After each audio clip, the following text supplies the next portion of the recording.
Essays, Book 3. Chapter 1. Of Profit and Honesty. No man is free from speaking foolish things, but the worst on't is, when a man labours to play the fool.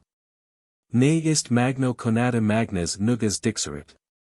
Truly he, with a great effort will shortly say a mighty trifle. 892. This does not concern me, mine slip from me with as little care as they are of little value, and 'tis the better for them. I would presently part with them for what they are worth, and neither buy nor sell them, but as they weigh. I speak on paper, as I do to the first person I meet, and that this is true, observe what follows. To whom ought not treachery to be hateful, when Tiberius refused it in a thing of so great importance to him? He had word sent him from Germany that if he thought fit, they would rid him of Arminius by poison. This was the most potent enemy the Romans had, who had defeated them so ignominiously under Varus, and who alone prevented their aggrandizement in those parts. He returned answer, that the people of Rome were wont to revenge themselves of their enemies by open ways, and with their swords in their hands, and not clandestinely and by fraud, wherein he quitted the profitable for the honest. You will tell me that he was a braggadocio. I believe so too, and 'tis no great miracle in men of his profession. But the acknowledgment of virtue is not less valid in the mouth of him who hates it, forasmuch as truth forces it from him, and if he will not inwardly receive it, he at least puts it on for a decoration. Our outward and inward structure is full of imperfection, but there is nothing useless in nature, not even inutility itself. Nothing has insinuated itself into this universe that has not therein some fit and proper place. Our being is cemented with sickly qualities. Ambition, jealousy, envy, revenge, superstition, and despair have so natural a possession in us, that its image is discerned in beasts, nay, and cruelty, so unnatural a vice. For even in the midst of compassion we feel within, I know not what tart-sweet titillation of ill-natured pleasure in seeing others suffer. And the children feel it. Suave mari magno, turbantibus equora ventis, e terra magnum alterius spectere laborum. It is sweet, when the winds disturb the waters of the vast sea, to witness from land the peril of other persons. 893. Of the seeds of which qualities, whoever should divest man, would destroy the fundamental conditions of human life. Likewise, in all governments there are necessary offices, not only abject, but vicious also. Vices there help to make up the seam in our piecing, as poisons are useful for the conservation of health. If they become excusable because they are of use to us, and that the common necessity covers their true qualities, we are to resign this part to the strongest and boldest citizens, who sacrifice their honor and conscience.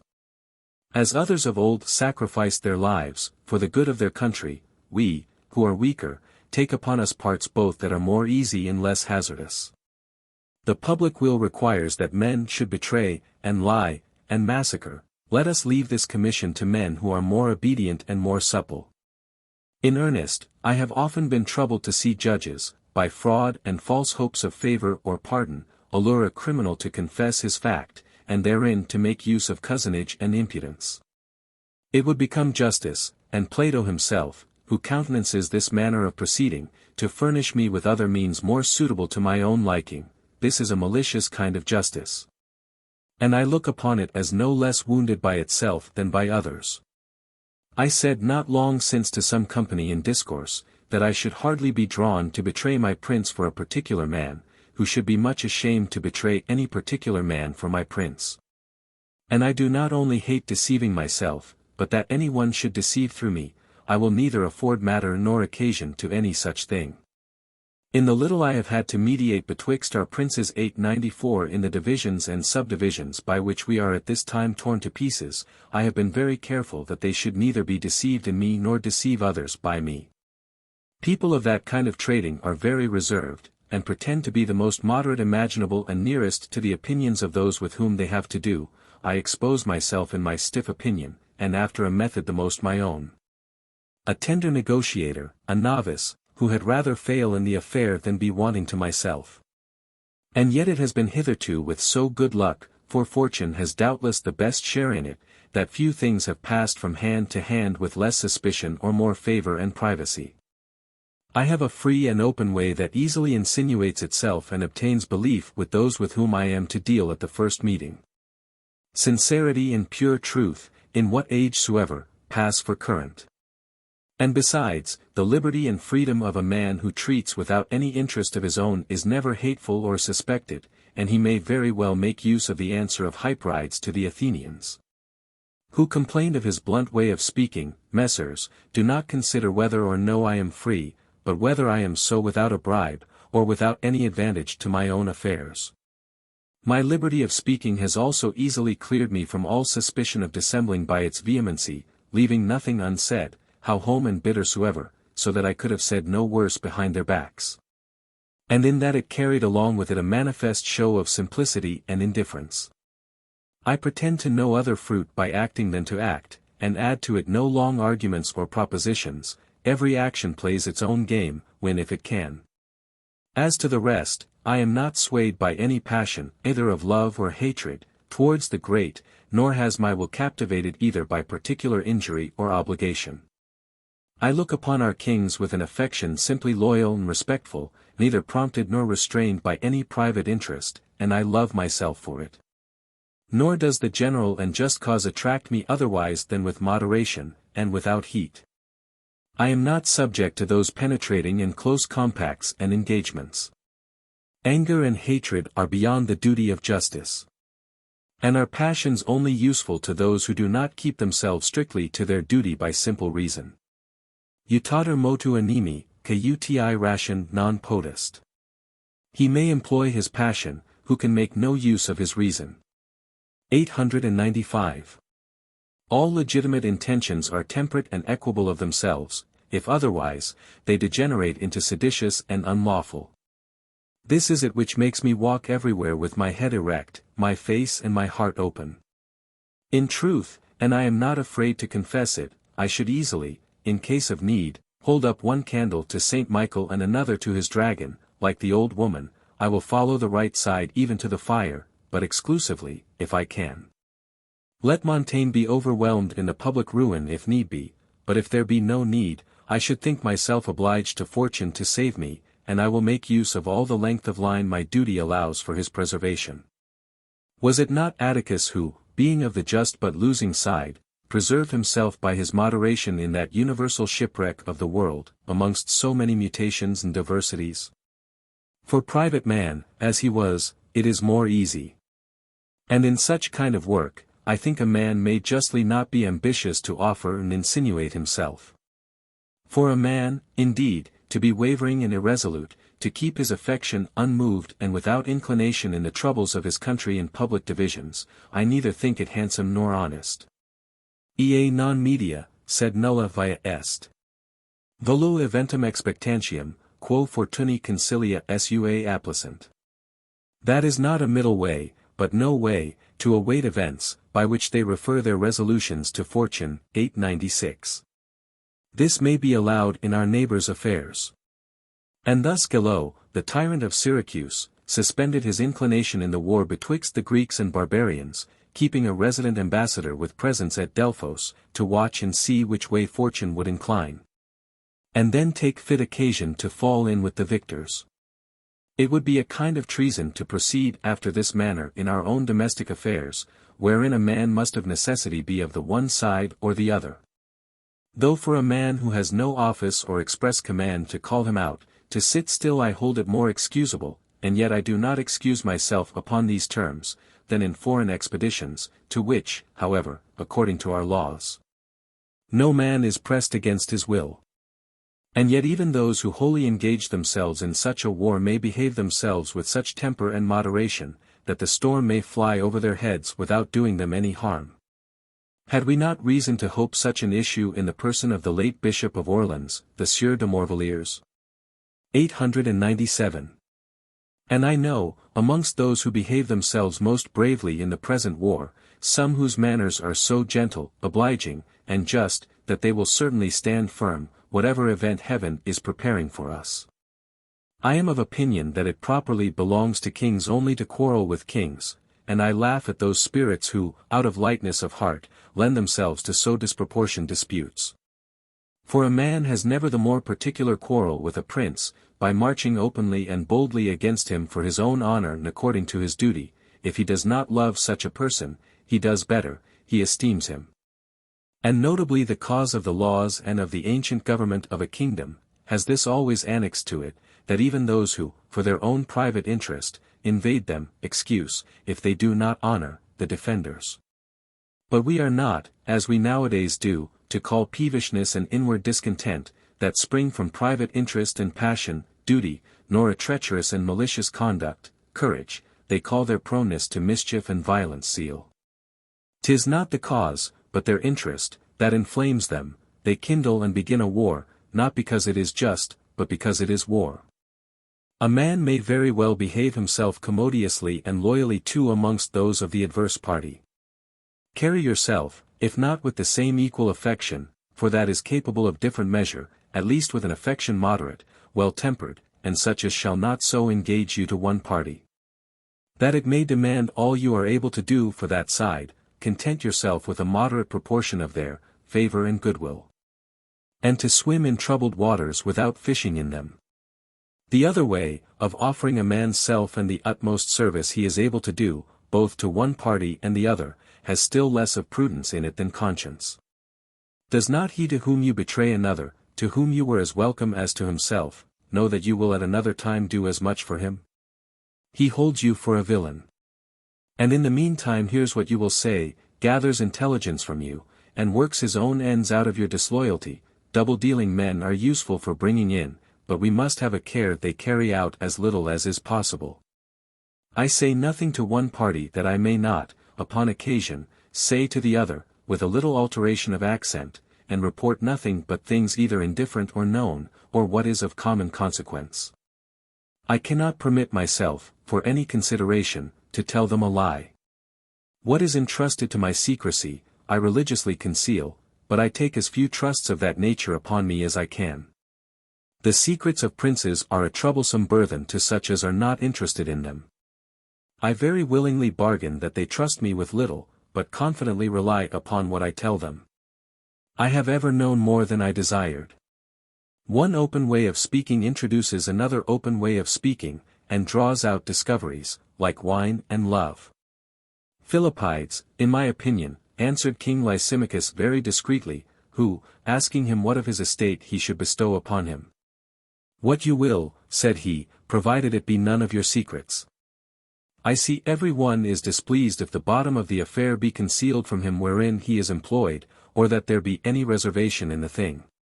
For my part, I am content to know no more of the business than what they would have me employ myself in, nor desire that my knowledge should exceed or restrict what I have to say. If I must serve for an instrument of deceit, let it be at least with a safe conscience. I will not be reputed a servant either so affectionate or so loyal as to be fit to betray any one. He who is unfaithful to himself is excusably so to his master. But they are princes who do not accept men by halves, and despise limited and conditional services. I cannot help it, I frankly tell them how far I can go, for a slave I should not be, but to reason, and I can hardly submit even to that.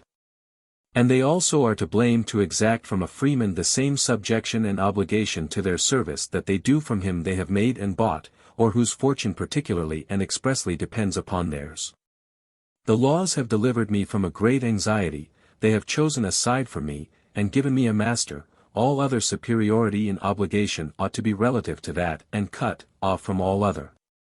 Yet this is not to say, that if my affection should otherwise incline me, my hand should presently obey it.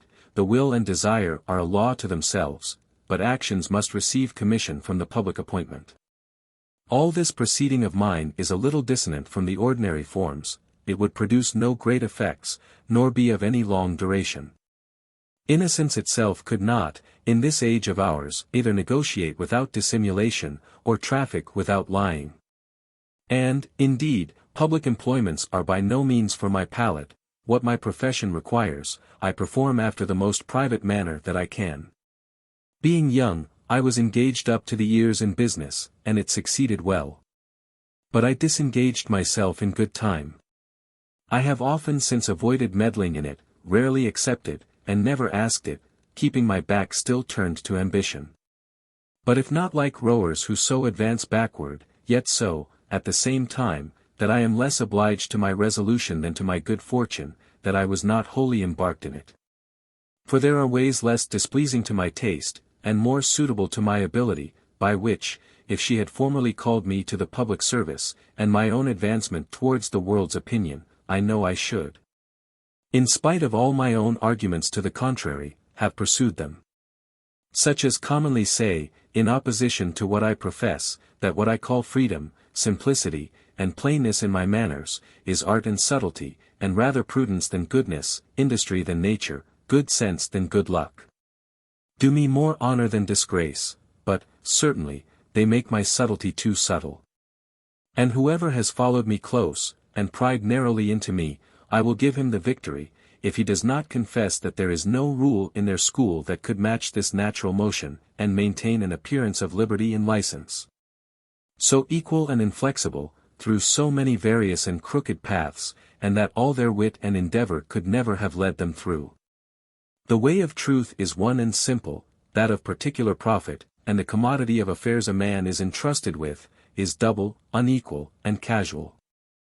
I have often seen these counterfeit and artificial liberties practiced, but, for the most part, without success. They relish of Aesop's ass who, in emulation of the dog, obligingly clapped his 2 forefeet upon his master's shoulders.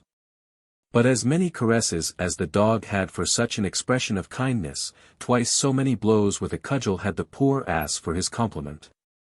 Id maxime quemque dicit, quod est cujusque sum maxime.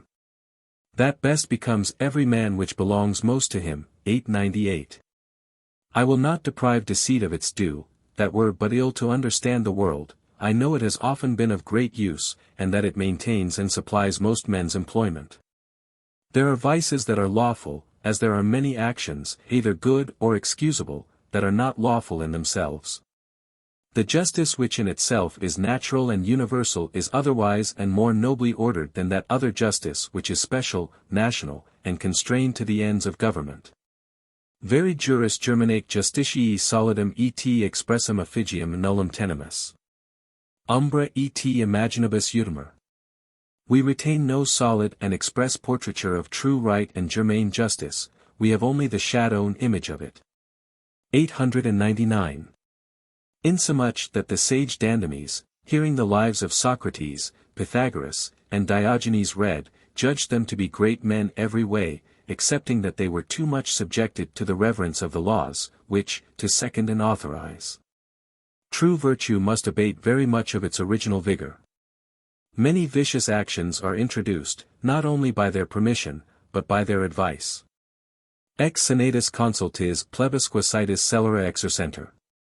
Crimes are committed by the decrees of the Senate and the popular assembly. 900.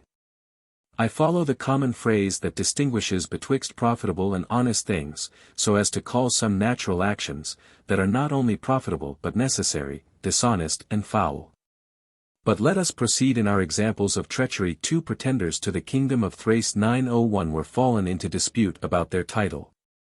The emperor hindered them from proceeding to blows, but one of them, under color of bringing things to a friendly issue by an interview, having invited his competitor to an entertainment in his own house, imprisoned and killed him.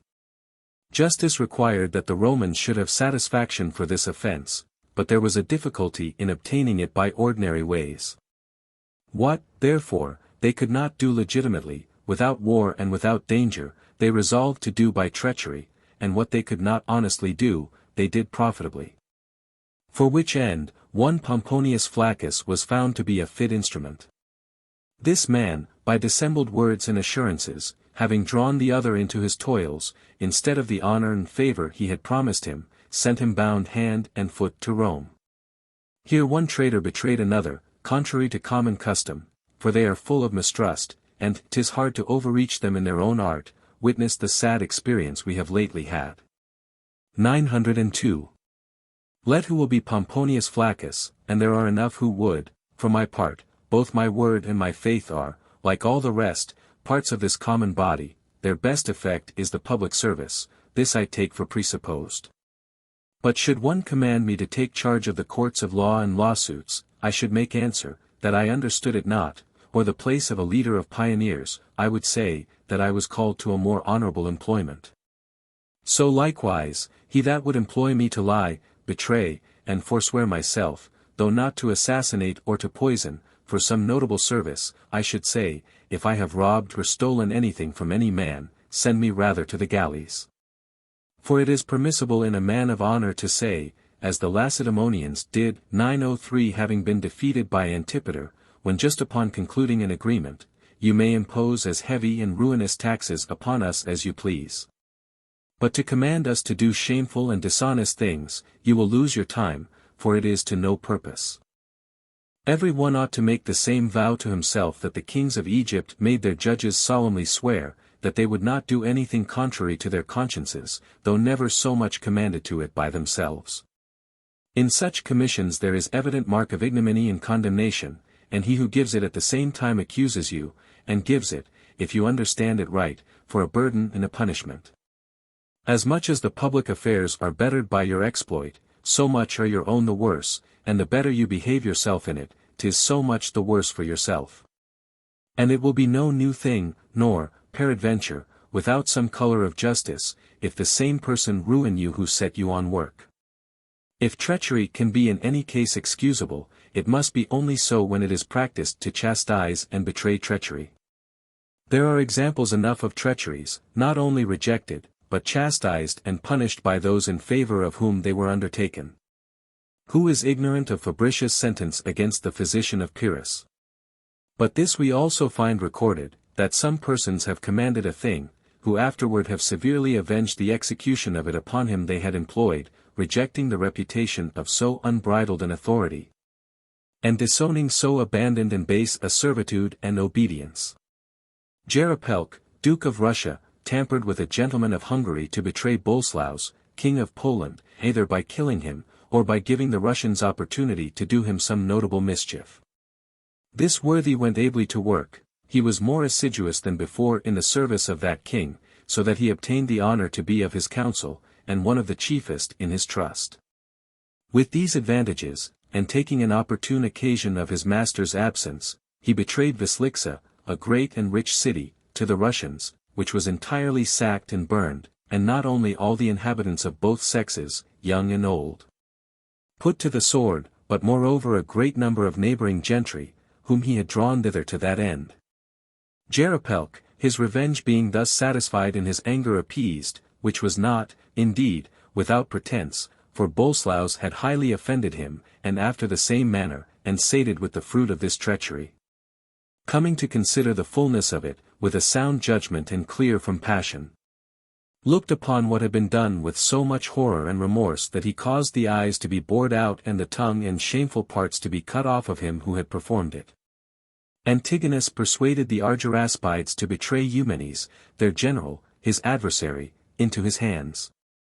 But after he had caused him, so delivered, to be slain, he would himself be the commissioner of the divine justice for the punishment of so detestable a crime, and committed them into the hands of the governor of the province, with express command, by whatever means, to destroy and bring them all to an evil end, so that of that great number of men, not so much as one ever returned again into Macedonia, the better he had been served, the more wickedly he judged it to be, and meriting greater punishment. The slave who betrayed the place where his master, P. Sulpicius, lay concealed, was, according to the promise of Sylla's proscription, manumitted for his pains. But according to the promise of the public justice, which was free from any such engagement, he was thrown headlong from the Tarpeian rock.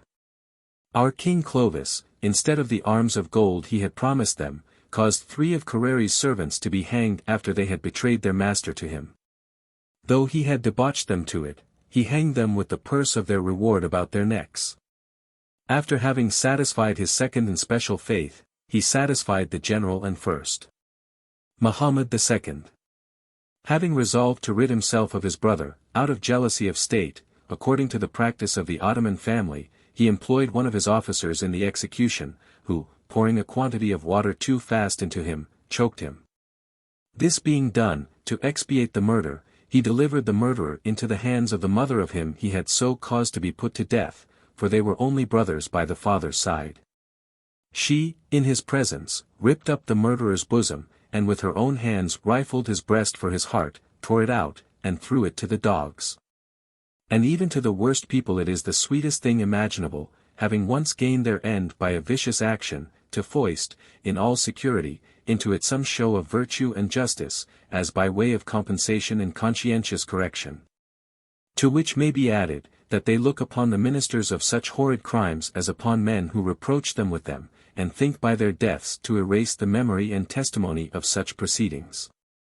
Or if, perhaps, you are rewarded, not to frustrate the public necessity for that extreme and desperate remedy, he who does it cannot for all that, if he be not such himself, but look upon you as an accursed and execrable fellow, and conclude you a greater traitor than he does, against whom you are so, for he tries the malignity of your disposition by your own hands, where he cannot possibly be deceived, you having no object of preceding hatred to move you to such an act. But he employs you as they do condemned malefactors in executions of justice, an office as necessary as dishonorable. Besides the baseness of such commissions, there is, moreover, a prostitution of conscience. Seeing that the daughter of Sejanus could not be put to death by the law of Rome, because she was a virgin, she was, to make it lawful, first ravished by the hangman and then strangled. Not only his hand but his soul is slave to the public convenience. When Amurath more grievously to punish his subjects who had taken part in the parricide rebellion of his son, ordained that their nearest kindred should assist in the execution. I find it very handsome in some of them to have rather chosen to be unjustly thought guilty of the parricide of another than to serve justice by a parricide of their own.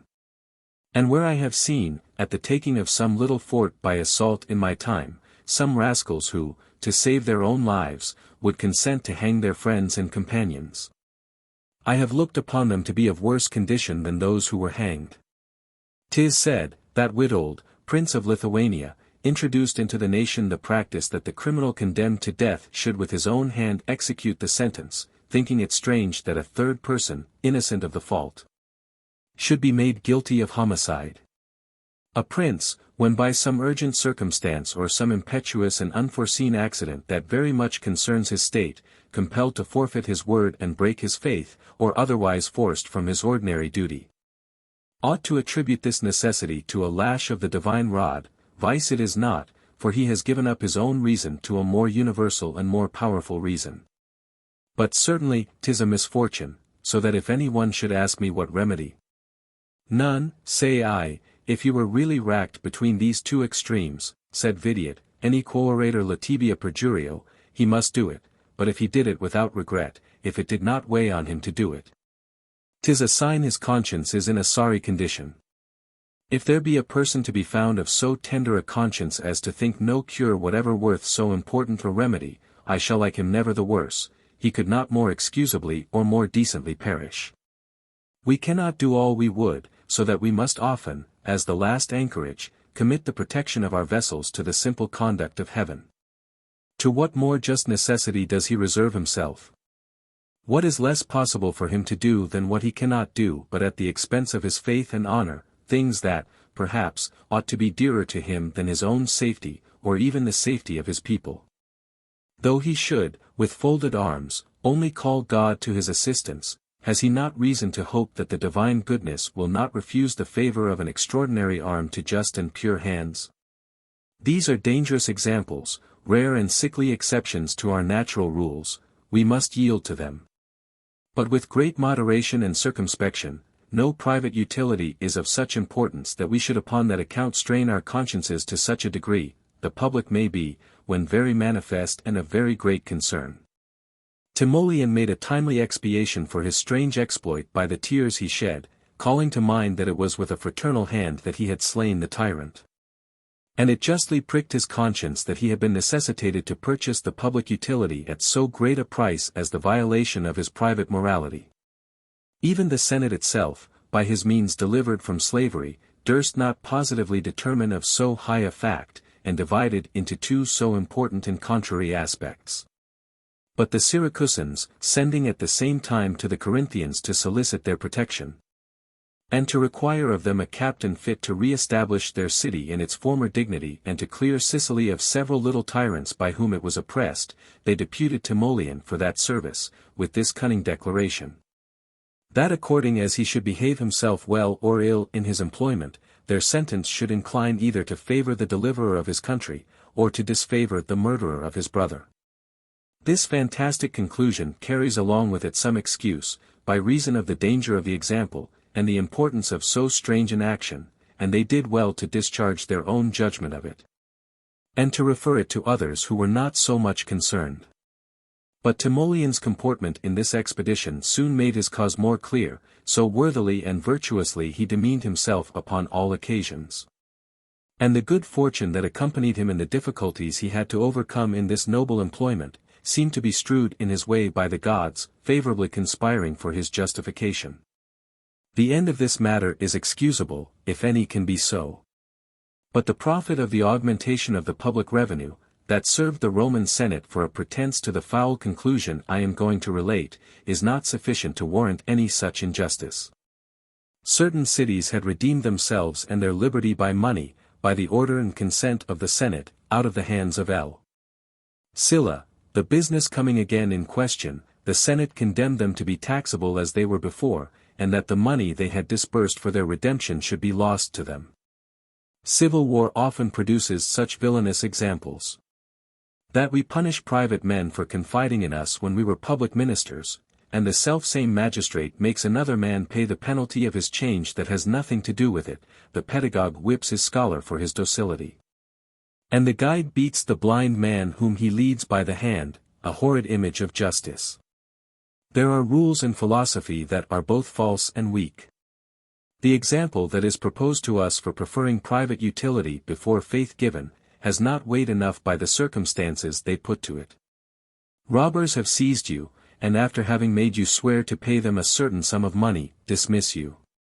'Tis not well done to say, that an honest man can be quit of his oath without payment, being out of their hands. 'Tis no such thing. What fear has once made me willing to do, I am obliged to do it when I am no longer in fear, and though that fear only prevailed with my tongue without forcing my will, yet am I bound to keep my word. For my part, when my tongue has sometimes inconsiderately said something that I did not think, I have made a conscience of disowning it, otherwise, by degrees. We shall abolish all the right another derives from our promises and oaths. Quasi vero forti viro vis possit ad hiberi. As though a man of true courage could be compelled. 904. And 'tis only lawful, upon the account of private interest, to excuse breach of promise, when we have promised something that is unlawful and wicked in itself. For the right of virtue ought to take place of the right of any obligation of ours. I have formerly placed Epaminondas in the first rank of excellent men, and do not repent it. How high did he stretch the consideration of his own particular duty? He who never killed a man whom he had overcome. Who, for the inestimable benefit of restoring the liberty of his country, made conscience of killing a tyrant or his accomplices without due form of justice, and who concluded him to be a wicked man, how good a citizen soever otherwise. Who amongst his enemies in battle spared not his friend and his guest. This was a soul of a rich composition, he married goodness and humanity, nay, even the tenderest and most delicate in the whole school of philosophy, to the roughest and most violent human actions. Was it nature or art that had ingenerated that great courage of his, so full, so obstinate against pain and death and poverty, to such an extreme degree of sweetness and compassion? Dreadful in arms and blood, he overran and subdued a nation invincible by all others but by him alone, and yet in the heat of an encounter, could turn aside from his friend and guest. Certainly he was fit to command in war who could so rein himself with the curb of good nature, in the height and heat of his fury, a fury inflamed and foaming with blood and slaughter. 'Tis a miracle to be able to mix any image of justice with such violent actions, and it was only possible for such a steadfastness of mind as that of Epaminondas therein to mix sweetness and the facility of the gentlest manners and purest innocence. And whereas one told the Mamertini that statutes were of no efficacy against armed men, and another told the tribune of the people that the time of justice and of war were distinct things. And a third said that the noise of arms deafened the voice of laws, This man was not precluded from listening to the laws of civility and pure courtesy. Had he not borrowed from his enemies the custom of sacrificing to the Muses when he went to war, that they might by their sweetness and gaiety soften his martial and rigorous fury? Let us not fear, by the example of so great a master, to believe that there is something unlawful, even against an enemy, and that the common concern ought not to require all things of all men, against private interest. Monenta memoria. Etiam in desidio publicorum foeterum, privati juris. The memory of private right remaining even amid public dissensions. 905. Eti nulla potentia vires prestandi, ne quid pexit amicus, habet. No power on earth can sanction treachery against a friend. 906. And that all things are not lawful to an honest man for the service of his prince, the laws, or the general quarrel. Non enim patria praestat omnibus officius. Eti ipsi conducit pios habera civs in parentes. The duty to one's country does not supersede all other duties. The country itself requires that its citizens should act piously toward their parents. 907. 'Tis an instruction proper for the time wherein we live, we need not harden our courage with these arms of steel, 'tis enough that our shoulders are inured to them, 'tis enough to dip our pens in ink without dipping them in blood. If it be grandeur of courage, and the effect of a rare and singular virtue, to contemn friendship, private obligations, a man's word and relationship, for the common good and obedience to the magistrate, 'tis certainly sufficient to excuse us. That, 'tis a grandeur that can have no place in the grandeur of Epaminondas' courage. I abominate those mad exhortations of this other discomposed soul. Dum tela micant, non vos pietatis imago ola, nec adversa conspecti fronte parentes commovient, vultus gladio turbate verendos. While swords glitter, let no idea of piety, nor the face even of a father presented to you, move you, mutilate with your sword those venerable features. 908. Let us deprive wicked, bloody, and treacherous natures of such a pretense of reason, let us set aside this guilty and extravagant justice, and stick to more human imitations. How great things can time and example do! In an encounter of the civil war against Cinna, one of Pompey's soldiers having unawares killed his brother, who was of the contrary party, he immediately for shame and sorrow killed himself, and some years after. In another civil war of the same people, a soldier demanded a reward of his officer for having killed his brother.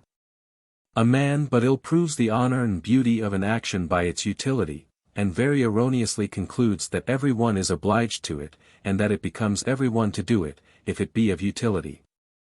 Omnia non peritur rerum sunt omnibus apta. All things are not equally fit for all men. 909. Let us take that which is most necessary and profitable for human society, it will be marriage. And yet the counsel of the saints find the contrary much better, excluding from it the most venerable vocation of man, as we design those horses for stallions of which we have the least esteem. Chapter 2. Of repentance. Others form man, I only report him, and represent a particular one, ill-fashioned enough, and whom, if I had to model him anew, I should certainly make something else than what he is, but that's past recalling.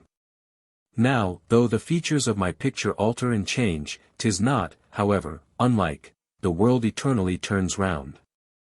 All things therein are incessantly moving, the earth, the rocks of Caucasus, and the pyramids of Egypt, both by the public motion and their own. Even constancy itself is no other but a slower and more languishing motion. I cannot fix my object. 'Tis always tottering and reeling by a natural giddiness, I take it as it is at the instant I consider it, I do not paint its being, I paint its passage. Not a passing from one age to another, or, as the people say, from 7 to 7 years, but from day to day, from minute to minute, I must accommodate my history to the hour, I may presently change, not only by fortune, but also by intention. 'Tis a counterpart of various and changeable accidents, and of irresolute imaginations, and, as it falls out, sometimes contrary, whether it be that I am then another self, or that I take subjects by other circumstances and considerations, so it is that I may peradventure contradict myself, but, as Demade said, I never contradict the truth. Could my soul once take footing, I would not essay but resolve, but it is always learning and making trial. I propose a life ordinary and without lustre, 'tis all one. All moral philosophy may as well be applied to a common and private life, as to one of richer composition. Every man carries the entire form of human condition. Authors communicate themselves to the people by some especial and extrinsic mark. I, the first of any, by my universal being, as Michel de Montaigne, not as a grammarian, a poet, or a lawyer. If the world find fault that I speak too much of myself, I find fault that they do not so much as think of themselves. But is it reason that, being so particular in my way of living, I should pretend to recommend myself to the public knowledge?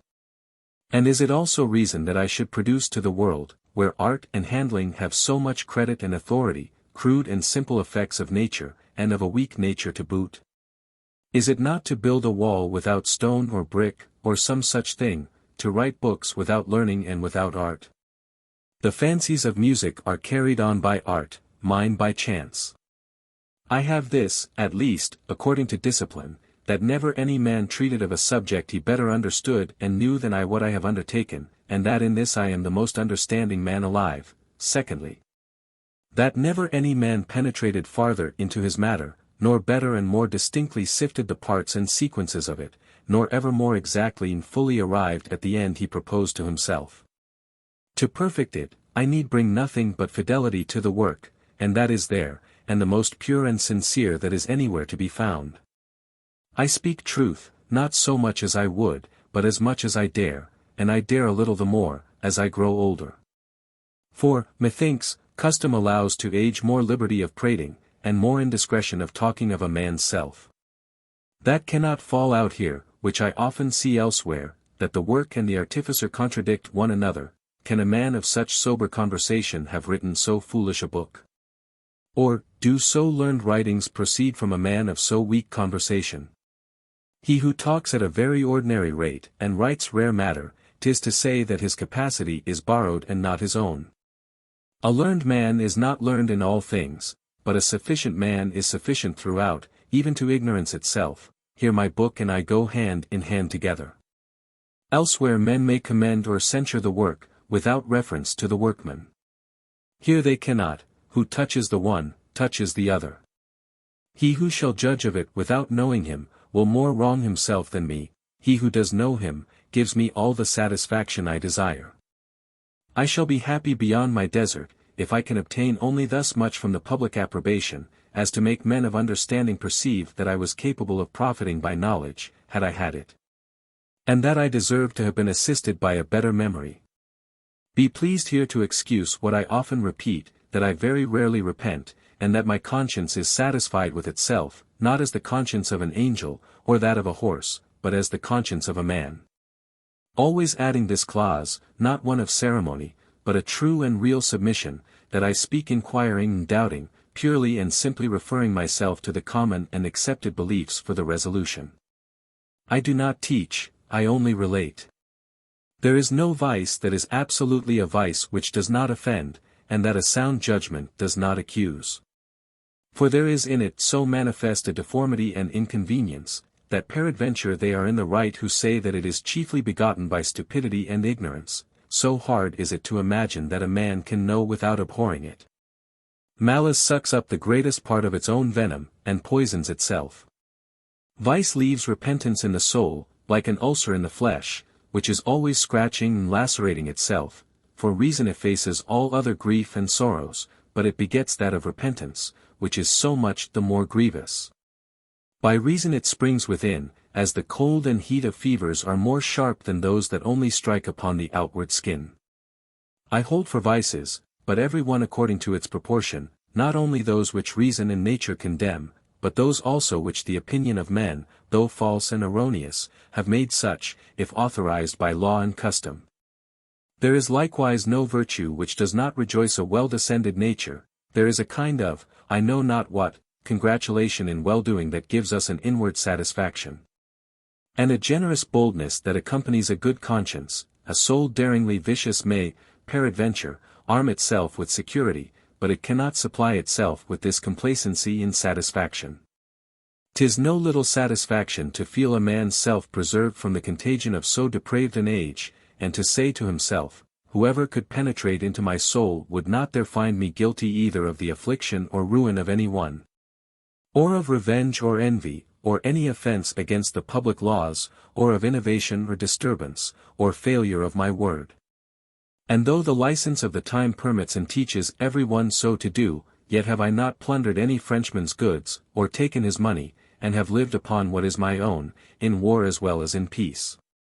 Neither have I set any man to work without paying him his hire. These testimonies of a good conscience please, and this natural rejoicing is very beneficial to us, and the only reward that we can never fail of. To ground the recompense of virtuous actions upon the approbation of others is too uncertain and unsafe a foundation, especially in so corrupt and ignorant an age as this. Wherein the good opinion of the vulgar is injurious, upon whom do you rely to show you what is recommendable? God defend me from being an honest man, according to the descriptions of honor I daily see every one make of himself. Quae fuerent vitia, mores sunt. What before had been vices are now manners. 910. Some of my friends have at times schooled and scolded me with great sincerity and plainness, either of their own voluntary motion, or by me entreated to it as to an office, which to a well-composed soul surpasses not only in utility, but in kindness. All other offices of friendship, I have always received them with the most open arms, both of courtesy and acknowledgment. But to say the truth, I have often found so much false measure, both in their reproaches and praises, that I had not done much amiss, rather to have done ill, than to have done well according to their notions. We, who live private lives, not exposed to any other view than our own, ought chiefly to have settled a pattern within ourselves by which to try our actions, and according to that, sometimes to encourage and sometimes to correct ourselves. I have my laws and my judicature to judge of myself, and apply myself more to these than to any other rules. I do, indeed, restrain my actions according to others, but extend them not by any other rule than my own. You yourself only know if you are cowardly and cruel, loyal and devout, others see you not, and only guess at you by uncertain conjectures, and do not so much see your nature as your art. Rely not therefore upon their opinions, but stick to your own. Tua tibi judicio est utendum. Virtutis edi viciorum grave ipsius conscientia pondus est, qua subleta, jacent omnia. Thou must employ thy own judgment upon thyself. Great is the weight of thy own conscience in the discovery of virtues and vices, which taken away, all things are lost. 911. But the saying that repentance immediately follows the sin seems not to have respect to sin in its high estate, which is lodged in us as in its own proper habitation. One may disown and retract the vices that surprise us, and to which we are hurried by passions, but those which by a long habit are rooted in a strong and vigorous will are not subject to contradiction. Repentance is no other but a recanting of the will and an opposition to our fancies, which lead us which way they please. It makes this person disown his former virtue and continency. Quae mens est hodi, cur idem non puero fate? Vel cur his animes incolums non redunt geni? What my mind is, why was it not the same, when I was a boy? Or why do not the cheeks return to these feelings? 912. 'Tis an exact life that maintains itself in due order in private. Every one may juggle his part, and represent an honest man upon the stage, but within, and in his own bosom, where all may do as they list, where all is concealed, to be regular, there's the point. The next degree is to be so in his house, and in his ordinary actions, for which we are accountable to none, and where there is no study nor artifice. And therefore Bias, setting forth the excellent state of a private family, says, of which the master is the same within, by his own virtue and temper, that he is abroad, for fear of the laws and report of men. And it was a worthy saying of Julius Drusus, to the masons who offered him, for 3,000 crowns, to put his house in such a posture that his neighbors should no longer have the same inspection into it as before. I will give you, said he, 6,000 to make it so that everybody may see into every room. 'Tis honorably recorded of Agesilaus, that he used in his journeys always to take up his lodgings in temples, to the end that the people and the gods themselves might pry into his most private actions. Such a one has been a miracle to the world, in whom neither his wife nor servant has ever seen anything so much as remarkable. Few men have been admired by their own domestics.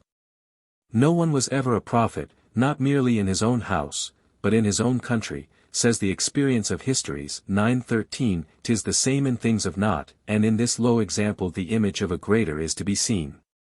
In my country of Gascony, they look upon it as a drollery to see me in print.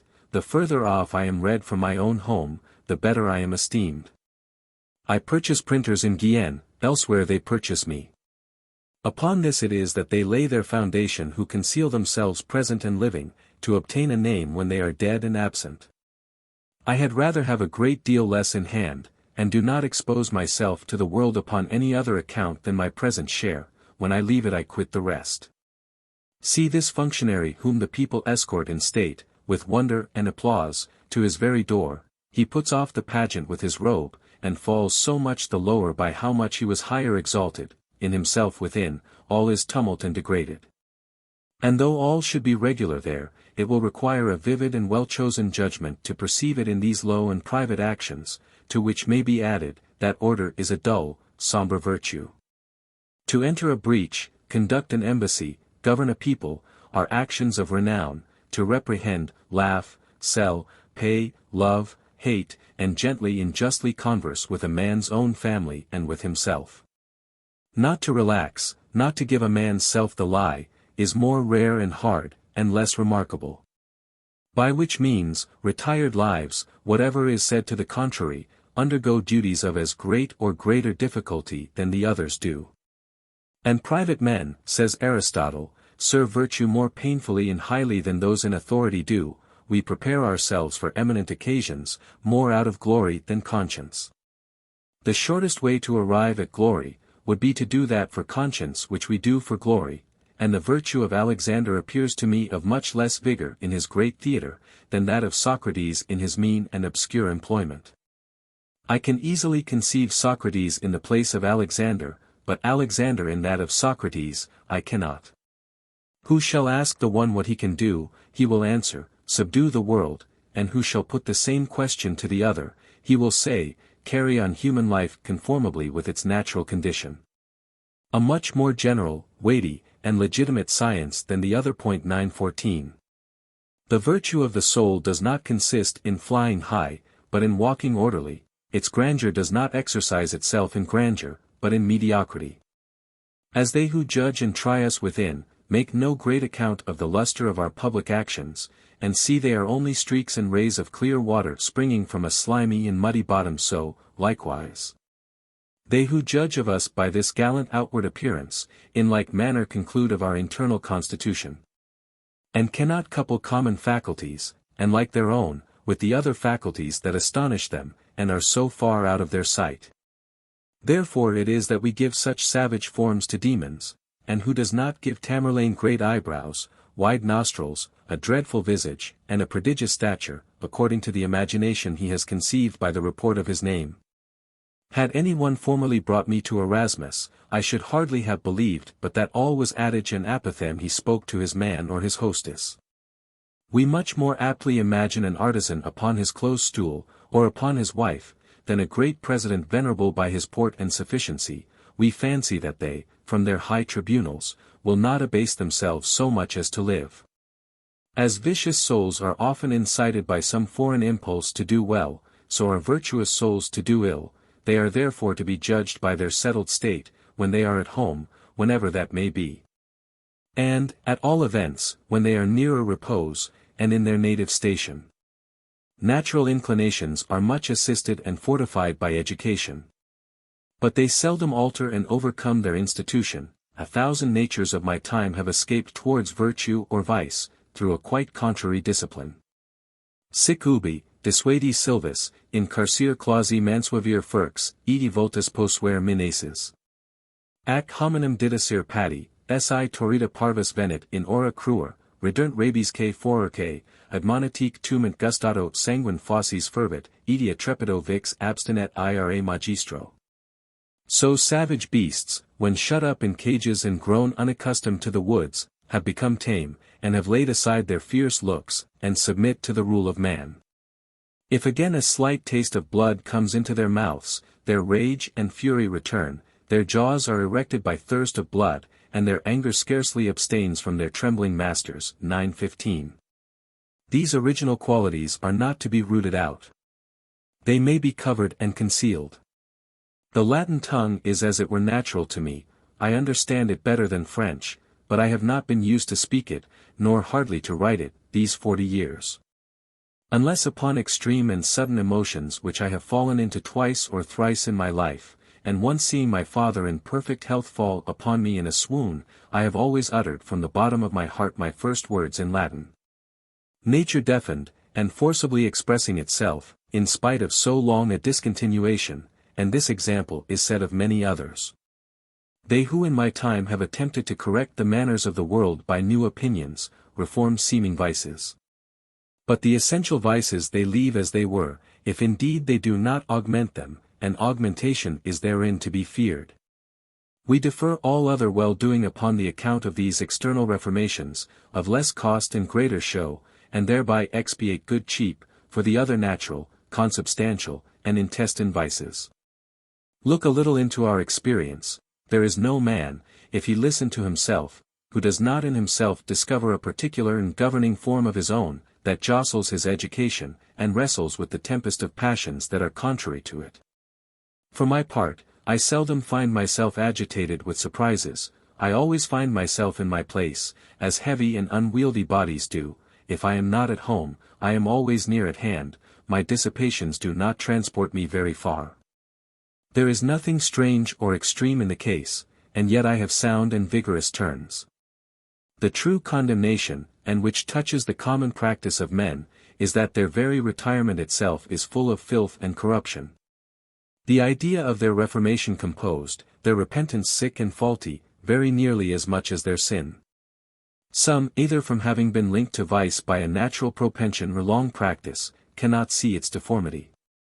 Others, of which constitution I am, do indeed feel the weight of vice, but they counterbalance it with pleasure, or some other occasion, and suffer and lend themselves to it for a certain price, but viciously and basely. Yet there might, haply, be imagined so vast a disproportion of measure, wherewith justice the pleasure might excuse the sin, as we say of utility. Not only if accidental and out of sin, as in thefts, but in the very exercise of sin, or in the enjoyment of women, where the temptation is violent, and, 'tis said, sometimes not to be overcome. Being the other day at Armagnac, on the estate of a kinsman of mine, I there saw a peasant who was by every one nicknamed the thief. He thus related the story of his life, that, being born a beggar, and finding that he should not be able, so as to be clear of indigence, to get his living by the sweat of his brow, he resolved to turn thief. And by means of his strength of body had exercised this trade all the time of his youth in great security. For he ever made his harvest and vintage in other men's grounds, but a great way off, and in so great quantities, that it was not to be imagined one man could have carried away so much in one night upon his shoulders. And, moreover, he was careful equally to divide and distribute the mischief he did, that the loss was of less importance to every particular man. He is now grown old, and rich for a man of his condition, thanks to his trade, which he openly confesses to every one. And to make his peace with God, he says, that he is daily ready by good offices to make satisfaction to the successors of those he has robbed, and if he do not finish, for to do it all at once he is not able. He will then leave it in charge to his heirs to perform the rest, proportionably to the wrong he himself only knows he has done to each. By this description, true or false, this man looks upon theft as a dishonest action, and hates it, but less than poverty, and simply repents, but to the extent he has thus recompensed he repents not. This is not that habit which incorporates us into vice, and conforms even our understanding itself to it. Nor is it that impetuous whirlwind that by gusts troubles and blinds our souls, and for the time precipitates us, judgment and all, into the power of vice. I customarily do what I do thoroughly and make but one step on't. I have rarely any movement that hides itself and steals away from my reason, and that does not proceed in the matter by the consent of all my faculties, without division or intestine sedition, my judgment is to have all the blame or all the praise. And the blame it once has, it has always, for almost from my infancy it has ever been one, the same inclination, the same turn, the same force, and as to universal opinions, I fixed myself from my childhood in the place where I resolved to stick. There are some sins that are impetuous, prompt, and sudden. Let us set them aside, but in these other sins so often repeated, deliberated, and contrived, whether sins of complexion or sins of profession and vocation, I cannot conceive that they should have so long been settled in the same resolution. Unless the reason and conscience of him who has them, be constant to have them. And the repentance he boasts to be inspired with on a sudden, is very hard for me to imagine or form. I follow not the opinion of the Pythagorean sect, that men take up a new soul when they repair to the images of the gods to receive their oracles, unless he mean that it must needs be extrinsic, new, and lent for the time. Our own showing so little sign of purification and cleanness, fit for such an office. They act quite contrary to the Stoical precepts, who do indeed command us to correct the imperfections and vices we know ourselves guilty of. But forbid us therefore to disturb the repose of our souls. These make us believe that they have great grief and remorse within, but of amendment, correction, or interruption, they make nothing appear. It cannot be a cure if the malady be not wholly discharged. If repentance were laid upon the scale of the balance, it would weigh down sin. I find no quality so easy to counterfeit as devotion. If men do not conform their manners and life to the profession, its essence is abstruse and occult, the appearance easy and ostentatious. For my own part, I may desire in general to be other than I am. I may condemn and dislike my whole form, and beg of Almighty God for an entire reformation, and that he will please to pardon my natural infirmity, but I ought not to call this repentance, methinks. No more than the being dissatisfied that I am not an angel or Cato. My actions are regular, and conformable to what I am and to my condition. I can do no better, and repentance does not properly touch things that are not in our power, sorrow does. I imagine an infinite number of natures more elevated and regular than mine, and yet I do not for all that improve my faculties, no more than my arm or will grow more strong and vigorous for conceiving those of another to be so. If to conceive and wish a nobler way of acting than that we have should produce a repentance of our own, we must then repent us of our most innocent actions. Forasmuch as we may well suppose that in a more excellent nature they would have been carried on with greater dignity and perfection. And we would that ours were so. When I reflect upon the deportment of my youth, with that of my old age, I find that I have commonly behaved myself with equal order in both according to what I understand. This is all that my resistance can do. I do not flatter myself, in the same circumstances I should do the same things. It is not a patch, but rather an universal tincture, with which I am stained. I know no repentance, superficial, halfway, and ceremonious. It must sting me all over before I can call it so, and must prick my bowels as deeply and universally as God sees into me. As to business, many excellent opportunities have escaped me for want of good management. And yet my deliberations were sound enough, according to the occurrences presented to me. 'Tis their way to choose always the easiest and safest course. I find that, in my former resolves, I have proceeded with discretion, according to my own rule, and according to the state of the subject proposed, and should do the same 1,000 years hence in like occasions. I do not consider what it is now, but what it was then, when I deliberated on it. The force of all counsel consists in the time, occasions and things eternally shift and change. I have in my life committed some important errors, not for want of good understanding, but for want of good luck. There are secret and not to be foreseen parts in matters we have in hand, especially in the nature of men. Mute conditions, that make no show, unknown sometimes even to the possessors themselves, that spring and start up by incidental occasions. If my prudence could not penetrate into nor foresee them, I blame it not. 'Tis commissioned no further than its own limits. If the event be too hard for me, and take the side I have refused, there is no remedy.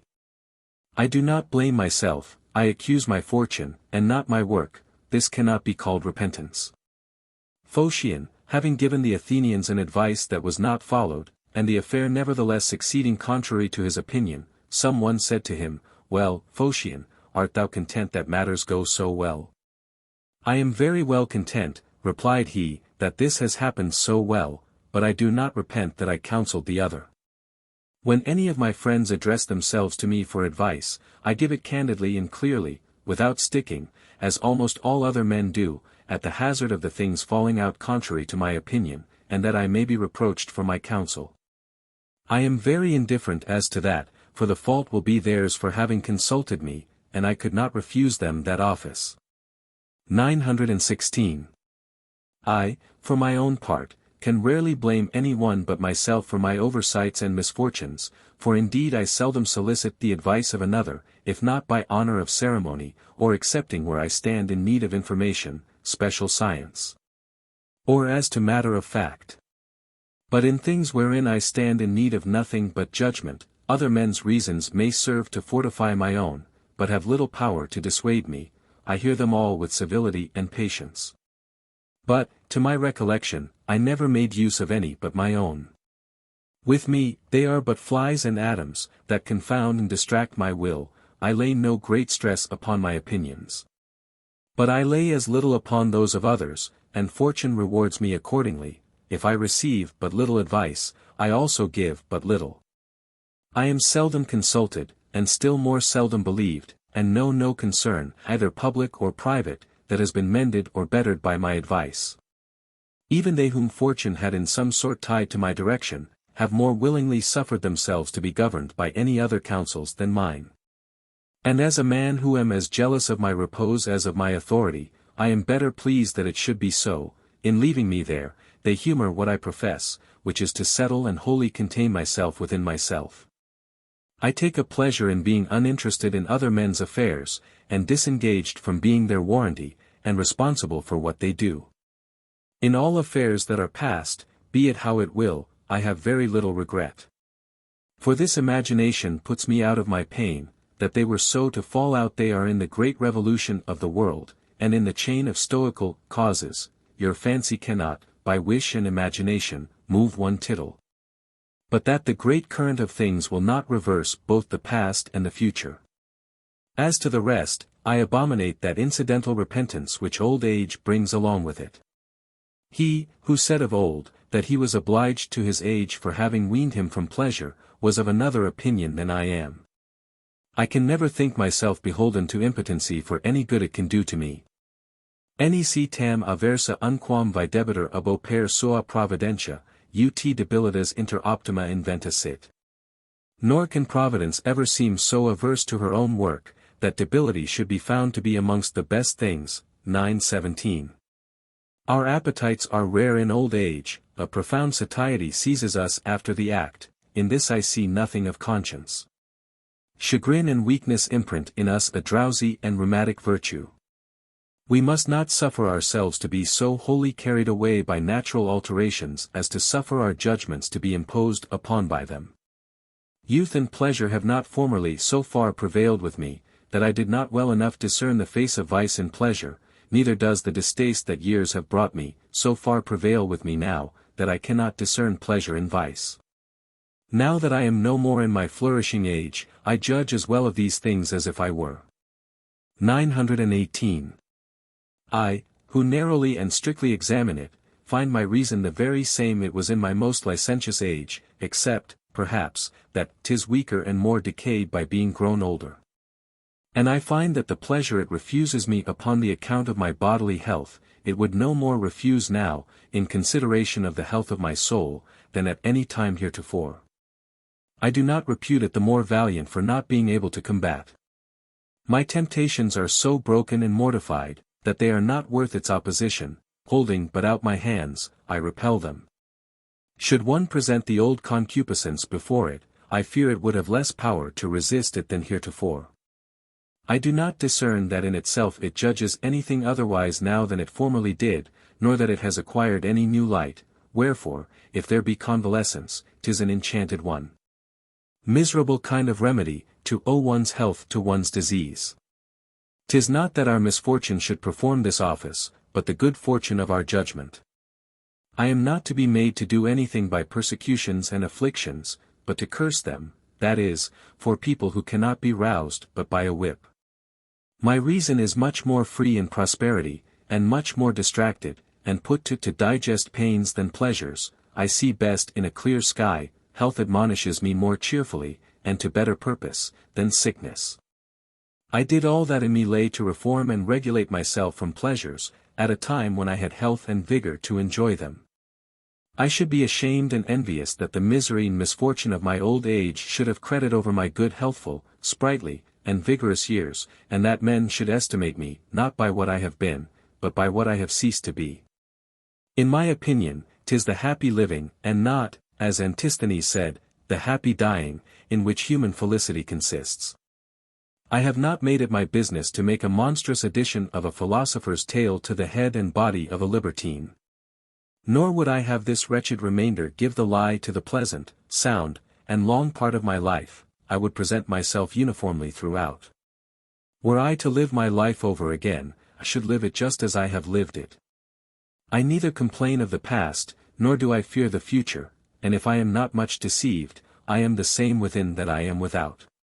'Tis one main obligation I have to my fortune, that the succession of my bodily estate has been carried on according to the natural seasons. I have seen the grass, the blossom, and the fruit, and now see the withering. Happily, however, because naturally I bear the infirmities I have the better, because they came not till I had reason to expect them, and because also they make me with greater pleasure remember that long felicity of my past life.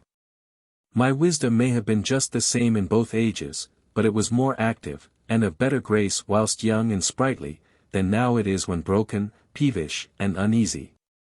I repudiate, then, these casual and painful reformations. God must touch our hearts, our consciences must amend of themselves, by the aid of our reason, and not by the decay of our appetites. Pleasure is, in itself, neither pale nor discolored, to be discerned by dim and decayed eyes. We ought to love temperance for itself, and because God has commanded that in chastity, but that which we are reduced to by catarrhs, and for which I am indebted to the stone, is neither chastity nor temperance. A man cannot boast that he despises and resists pleasure if he cannot see it, if he knows not what it is, and cannot discern its graces, its force, and most alluring beauties. I know both the one and the other, and may therefore the better say it. But, methinks, our souls in old age are subject to more troublesome maladies and imperfections than in youth. I said the same when young and when I was reproached with the want of a beard, and I say so now that my grey hairs give me some authority. We call the difficulty of our humours and the disrelish of present things wisdom, but, in truth, we do not so much forsake vices as we change them, and in my opinion, for worse. Besides a foolish and feeble pride, an impertinent prating, froward and insociable humours, superstition, and a ridiculous desire of riches when we have lost the use of them, I find there more envy, injustice, and malice. Age imprints more wrinkles in the mind than it does on the face, and souls are never, or very rarely seen, that, in growing old, do not smell sour and musty. Man moves all together, both towards his perfection and decay. In observing the wisdom of Socrates, and many circumstances of his condemnation, should dare to believe that he in some sort himself purposely, by collusion, contributed to it, seeing that, at the age of 70 years, he might fear to suffer the lofty motions of his mind to be cramped and his wonted lustre obscured. What strange metamorphoses do I see age every day make in many of my acquaintance! 'Tis a potent malady, and that naturally and imperceptibly steals into us.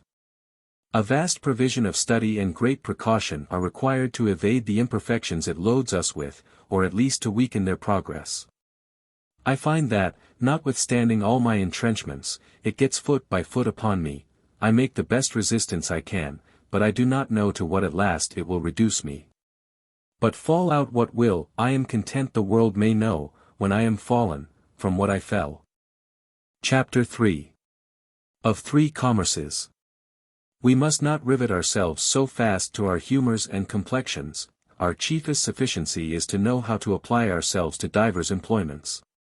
'Tis to be, but not to live, to keep a man's self tied and bound by necessity to one only course, those are the bravest souls that have in them the most variety and pliancy.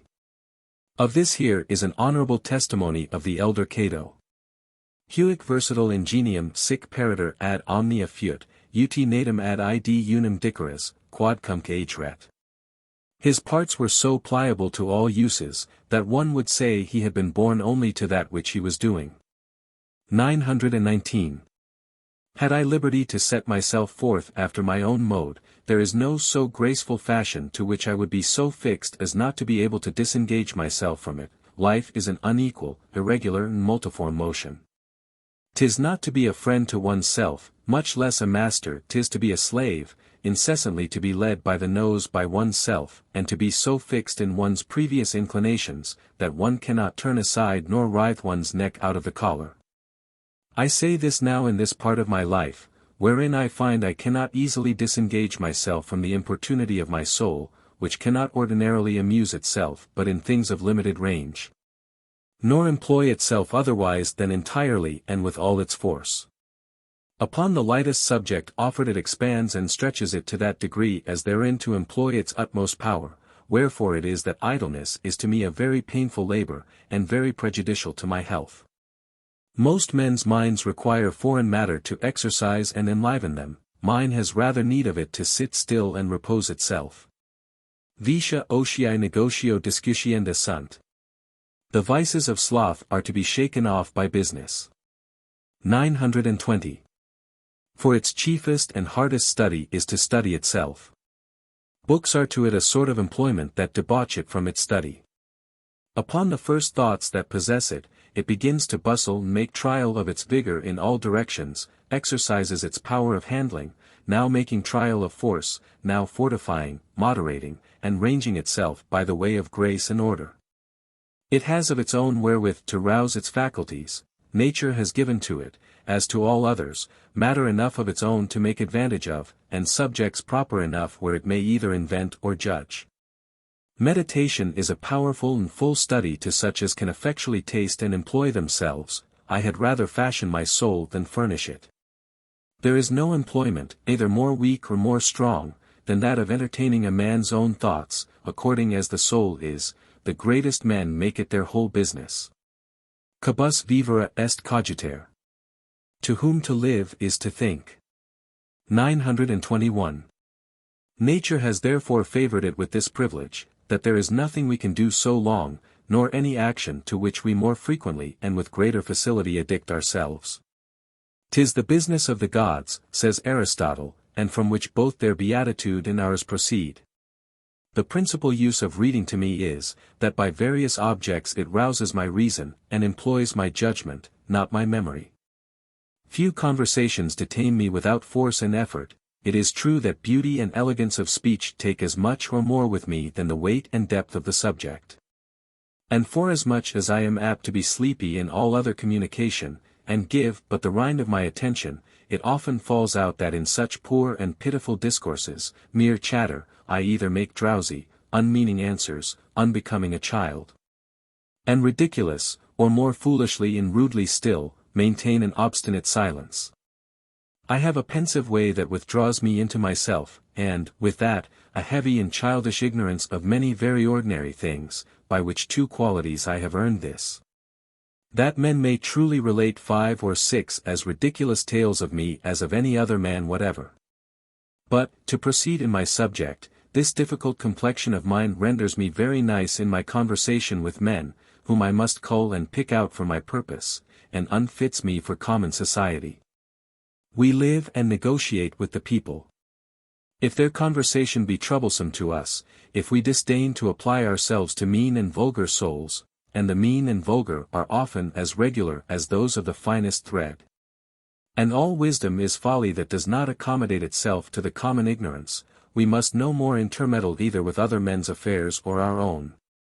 For business, both public and private, has to do with these people. The least forced and most natural motions of the soul are the most beautiful, the best employments, those that are least strained. My God! How good an office does wisdom to those whose desires it limits to their power! That is the most useful knowledge, according to what a man can, was the favorite sentence and motto of Socrates. A motto of great solidity. We must moderate and adapt our desires to the nearest and easiest to be acquired things. Is it not a foolish humor of mine to separate myself from 1,000 to whom my fortune has conjoined me, and without whom I cannot live, and cleave to 1 or 2 who are out of my intercourse? Or rather a fantastic desire of a thing I cannot obtain?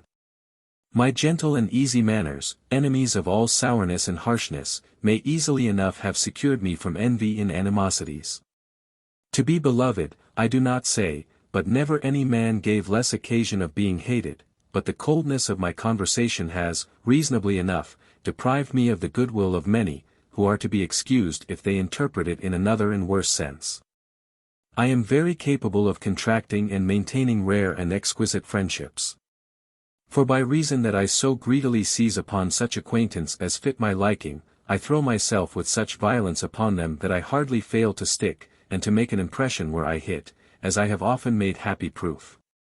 In ordinary friendships I am somewhat cold and shy, for my motion is not natural, if not with full sail, besides which, my fortune having in my youth given me a relish for one sole and perfect friendship, has, in truth, created in me a kind of distaste to others, and too much imprinted in my fancy that it is a beast of company, as the ancient said, but not of the herd.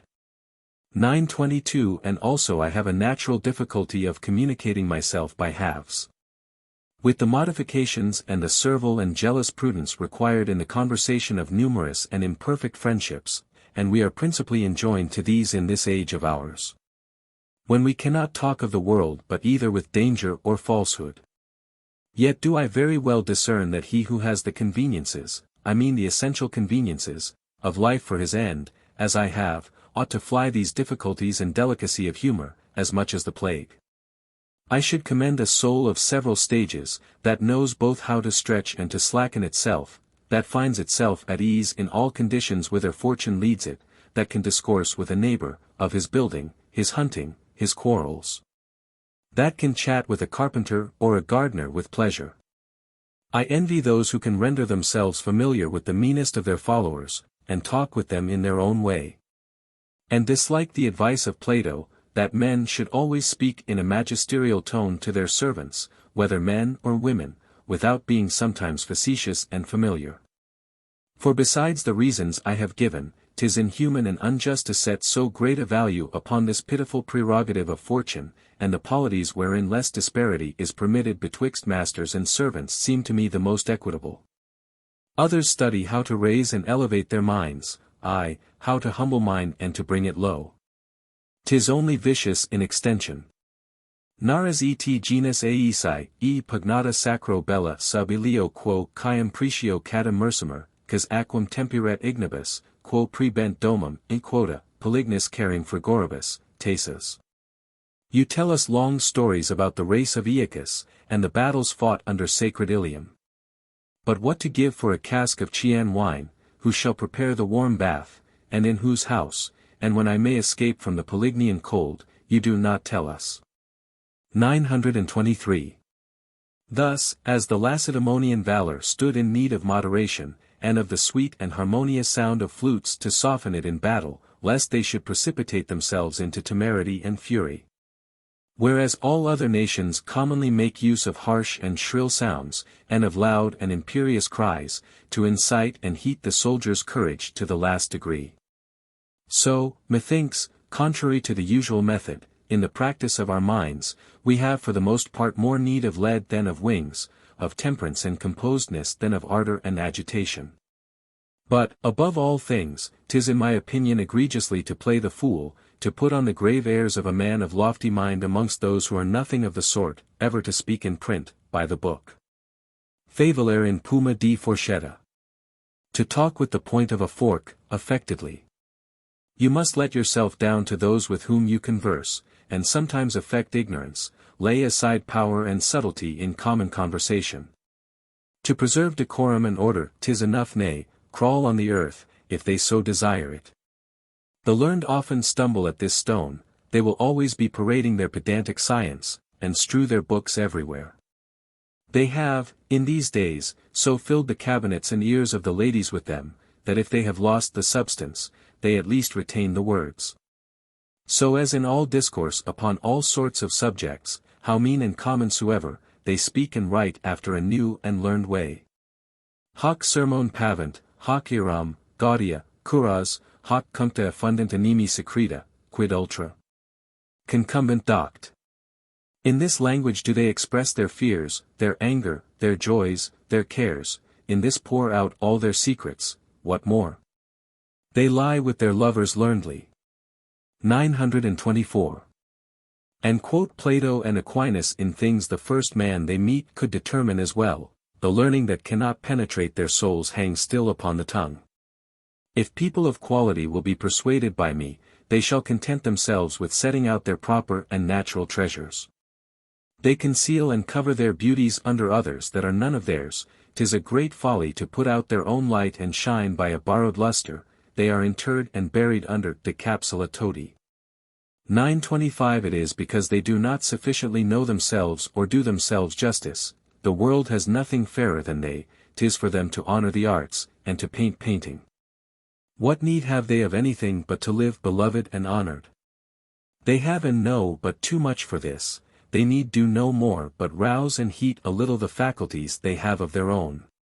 When I see them tampering with rhetoric, law, logic, and other drugs, so improper and unnecessary for their business, I begin to suspect that the men who inspire them with such fancies, do it that they may govern them upon that account. For what other excuse can I contrive? It is enough that they can, without our instruction, compose the graces of their eyes to gaiety, severity, sweetness, and season a denial with asperity, suspense, or favor. They need not another to interpret what we speak for their service. With this knowledge, they command with a switch, and rule both the tutors and the schools. But if, nevertheless, it angers them to give place to us in anything whatever, and will, out of curiosity, have their share in books, poetry is a diversion proper for them. 'Tis a wanton, subtle, dissembling, and prating art, all pleasure and all show, like themselves. They may also abstract several commodities from history. In philosophy, out of the moral part of it, they may select such instructions as will teach them to judge of our humors and conditions, to defend themselves from our treacheries, to regulate the ardor of their own desires, to manage their liberty, to lengthen the pleasures of life, and gently to bear the inconstancy of a lover, the rudeness of a husband, and the importunity of years, wrinkles, and the like. This is the utmost of what I would allow them in the sciences. There are some particular natures that are private and retired, my natural way is proper for communication, and apt to lay me open. I am all without and in sight, born for society and friendship. The solitude that I love myself and recommend to others, is chiefly no other than to withdraw my thoughts and affections into myself. To restrain and check, not my steps, but my own cares and desires, resigning all foreign solicitude, and mortally avoiding servitude and obligation, and not so much the crowd of men as the crowd of business. Local solitude, to say the truth, rather gives me more room and sets me more at large. I more readily throw myself upon affairs of state and the world when I am alone. At the Louvre and in the bustle of the court, I fold myself within my own skin. The crowd thrusts me upon myself, and I never entertain myself so wantonly, with so much license, or so especially, as in places of respect and ceremonious prudence. Our follies do not make me laugh, it is our wisdom which does. I am naturally no enemy to a court life. I have therein passed a part of my own, and am of a humor cheerfully to frequent great company, provided it be by intervals and at my own time, but this softness of judgment whereof I speak ties me perforce to solitude. Even at home, amidst a numerous family, and in a house sufficiently frequented, I see people enough, but rarely such with whom I delight to converse. And I there reserve both for myself and others an unusual liberty. There is in my house no such thing as ceremony, ushering, or waiting upon people down to the coach. And such other troublesome ceremonies as our courtesy enjoins, the servile and importunate custom. Every one there governs himself according to his own method, let who will speak his thoughts. I sit mute, meditating and shut up in my closet, without any offense to my guests. The men whose society and familiarity I covet are those they call sincere and able men, and the image of these makes me disrelish the rest. It is, if rightly taken, the rarest of our forms, and a form that we chiefly owe to nature. The end of this commerce is simply privacy, frequentation and conference, the exercise of souls, without other fruit. In our discourse, all subjects are alike to me. Let there be neither weight, nor depth, 'tis all one, there is yet grace and pertinency, all there is tinted with a mature and constant judgment, and mixed with goodness, freedom, gaiety, and friendship. 'Tis not only in talking of the affairs of kings and state that our wits discover their force and beauty, but every whit as much in private conferences. I understand my men even by their silence and smiles. And better discover them, perhaps, at table than in the council. Hippomachus said, very well, that he could know the good wrestlers by only seeing them walk in the street. If learning please to step into our talk, it shall not be rejected, not magisterial, imperious, and importunate, as it commonly is, but suffragan and docile itself, we there only seek to pass away our time. When we have a mind to be instructed and preached to, we will go seek this in its throne, please let it humble itself to us for the nonce. For, useful and profitable as it is, I imagine that, at need, we may manage well enough without it, and do our business without its assistance. A well-descended soul, and practiced in the conversation of men, will of herself render herself sufficiently agreeable. Art is nothing but the counterpart and register of what such souls produce. The conversation also of beautiful and honorable women is for me a sweet commerce. Non nos quoque oculos eruditos habemus. For we also have eyes that are versed in the matter. 926. If the soul has not therein so much to enjoy, as in the first the bodily senses, which participate more of this, bring it to a proportion next to, though, in my opinion, not equal to the other. But, 'tis a commerce wherein a man must stand a little upon his guard, especially those, where the body can do much, as in me. I there scalded myself in my youth, and suffered all the torments that poets say befall those who precipitate themselves into love without order and judgment. It is true that whipping has made me wiser since. Quicumque Gallica de class Cafaria fugit, semper ab Euboisis vela retorquid aquis. Whoever of the Grecian fleet has escaped the Capharian rocks, ever takes care to steer from the Euboean sea. 927. 'Tis folly to fix all a man's thoughts upon it, and to engage in it with a furious and indiscreet affection. But, on the other hand, to engage there without love and without inclination, like comedians, to play a common part, without putting anything to it of his own but words, is indeed to provide for his safety, but, withal, after as cowardly a manner as he who should abandon his honor, profit, or pleasure for fear of danger. For it is certain that from such a practice, they who set it on foot can expect no fruit that can please or satisfy a noble soul. A man must have, in good earnest, desired that which he, in good earnest, expects to have a pleasure in enjoying. I say, though fortune should unjustly favor their dissimulation, which often falls out, because there is none of the sex, let her be as ugly as the devil, who does not think herself well worthy to be beloved, and who does not prefer herself before other women either for her youth, the color of her hair, or her graceful motion, for there are no more women universally ugly, than there are women universally beautiful, and such of the Brahmin virgins as have nothing else to recommend them, the people being assembled by the common crier to that effect, come out into the marketplace to expose their matrimonial parts to public view, to try if these at least are not of temptation sufficient to get them a husband. Consequently, there is not one who does not easily suffer herself to be overcome by the first vow that they make to serve her. Now from this common and ordinary treachery of the men of the present day, that must fall out which we already experimentally see, either that they rally together, and separate themselves by themselves to evade us, or else form their discipline by the example we give them, play their parts of the farce as we do ours, and give themselves up to the sport, without passion, care, or love. Nec af electui sua, aut alieno, obnoxii. Neither amenable to their own affections, nor those of others. 928. Believing, according to the persuasion of Lysias in Plato, that they may with more utility and convenience surrender themselves up to us the less we love them. Where it will fall out, as in comedies, that the people will have as much pleasure or more than the comedians. For my part, I no more acknowledge a Venus without a Cupid than a mother without issue. They are things that mutually lend and owe their essence to one another. Thus this cheat recoils upon him who is guilty of it. It does not cost him much, indeed, but he also gets little or nothing by it. They who have made Venus a goddess have taken notice that her principal beauty was incorporeal and spiritual. But the Venus whom these people hunt after is not so much as human, nor indeed brutal. The very beasts will not accept it so gross and so earthly.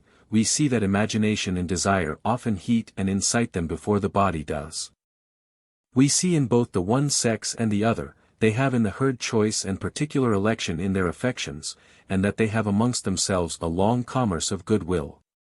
Even those to whom old age denies the practice of their desire, still tremble, nay, and twitter for love. We see them, before the act, full of hope and ardor, and when the body has played its game, yet please themselves with the sweet remembrance of the past delight. Some that swell with pride after they have performed, and others who, tired and sated, still by vociferation express a triumphing joy. He who has nothing to do but only to discharge his body of a natural necessity, need not trouble others with so curious preparations. It is not meet for a gross, coarse appetite. As one who does not desire that men should think me better than I am, I will here say this as to the errors of my youth. Not only from the danger of impairing my health, and yet I could not be so careful but that I had too light mischances, but moreover upon the account of contempt. I have seldom given myself up to common and mercenary embraces. I would heighten the pleasure by the difficulty, by desire, and a certain kind of glory, and was of Tiberius's mind. Who in his amours was as much taken with modesty and birth as any other quality, and of the courtesan Flora's humour, who never lent herself to less than a dictator, a consul, or a censor, and took pleasure in the dignity of her lovers. Doubtless pearls and gold tissue, titles and train, add something to it. As to the rest, I had a great esteem for wit, provided the person was not exceptionable. For, to confess the truth, if the one or the other of these two attractions must of necessity be wanting, I should rather have quitted that of the understanding, that has its use in better things. But in the subject of love, a subject principally relating to the senses of seeing and touching, something may be done without the graces of the mind, without the graces of the body, nothing. Beauty is the true prerogative of women, and so peculiarly their own, that ours, though naturally requiring another sort of feature, is never in its lustre but when youthful and beardless, a sort of confused image of theirs. 'Tis said that such as serve the Grand Signior upon the account of beauty, who are an infinite number, are, at the latest, dismissed at 22 years of age. Reason, prudence, and the offices of friendship are better found amongst men, and therefore it is that they govern the affairs of the world. These two engagements are fortuitous, and depending upon others. The one is troublesome by its rarity, the other withers with age, so that they could never have been sufficient for the business of my life. That of books, which is the third, is much more certain, and much more our own. It yields all other advantages to the two first, but has the constancy and facility of its service for its own share. It goes side by side with me in my whole course, and everywhere is assisting me. It comforts me in old age and solitude. It eases me of a troublesome weight of idleness, and delivers me at all hours from company that I dislike. It blunts the point of griefs, if they are not extreme, and have not got an entire possession of my soul. To divert myself from a troublesome fancy, 'tis but to run to my books. They presently fix me to them and drive the other out of my thoughts, and do not mutiny at seeing that I have only recourse to them for one of other more real, natural, and lively commodities. They always receive me with the same kindness. He may well go afoot, they say, who leads his horse in his hand. And our James, King of Naples and Sicily, who, handsome, young and healthful, caused himself to be carried about on a barrow, extended upon a pitiful mattress in a poor robe of grey cloth, and a cap of the same, yet attended withal by a royal train. Litters, led horses of all sorts, gentlemen and officers, did yet herein represent a tender and unsteady authority, the sick man has not to complain who has his cure in his sleeve. In the experience and practice of this maxim, which is a very true one, consists all the benefit I reap from books. As a matter of fact, I make no more use of them, as it were, than those who know them not. I enjoy them as misers do their money, in knowing that I may enjoy them when I please. My mind is satisfied with this right of possession. I never travel without books either in peace or war. And yet sometimes I pass over several days, and sometimes months, without looking on them. I will read by and by, say I to myself, or tomorrow, or when I please, and in the interim, time steals away without any inconvenience. For it is not to be imagined to what degree I please myself and rest content in this consideration, that I have them by me to divert myself with them when I am so disposed, and to call to mind what a refreshment they are to my life. 'Tis the best viaticum I have yet found out for this human journey, and I very much pity those men of understanding who are unprovided of it. I the rather accept of any other sort of diversion, how light soever, because this can never fail me. When at home, I a little more frequent my library, whence I overlook at once all the concerns of my family. 'Tis situated at the entrance into my house, and I then see under me my garden, court, and base court, and almost all parts of the building. There I turn over now one book, and then another, on various subjects, without method or design. One while I meditate, another I record and dictate, as I walk to and fro, such whimsies as these I present to you here. 'Tis in the third story of a tower, of which the ground room is my chapel, the second story a chamber with a withdrawing room and closet, where I often lie, to be more retired, and above is a great wardrobe.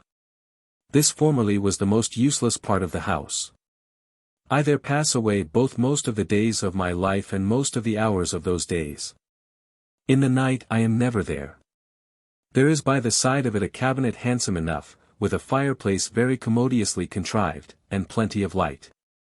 And were I not more afraid of the trouble than the expense, the trouble that frights me from all business, I could very easily adjoin on either side, and on the same floor, a gallery of 100 paces long and 12 broad. Having found walls already raised for some other design to the requisite height. Every place of retirement requires a walk, my thoughts sleep if I sit still, my fancy does not go by itself, as when my legs move it, and all those who study without a book are in the same condition. The figure of my study is round, and there is no more open wall than what is taken up by my table and my chair, so that the remaining parts of the circle present me a view of all my books at once, ranged upon 5 rows of shelves round about me. It has 3 noble and free prospects, and is 16 paces in diameter. I am not so continually there in winter. For my house is built upon an eminence, as its name imports, and no part of it is so much exposed to the wind and weather as this, which pleases me the better, as being of more difficult access and a little remote. As well upon the account of exercise, as also being there more retired from the crowd. 'Tis there that I am in my kingdom, and there I endeavor to make myself an absolute monarch, and to sequester this one corner from all society, conjugal, filial, and civil. Elsewhere I have but verbal authority only, and of a confused essence. That man, in my opinion, is very miserable, who has not at home where to be by himself, where to entertain himself alone, or to conceal himself from others. Ambition sufficiently plagues her proselytes, by keeping them always in show, like the statue of a public square. Magna servitus est magna fortuna. A great fortune is a great slavery. 929. They cannot so much as be private in the water closet.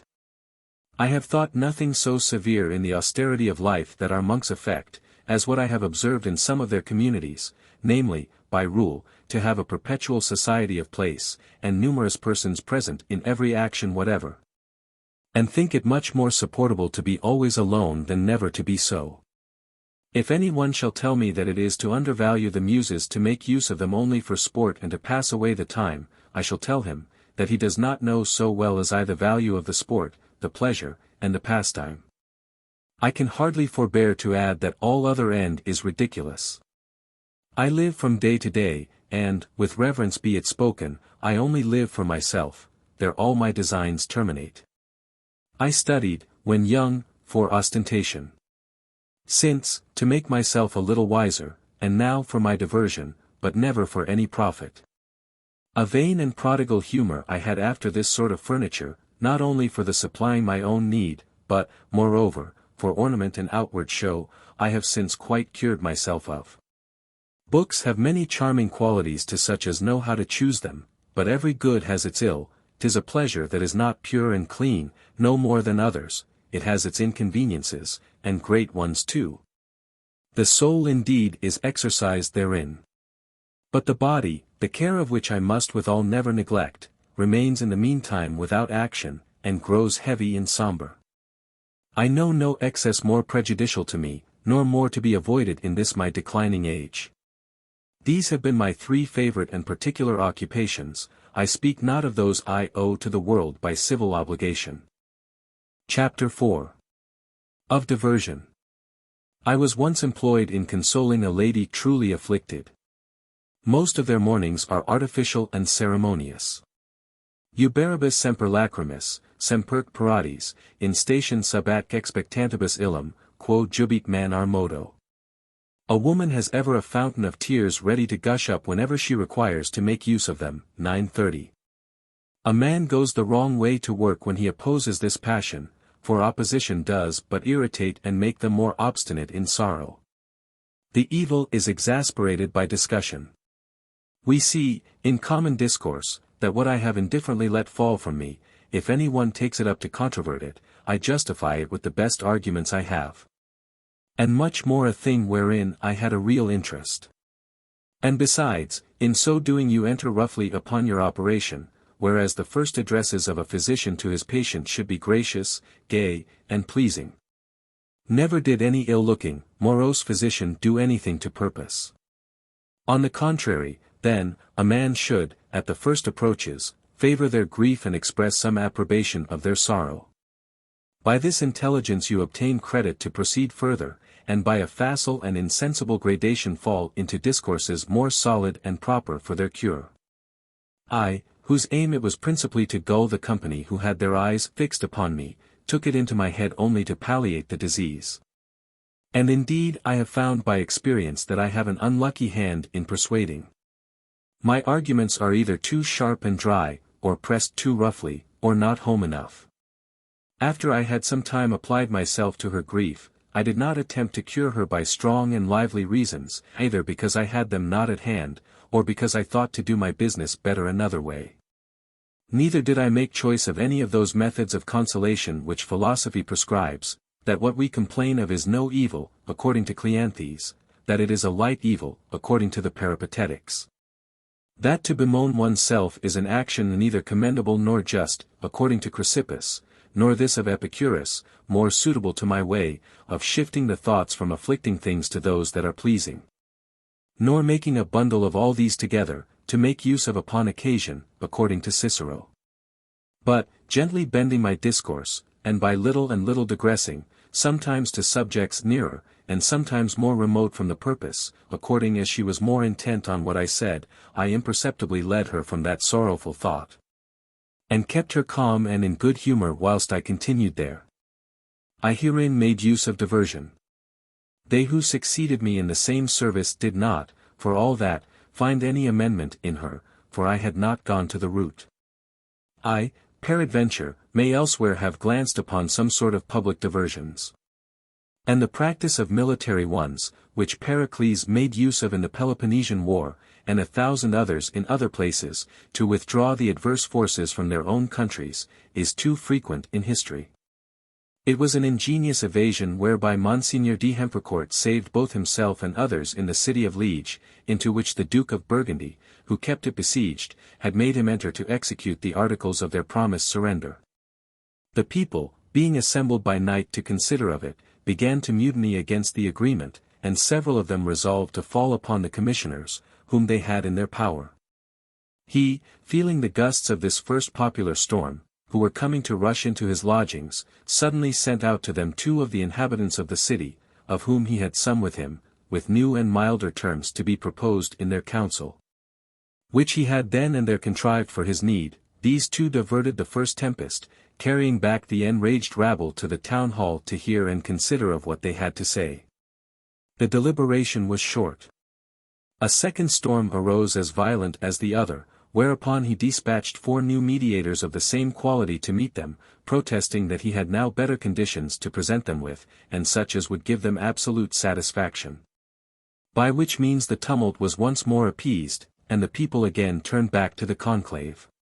In fine, by this dispensation of amusements, one after another, diverting their fury and dissipating it in frivolous consultations, he laid it at last asleep till the day appeared, which was his principal end. This other story that follows is also of the same category. Atalanta, a virgin of excelling beauty and of wonderful disposition of body, to disengage herself from the crowd of 1,000 suitors who sought her in marriage, made this proposition: that she would accept of him for her husband who should equal her in running, upon condition that they who failed should lose their lives. There were enough who thought the prize very well worth the hazard, and who suffered the cruel penalty of the contract. Hippomenes, about to make trial after the rest, made his address to the goddess of love, imploring her assistance. And she, granting his request, gave him 3 golden apples, and instructed him how to use them. The race beginning, as Hippomenes perceived his mistress to press hard up to him, he, as it were by chance, let fall one of these apples. The maid, taken with the beauty of it, failed not to step out of her way to pick it up. Obstupiat Virgo, nitidec Cupidine pomi declinat cursus, orumque voluble tolit. The virgin, astonished and attracted by the glittering apple, stops her career, and seizes the rolling gold. 931. He did the same, when he saw his time, by the second and the third, till by so diverting her, and making her lose so much ground, he won the race. When physicians cannot stop a catarrh, they divert and turn it into some other less dangerous part. And I find also that this is the most ordinary practice for the diseases of the mind. Abducendus idiom non nunquam animus est ad alia studia, solicitudines, curas, negotia, loci denique mutation, tanquam migroti non convalescens. Seep corandus est. The mind is sometimes to be diverted to other studies, thoughts, cares, business, in fine, by change of place, as where sick persons do not become convalescent. 932. 'Tis to little effect directly to jostle a man's infirmities. We neither make him sustain nor repel the attack, we only make him decline and evade it. This other lesson is too high and too difficult. 'Tis for men of the first form of knowledge purely to insist upon the thing, to consider and judge it. It appertains to one sole Socrates to meet death with an ordinary countenance, to grow acquainted with it, and to sport with it. He seeks no consolation out of the thing itself, dying appears to him a natural and indifferent accident. 'Tis there that he fixes his sight and resolution, without looking elsewhere. The disciples of Hegesias, who starved themselves to death, animated thereunto by his fine lectures, and in such numbers that King Ptolemy ordered he should be forbidden to entertain his followers with such homicidal doctrines. Did not consider death in itself, neither did they judge of it. It was not there they fixed their thoughts, they ran towards and aimed at a new being. The poor wretches whom we see brought upon the scaffold, full of ardent devotion, and therein, as much as in them lies, employing all their senses, their ears in hearing the instructions given them, their eyes and hands lifted up towards heaven, their voices in loud prayers, with a vehement and continual emotion, do doubtless things very commendable and proper for such a necessity. We ought to commend them for their devotion, but not properly for their constancy. They shun the encounter, they divert their thoughts from the consideration of death, as children are amused with some toy or other when the surgeon is going to give them a prick with his lancet. I have seen some, who, casting their eyes upon the dreadful instruments of death round about, have fainted, and furiously turned their thoughts another way. Such as are to pass a formidable precipice are advised either to shut their eyes or to look another way. Subrius Flavius, being by Nero's command to be put to death, and by the hand of Niger, both of them great captains, when they lead him to the place appointed for his execution, seeing the grave that Niger had caused to be hollowed to put him into ill-made, neither is this, said he, turning to the soldiers who guarded him, according to military discipline. And to Niger, who exhorted him to keep his head firm, do but thou strike as firmly, said he. And he very well foresaw what would follow when he said so, for Niger's arms so trembled that he had several blows at his head before he could cut it off. This man seems to have had his thoughts rightly fixed upon the subject. He who dies in a battle, with his sword in his hand, does not then think of death, he feels or considers it not, the ardor of the fight diverts his thought another way. A worthy man of my acquaintance, falling as he was fighting a duel, and feeling himself nailed to the earth by 9 or 10 thrusts of his enemy, every one present called to him to think of his conscience. But he has since told me, that though he very well heard what they said, it nothing moved him, and that he never thought of anything but how to disengage and revenge himself. He afterwards killed his man in that very duel. He who brought to L. Silanus the sentence of death, did him a very great kindness, in that, having received his answer, that he was well prepared to die, but not by base hands, he ran upon him with his soldiers to force him, and as he, unarmed as he was, obstinately defended himself with his fists and feet, he made him lose his life in the contest, by that means dissipating and diverting in a sudden and furious rage the painful apprehension of the lingering death to which he was designed. We always think of something else. Either the hope of a better life comforts and supports us, or the hope of our children's worth, or the future glory of our name, or the leaving behind the evils of this life, or the vengeance that threatens those who are the causes of our death, administers consolation to us. Spiro equidem medius, si quid pia numina passant, supplicia hasurum scopulis, in nomine Dido sep vocaturum.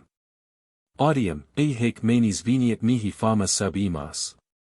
I hope, however, if the pious gods have any power, thou wilt feel thy punishment amid the rocks, and will call on the name of Dido, I shall hear, and this report will come to me below. 933.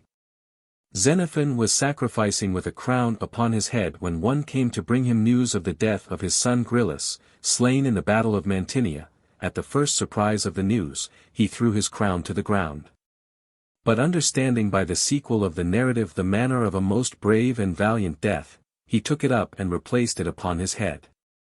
Epicurus himself, at his death, consoles himself upon the utility and eternity of his writings. Omnes cleri et nobilitati labors fiant tolerabiles. All labors that are illustrious and famous become supportable. 934.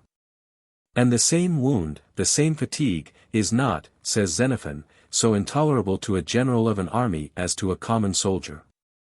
Epaminondas took his death much more cheerfully, having been informed that the victory remained to him. Haec sunt solatia, haec fomenta summorum dolorum. These are sedatives and alleviations to the greatest pains. 935. And such like circumstances amuse, divert, and turn our thoughts from the consideration of the thing in itself. Even the arguments of philosophy are always edging and glancing on the matter, so as scarce to rub its crust. The greatest man of the first philosophical school, and superintendent over all the rest, the great Zeno, forms this syllogism against death: no evil is honorable, but death is honorable, therefore death is no evil. Against drunkenness this: no one commits his secrets to a drunkard, but every one commits his secrets to a wise man, therefore a wise man is no drunkard. Is this to hit the white? I love to see that these great and leading souls cannot rid themselves of our company. Perfect men as they are yet simply men. Revenge is a sweet passion, of great and natural impression. I discern it well enough, though I have no manner of experience of it. From this not long ago to divert a young prince, I did not tell him that he must, to him that had struck him upon the one cheek, turn the other, upon account of charity. Nor go about to represent to him the tragical events that poetry attributes to this passion. I left that behind. And I busied myself to make him relish the beauty of a contrary image, and, by representing to him what honor, esteem, and goodwill he would acquire by clemency and good nature, diverted him to ambition. Thus a man is to deal in such cases. If your passion of love be too violent, disperse it, say they, and they say true, for I have often tried it with advantage, break it into several desires, of which let one be regent, if you will, over the rest. But, lest it should tyrannize and domineer over you, weaken and protract, by dividing and diverting it. Cum morosa vago singulti ad inguine vena. When you are tormented with fierce desire, satisfy it with the first person that presents herself. 936. Congecido humorum collectum in corpore quic, 937. And provide for it in time, lest it prove troublesome to deal with, when it has once seized you. Si non prima novus conturbs vulnera plagius, vulgavagic vagus venir anti-recentia cures. Unless you cure old wounds by new, 938. I was once wounded with a vehement displeasure, and withal, more just than vehement, I might peradventure have lost myself in it, if I had merely trusted to my own strength. Having need of a powerful diversion to disengage me, by art and study I became amorous, wherein I was assisted by my youth, love relieved and rescued me from the evil wherein friendship had engaged me. 'Tis in everything else the same. A violent imagination hath seized me, I find it a nearer way to change than to subdue it, I depute, if not one contrary, yet another at least, in its place. Variation ever relieves, dissolves, and dissipates. If I am not able to contend with it, I escape from it, and in avoiding it, slip out of the way, and make, my doubles. Shifting place, business, and company, I secure myself in the crowd of other thoughts and fancies, where it loses my trace, and I escape. After the same manner does nature proceed, by the benefit of inconstancy. For time, which she has given us for the sovereign physician of our passions, chiefly works by this, that supplying our imaginations with other and new affairs, it loosens and dissolves the first apprehension, how strong soever. A wise man little less sees his friend dying at the end of 25 years than on the first year, and according to Epicurus, no less at all. For he did not attribute any alleviation of afflictions, either to their foresight or their antiquity, but so many other thoughts traverse this, that it languishes and tires at last. Alcibiades, to divert the inclination of common rumors, cut off the ears and tail of his beautiful dog, and turned him out into the public place, to the end that, giving the people this occasion to prate, they might let his other actions alone. I have also seen, for this same end of diverting the opinions and conjectures of the people and to stop their mouths, some women conceal their real affections by those that were only counterfeit. But I have also seen some of them, who in counterfeiting have suffered themselves to be caught indeed. And who have quitted the true and original affection for the feigned, and so have learned that they who find their affections well placed are fools to consent to this disguise, the public and favorable reception being only reserved for this pretended lover. One may conclude him a fellow of very little address and less wit, if he does not in the end put himself into your place, and you into his. This is precisely to cut out and make up a shoe for another to draw on. A little thing will turn and divert us, because a little thing holds us. We do not much consider subjects in gross and singly. They are little and superficial circumstances, or images that touch us, and the outward useless rinds that peel off from the subjects themselves. Folliculos ut nunc terits estate cicadi lincant. As husks we find grasshoppers leave behind them in summer, 939. Even Plutarch himself laments his daughter for the little apish tricks of her infancy. 940 The remembrance of a farewell, of the particular grace of an action, of a last recommendation, afflict us. The sight of Caesar's robe troubled all Rome, which was more than his death had done. Even the sound of names ringing in our ears, as, my poor master, my faithful friend, alas, my dear father, or, my sweet daughter, afflict us. When these repetitions annoy me, and that I examine it a little nearer, I find 'tis no other but a grammatical and word complaint. I am only wounded with the word and tone, as the exclamations of preachers very often work more upon their auditory than their reasons, and as the pitiful eyes of a beast killed for our service. Without my weighing or penetrating meanwhile into the true and solid essence of my subject. His esse stimulis dolor ipsi laesis sit. With these incitements grief provokes itself, 941. These are the foundations of our mourning. The obstinacy of my stone to all remedies, especially those in my bladder, has sometimes thrown me into so long suppressions of urine for 3 or 4 days together, and so near death, that it had been folly to have hoped to evade it. And it was much rather to have been desired, considering the miseries I endure in those cruel fits. Oh, that good emperor, who caused criminals to be tied that they might die for want of urination, was a great master in the hangman's science. Finding myself in this condition, I considered by how many light causes and objects imagination nourished in me the regret of life, of what atoms the weight and difficulty of this dislodging was composed in my soul. To how many idle and frivolous thoughts we give way in so great an affair, a dog, a horse, a book, a glass, and what not, were considered in my loss. To others their ambitious hopes, their money, their knowledge, not less foolish considerations in my opinion than mine. I look upon death carelessly when I look upon it universally as the end of life. I insult over it in gross, but in detail it domineers over me, the tears of a footman, the disposing of my clothes, the touch of a friendly hand, a common consolation, discourages and softens me.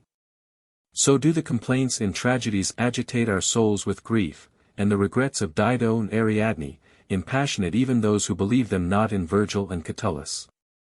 'Tis a symptom of an obstinate and obdurate nature to be sensible of no emotion, as 'tis reported for a miracle of Polemon, but then he did not so much as alter his countenance at the biting of a mad dog that tore away the calf of his leg. And no wisdom proceeds so far as to conceive so vivid and entire a cause of sorrow, by judgment that it does not suffer increase by its presence, when the eyes and ears have their share, parts that are not to be moved but by vain accidents. Is it reason that even the arts themselves should make an advantage of our natural stupidity and weakness? An orator, says rhetoric in the farce of his pleading, shall be moved with the sound of his own voice and feigned emotions, and suffer himself to be imposed upon by the passion he represents. He will imprint in himself a true and real grief, by means of the part he plays, to transmit it to the judges, who are yet less concerned than he, as they do who are hired at funerals to assist in the ceremony of sorrow, who sell their tears and mourning by weight and measure. For although they act in a borrowed form, nevertheless, by habituating and settling their countenances to the occasion, 'tis most certain they often are really affected with an actual sorrow. I was one, amongst several others of his friends, who conveyed the body of Monsieur de Gramont to Spissons from the siege of La Fere, where he was slain. I observed that in all places we passed through we filled the people we met with lamentations and tears by the mere solemn pomp of our convoy, for the name of the defunct was not there so much as known.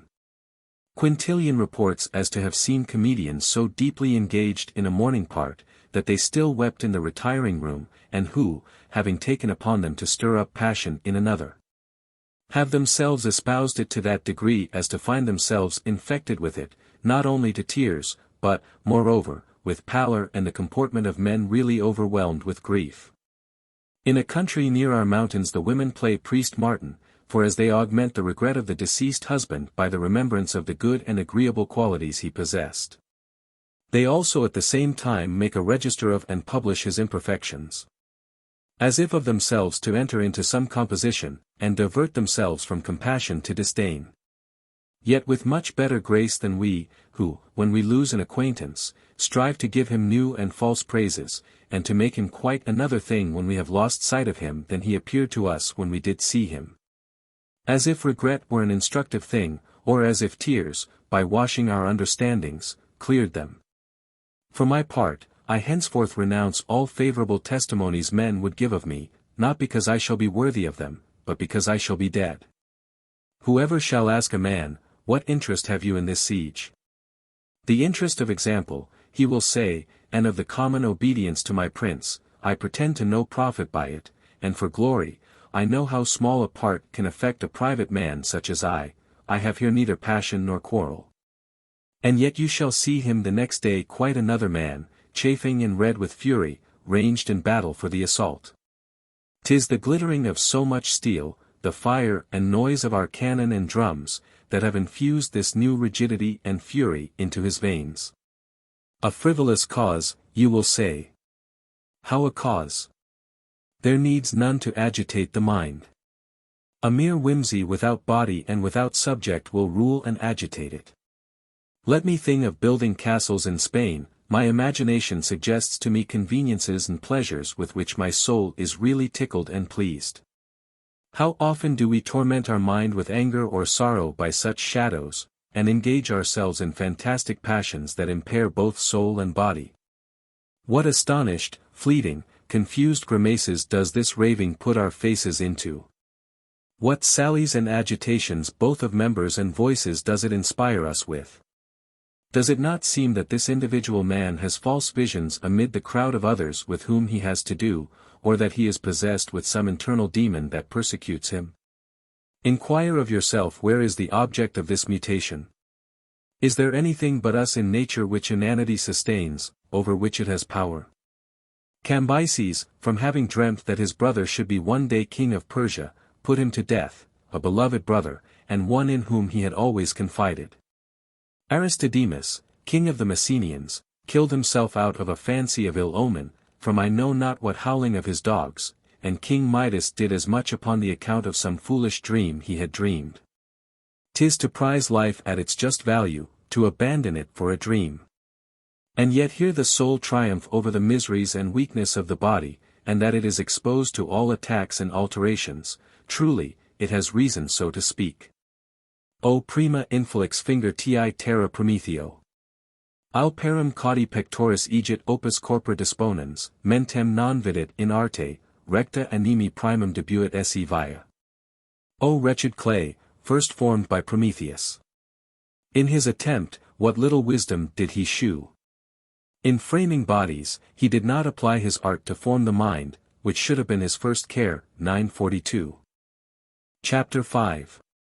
Upon some verses of Virgil. By how much profitable thoughts are more full and solid, by so much are they also more cumbersome and heavy. Vice, death, poverty, diseases, are grave and grievous subjects. A man should have his soul instructed in the means to sustain and to contend with evils, and in the rules of living and believing well, and often rouse it up, and exercise it in this noble study. But in an ordinary soul it must be by intervals and with moderation, it will otherwise grow besotted if continually intent upon it.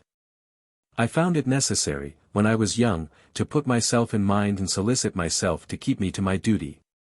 Gaiety and health do not, they say, so well agree with those grave and serious meditations. I am at present in another state, the conditions of age but too much put me in mind, urge me to wisdom, and preach to me.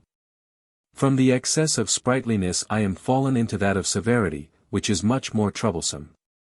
And for that reason I now and then suffer myself purposely a little to run into disorder, and occupy my mind in wanton and youthful thoughts, wherewith it diverts itself. I am of late but too reserved, too heavy, and too ripe. Years every day read to me lectures of coldness and temperance. This body of mine avoids disorder and dreads it. 'Tis now my body's turn to guide my mind towards reformation. It governs, in turn, and more rudely and imperiously than the other. It lets me not an hour alone, sleeping or waking, but is always preaching to me death, patience, and repentance. I now defend myself from temperance, as I have formerly done from pleasure. It draws me too much back, and even to stupidity. Now I will be master of myself. To all intents and purposes, wisdom has its excesses, and has no less need of moderation than folly. Therefore, lest I should wither, dry up, and overcharge myself with prudence, in the intervals and truces my infirmities allow me. Mens intenta sui initiate usque malice. That my mind may not eternally be intent upon my ills. 943. I gently turn aside, and avert my eyes from the stormy and cloudy sky I have before me, which, thanks be to God, I regard without fear, but not without meditation and study. And amuse myself in the remembrance of my better years. Animus quo perdidit, optat, ac in praeterita esse totus imagine versat. The mind wishes to have what it has lost, and throws itself wholly into memories of the past. 944. Let childhood look forward and age backward. Was not this the signification of Janus' double face? Let years draw me along if they will, but it shall be backward. As long as my eyes can discern the pleasant season expired, I shall now and then turn them that way. Though it escape from my blood and veins, I shall not, however, root the image of it out of my memory. Hoc est vivere bis, vita posse priori frui. 'Tis to live twice to be able to enjoy one's former life again. 945. Plato ordains that old men should be present at the exercises, dances, and sports of young people, that they may rejoice in others for the activity and beauty of body which is no more in themselves, and call to mind the grace and comeliness of that flourishing age. And wills that in these recreations the honor of the prize should be given to that young man who has most diverted the company. I was formerly wont to mark cloudy and gloomy days as extraordinary, these are now my ordinary days. The extraordinary are the clear and bright, I am ready to leap for joy, as for an unwonted favor, when nothing happens me. Let me tickle myself, I cannot force a poor smile from this wretched body of mine. I am only merry in conceit and in dreaming, by artifice to divert the melancholy of age, but, in faith, it requires another remedy than a dream. A weak contest of art against nature. 'Tis great folly to lengthen and anticipate human incommodities, as every one does. I had rather be a less while old than be old before I am really so. I seize on even the least occasions of pleasure I can meet. I know very well, by hearsay, several sorts of prudent pleasures, effectually so, and glorious to boot, but opinion has not power enough over me to give me an appetite to them. I covet not so much to have them magnanimous, magnificent, and pompous, as I do to have them sweet, facile, and ready. A natura desedimus, populo nos damus, nullius re bono optori. We depart from nature and give ourselves to the people, who understand nothing. 946. My philosophy is in action, in natural and present practice, very little in fancy. What if I should take pleasure in playing at cobnut or to whip a top? Non ponbat enim rumors anti-salutum. He did not sacrifice his health even to rumors. 947. Pleasure is a quality of very little ambition, it thinks itself rich enough of itself without any addition of repute, and is best pleased where most retired. A young man should be whipped who pretends to a taste in wine and sauces. There was nothing which, at that age, I less valued or knew. Now I begin to learn, I am very much ashamed on't, but what should I do? I am more ashamed and vexed at the occasions that put me upon't. 'Tis for us to dote and trifle away the time, and for young men to stand upon their reputation and nice punctilios. They are going towards the world and the world's opinion. We are retiring from it. Sibi arma, sibi equos, sibi astas, sibi clavum, sibi pilum, sibi natations, e cursus habeant, nobis senibus, ex legionibus multis, telos relinquent et tesserus. Let them reserve to themselves arms, horses, spears, clubs, tennis, swimming, and races, and of all the sports leave to us old men cards and dice. 948. The laws themselves send us home. I can do no less in favor of this wretched condition into which my age has thrown me than furnish it with toys to play withal, as they do children, and, in truth, we become such. Both wisdom and folly will have enough to do to support and relieve me by alternate services in this calamity of age. Mis stultitium conciliis brevum. Mingle with counsels a brief interval of folly. 949. I accordingly avoid the lightest punctures, and those that formerly would not have rippled the skin, now pierce me through and through. My habit of body is now so naturally declining to ill. In fragile corpori odiosa omnis offentio est. In a fragile body every shock is obnoxious. 950. Mensc pati durum sustinet agra nihil. And the infirm mind can bear no difficult exertion. 951. I have ever been very susceptibly tender as to offences. I am much more tender now, and open throughout. Et minime vires frangir quas avalant. And little force suffices to break what was cracked before. 952. My judgment restrains me from kicking against and murmuring at the inconveniences that nature orders me to endure, but it does not take away my feeling them, I, who have no other thing in my aim but to live and be merry. Would run from one end of the world to the other to seek out one good year of pleasant and jocund tranquillity. A melancholic and dull tranquillity may be enough for me, but it benumbs and stupefies me, I am not contented with it. If there be any person, any knot of good company in country or city, in France or elsewhere, resident or in motion, who can like my humor, and whose humors I can like, let them but whistle and I will run and furnish them with essays in flesh and bone. Seeing it is the privilege of the mind to rescue itself from old age, I advise mine to it with all the power I have. Let it meanwhile continue green, and flourish if it can, like mistletoe upon a dead tree. But I fear 'tis a traitor, it has contracted so strict a fraternity with the body that it leaves me at every turn, to follow that in its need. I wheedle and deal with it apart in vain, I try in vain to wean it from this correspondence, to no effect, quote to it Seneca and Catullus, and ladies and royal masks, if its companion have the stone, it seems to have it too. Even the faculties that are most peculiarly and properly its own cannot then perform their functions, but manifestly appear stupefied and asleep. There is no sprightliness in its productions, if there be not at the same time an equal proportion in the body too. Our masters are to blame, that in searching out the causes of the extraordinary emotions of the soul, besides attributing it to a divine ecstasy, love, martial fierceness, poesy, wine, they have not also attributed a part to health, a boiling, vigorous, full, and lazy health, such as formerly the verdure of youth and security, by fits, supplied me withal. That fire of sprightliness and gaiety darts into the mind flashes that are lively and bright beyond our natural light, and of all enthusiasms the most jovial, if not the most extravagant. It is, then, no wonder if a contrary state stupefy and clog my spirit, and produce a contrary effect. Ad nullum consurgit opus, cum corpore languit. When the mind is languishing, the body is good for nothing. Or, it rises to no effort. It languishes with the body, 953. And yet would have me obliged to it for giving, as it wants to make out, much less consent to this stupidity than is the ordinary case with men of my age. Let us, at least, whilst we have truce, drive away incommodities and difficulties from our commerce. Dum licet, abducta salvator fronte senectus. Whilst we can, let us banish old age from the brow, 954. Tetrica sunt amsinanda jocularibus. Sour things are to be sweetened with those that are pleasant. 955.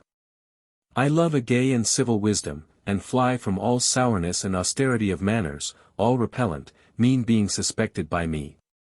Tristemque voltus tetraci arrogantiam. The arrogant sadness of a crabbed face. 956. Iti habet tristis quoque tuba senidos. And the dull crowd also has its voluptuaries. Or, an austere countenance sometimes covers a debauched mind. 957. I am very much of Plato's opinion, who says that facile or harsh humors are great indications of the good or ill disposition of the mind. Socrates had a constant countenance, but serene and smiling, not sourly austere, like the elder Crassus, whom no one ever saw laugh. Virtue is a pleasant and gay quality. I know very well that few will quarrel with the license of my writings, who have not more to quarrel with in the license of their own thoughts. I conform myself well enough to their inclinations, but I offend their eyes. 'Tis a fine humor to strain the writings of Plato, to wrest his pretended intercourses with Phaedo, Dion, Stella, and Archianassa. Non pudit dicere, quod non pudet sentire. Let us not be ashamed to speak what we are not ashamed to think. I hate a froward and dismal spirit, that slips over all the pleasures of life and seizes and feeds upon misfortunes. Like flies, that cannot stick to a smooth and polished body, but fix and repose themselves upon craggy and rough places, and like cupping glasses, that only suck and attract bad blood. As to the rest, I have enjoined myself to dare to say all that I dare to do, even thoughts that are not to be published, displease me. The worst of my actions and qualities do not appear to me so evil as I find it evil and base not to dare to own them. Every one is wary and discreet in confession, but men ought to be so in action. The boldness of doing ill is in some sort compensated and restrained by the boldness of confessing it. Whoever will oblige himself to tell all, should oblige himself to do nothing that he must be forced to conceal. I wish that this excessive license of mine may draw men to freedom, above these timorous and mincing virtues sprung from our imperfections, and that at the expense of my immoderation I may reduce them to reason. A man must see and study his vice to correct it. They who conceal it from others, commonly conceal it from themselves. And do not think it close enough, if they themselves see it, they withdraw and disguise it from their own consciences. Quer vitia sua nemo confititur. Quia etiam nunc in ilia est, somnium narrare vigilantis est. Why does no man confess his vices? Because he is yet in them. 'Tis for a waking man to tell his dream. 958. The diseases of the body explain themselves by their increase. We find that to be the gout which we called a rheum or a strain. The diseases of the soul, the greater they are, keep themselves the most obscure, the most sick are the least sensible. Therefore it is that with an unrelenting hand they most often, in full day, be taken to task, opened, and torn from the hollow of the heart. As in doing well, so in doing ill, the mere confession is sometimes satisfaction. Is there any deformity in doing amiss, that can excuse us from confessing ourselves? It is so great a pain to me to dissemble, that I evade the trust of another's secrets, wanting the courage to disavow my knowledge. I can keep silent, but deny I cannot without the greatest trouble and violence to myself imaginable to be very secret. A man must be so by nature, not by obligation. 'Tis little worth, in the service of a prince, to be secret, if a man be not a liar to boot. If he who asked Thales the Milesian whether he ought solemnly to deny that he had committed adultery, had applied himself to me, I should have told him that he ought not to do it, for I look upon lying as a worse fault than the other. Thales advised him quite contrary, bidding him swear to shield the greater fault by the less. 959. Nevertheless, this counsel was not so much an election as a multiplication of vice. Upon which let us say this in passing, that we deal liberally with a man of conscience when we propose to him some difficulty in counterpoise of vice. But when we shut him up betwixt two vices, he is put to a hard choice, as Origen was either to idolatrize or to suffer himself to be carnally abused by a great Ethiopian slave they brought to him. He submitted to the first condition, and wrongly, people say. Yet those women of our times are not much out, according to their error, who protest they had rather burden their consciences with 10 men than one mass. If it be indiscretion so to publish one's errors, yet there is no great danger that it pass into example and custom, for Ariston said, that the winds men most fear are those that lay them open. We must tuck up this ridiculous rag that hides our manners. They send their consciences to the stews, and keep a starched countenance. Even traitors and assassins espouse the laws of ceremony, and there fix their duty. So that neither can injustice complain of incivility, nor malice of indiscretion. 'Tis pity but a bad man should be a fool to boot, and that outward decency should palliate his vice. This rough cast only appertains to a good and sound wall, that deserves to be preserved and whited. In favor of the Huguenots, who condemn our auricular and private confession, I confess myself in public, religiously and purely. Street Augustine, Origidi, and Hippocrates have published the errors of their opinions, I, moreover, of my manners. I am greedy of making myself known, and I care not to how many, provided it be truly, or to say better, I hunger for nothing, but I mortally hate to be mistaken by those who happen to learn my name. He who does all things for honor and glory, what can he think to gain by shewing himself to the world in a visor, and by concealing his true being from the people?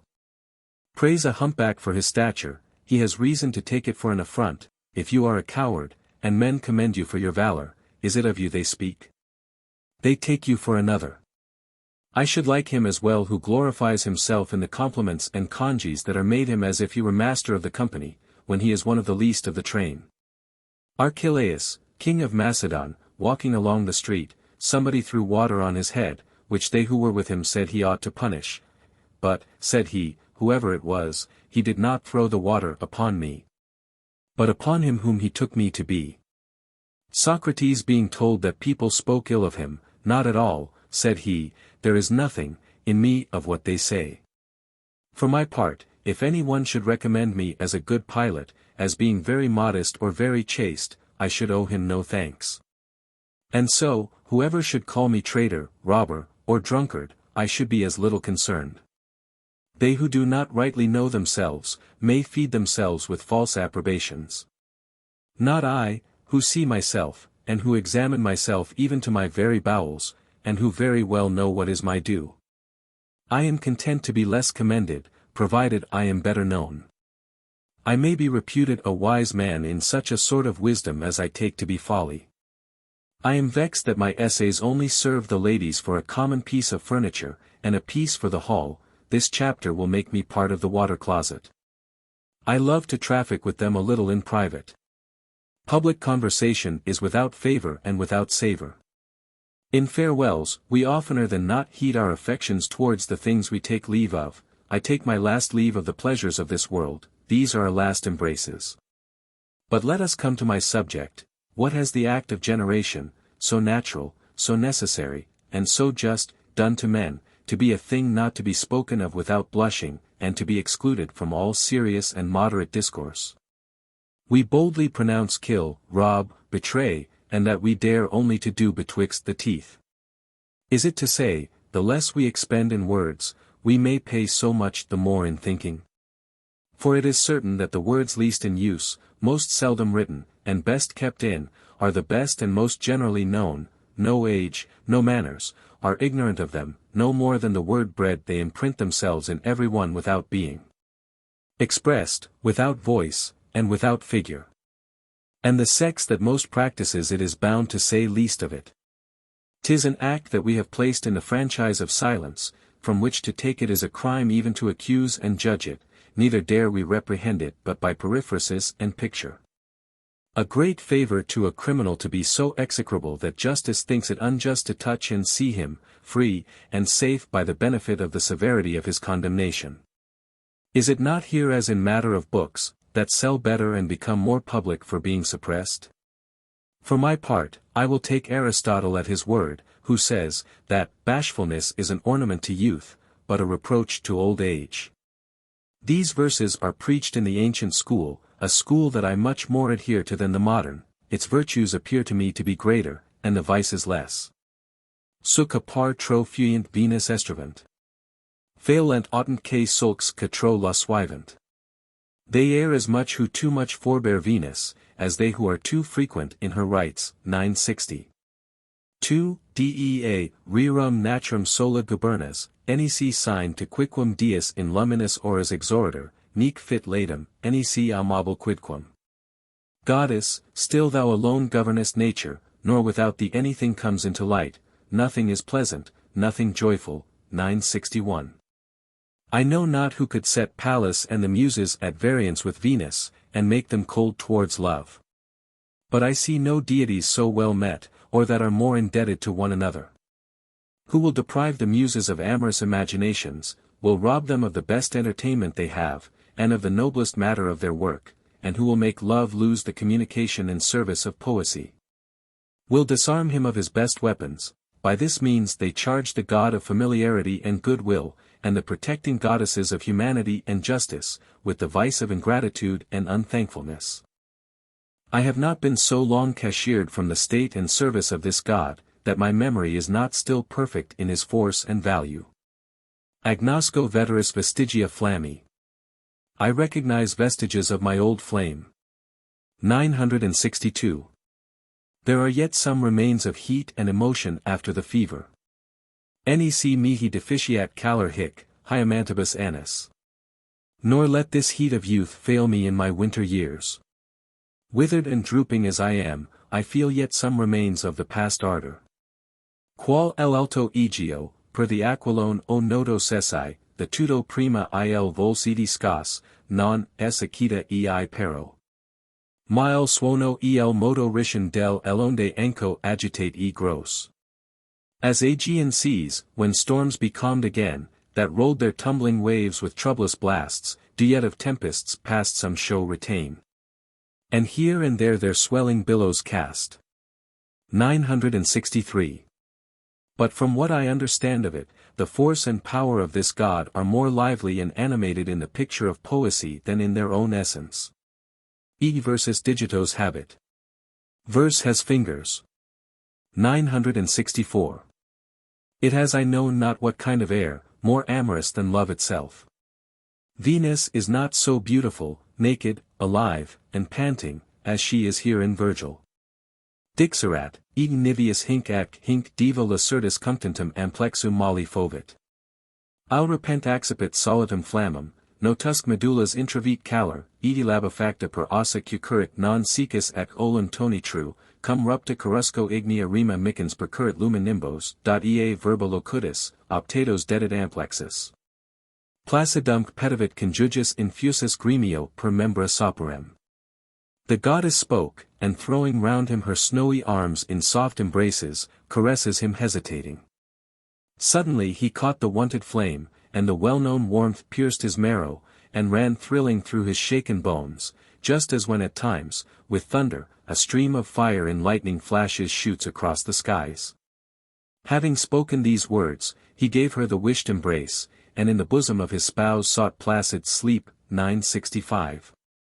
All that I find fault with in considering it is, that he has represented her a little too passionate for a married Venus.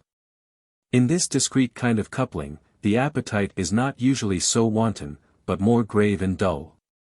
Love hates that people should hold of any but itself, and goes but faintly to work in familiarities derived from any other title, as marriage is, alliance, dowry, therein sway by reason, as much or more than grace and beauty.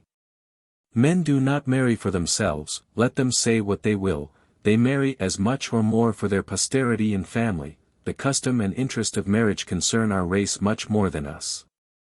And therefore it is, that I like to have a match carried on by a third hand rather than a man's own, and by another man's liking than that of the party himself. And how much is all this opposite to the conventions of love?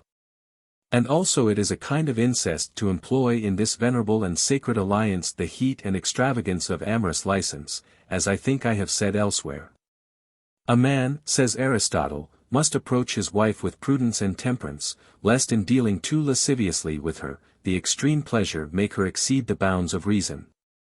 What he says upon the account of conscience, the physicians say upon the account of health, that a pleasure excessively lascivious, voluptuous, and frequent, makes the seed too hot, and hinders conception. 'Tis said, elsewhere, that to a languishing intercourse, as this naturally is, to supply it with a due and fruitful heat, a man must do it but seldom and at appreciable intervals. Quo rapiat sciens venerum, interiusque recandat. But let him thirstily snatch the joys of love and enclose them in his bosom. 966. I see no marriages where the conjugal compatibility sooner fails than those that we contract upon the account of beauty and amorous desires. There should be more solid and constant foundation, and they should proceed with greater circumspection. This furious ardor is worth nothing.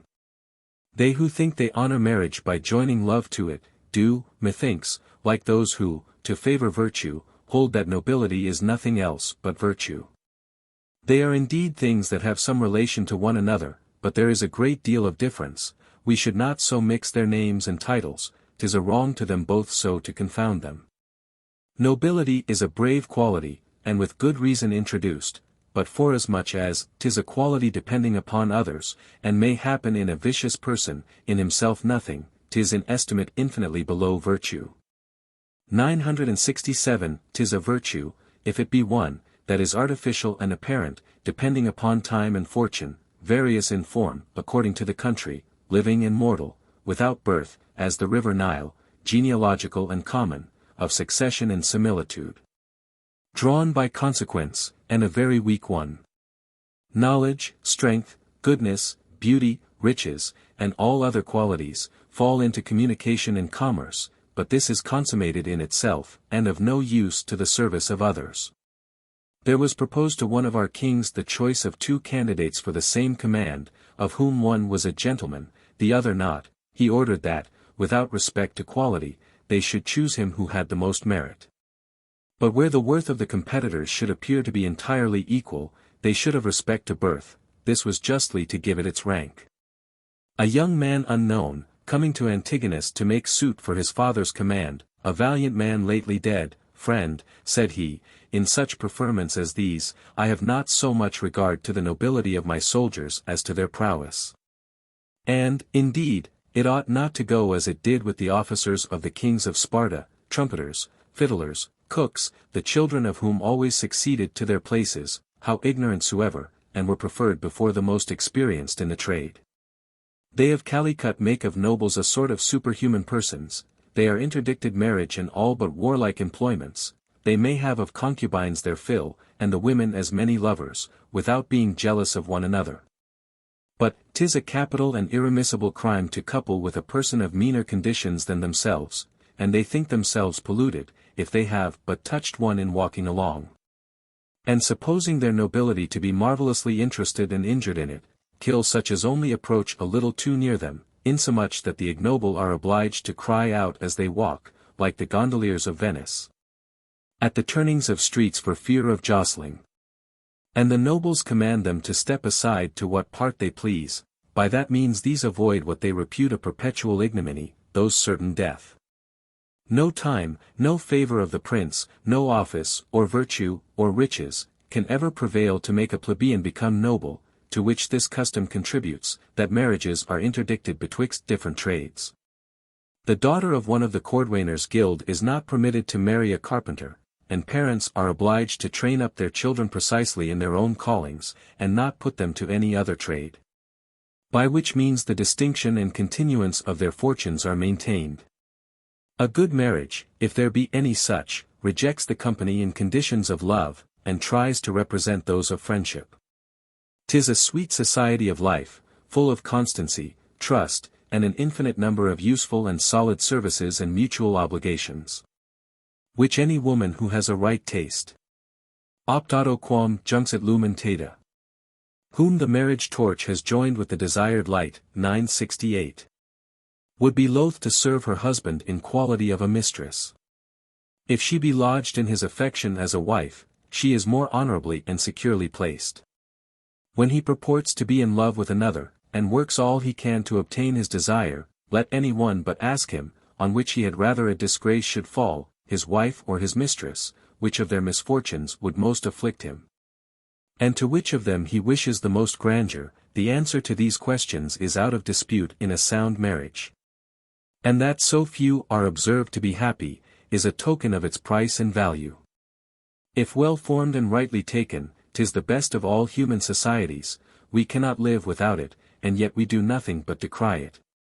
It happens, as with cages, the birds without despair to get in, and those within despair of getting out. Socrates being asked, whether it was more commodious to take a wife or not, let a man take which course he will, said he will repent. 'Tis a contract to which the common saying, homo homini aut deus aut lupus, man to man is either a god or a wolf, 969, may very fitly be applied. There must be a concurrence of many qualities in the construction. It is found nowadays more convenient for simple and plebeian souls, where delights, curiosity, and idleness do not so much disturb it. But extravagant humors, such as mine, that hate all sorts of obligation and restraint, are not so proper for it. Iti mihi dulce magis resoluto vivere callo.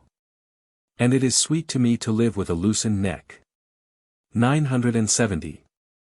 Might I have had my own will, I would not have married Wisdom herself, if she would have had me. But 'tis to much purpose to evade it, the common custom and usance of life will have it so. The most of my actions are guided by example, not by choice, and yet I did not go to it of my own voluntary motion, I was led and drawn to it by extrinsic occasions. For not only things that are incommodious in themselves, but also things however ugly, vicious, and to be avoided, may be rendered acceptable by some condition or accident, so unsteady and vain is all human resolution. And I was persuaded to it, when worse prepared and less tractable than I am at present, that I have tried what it is, and as great a libertine as I am taken to be, I have in truth more strictly observed the laws of marriage than I either promised or expected. 'Tis in vain to kick, when a man has once put on his fetters, a man must prudently manage his liberty, but having once submitted to obligation, he must confine himself within the laws of common duty, at least, do what he can towards it. They who engage in this contract, with a design to carry themselves in it with hatred and contempt, do an unjust and inconvenient thing. And the fine rule that I hear pass from hand to hand amongst the women, as a sacred oracle, 971, which is to say, comport thyself towards him with a dissembled, inimical, and distrustful reverence, a cry of war and defiance, is equally injurious and hard. I am too mild for such rugged designs. To say the truth, I am not arrived to that perfection of ability in refinement of wit, to confound reason with injustice, and to laugh at all rule and order that does not please my palate. Because I hate superstition, I do not presently run into the contrary extreme of irreligion. If a man does not always perform his duty, he ought at least to love and acknowledge it. 'Tis treachery to marry without espousing. Let us proceed. Our poet represents a marriage happy in a good accord wherein nevertheless there is not much loyalty. Does he mean, that it is not impossible but a woman may give the reins to her own passion, and yield to the importunities of love, and yet reserve some duty toward marriage, and that it may be heard, without being totally broken? A serving man may cheat his master, whom nevertheless he does not hate. Beauty, opportunity, and destiny, for destiny has also a hand in't. Fatum est in partibus illis quas sinus abscondit. Nam, si tibi sidera cessant, nil faciat longum insura incognita nervi. There is a fatality about the hidden parts. Let nature have endowed you however liberally, 'tis of no use, if your good star fails you in the nick of time. 972. Have attached her to a stranger, though not so wholly, peradventure, but that she may have some remains of kindness for her husband. They are two designs, that have several paths leading to them, without being confounded with one another. A woman may yield to a man she would by no means have married, not only for the condition of his fortune, but for those also of his person. Few men have made a wife of a mistress, who have not repented it. And even in the other world, what an unhappy life does Jupiter lead with his, whom he had first enjoyed as a mistress.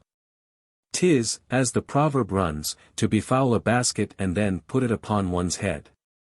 I have in my time, in a good family, seen love shamefully and dishonestly cured by marriage. The considerations are widely different. We love at once, without any tie, two things contrary in themselves. Socrates was wont to say, that the city of Athens pleased, as ladies do whom men court for love, every one loved to come thither to take a turn, and pass away his time. But no one liked it so well as to espouse it, that is, to inhabit there, and to make it his constant residence. I have been vexed to see husbands hate their wives only because they themselves do them wrong. We should not, at all events, methinks, love them the less for our own faults. They should at least, upon the account of repentance and compassion, be dearer to us. They are different ends, he says, and yet in some sort compatible. Marriage has utility, justice, honor, and constancy for its share, a flat, but more universal pleasure. Love founds itself wholly upon pleasure, and, indeed, has it more full, lively, and sharp, a pleasure inflamed by difficulty. There must be in it sting and smart. 'Tis no longer love, if without darts and fire. The bounty of ladies is too profuse in marriage, and dulls the point of affection and desire, to evade which inconvenience. Do but observe what pains Lycurgus and Plato take in their laws. Women are not to blame at all, when they refuse the rules of life that are introduced into the world, forasmuch as the men make them without their help. There is naturally contention and brawling betwixt them and us. And the strictest friendship we have with them is yet mixed with tumult and tempest. In the opinion of our author, we deal inconsiderately with them in this, after we have discovered that they are, without comparison, more able and ardent in the practice of love than we, and that the old priest testified as much. Who had been one while a man, and then a woman. Venus huic erat utraque nota. Both aspects of love were known to him, 973. And moreover, that we have learned from their own mouths the proof that, in several ages, was made by an emperor and empress of Rome, 974, both famous for ability in that affair. For he in one night deflowered 10 Sarmatian virgins who were his captives, but she had 25 bouts in one night, changing her man according to her need and liking. Ad huc ardens rigidi tentigini vulvi et lasata viris, non-dum satiata, recessit. Ardent still, she retired, fatigued, but not satisfied. 975. And that upon the dispute which happened in Cataluna, wherein a wife complaining of her husband's too frequent addresses to her, not so much, as I conceive, that she was incommodated by it, for I believe no miracles out of religion, as under this pretence, to curtail and curb in this, which is the fundamental act of marriage, the authority of husbands over their wives. And to shew that their frowardness and malignity go beyond the nuptial bed, and spurn under foot even the graces and sweets of Venus. The husband, a man truly brutish and unnatural, replied, that even on fasting days he could not subsist with less than 10 courses, whereupon came out that notable sentence of the Queen of Aragon, by which, after mature deliberation of her council, this good queen, to give a rule and example to all succeeding ages of the moderation required in a just marriage, set down 6 times a day as a legitimate and necessary stint.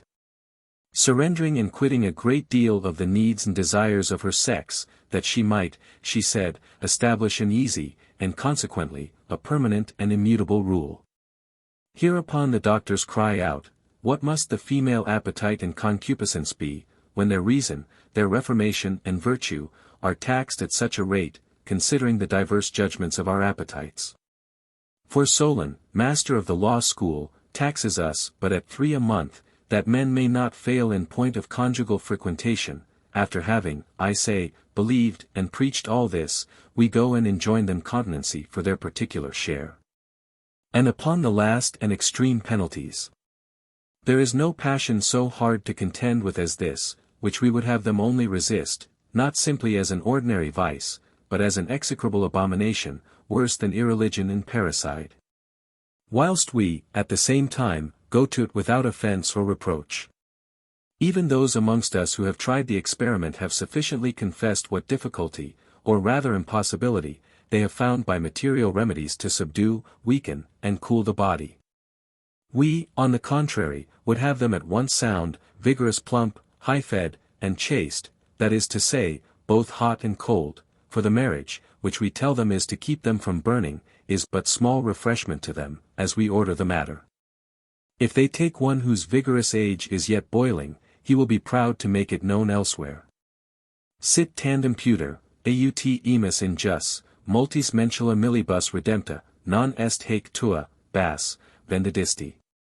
Let there be some shame, or we shall go to law. Your vigor, bought by your wife with many thousands, is no longer yours, thou hast sold it. 976. Polemon the philosopher was justly by his wife brought before the judge for sowing in a barren field the seed that was due to one that was fruitful. If, on the other hand, they take a decayed fellow, they are in a worse condition in marriage than either maids or widows. We think them well provided for, because they have a man to lie with, as the Romans concluded Clodia Leda, a Vestal nun, violated, because Caligula had approached her, though it was declared he did no more but approach her, but, on the contrary, we by that increase their necessity, forasmuch as the touch and company of any man whatever rouses their desires, that in solitude would be more quiet. And to the end, 'tis likely, that they might render their chastity more meritorious by this circumstance and consideration. Boleslas and Kinch his wife, kings of Poland, vowed it by mutual consent, being in bed together, on their very wedding day, and kept their vow in spite of all matrimonial conveniences. We train them up from their infancy to the traffic of love. Their grace, dressing, knowledge, language, and whole instruction tend that way. Their governesses imprint nothing in them but the idea of love, if for nothing else but by continually representing it to them, to give them a distaste for it. My daughter, the only child I have, is now of an age that forward young women are allowed to be married at. She is of a slow, thin, and tender complexion, and has accordingly been brought up by her mother after a retired and particular manner, so that she but now begins to be weaned from her childish simplicity. She was reading before me in a French book where the word photo, the name of a tree very well known, occurred. 977 A woman, to whose conduct she is committed, stopped her short a little roughly, and made her skip over that dangerous step. I let her alone, not to trouble their rules, for I never concern myself in that sort of government. Feminine polity has a mysterious procedure, we must leave it to them. But if I am not mistaken, the commerce of 20 lackeys could not, in 6 months' time, have so imprinted in her memory the meaning, usage, and all the consequence of the sound of these wicked syllables, as this good old woman did by reprimand and interdiction. Motus doceri gaudet ionicos matura Virgo, e frangitor artibus, jam nunc et incestos amores de tenero, meditator ungui. The maid ripe for marriage delights to learn Ionic dances, and to imitate those lascivious movements. Nay, already from her infancy she meditates criminal amours. 978. Let them but give themselves the rein a little, let them but enter into liberty of discourse, we are but children to them in this science. Hear them but describe our pursuits and conversation, they will very well make you understand that we bring them nothing they have not known before, and digest it without our help. 979. Is it, perhaps, as Plato says, that they have formerly been debauched young fellows? I happened one day to be in a place where I could hear some of their talk without suspicion. I am sorry I cannot repeat it. By'r lady, said I, we had need go study the phrases of Amatus, and the tales of Boccaccio and Attain, to be able to discourse with them. We employ our time to much purpose indeed. There is neither word, example, nor step they are not more perfect in than our books. 'Tis a discipline that springs with their blood. Iti mentem ipsa Venus dedit. Venus herself made them what they are. 980. Which these good instructors, nature, youth, and health, are continually inspiring them with. They need not learn, they breed it. Nec tantum niveo gavisa est ulla Columbo, compar, vel si quid dissiter improbius, oscula mordenti semper discerpa rostro, quantum praecipium multivola est mulier. No milk-white dove, or if there be a thing more lascivious, takes so much delight in kissing as woman, wishful for every man she sees. 981. So that if the natural violence of their desire were not a little restrained by fear and honor, which were wisely contrived for them, we should be all shamed. All the motions in the world resolve into and tend to this conjunction. 'Tis a matter infused throughout, 'tis a centre to which all things are directed. We yet see the edicts of the old and wise Rome made for the service of love, and the precepts of Socrates for the instruction of courtesans. Non con libelli stoici inter sericos jacera pulvillos amant. There are writings of the Stoics which we find lying upon silken cushions. 982. Zeno, amongst his laws, also regulated the motions to be observed in getting a maidenhead. What was the philosopher Strato's book of carnal conjunction? 983. And what did Theophrastus treat of in those he intituled, the one, the lover, and the other, of love? Of what Aristippus in his, of former delights? What do the so long and lively descriptions in Plato of the loves of his time pretend to? And the book called, The Lover, of Demetrius Phalereus? And Clinias, or the ravished lover, of Heraclitus, and that of Antisthenes, of getting children, or, of weddings, and the other, of the master or the lover? And that of Aristo, of amorous exercises, what those of Cleanthes, one, of love, the other, of the art of loving? The amorous dialogues of Spherius? And the fable of Jupiter and Juno, of Chrysippus, impudent beyond all toleration? And his 50 so lascivious epistles? I will let alone the writings of the philosophers of the Epicurean sect, protectress of voluptuousness. 50 deities were, in time past, assigned to this office. And there have been nations where, to assuage the lust of those who came to their devotion, they kept men and women in their temples for the worshippers to lie with. And it was an act of ceremony to do this before they went to prayers. Nimerum propter continentiam incontinentia necessaria est, incendium ignibus extinguitur. Forsooth incontinency is necessary for continency's sake. A conflagration is extinguished by fire. In the greatest part of the world, that member of our body was deified, in the same province, some flayed off the skin to offer and consecrate a piece, others offered and consecrated their seed. In another, the young men publicly cut through betwixt the skin and the flesh of that part in several places, and thrust pieces of wood into the openings as long and thick as they would receive. And of these pieces of wood afterwards made a fire as an offering to their gods.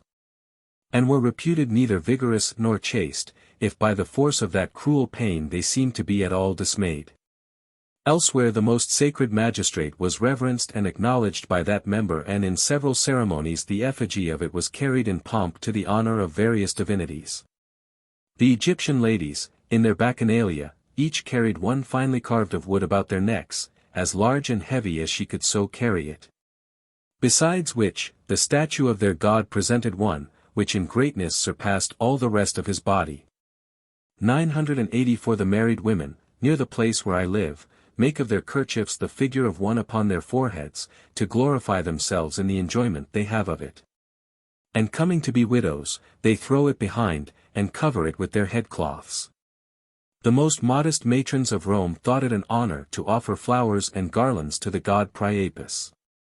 And they made the virgins, at the time of their espousals, sit upon his shameful parts. And I know not whether I have not in my time seen some air of like devotion. What was the meaning of that ridiculous piece of the chaussee of our forefathers, and that is still worn by our Swiss? 985 To what end do we make a show of our implements in figure under our breeches, and often, which is worse, above their natural size, by falsehood and imposture? I have half a mind to believe that this sort of vestment was invented in the better and more conscientious ages, that the world might not be deceived. And that every one should give a public account of his proportions. The simple nations wear them yet, and near about the real size. In those days, the tailor took measure of it, as the shoemaker does now of a man's foot. That good man, who, when I was young, gilded so many noble and ancient statues in his great city, that they might not corrupt the sight of the ladies, according to the advice of this other ancient worthy. Flagitiae principium est. Nuder inter gives corpora. 'Tis the beginning of wickedness to expose their persons among the citizens. 986. Should have called to mind, that, as in the mysteries of the Bona Dea, all masculine appearance was excluded, he did nothing. If he did not geld horses and asses, in short, all nature. Omni adeo genus in terris, hominumc, ferrarumc, et genus equorium, pecudes, pictaec volucers, in furias ignem crunt. So that all living things, men and animals, wild or tame, and fish and gaudy fowl, rush to this flame of love. 987. The gods, says Plato, have given us one disobedient and unruly member that, like a furious animal, attempts, by the violence of its appetite, to subject all things to it. And so they have given to women one like a greedy and ravenous animal, which, if it be refused food in season, grows wild, impatient of delay, and infusing its rage into their bodies, stops the passages, and hinders respiration. Causing 1,000 ills, till, having imbibed the fruit of the common thirst, it has plentifully bedewed the bottom of their matrix. Now my legislator 988 should also have considered that, peradventure, it were a chaster and more fruitful usage to let them know the fact as it is betimes, than permit them to guess according to the liberty and heat of their own fancy. Instead of the real parts they substitute, through hope and desire, others that are 3 times more extravagant. And a certain friend of mine lost himself by producing his in place and time when the opportunity was not present to put them to their more serious use. What mischief do not those pictures of prodigious dimension do that the boys make upon the staircases and galleries of the royal houses? They give the ladies a cruel contempt of our natural furniture. And what do we know but that Plato, after other well-instituted republics, ordered that the men and women, old and young, should expose themselves naked to the view of one another, in his gymnastic exercises, upon that very account. The Indian women who see the men in their natural state, have at least cooled the sense of seeing. And let the women of the kingdom of Pegu say what they will, who below the waist have nothing to cover them but a cloth slit before, and so straight, that what decency and modesty soever they pretend by it, at every step all is to be seen. That it is an invention to allure the men to them, and to divert them from boys, to whom that nation is generally inclined. Yet, peradventure they lose more by it than they get, and one may venture to say, that an entire appetite is more sharp than one already half glutted by the eyes.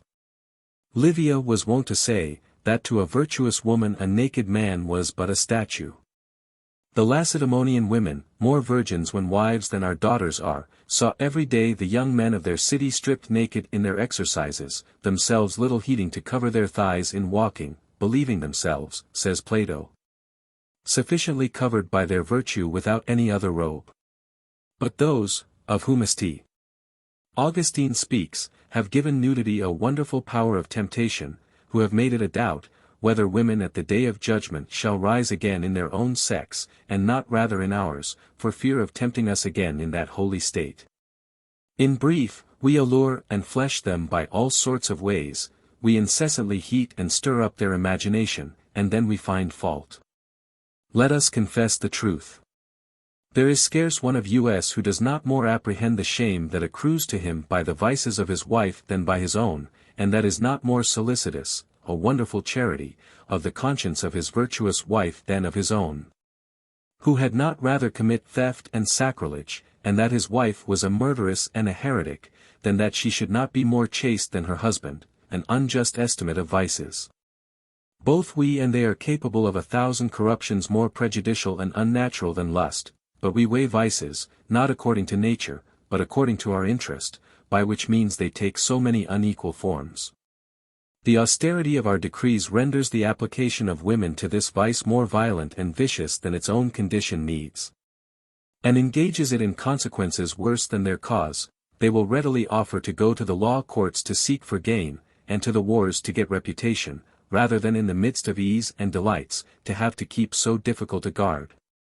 Do not they very well see that there is neither merchant nor soldier who will not leave his business to run after this sport, or the porter or cobbler, toiled and tired out as they are with labor and hunger? Number 2, Cux tenuit dives Achaemenes, aut pinguis Frigii Mygdonias ops, permuter velis crine lasimnum. Planes aut erubum domos, dum fragrantia detorquit ad oscula servicem, aut facilis vishvisha negit, quae passent magis gaudit erapi, interdum rapir occupit. Wouldst thou not exchange all that the wealthy Aramenes had, or the Mygdonian riches of fertile Phrygia, for one ringlet of Lysimnia's hair? Or the treasures of the Arabians, when she turns her head to you for fragrant kisses, or with easily assuaged anger denies them, which she would rather by far you took by force, and sometimes herself snatches one. 989. I do not know whether the exploits of Alexander and Caesar really surpass the resolution of a beautiful young woman, bred up after our fashion, in the light and commerce of the world, assailed by so many contrary examples, and yet keeping herself entire in the midst of 1,000 continual and powerful solicitations. There is no doing more difficult than that not doing, nor more active. I hold it more easy to carry a suit of armor all the days of one's life than a maidenhead. And the vow of virginity of all others is the most noble, as being the hardest to keep. Diaboli virtus in lumbis est, says Saint Jerome. We have, doubtless, resigned to the ladies the most difficult and most vigorous of all human endeavors, and let us resign to them the glory too. This ought to encourage them to be obstinate in it. 'Tis a brave thing for them to defy us, and to spurn under foot that vain preeminence of valor and virtue that we pretend to have over them. They will find if they do but observe it, that they will not only be much more esteemed for it, but also much more beloved. A gallant man does not give over his pursuit for being refused, provided it be a refusal of chastity, and not of choice. We may swear, threaten, and complain to much purpose, we therein do but lie, for we love them all the better. There is no allurement like modesty, if it be not rude and crabbed. 'Tis stupidity and meanness to be obstinate against hatred and disdain. But against a virtuous and constant resolution, mixed with goodwill, 'tis the exercise of a noble and generous soul. They may acknowledge our service to a certain degree, and give us civilly to understand that they disdain us not. For the law that enjoins them to abominate us because we adore them, and to hate us because we love them, is certainly very cruel, if but for the difficulty of it. Why should they not give ear to our offers and requests, so long as they are kept within the bounds of modesty? Wherefore should we fancy them to have other thoughts within, and to be worse than they seem? A queen of our time said with spirit, that to refuse these courtesies is a testimony of weakness in women and a self-accusation of facility, and that a lady could not boast of her chastity who was never tempted. The limits of honor are not cut so short, they may give themselves a little rein, and relax a little without being faulty, there lies on the frontier some space free, indifferent, and neuter. He that has beaten and pursued her into her fort is a strange fellow if he be not satisfied with his fortune. The price of the conquest is considered by the difficulty. Would you know what impression your service and merit have made in her heart? Judge of it by her behavior. Such an one may grant more, who does not grant so much. The obligation of a benefit wholly relates to the goodwill of those who confer it, the other coincident circumstances are dumb, dead, and casual. It costs her dearer to grant you that little, than it would do her companion to grant all. If in anything rarity give estimation, it ought especially in this, do not consider how little it is that is given, but how few have it to give. The value of money alters according to the coinage and stamp of the place. Whatever the spite and indiscretion of some may make them say in the excess of their discontent, virtue and truth will in time recover all the advantage. I have known some whose reputation has for a great while suffered under slander, who have afterwards been restored to the world's universal approbation by their mere constancy without care or artifice. Every one repents, and gives himself the lie for what he has believed and said, and from girls a little suspected they have been afterward advanced to the first rank amongst the ladies of honor. Somebody told Plato that all the world spoke ill of him. Let them talk, said he, I will live so as to make them change their note. Besides the fear of God, and the value of so rare a glory, which ought to make them look to themselves, the corruption of the age we live in compels them to it. And if I were they, there is nothing I would not rather do than entrust my reputation in so dangerous hands. In my time the pleasure of telling, a pleasure little inferior to that of doing, was not permitted but to those who had some faithful and only friend.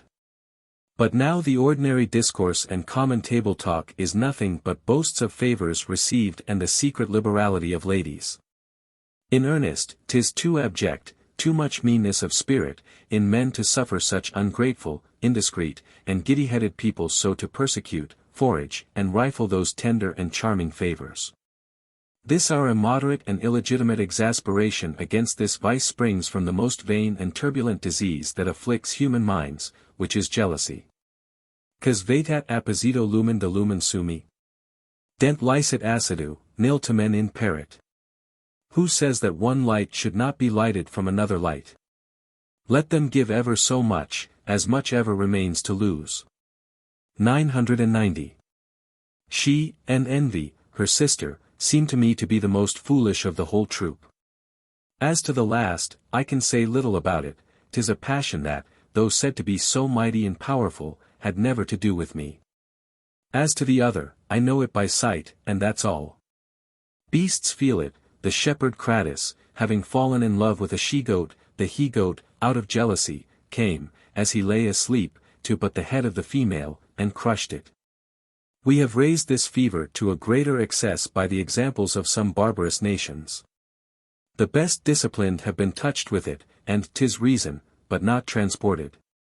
Ens maritali nemo confassus adulter purpureo stygias sanguine tinxit aquas. Never did adulterer slain by a husband stain with purple blood the Stygian waters. Lucullus, Caesar, Pompey, Antony, Cato, and other brave men were cuckolds, and knew it, without making any bustle about it. There was in those days but one coxcomb, Lepidus, that died for grief that his wife had used him so. Ah! Tum te miserum malique fati, quem attractus pedibus, patante porta, percurrent raffinique mugilesque. Wretched man! When, taken in the fact, thou wilt be dragged out of doors by the heels, and suffer the punishment of thy adultery. 991. And the god of our poet, when he surprised one of his companions with his wife, satisfied himself by putting them to shame only. At caliquis de dis non tristibus optat sic fieri turpis. And one of the merry gods wishes that he should himself like to be so disgraced. 992. And nevertheless took anger at the lukewarm embraces she gave him, complaining that upon that account she was grown jealous of his affection. Quid causas pedis ex alto? Fiducia cessit quo tibi, diva, me. Dost thou seek causes from above? Why, goddess, has your confidence in me ceased? 993. Nay, she entreats arms for a bastard of hers. Arena rogo genitrix nato. I, a mother, ask armor for a son. 994. Which are freely granted. And Vulcan speaks honorably of Aeneas. Arma acri facienda viro. Arms are to be made for a valiant hero. 995. With, in truth, a more than human humanity. And I am willing to leave this excess of kindness to the gods. Nec divis homines companere equum est. Nor is it fit to compare men with gods. 996. As to the confusion of children, besides that the gravest legislators ordain and effect it in their republics, it touches not the women, where this passion is, I know not how, much better seated. Sep etiam Juno, maxima coelicolum. Conjugis in culpa flagravit quotidiana. Often was Juno, greatest of the heaven-dwellers, enraged by her husband's daily infidelities. 997. When jealousy seizes these poor souls, weak and incapable of resistance, 'tis pity to see how miserably it torments and tyrannises over them. It insinuates itself into them under the title of friendship, but after it has once possessed them, the same causes that served for a foundation of goodwill serve them for a foundation of mortal hatred. 'Tis, of all the diseases of the mind, that which the most things serve for aliment and the fewest for remedy, the virtue, health, merit, reputation of the husband are incendiaries of their fury and ill will. Nulli sunt inimicitiae, nisi amoris. Acerbi. No enmities are bitter, save that of love. Or. No hate is implacable except the hatred of love. 998. This fever defaces and corrupts all they have of beautiful and good besides. And there is no action of a jealous woman, let her be how chaste and how good a housewife soever, that does not relish of anger and wrangling. 'Tis a furious agitation, that rebounds them to an extremity quite contrary to its cause. This held good with one Octavius at Rome. Having lain with Pontia Posthumia, he augmented love with fruition, and solicited with all importunity to marry her. Unable to persuade her, this excessive affection precipitated him to the effects of the most cruel and mortal hatred. He killed her. In like manner, the ordinary symptoms of this other amorous disease are intestine hatreds, private conspiracies, and cabals. Notumque furens quid femina possit. And it is known what an angry woman is capable of doing. 999. And a rage which so much the more frets itself, as it is compelled to excuse itself by a pretence of goodwill. Now, the duty of chastity is of a vast extent. Is it the will that we would have them restrain? This is a very supple and active thing, a thing very nimble, to be stayed. How? If dreams sometimes engage them so far that they cannot deny them, it is not in them, nor, peradventure, in chastity itself, seeing that is a female, to defend itself from lust and desire. If we are only to trust to their will, what a case are we in, then? Do but imagine what crowding there would be amongst men in pursuance of the privilege to run full speed, without tongue or eyes, into every woman's arms who would accept them. The Scythian women put out the eyes of all their slaves and prisoners of war, that they might have their pleasure of them, and they never the wiser. Oh, the furious advantage of opportunity! Should any one ask me, what was the first thing to be considered in love matters, I should answer that it was how to take a fitting time, and so the second, and so the third. 'Tis a point that can do everything. I have sometimes wanted fortune, but I have also sometimes been wanting to myself in matters of attempt. God help him, who yet makes light of this. There is greater temerity required in this age of ours, which our young men excuse under the name of heat, but should women examine it more strictly, they would find that it rather proceeds from contempt. I was always superstitiously afraid of giving offense, and have ever had a great respect for her I loved. Besides, he who in this traffic takes away the reverence, defaces at the same time the luster. I would in this affair have a man a little play the child, the timorous, and the servant.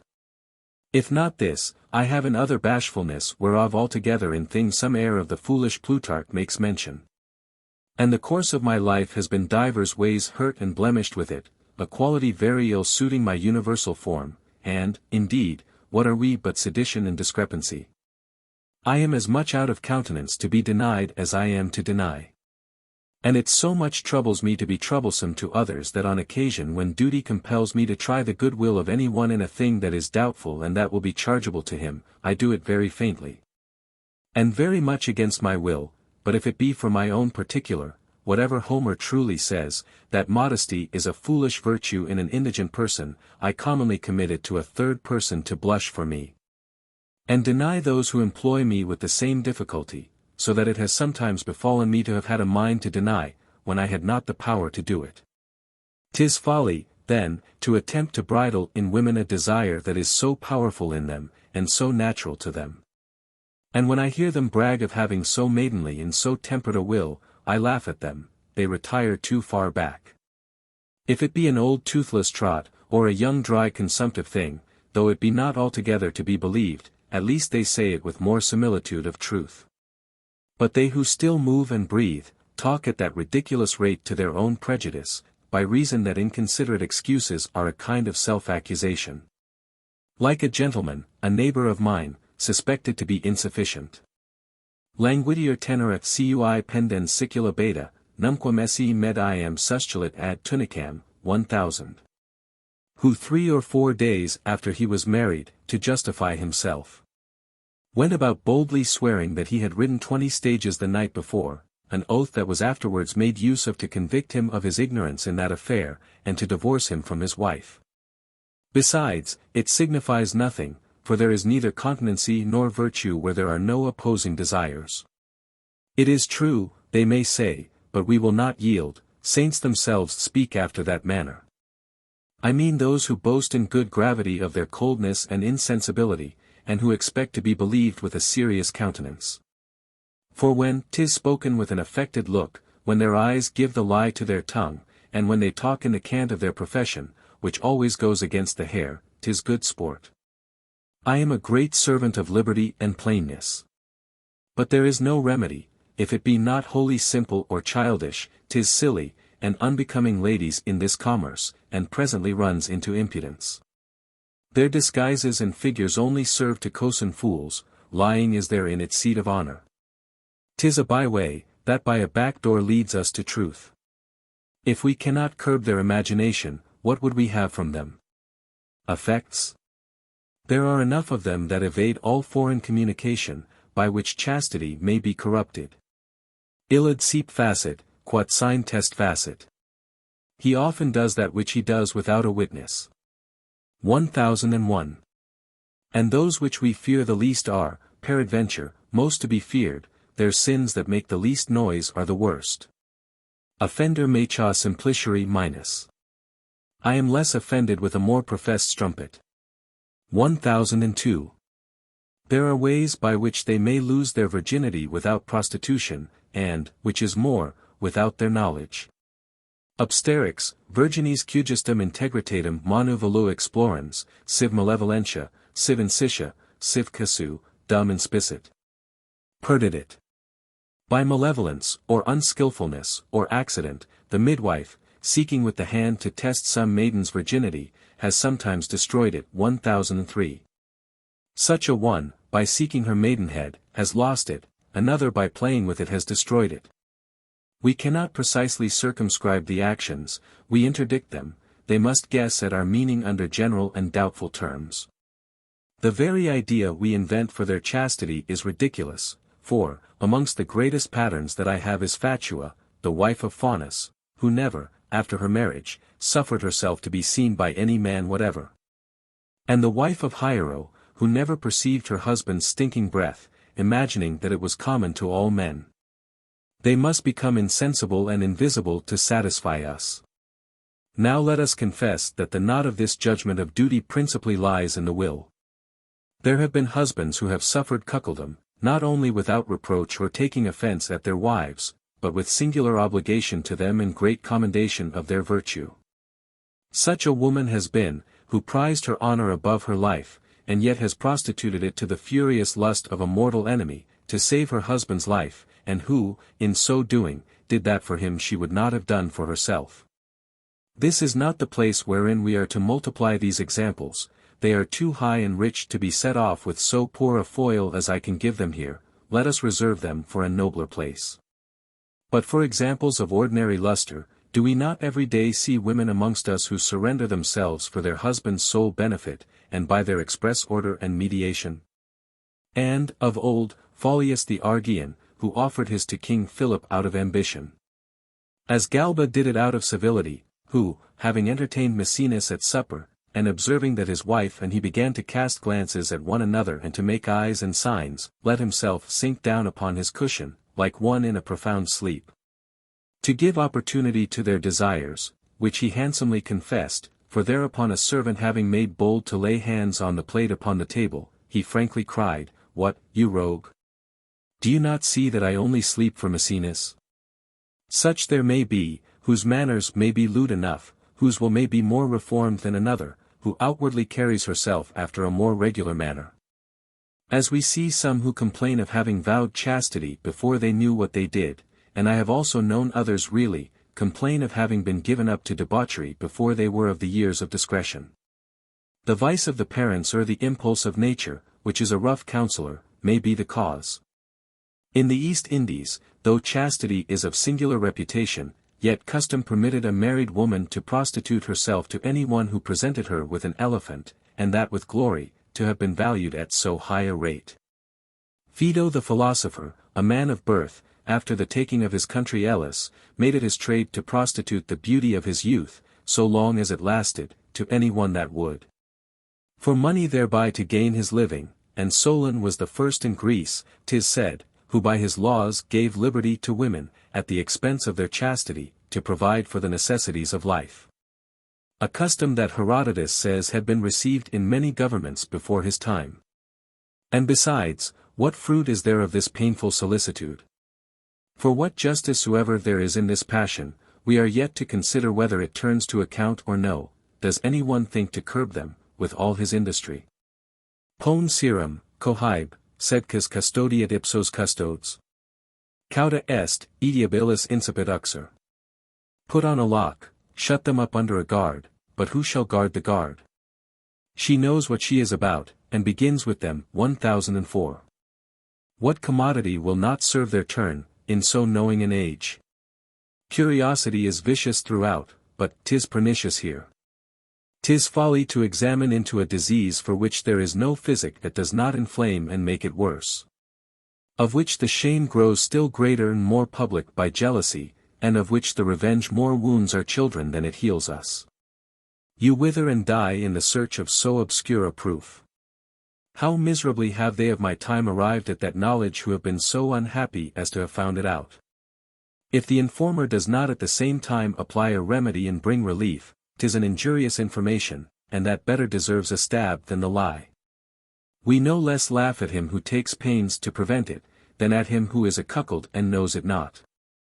The character of cuckold is indelible, who once has it carries it to his grave, the punishment proclaims it more than the fault. It is to much purpose to drag out of obscurity and doubt our private misfortunes, thence to expose them on tragic scaffolds, and misfortunes that only hurt us by being known. For we say a good wife or a happy marriage, not that they are really so, but because no one says to the contrary. Men should be so discreet as to evade this tormenting and unprofitable knowledge, and the Romans had a custom, when returning from any expedition, to send home before to acquaint their wives with their coming, that they might not surprise them. And to this purpose it is that a certain nation has introduced a custom, that the priest shall on the wedding day open the way to the bride, to free the husband from the doubt and curiosity of examining in the first assault whether she comes a virgin to his bed, or has been at the trade before. But the world will be talking. I know 100 honest men cuckolds, honestly and not unbeseemingly, a worthy man is pitied, not disesteemed for it. Order it so that your virtue may conquer your misfortune. That good men may curse the occasion, and that he who wrongs you may tremble but to think on't. And, moreover, who escapes being talked of at the same rate, from the least even to the greatest? Tatque legionibus imperativit et melior quam to multis fiut, improbe, rebus.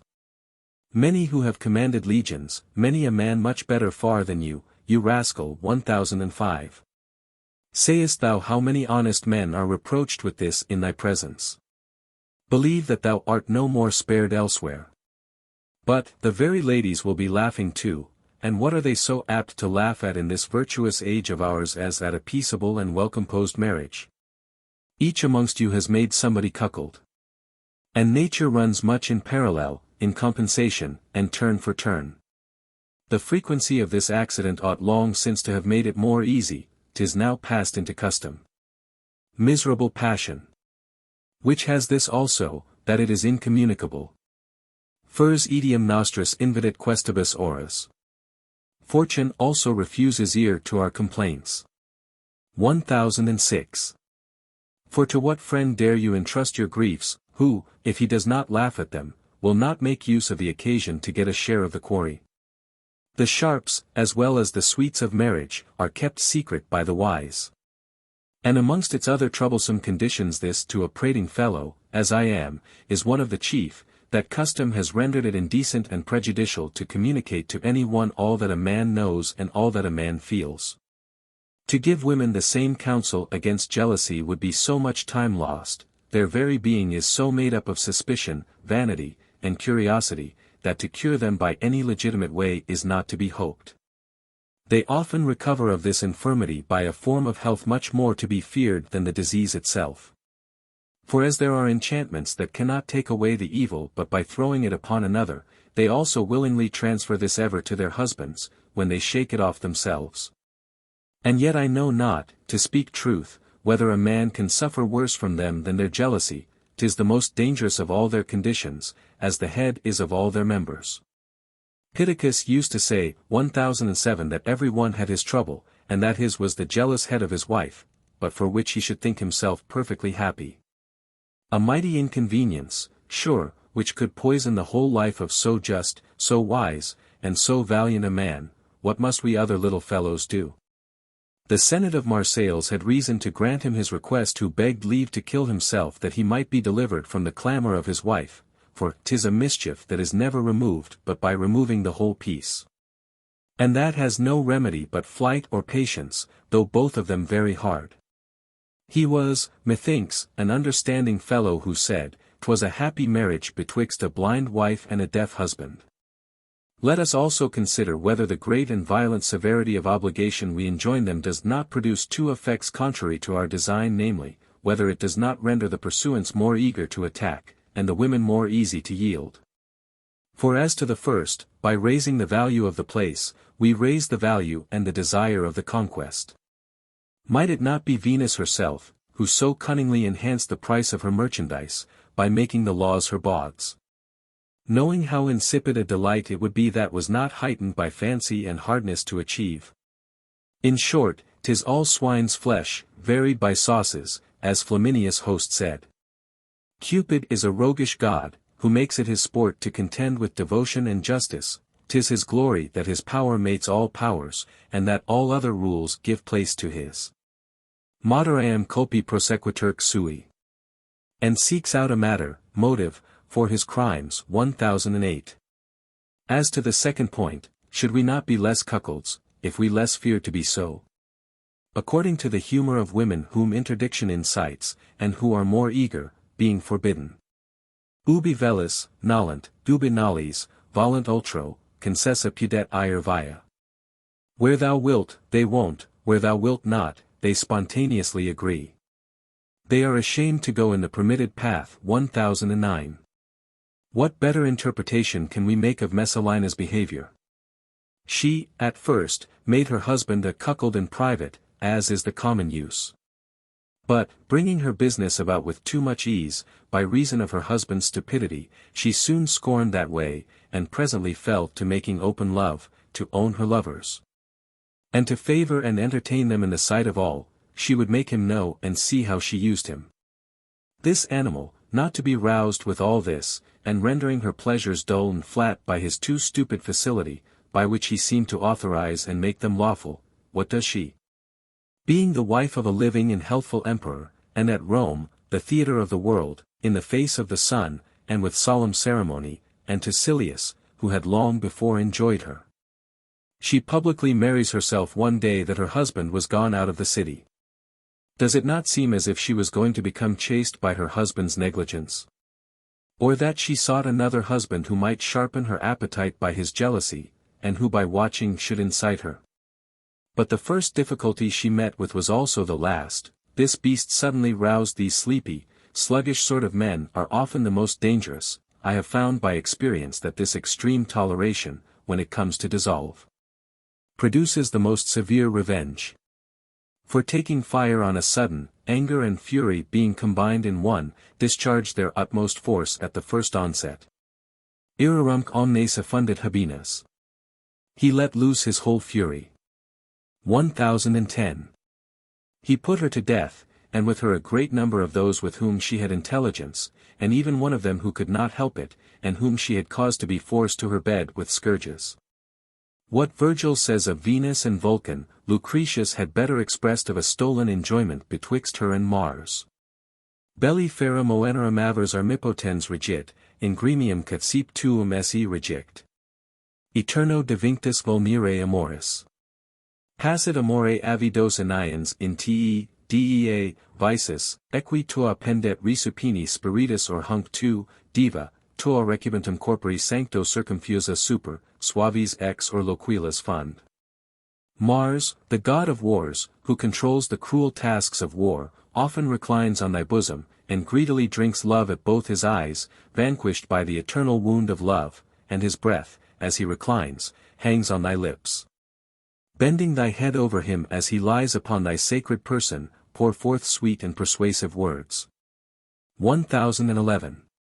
When I consider this regicit, fiacit, enians, enali, fovit, medullas, labifacta, pendet, percurrit, and that noble circumfusa, mother of the pretty infuses, I disdain those little quibbles and verbal allusions that have since sprung up. Those worthy people stood in need of no subtlety to disguise their meaning, their language is downright, and full of natural and continued vigor, they are all epigram, not only the tail, but the head, body, and feet.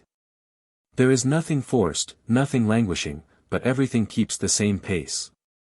Contextus tots virilis est, non sunt circa flosculos occupati. The whole contexture is manly, they don't occupy themselves with little flowers of rhetoric. 1012. 'Tis not a soft eloquence, and without offence only, 'tis nervous and solid, that does not so much please, as it fills and ravishes the greatest minds. When I see these brave forms of expression, so lively, so profound, I do not say that 'tis well said, but well thought. 'Tis the sprightliness of the imagination that swells and elevates the words. Pectus est quod discertum tacit. The heart makes the man eloquent. 1013. Our people call language, judgment, and fine words, full conceptions. This painting is not so much carried on by dexterity of hand as by having the object more vividly imprinted in the soul. Gallus speaks simply because he conceives simply. Horace does not content himself with a superficial expression, that would betray him, he sees farther and more clearly into things. His mind breaks into and rummages all the magazine of words and figures wherewith to express himself, and he must have them more than ordinary, because his conception is so. Plutarch says that he sees the Latin tongue by the things, 'tis here the same, the sense illuminates and produces the words, no more words of air, but of flesh and bone, they signify more than they say. Moreover, those who are not well skilled in a language present some image of this. For in Italy I said whatever I had a mind to in common discourse, but in more serious talk, I durst not have trusted myself with an idiom that I could not wind and turn out of its ordinary pace. I would have a power of introducing something of my own. The handling and utterance of fine wits is that which sets off language. Not so much by innovating it, as by putting it to more vigorous and various services, and by straining, bending, and adapting it to them. They do not create words, but they enrich their own, and give them weight and signification by the uses they put them to, and teach them unwonted motions, but withal ingeniously and discreetly. And how little this talent is given to all is manifest by the many French scribblers of this age. They are bold and proud enough not to follow the common road, but want of invention and discretion ruins them. There is nothing seen in their writings but a wretched affectation of a strange new style, with cold and absurd disguises, which, instead of elevating, depress the matter, provided they can but trick themselves out with new words. They care not what they signify. And to bring in a new word by the head and shoulders, they leave the old one, very often more sinewy and significant than the other. There is stuff enough in our language, but there is a defect in cutting out, for there is nothing that might not be made out of our terms of hunting and war, which is a fruitful soil to borrow from. And forms of speaking, like herbs, improve and grow stronger by being transplanted. I find it sufficiently abundant, but not sufficiently pliable and vigorous. It commonly quails under a powerful conception. If you would maintain the dignity of your style, you will often perceive it to flag and languish under you, and their Latin steps into its relief, as Greek does to others. Of some of these words I have just picked out we do not so easily discern the energy, by reason that the frequent use of them has in some sort abased their beauty, and rendered it common. As in our ordinary language there are many excellent phrases and metaphors to be met with, of which the beauty is withered by age, and the color is sullied by too common handling. But that nothing lessens the relish to an understanding man, nor does it derogate from the glory of those ancient authors who, 'tis likely, first brought those words into that lustre. The sciences treat of things too refinedly, after an artificial, very different from the common and natural, way. My page makes love, and understands it. But read to him Leo Hebreus 10:14 and Phicinus, where they speak of love, its thoughts and actions, he understands it not. I do not find in Aristotle most of my ordinary motions. They are there covered and disguised in another robe for the use of the schools. Good speed them. Were I of the trade, I would as much naturalize art as they artificialize nature. Let us let Bembo and Equicola alone. When I write, I can very well spare both the company and the remembrance of books, lest they should interrupt my progress. And also, in truth, the best authors too much humble and discourage me.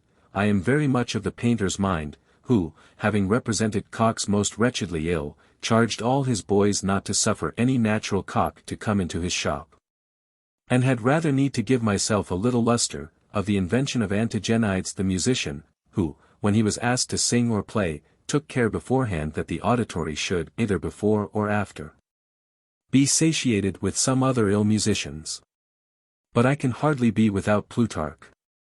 He is so universal and so full, that upon all occasions, and what extravagant subjects soever you take in hand, he will still be at your elbow, and hold out to you a liberal and not to be exhausted hand of riches and embellishments. It vexes me that he is so exposed to be the spoil of those who are conversant with him. I can scarce cast an eye upon him but I purloin either a leg or a wing. And also for this design of mine, 'tis convenient for me to write at home, in a wild country, where I have nobody to assist or relieve me, where I hardly see a man who understands the Latin of his paternoster, and of French a little less. I might have made it better elsewhere, but then the work would have been less my own, and its principal end and perfection is to be exactly mine.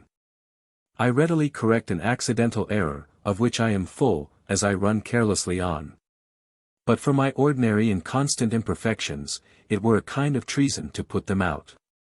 When another tells me, or that I say to myself, thou art too thick of figures, this is a word of rough Gascon, that is a dangerous phrase, I do not reject any of those that are used in the common streets of France.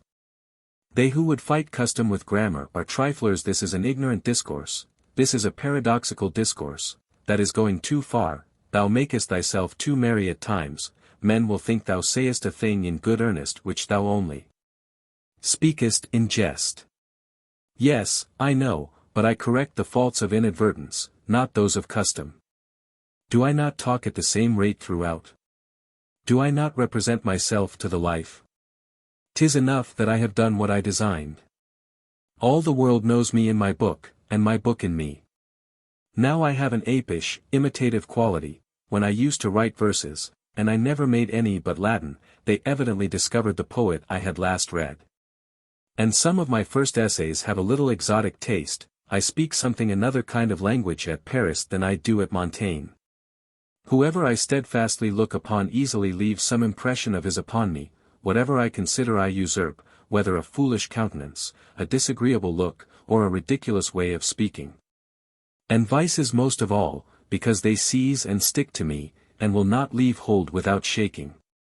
I swear more by imitation than by complexion, a murderous imitation, like that of the apes so terrible both in stature and strength, that Alexander met with in a certain country of the Indies.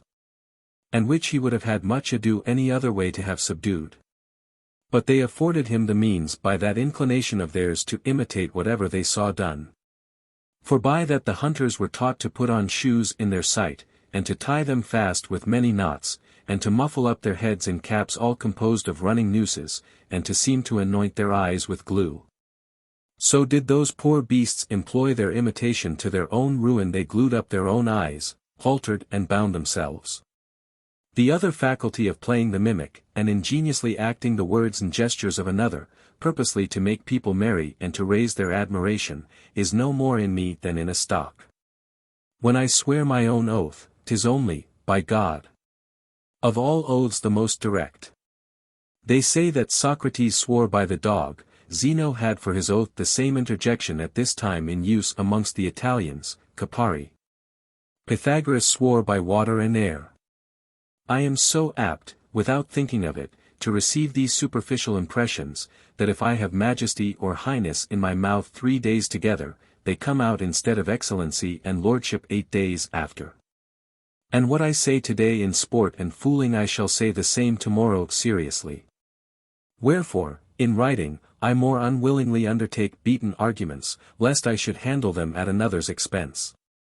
Every subject is equally fertile to me. A fly will serve the purpose, and 'tis well if this I have in hand has not been undertaken at the recommendation of as flighty a will.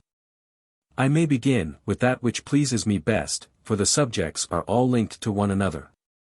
But my soul displeases me, in that it ordinarily produces its deepest and most airy conceits, and which please me best, when I least expect or study for them, and which suddenly vanish, having at the instant, nothing to apply them to. On horseback, at table, and in bed, but most on horseback, where I am most given to think. My speaking is a little nicely jealous of silence and attention. If I am talking my best, whoever interrupts me, stops me.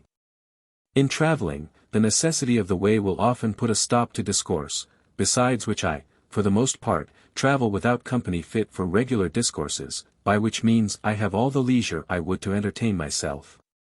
It falls out as it does in my dreams. Whilst dreaming I recommend them to my memory, for I am apt to dream that I dream, but, the next morning, I may represent to myself of what complexion they were, whether gay, or sad, or strange, but what they were, as to the rest. The more I endeavor to retrieve them, the deeper I plunge them in oblivion. So of thoughts that come accidentally into my head, I have no more but a vain image remaining in my memory, only enough to make me torment myself in their quest to no purpose. Well, then, laying books aside, and more simply and materially speaking, I find, after all, that love is nothing else but the thirst of enjoying the object desired, or Venus any other thing than the pleasure of discharging one's vessels.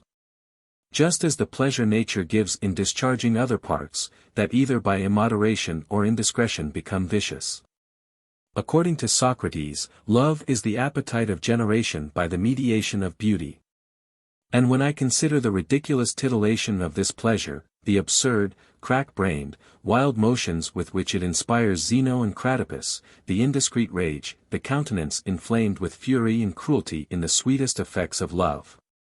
And then that austere air, so grave, severe, ecstatic, in so wanton an action.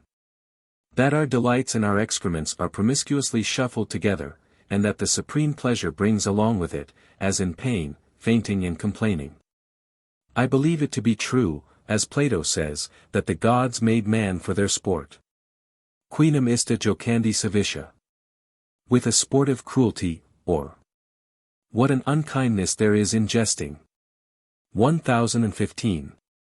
And that it was in mockery that nature has ordered the most agitative of actions and the most common, to make us equal, and to put fools and wise men, beasts and us, on a level.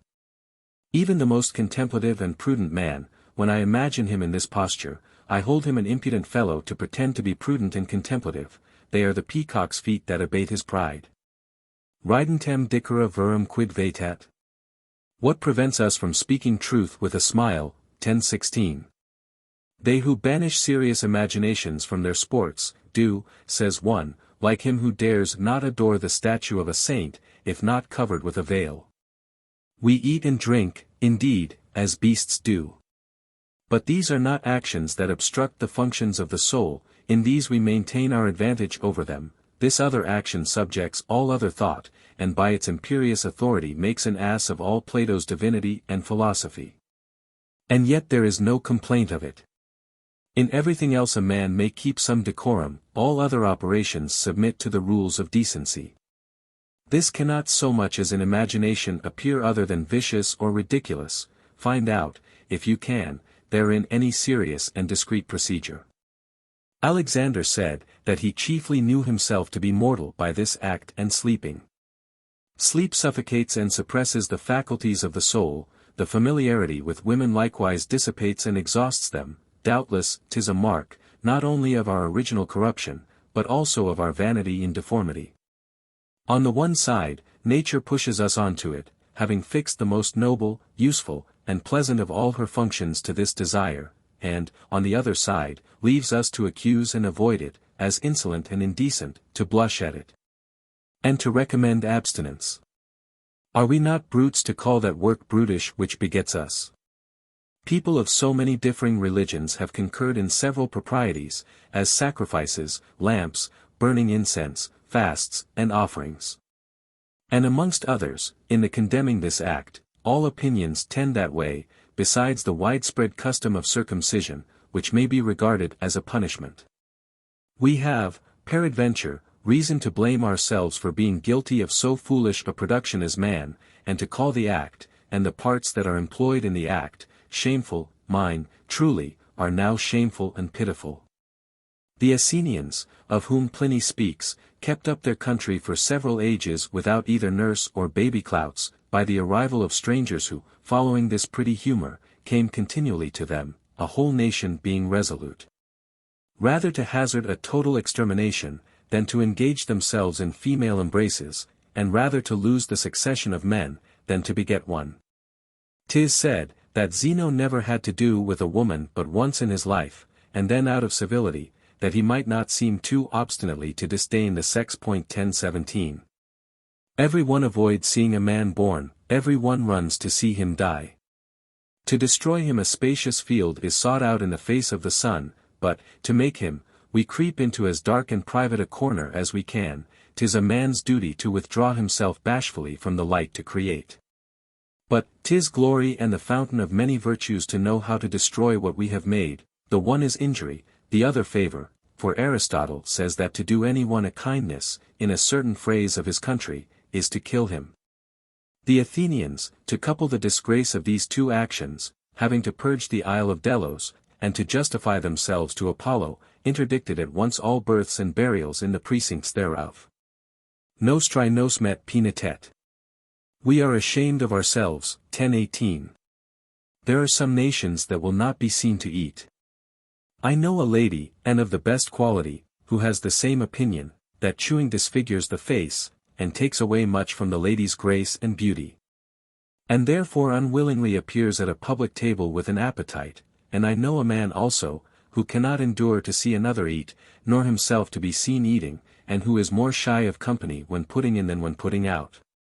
In the Turkish Empire, there are a great number of men who, to excel others, never suffer themselves to be seen when they make their repast, who never have any more than one a week, who cut and mangle their faces and limbs, who never speak to any one, fanatic people who think to honor their nature by disnaturing themselves, who value themselves upon their contempt of themselves, and purport to grow better by being worse. What monstrous animal is this, that is a horror to himself, to whom his delights are grievous, and who weds himself to misfortune? There are people who conceal their life. Exilioque domos et dulcia limina mutant. And change for exile their homes and pleasant abodes 10:19. And withdraw them from the sight of other men. Who avoid health and cheerfulness, as dangerous and prejudicial qualities. Not only many sects, but many peoples, curse their birth, and bless their death, and there is a place where the sun is abominated and darkness adored. We are only ingenious in using ourselves ill, 'tis the real quarry our intellects fly at, and intellect, when misapplied, is a dangerous tool. O misery! Quorum gaudia crimen habent. O wretched men, whose pleasures are a crime. 1020. Alas, poor man! Thou hast enough inconveniences that are inevitable, without increasing them by through own invention, and art miserable enough by nature, without being so by art. Thou hast real and essential deformities enough, without forging those that are imaginary. Dost thou think thou art too much at ease unless half thy ease is uneasy? Dost thou find that thou hast not performed all the necessary offices that nature has enjoined thee, and that she is idle in thee, if thou dost not oblige thyself to other and new offices? Thou dost not stick to infringe her universal and undoubted laws. But stickest to thy own special and fantastic rules, and by how much more particular, uncertain, and contradictory they are. By so much thou employest thy whole endeavor in them, the laws of thy parish occupy and bind thee, those of God and the world concern thee not. Run but a little over the examples of this kind, thy life is full of them. Whilst the verses of these two poets treat so reservedly and discreetly of wantonness as they do, methinks they discover it much more openly. Ladies cover their necks with network, priests cover several sacred things, and painters shadow their pictures to give them greater luster, and 'tis said that the sun and wind strike more violently by reflection than in a direct line. The Egyptian wisely answered him who asked him what he had under his cloak. It is hid under my cloak, said he, that thou mayest not know what it is, but there are certain other things that people hide only to show them. Hear that one, who speaks plainer. Eden nudum pressi corpus ad usque meum. And pressed her naked body to mine, or my body I applied even to her naked side 1021. Methinks that he emasculates me. Let Martial turn up Venus as high as he may, he cannot shew her so naked. He who says all that is to be said gluts and disgusts us. He who is afraid to express himself, draws us on to guess at more than is meant. There is treachery in this sort of modesty, and specially when they half open, as these do, so fair a path to imagination.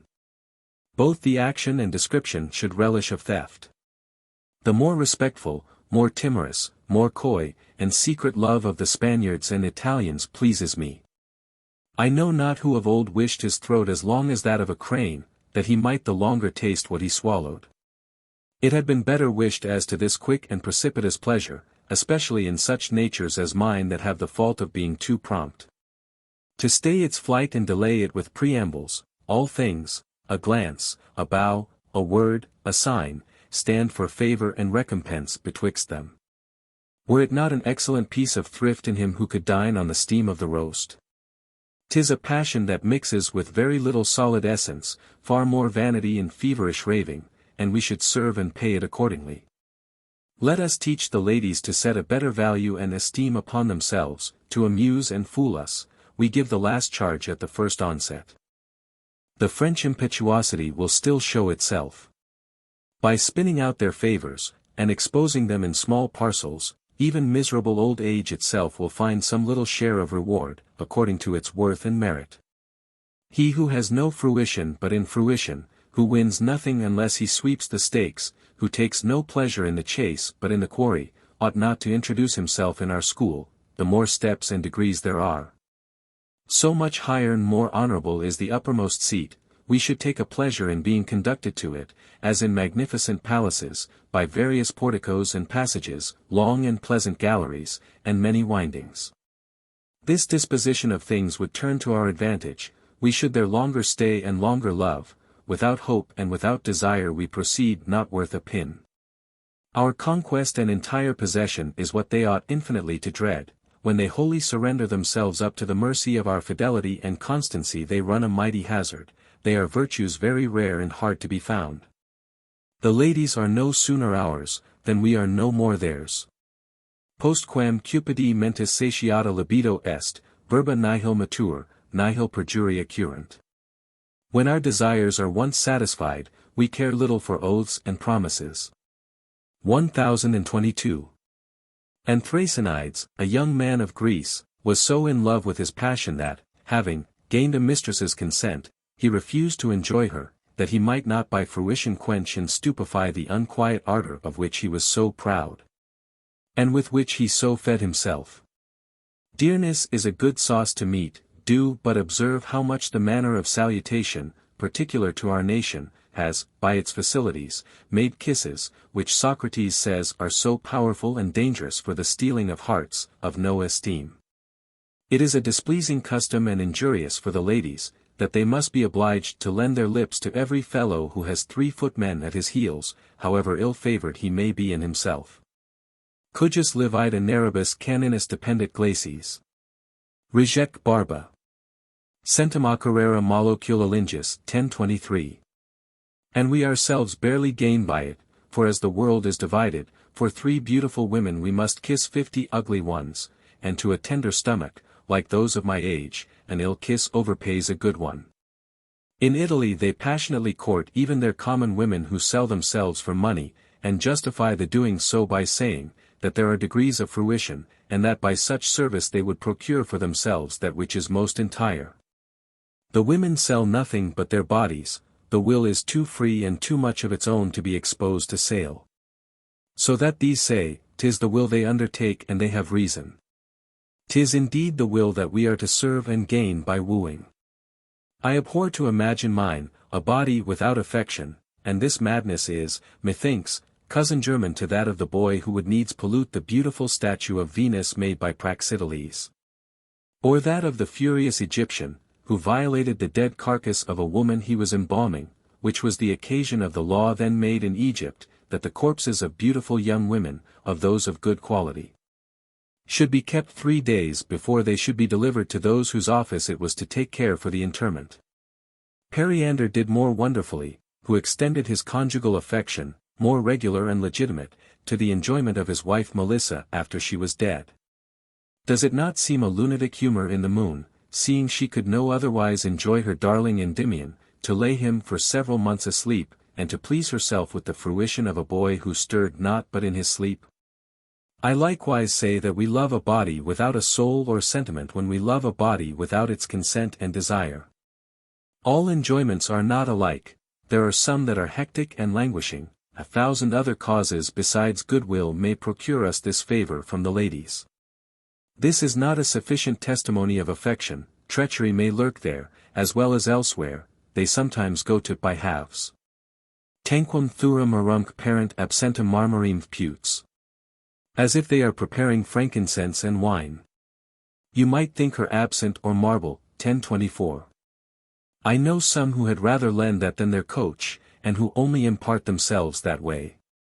You are to examine whether your company pleases them upon any other account, or, as some strong-chined groom, for that only, in what degree of favour and esteem you are with them. Tibi si dater uni, quem lapide illa diem candidae or notat. Wherefore that is enough, if that day alone is given us which she marks with a whiter stone, 1025. What if they eat your bread with the sauce of a more pleasing imagination? Te tenet, absentis alios susperat amores. She has you in her arms. Her thoughts are with other absent lovers, 1026. What? Have we not seen one in these days of ours who made use of this act for the purpose of a most horrid revenge, by that means to kill and poison, as he did, a worthy lady? Such as no Italy will not think it strange if, for this subject, I seek not elsewhere for examples, for that nation may be called the regent of the world in this. They have more generally handsome and fewer ugly women than we. But for rare and excellent beauties we have as many as they.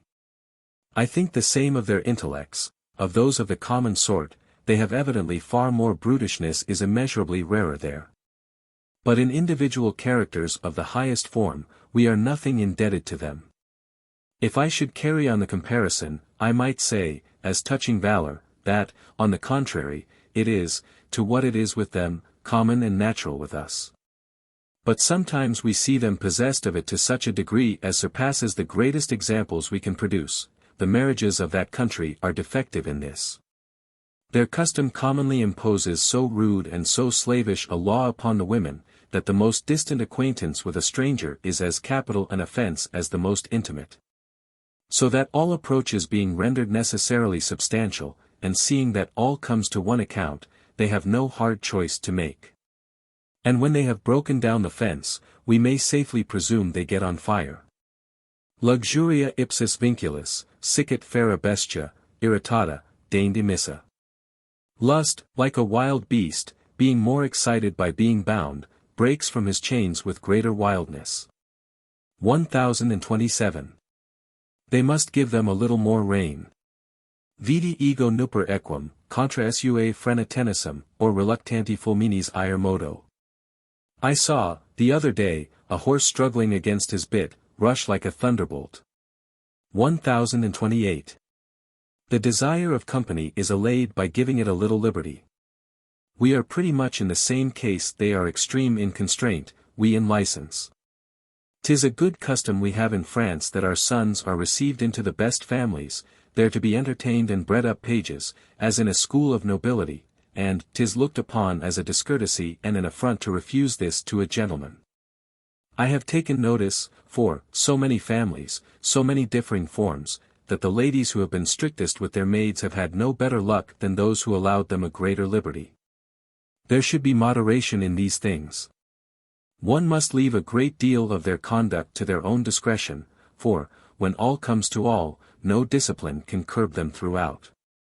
But it is true withal that she who comes off with flying colors from a school of liberty, brings with her whereon to repose more confidence than she who comes away sound from a severe and strict school. Our fathers dressed up their daughters' looks in bashfulness and fear, their courage and desires being the same, we ours in confidence and assurance. We understand nothing of the matter. We must leave it to the Sarmatian women, who may not lie with a man till with their own hands they have first killed another in battle. For me, who have no other title left me to these things but by the years, 'tis sufficient if, according to the privilege of my age, they retain me for one of their counsel. I advise them then, and us men too, to abstinence. But if the age we live in will not endure it, at least modesty and discretion.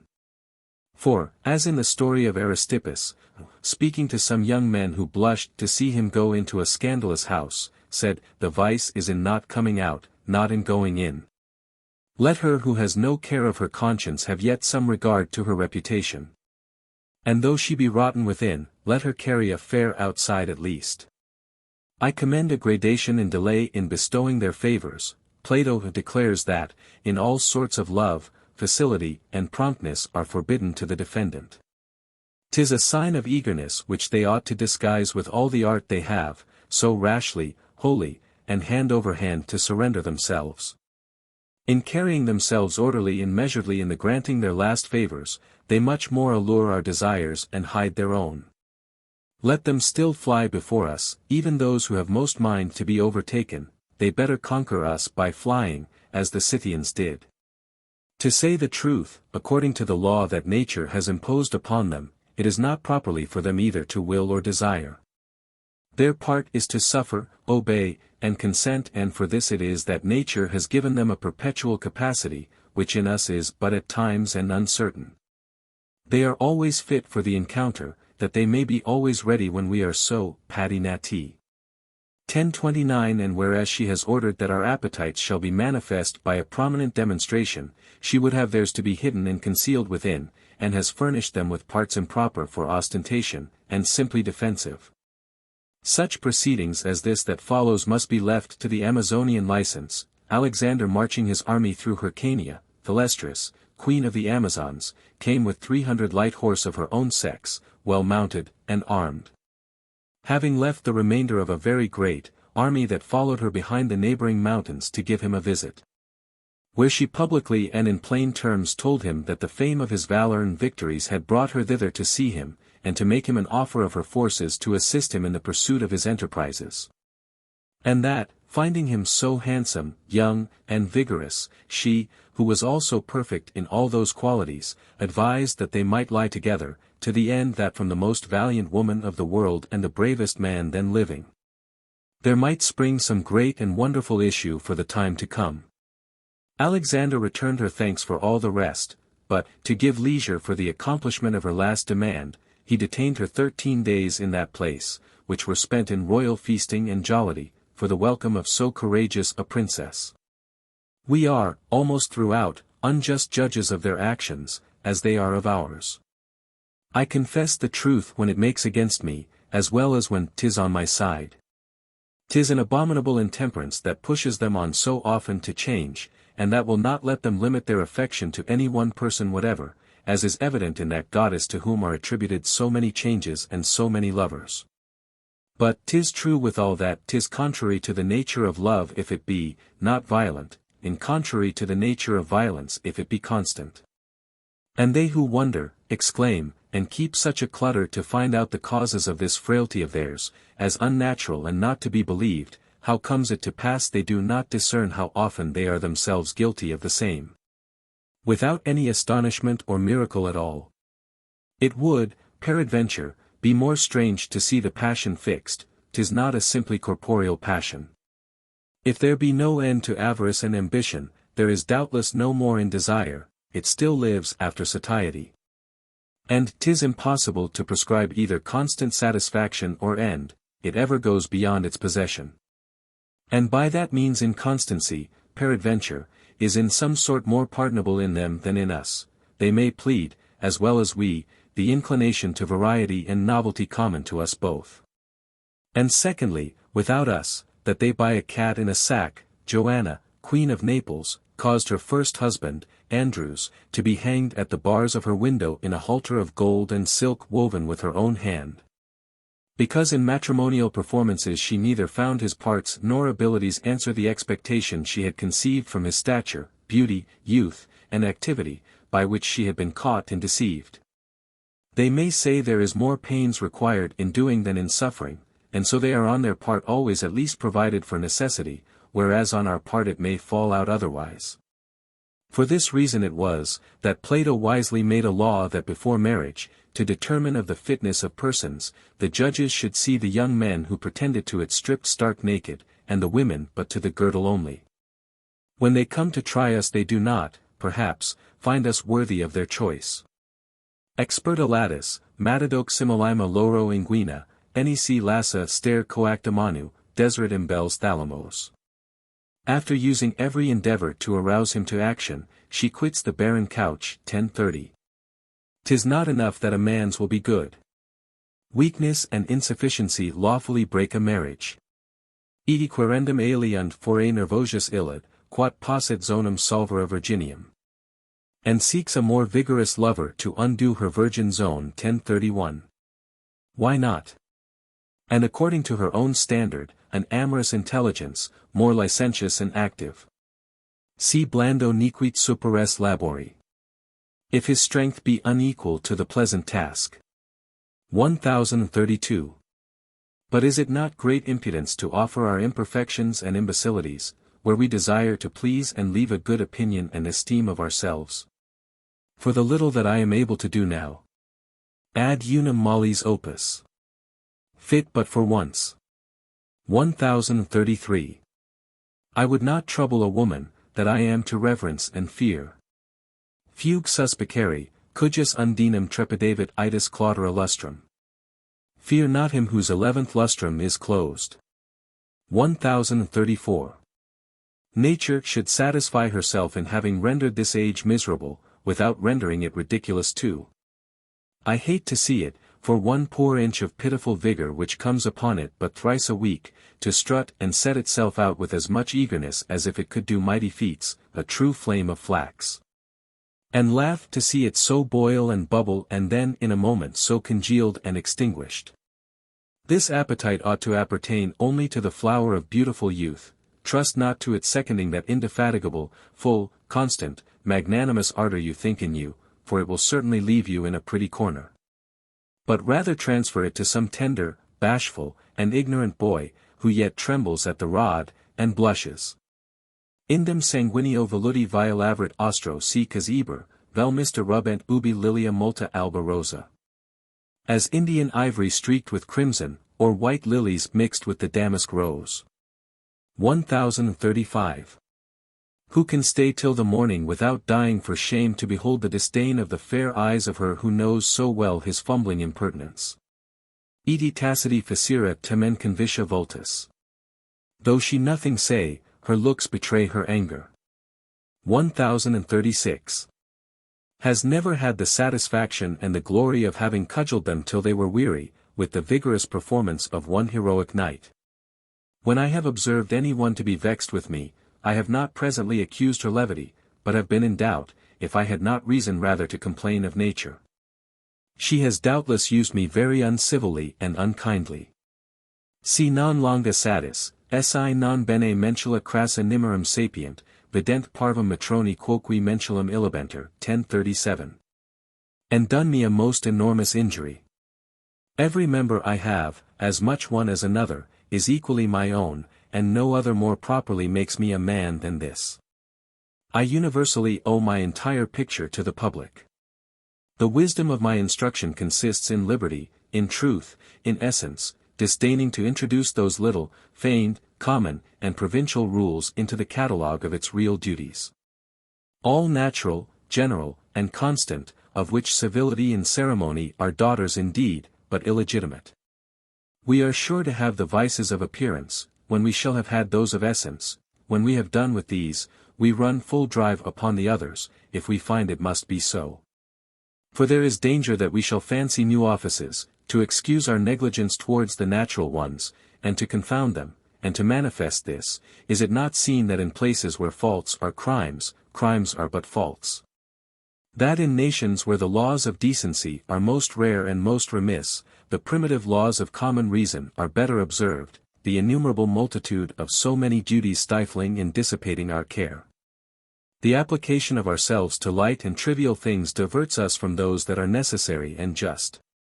Oh, how these superficial men take an easy and plausible way in comparison of ours. These are shadows wherewith we palliate and pay one another. But we do not pay, but inflame the reckoning towards that great judge, who tucks up our rags and tatters above our shameful parts, and suckles not to view us all over. Even to our inmost and most secret ordures, it were a useful decency of our maidenly modesty, could it keep him from this discovery. In fine, whoever could reclaim man from so scrupulous a verbal superstition, would do the world no great disservice. Our life is divided betwixt folly and prudence, whoever will write of it but what is reverend and canonical, will leave above the one half behind. I do not excuse myself to myself. And if I did, it should rather be for my excuses that I would excuse myself than for any other fault. I excuse myself of certain humors, which I think more strong in number than those that are on my side. In consideration of which, I will further say this, for I desire to please every one, though it will be hard to do. Esse unum hominum accommodatum ad tantam morum ac sermonum eti voluntatem varietatem. For a man to conform to such a variety of manners, discourses, and will. 1038. That they ought not to condemn me for what I make authorities, received and approved by so many ages. To utter, and that there is no reason that for want of rhyme they should refuse me the liberty they allow even to churchmen of our nation and time, and these amongst the most notable, of which here are two of their brisk verses. Rimula, despirim. Ni monogramma tua est. Unvit diemi la contente et bien trait, 1039. Besides how many others. I love modesty, and 'tis not out of judgment that I have chosen this scandalous way of speaking, 'tis nature that has chosen it for me. I commend it not, no more than other forms that are contrary to common use, but I excuse it, and by circumstances both general and particular, alleviate its accusation.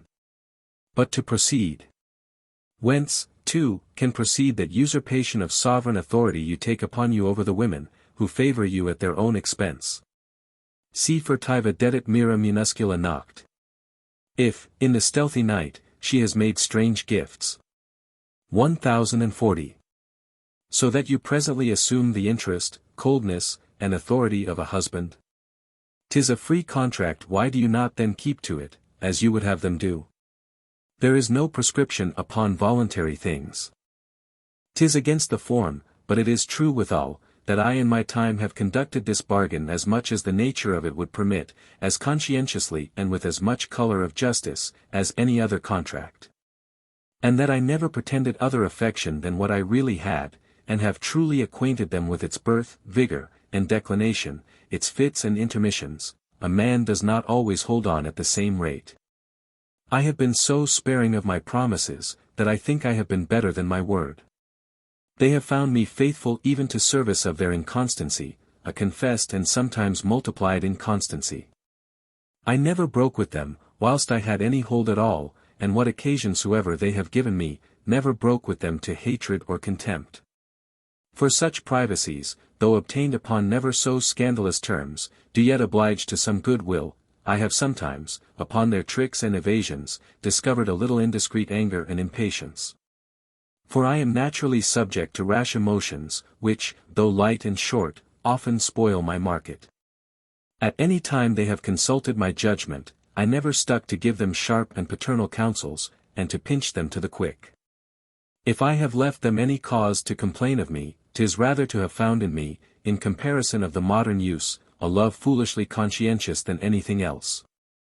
I have kept my word in things wherein I might easily have been dispensed. They sometimes surrendered themselves with reputation, and upon articles that they were willing enough should be broken by the conqueror, I have, more than once, made pleasure in its greatest effort strike to the interest of their honour. And where reason importuned me, have armed them against myself, so that they ordered themselves more decorously and securely by my rules, when they frankly referred themselves to them, than they would have done by their own. I have ever, as much as I could, wholly taken upon myself alone the hazard of our assignations, to acquit them. And have always contrived our meetings after the hardest and most unusual manner, as less suspected, and, moreover, in my opinion, more accessible. They are chiefly more open, where they think they are most securely shut. Things least feared are least interdicted and observed. One may more boldly dare what nobody thinks you dare, which by its difficulty becomes easy. Never had any man his approaches more impertinently generative. This way of loving is more according to discipline, but how ridiculous it is to our people, and how ineffectual, who better knows than I. Yet I shall not repent me of it. I have nothing there more to lose. Me tabula sacer votiva periis, indicat juvida suspendis potenti vestimenta meris Deo. The holy wall, by my votive table, shows that I have hanged up my wet clothes in honor of the powerful god of the sea. 1041. 'Tis now time to speak out. But as I might, peradventure, say to another, thou talkest idly, my friend, the love of thy time has little commerce with faith and integrity. Haec si tu postules ration certa facere, nihilo plus agas, quam si de opram, ut cum ration insanius. If you seek to make these things certain by reason, you will do no more than if you should seek to be mad in your senses. 1042. On the contrary, also, if it were for me to begin again, certainly it should be by the same method and the same progress, how fruitless soever it might be to me. Folly and insufficiency are commendable in an incommendable action. The farther I go from their humour in this, I approach so much nearer to my own. As to the rest, in this traffic, I did not suffer myself to be totally carried away. I pleased myself in it, but did not forget myself. I retained the little sense and discretion that nature has given me, entire for their service and my own, a little emotion, but no dotage. My conscience, also, was engaged in it, even to debauch and licentiousness, but, as to ingratitude, treachery, malice, and cruelty, never. I would not purchase the pleasure of this vice at any price, but content myself with its proper and simple cost. Nullum intra se vitium est. Nothing is a vice in itself. 1043. I almost equally hate a stupid and slothful laziness, as I do a toilsome and painful employment. This pinches, the other lays me asleep. I like wounds as well as bruises, and cuts as well as dry blows. I found in this commerce, when I was the most able for it, a just moderation betwixt these extremes. Love is a sprightly, lively, and gay agitation. I was neither troubled nor afflicted with it, but heated, and moreover, disordered. A man must stop there, it hurts nobody but fools. A young man asked the philosopher Pernicius if it were becoming a wise man to be in love. Let the wise man look to that, answered he, but let not thou and I, who are not so, engage ourselves in so stirring and violent an affair, that enslaves us to others, and renders us contemptible to ourselves. He said true that we are not to entrust a thing so precipitous in itself to a soul that has not wherewithal to withstand its assaults, and disprove practically the saying of Agesilaus, that prudence and love cannot live together. 'Tis a vain employment, 'tis true, unbecoming, shameful, and illegitimate, but carried on after this manner, I look upon it as wholesome, and proper to enliven a drowsy soul and to rouse up a heavy body. And, as an experienced physician, I would prescribe it to a man of my form and condition, as soon as any other recipe whatever, to rouse and keep him in vigor till well advanced in years, and to defer the approaches of age. Whilst we are but in the suburbs, and that the pulse yet beats. Dum nova canides, dum prima eti recta senectus, dum superis lacisi quat torquit, e pedibus me porto mais, nullo dextrum subunt bacillo. Whilst the white hair is new. Whilst old age is still straight-shouldered, whilst there still remains something for Lachesis to spin, whilst I walk on my own legs, and need no staff to lean upon. 1044. We have need to be solicited and tickled by some such nipping incitation as this. Do but observe what youth, vigor, and gaiety it inspired the good Anacreon withal, and Socrates, who was then older than I, speaking of an amorous object. Leaning, said he, my shoulder to her shoulder, and my head to hers. As we were reading together in a book, I felt, without dissembling, a sudden sting in my shoulder like the biting of an insect, which I still felt above 5 days after, and a continual itching crept into my heart. So that merely the accidental touch, and of a shoulder, heated and altered a soul cooled and unnerved by age, and the strictest liver of all mankind. And, pray, why not? Socrates was a man, and would neither be, nor seem, any other thing.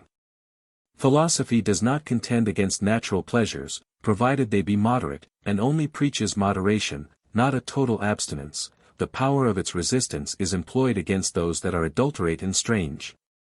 Philosophy says that the appetites of the body ought not to be augmented by the mind, and ingeniously warns us not to stir up hunger by saturity, not to stuff, instead of merely filling, the belly, to avoid all enjoyments that may bring us to want. And all meats and drinks that bring thirst and hunger, as, in the service of love, she prescribes us to take such an object as may simply satisfy the body's need, and does not stir the soul, which ought only barely to follow and assist the body, without mixing in the affair. But have I not reason to hold that these precepts, which, indeed, in my opinion, are somewhat over-strict, only concern a body in its best plight?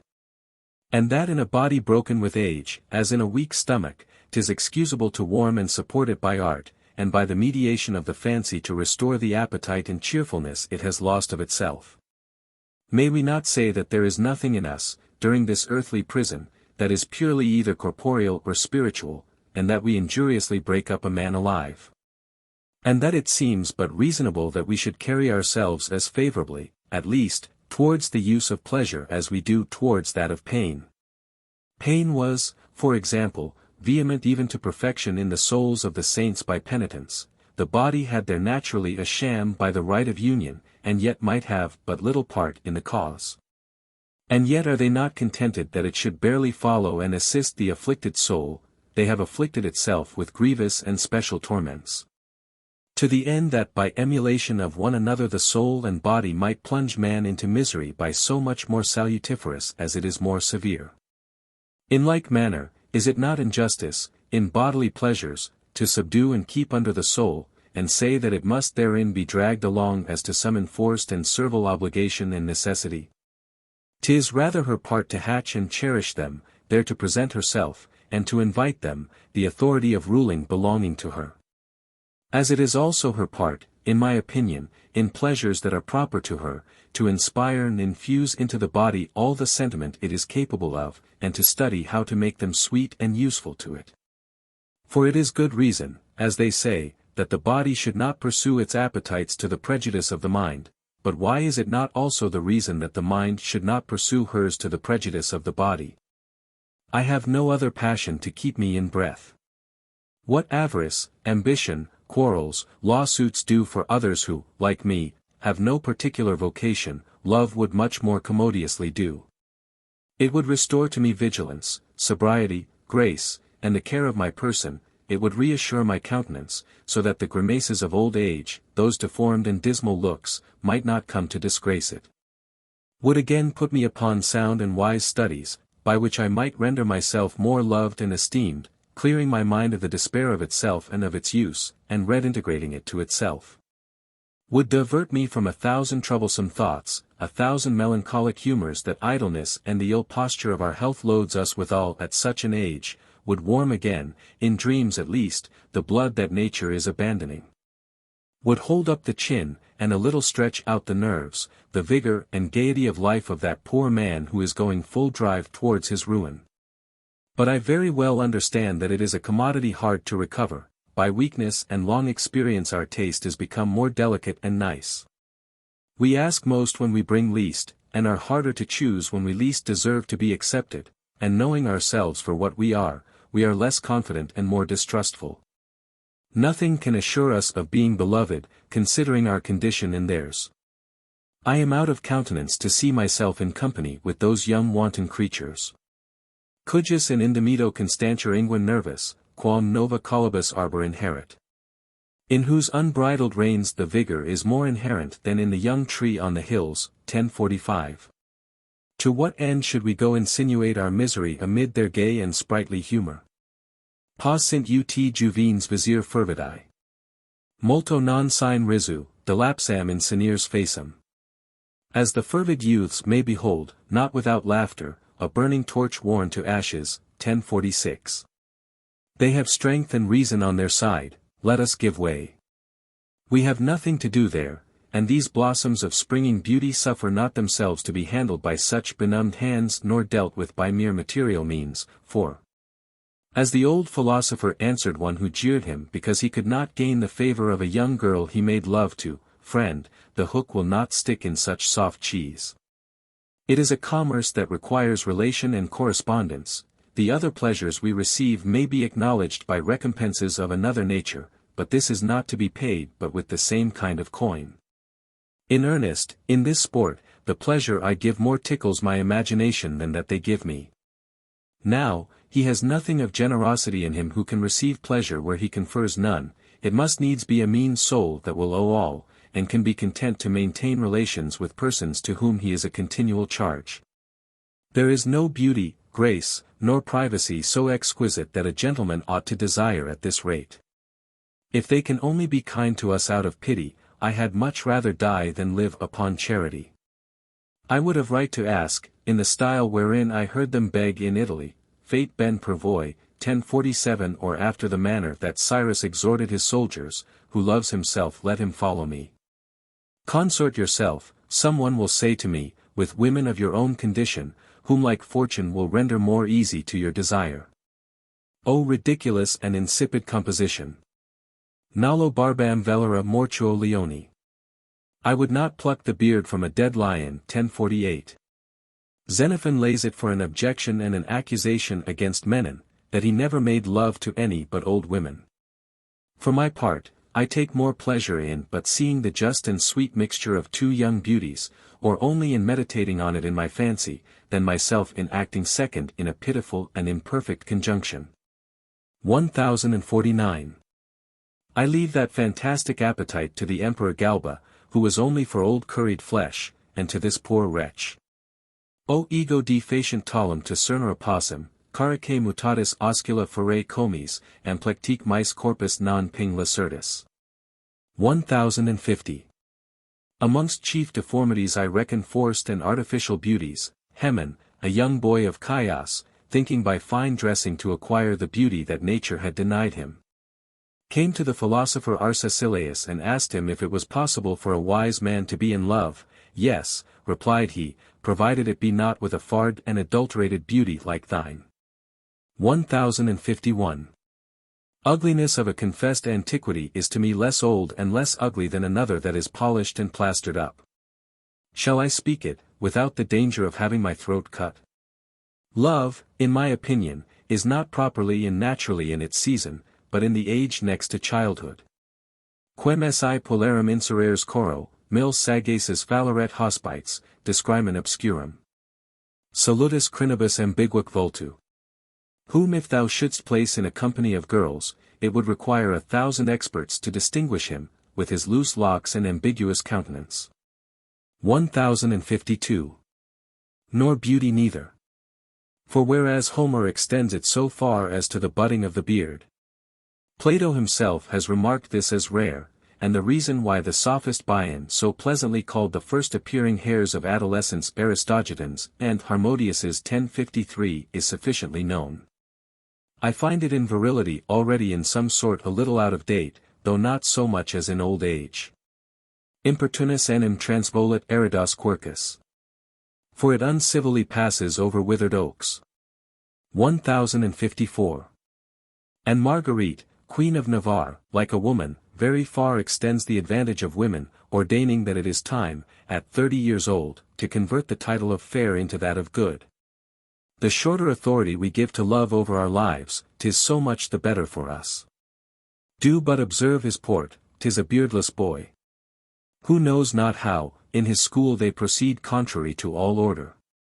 Study, exercise, and usage are their ways, for insufficiency their novices rule. Amor ordinem nescit. Love ignores rules. Or, love knows no rule. 1055. Doubtless his conduct is much more graceful when mixed with inadvertency and trouble.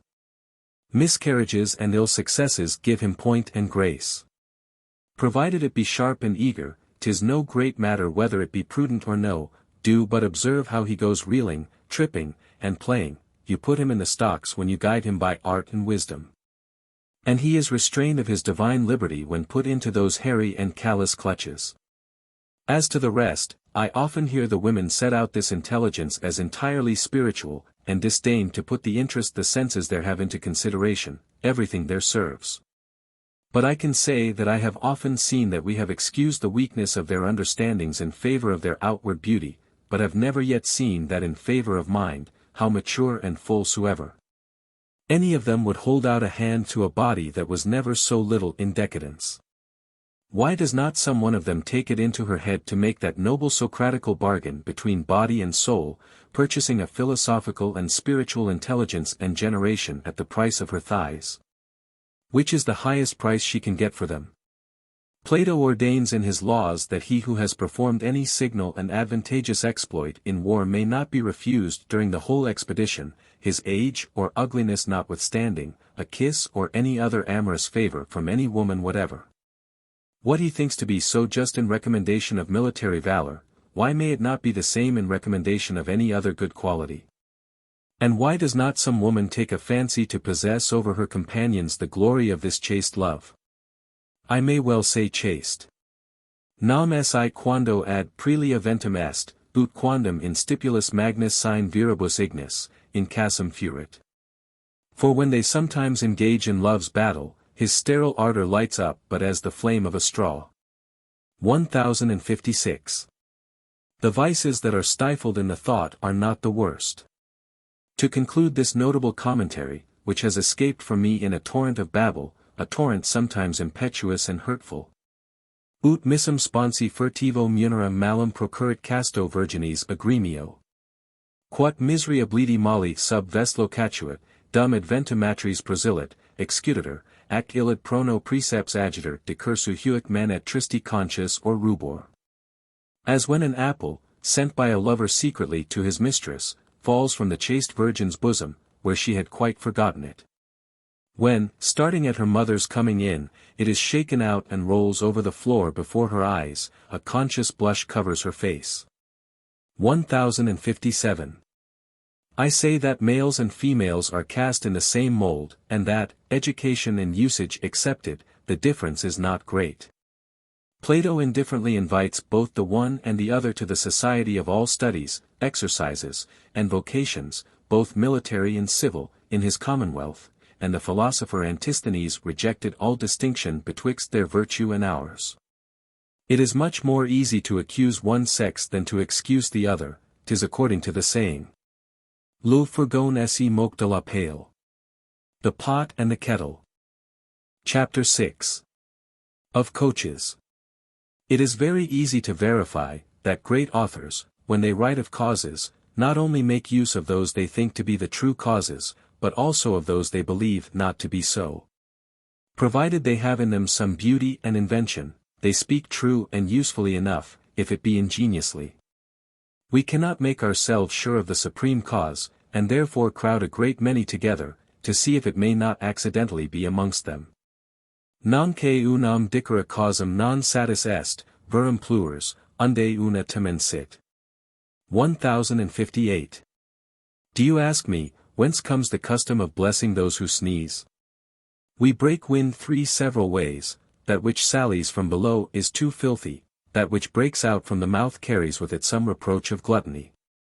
The third is sneezing, which, because it proceeds from the head and is without offense, we give it this civil reception. Do not laugh at this distinction, they say, 'tis Aristotle's. I think I have seen in Plutarch, who of all the authors I know, is he who has best mixed art with nature, and judgment with knowledge, his giving as a reason for the rising of the stomach in those who are at sea, that it is occasioned by fear. Having first found out some reason by which he proves that fear may produce such an effect. I, who am very subject to it, know well that this cause concerns not me, and I know it, not by argument, but by necessary experience. Without instancing what has been told me, that the same thing often happens in beasts, especially hogs, who are out of all apprehension of danger. And what an acquaintance of mine told me of himself, that though very subject to it, the disposition to vomit has 3 or 4 times gone off him, being very afraid in a violent storm, as it happened to that ancient. Pejus vexabar. Quam ut periculum mihi succurrit. I was too ill to think of danger. Or the reverse. I was too frightened to be ill. 1059. I was never afraid upon the water, nor indeed in any other peril, and I have had enough before my eyes that would have sufficed, if death be one, so as to be astounded to lose my judgment. Fear springs sometimes as much from want of judgment as from want of courage. All the dangers I have been in I have looked upon without winking, with an open, sound, and entire sight, and, indeed, a man must have courage to fear. It formerly served me better than other help, so to order and regulate my retreat, that it was, if not without fear, nevertheless without affright and astonishment, it was agitated, indeed, but not amazed or stupefied. Great souls go yet much farther, and present to us flights, not only steady and temperate, but moreover lofty. Let us make a relation of that which Alcibiades reports of Socrates, his fellow in arms. I found him, says he, after the rout of our army, him and Laches, last among those who fled, and considered him at my leisure and in security. For I was mounted on a good horse, and he on foot, as he had fought. I took notice, in the first place, how much judgment and resolution he showed, in comparison of Laches, and then the bravery of his march, nothing different from his ordinary gait. His sight firm and regular, considering and judging what passed about him, looking one while upon those, and then upon others, friends and enemies, after such a manner as encouraged those. And signified to the others that he would sell his life dear to any one who should attempt to take it from him, and so they came off. For people are not willing to attack such kind of men, but pursue those they see are in a fright. That is the testimony of this great captain, which teaches us, what we every day experience, that nothing so much throws us into dangers as an inconsiderate eagerness of getting ourselves clear of them. Quo timoris minus est. Eo minus firm periculi est. When there is least fear, there is for the most part least danger. 1060. Our people are to blame who say that such an one is afraid of death, when they would express that he thinks of it and foresees it. Foresight is equally convenient in what concerns us, whether good or ill. To consider and judge of danger is, in some sort, the reverse to being astounded. I do not find myself strong enough to sustain the force and impetuosity of this passion of fear, nor of any other vehement passion whatever. If I was once conquered and beaten down by it, I should never rise again very sound. Whoever should once make my soul lose her footing, would never set her upright again. She retastes and researches herself too profoundly, and too much to the quick, and therefore would never let the wound she had received heal and cicatrize. It has been well for me that no sickness has yet discomposed her. At every charge made upon me, I preserve my utmost opposition and defense, by which means the first that should rout me would keep me from ever rallying again. I have no aftergame to play, on which side soever the inundation breaks my banks, I lie open, and am drowned without remedy. Epicurus says, that a wise man can never become a fool. I have an opinion reverse to this sentence, which is, that he who has once been a very fool, will never after be very wise. God grants me cold according to my cloth, and passions proportionable to the means I have to withstand them. Nature having laid me open on the one side, has covered me on the other. Having disarmed me of strength, she has armed me with insensibility and an apprehension that is regular, or, if you will, dull. I cannot now long endure, and when I was young could much less, either coach, litter, or boat, and hate all other riding but on horseback, both in town and country. But I can bear a litter worse than a coach. And, by the same reason, a rough agitation upon the water, whence fear is produced, better than the motions of a calm. At the little jerks of oars, stealing the vessel from under us, I find, I know not how, both my head and my stomach disordered. Neither can I endure to sit upon a tottering chair. When the sail or the current carries us equally, or that we are towed, the equal agitation does not disturb me at all. 'Tis an interrupted motion that offends me, and most of all when most slow, I cannot otherwise express it. The physicians have ordered me to squeeze and gird myself about the bottom of the belly with a napkin to remedy this evil. Which however I have not tried, being accustomed to wrestle with my own defects, and overcome them myself. Would my memory serve me, I should not think my time ill spent in setting down here the infinite variety that history presents us of the use of chariots in the service of war, various, according to the nations and according to the age. In my opinion, of great necessity and effect, so that it is a wonder that we have lost all knowledge of them. I will only say this, that very lately, in our father's time, the Hungarians made very advantageous use of them against the Turks. Having in every one of them a targeter and a musketeer, and a number of harquebuses piled ready and loaded, and all covered with a paved sod like a galliot. 1061 they formed the front of their battle with 3,000 such coaches, and after the cannon had played, made them all pour in their shot upon the enemy, who had to swallow that volley before they tasted of the rest, which was no little advance. And that done, these chariots charged into their squadrons to break them and open a way for the rest.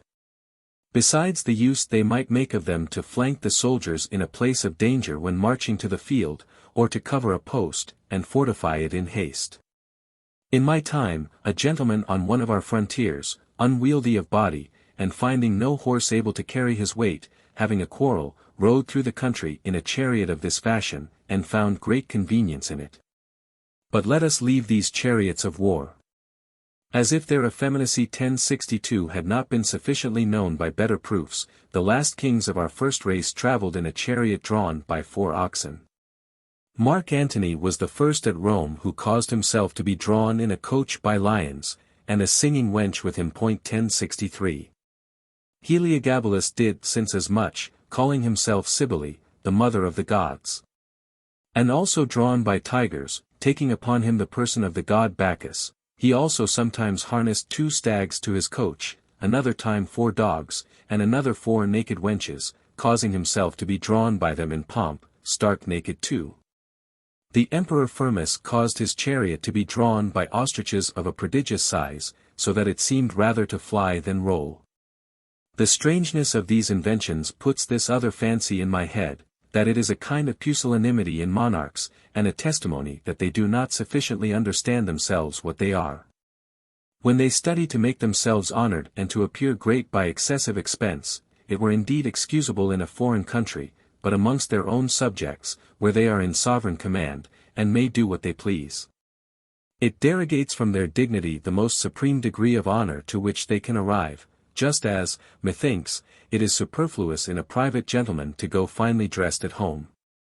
His house, his attendants, and his kitchen sufficiently answer for him. The advice that Isocrates gives his king seems to be grounded upon reason, that he should be splendid in plate and furniture. Forasmuch as it is an expense of duration that devolves on his successors, and that he should avoid all magnificences that will in a short time be forgotten. I loved to go fine when I was a younger brother, for want of other ornament. And it became me well. There are some upon whom their rich clothes weep.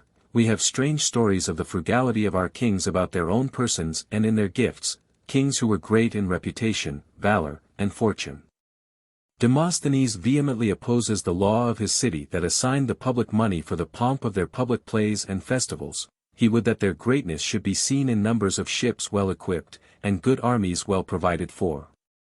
And there is good reason to condemn Theophrastus, who, in his book on riches, establishes a contrary opinion, and maintains that sort of expense to be the true fruit of abundance.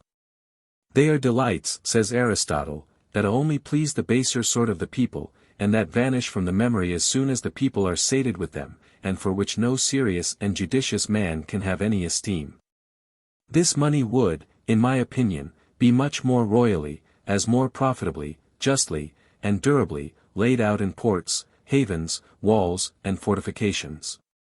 In sumptuous buildings, churches, hospitals, colleges, the reforming of streets and highways, wherein Pope Gregory XIII will leave a laudable memory to future times, and wherein our Queen Catherine would to long posterity manifest her natural liberality and munificence, did her means supply her affection.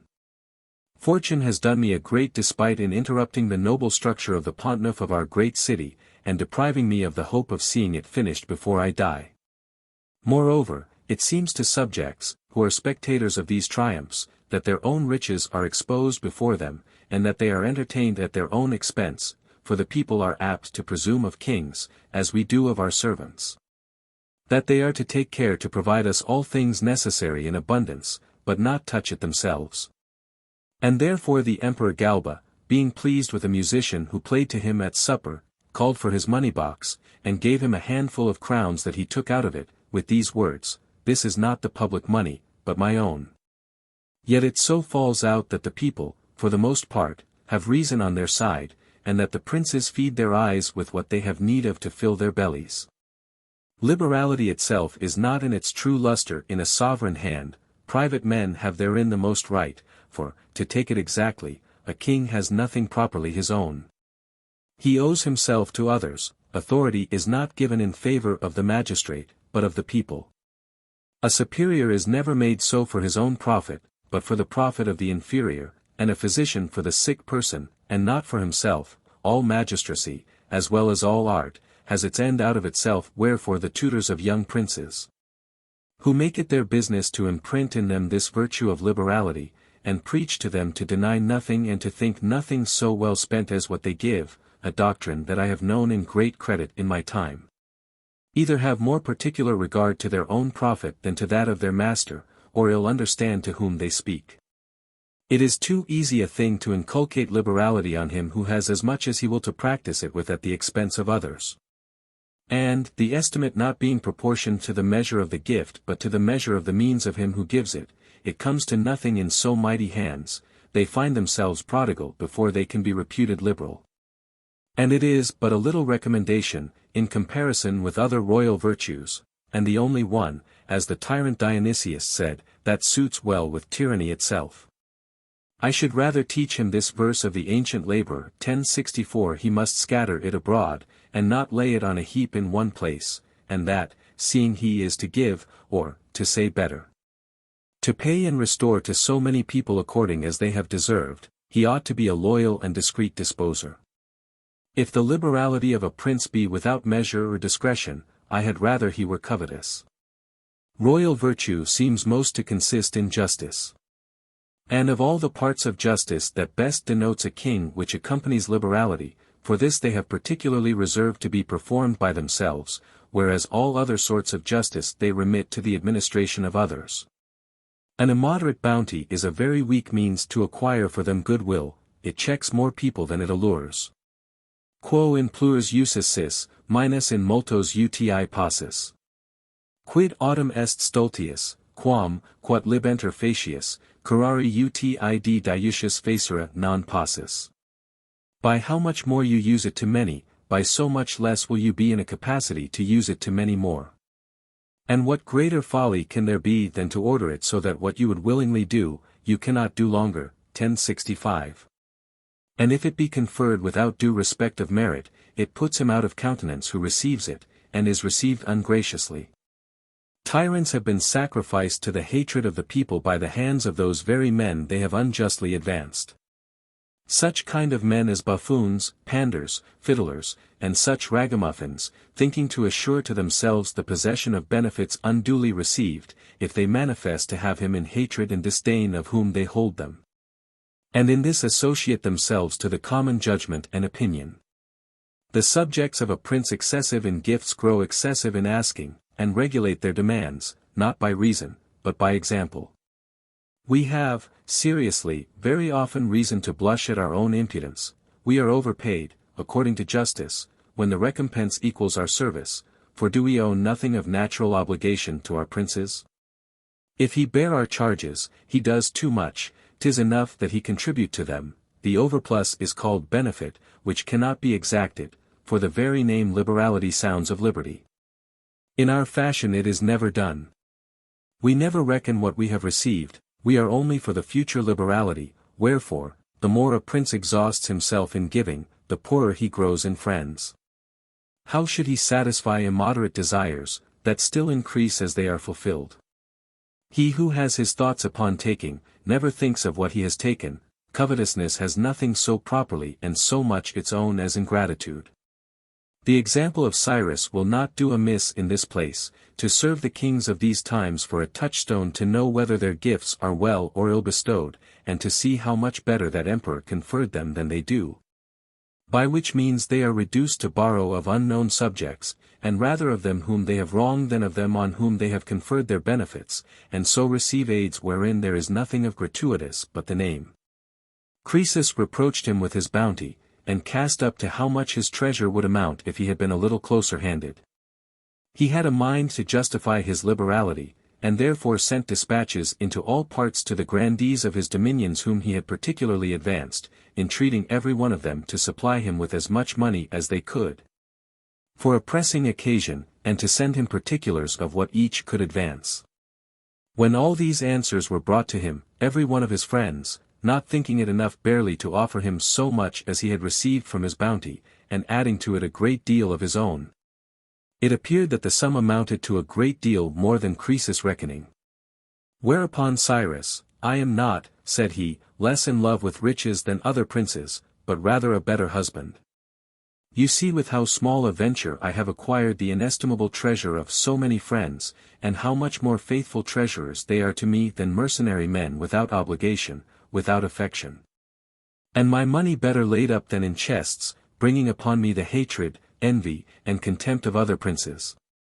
The emperors excused the superfluity of their plays and public spectacles by reason that their authority in some sort, at least in outward appearance, depended upon the will of the people of Rome, who, time out of mind, had been accustomed to be entertained and caressed with such shows and excesses.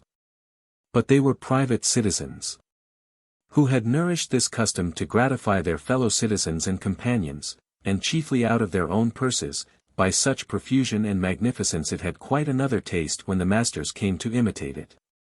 Pecuniarum translatio a justis dominis ad alienos non debet liberalis videri. The transferring of money from the right owners to strangers ought not to have the title of liberality.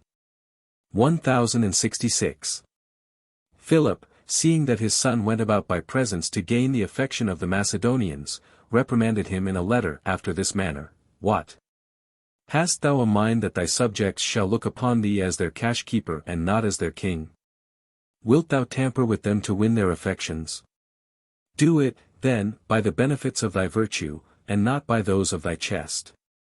And yet it was, doubtless, a fine thing to bring and plant within the amphitheatre a great number of vast trees, with all their branches in their full verdure, representing a great shady forest, disposed in excellent order.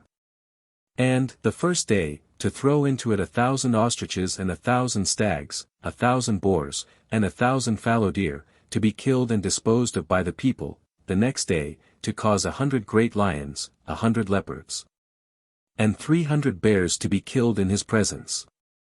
And for the third day, to make 300 pair of gladiators fight it out to the last, as the Emperor Probus did. It was also very fine to see those vast amphitheatres, all faced with marble without, curiously wrought with figures and statues, and within glittering with rare enrichments. Baltheus N. Gemmis, en elita porticus oro. A belt glittering with jewels, and a portico overlaid with gold. 1067. All the sides of this vast space filled and environed, from the bottom to the top, with 3 or 4 score rows of seats, all of marble also, and covered with cushions. Exit, inquit, si puter est, iti de pulvino surgit equestri. Cujus residential legi non sufficit. Let him go out, he said, if he has any sense of shame, and rise from the equestrian cushion, whose estate does not satisfy the law. 1068. Where 100,000 men might sit at their ease, and, the place below, where the games were played, to make it, by art, first open and cleave in chasms, representing caves that vomited out the beasts designed for the spectacle. And then, secondly, to be overflowed by a deep sea, full of sea monsters, and laden with ships of war, to represent a naval battle, and, thirdly, to make it dry and even again for the combat of the gladiators. And, for the fourth scene, to have it strewn with vermilion grain and storax, 1069 instead of sand. There to make a solemn feast for all that infinite number of people, the last act of one only day. Quoties nos descendentis Verini vitimus in parties, ruptake voragine terrae emersis feras. Iti isdem si platibris aurea cum crotio creverant arbuta libro. Nec solum nobis silvestria cernera monstra contigit, equorios ego cum certantibus ursus spectavi vitulos, iti equorum nomini dignum, sen deform picus, quod in illo nascitur amni. How often have we seen the stage of the theatre descend and part asunder, and from a chasm in the earth wild beasts emerge, and then presently give birth to a grove of gilded trees, that put forth blossoms of enamelled flowers. Nor yet of sylvan marvels alone had we sight. I saw sea-calves fight with bears, and a deformed sort of cattle, we might call sea-horses. 1070. Sometimes they made a high mountain advance itself, covered with fruit trees and other leafy trees, sending down rivulets of water from the top, as from the mouth of a fountain. Otherwhiles, a great ship was seen to come rolling in, which opened and divided of itself, and after having disgorged from the hold 400 or 500 beasts for fight, closed again, and vanished without help. At other times, from the floor of this place, they made spouts of perfumed water dart their streams upward, and so high as to sprinkle all that infinite multitude. To defend themselves from the injuries of the weather, they had that vast place one while covered over with purple curtains of needlework, and by and by with silk of one or another color, which they drew off or on in a moment. As they had a mind. Quam vis non modico caelant spectacula sol, vela redecuntur, cum venit hermogenes. The curtains, though the sun should scorch the spectators, are drawn in, when Hermogenes appears. 1071. The network also that was set before the people to defend them from the violence of these turned-out beasts was woven of gold. Oro quoque torts refulgent riccia. The woven nets are refulgent with gold. 1072. If there be anything excusable in such excesses as these, it is where the novelty and invention create more wonder than the expense. Even in these vanities we discover how fertile those ages were in other kind of wits than these of ours. It is with this sort of fertility, as with all other products of nature, not that she there and then employed her utmost force, we do not go, we rather run up and down, and whirl this way and that, we turn back the way we came. I am afraid our knowledge is weak in all senses, we neither see far forward nor far backward, our understanding comprehends little, and lives but a little while. 'Tis short both in extent of time and extent of matter. Vixera fortes anti Agamemnon mufti, sed omnes illicrimables urgenter, ignotique longs noct. Many brave men lived before Agamemnon, but all are pressed by the long night unmourned and unknown. 1073. E supra bellum Thebanum eti funera Troji non alias alii quoque residential Cessanir pote. Why before the Theban war and the destruction of Troy, have not other poets sung other events? 1074. And the narrative of Solon, of what he had learned from the Egyptian priests, touching the long life of their state, and their manner of learning and preserving foreign histories, is not, methinks, a testimony to be refused in this consideration. See interminatum in omnes partes magnitudinum regionum viterimus eti temporam, in quam esse ingitions animus eti intendens, ita late longec peregrinator, ut nullum orum ultimae videat. In qua possit insistera, in haec immensitate. Infinita vis innumerabilium apparet famorum. Could we see on all parts the unlimited magnitude of regions and of times, upon which the mind being intent, could wander so far and wide, that no limit is to be seen, in which it can bound its eye, we should, in that infinite immensity, discover an infinite force of innumerable atoms. 1075. Though all that has arrived, by report, of our knowledge of times past should be true, and known by some one person, it would be less than nothing in comparison of what is unknown. And of this same image of the world, which glides away whilst we live upon it, how wretched and limited is the knowledge of the most curious. Not only of particular events, which fortune often renders exemplary and of great concern, but of the state of great governments and nations, 100 more escape us than ever come to our knowledge.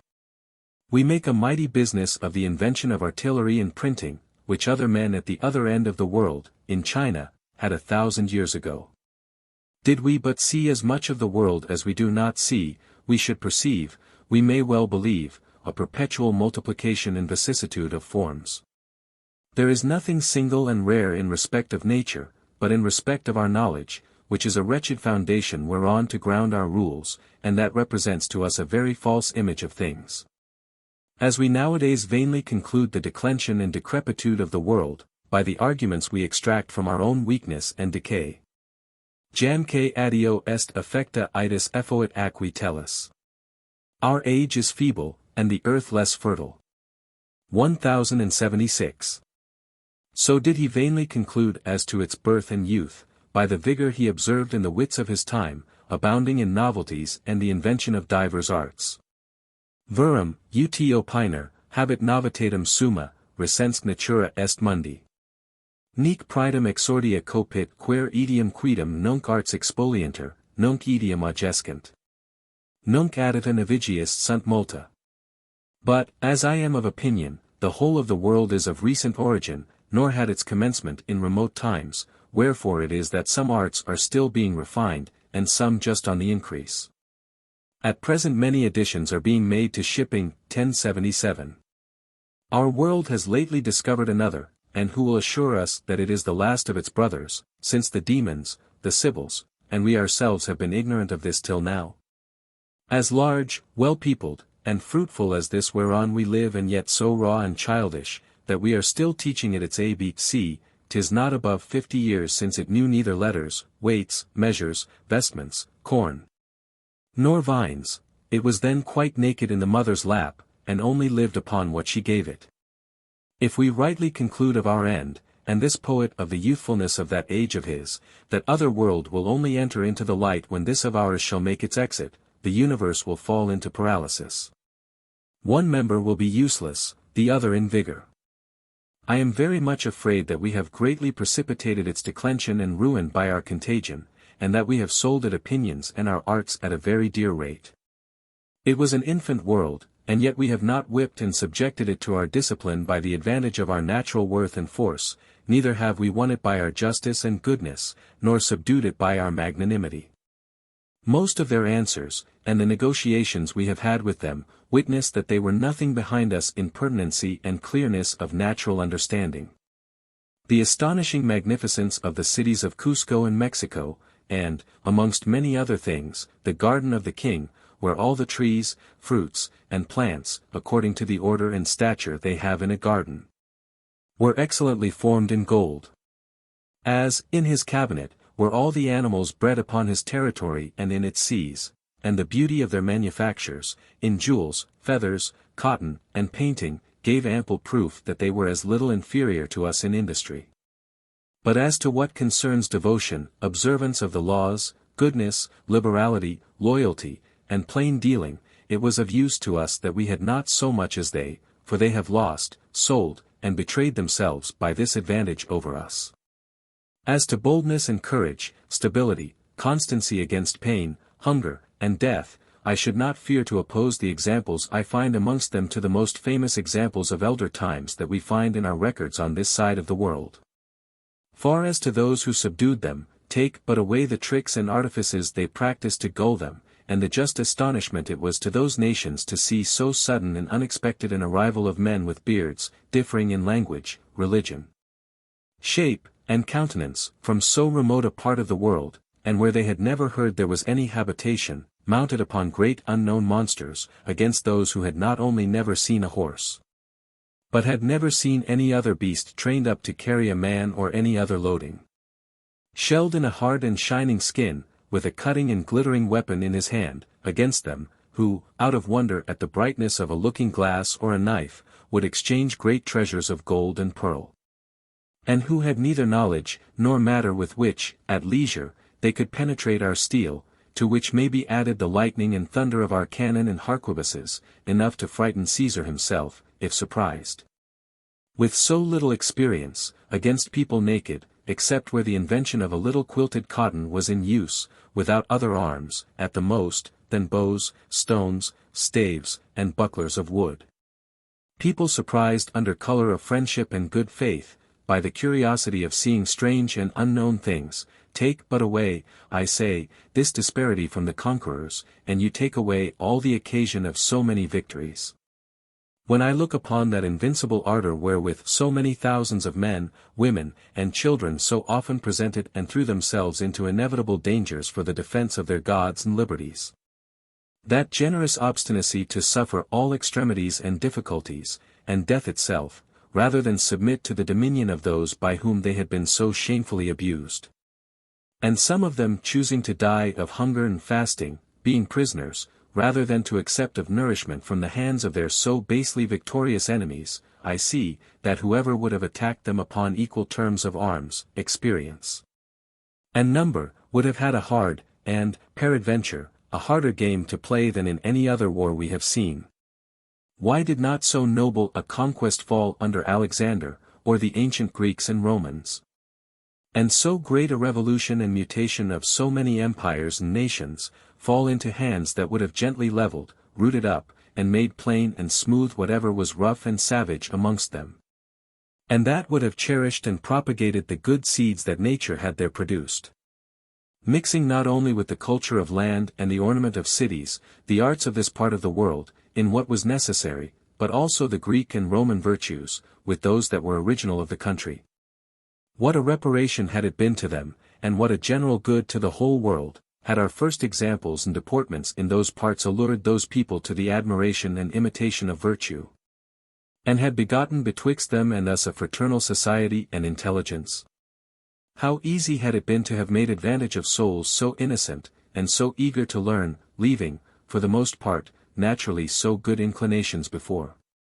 Whereas, on the contrary, we have taken advantage of their ignorance and inexperience, with greater ease to incline them to treachery, luxury, avarice, and towards all sorts of inhumanity and cruelty, by the pattern and example of our manners. Who ever enhanced the price of merchandise at such a rate?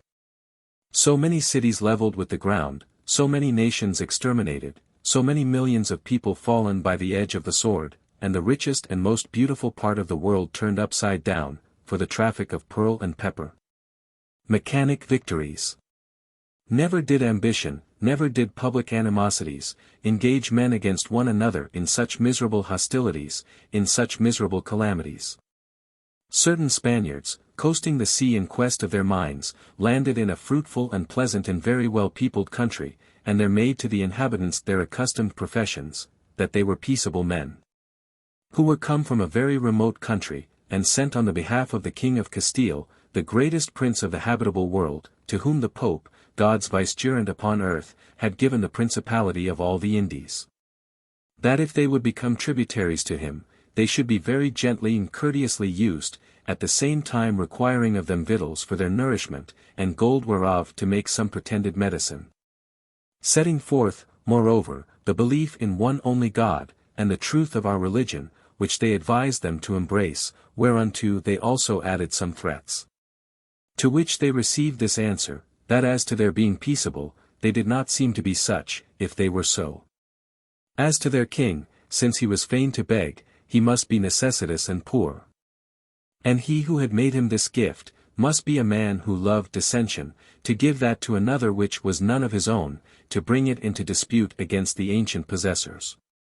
As to victuals, they would supply them, that of gold they had little.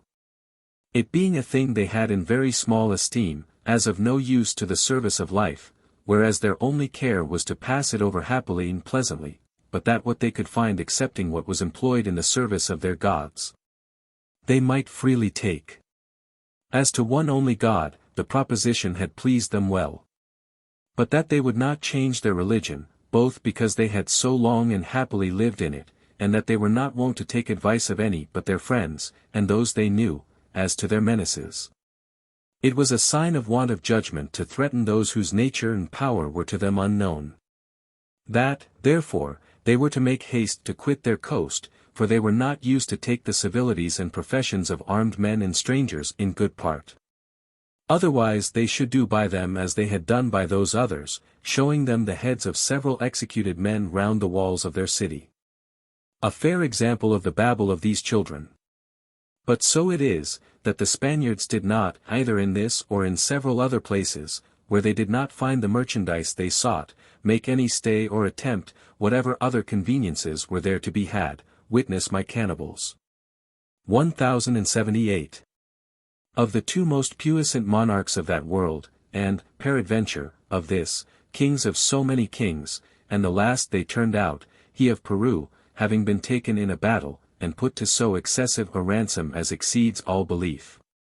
And it being faithfully paid, and he having, by his conversation, given manifest signs of a frank, liberal, and constant spirit, and of a clear and settled understanding, the conquerors had a mind.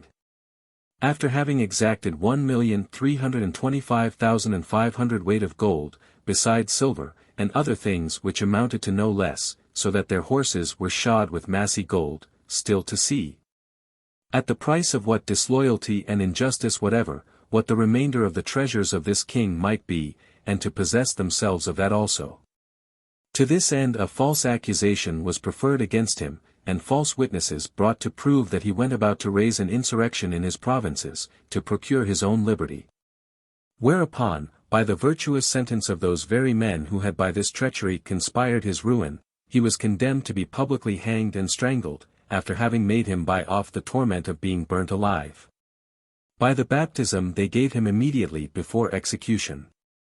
A horrid and unheard of barbarity, which, nevertheless, he underwent without giving way either in word or look, with a truly grave and royal behavior.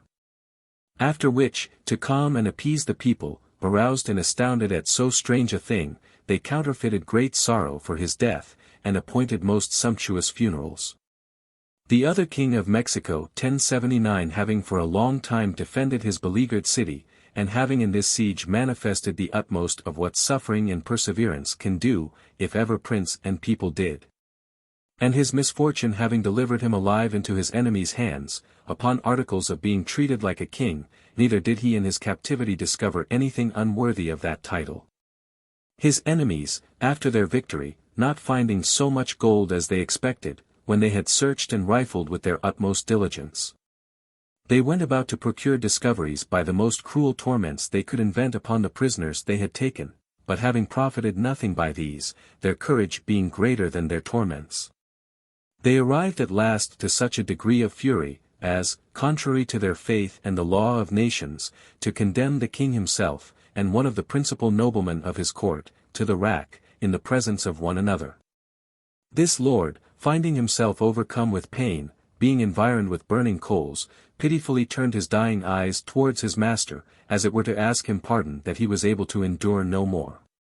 Whereupon the king, darting at him a fierce and severe look, as reproaching his cowardice and pusillanimity, with a harsh and constant voice said to him thus only, "And what dost thou think I suffer?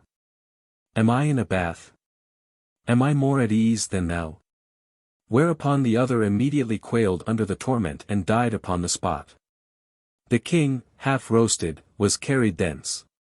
Not so much out of pity, for what compassion ever touched so barbarous souls, who, upon the doubtful information of some vessel of gold to be made a prey of, caused not only a man, but a king, so great in fortune and desert, to be broiled before their eyes, but because his constancy rendered their cruelty still more shameful. They afterwards hanged him for having nobly attempted to deliver himself by arms from so long a captivity and subjection, and he died with a courage becoming so magnanimous a prince. Another time, they burnt in the same fire 460 men alive at once, the 400 of the common people, the 60 the principal lords of a province, simply prisoners of war. We have these narratives from themselves, for they not only own it, but boast of it and publish it.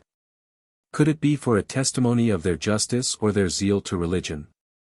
Doubtless these are ways too differing and contrary to so holy an end.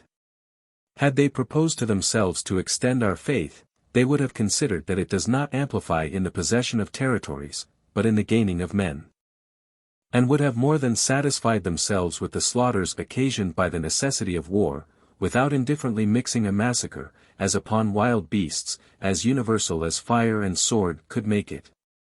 Having only, by intention, saved so many as they meant to make miserable slaves of, for the work and service of their minds. So that many of the captains were put to death upon the place of conquest, by order of the kings of Castile, justly offended with the horror of their deportment, and almost all of them hated and disesteemed. God meritoriously permitted that all this great plunder should be swallowed up by the sea in transportation, or in the civil wars wherewith they devoured one another. And most of the men themselves were buried in a foreign land without any fruit of their victory.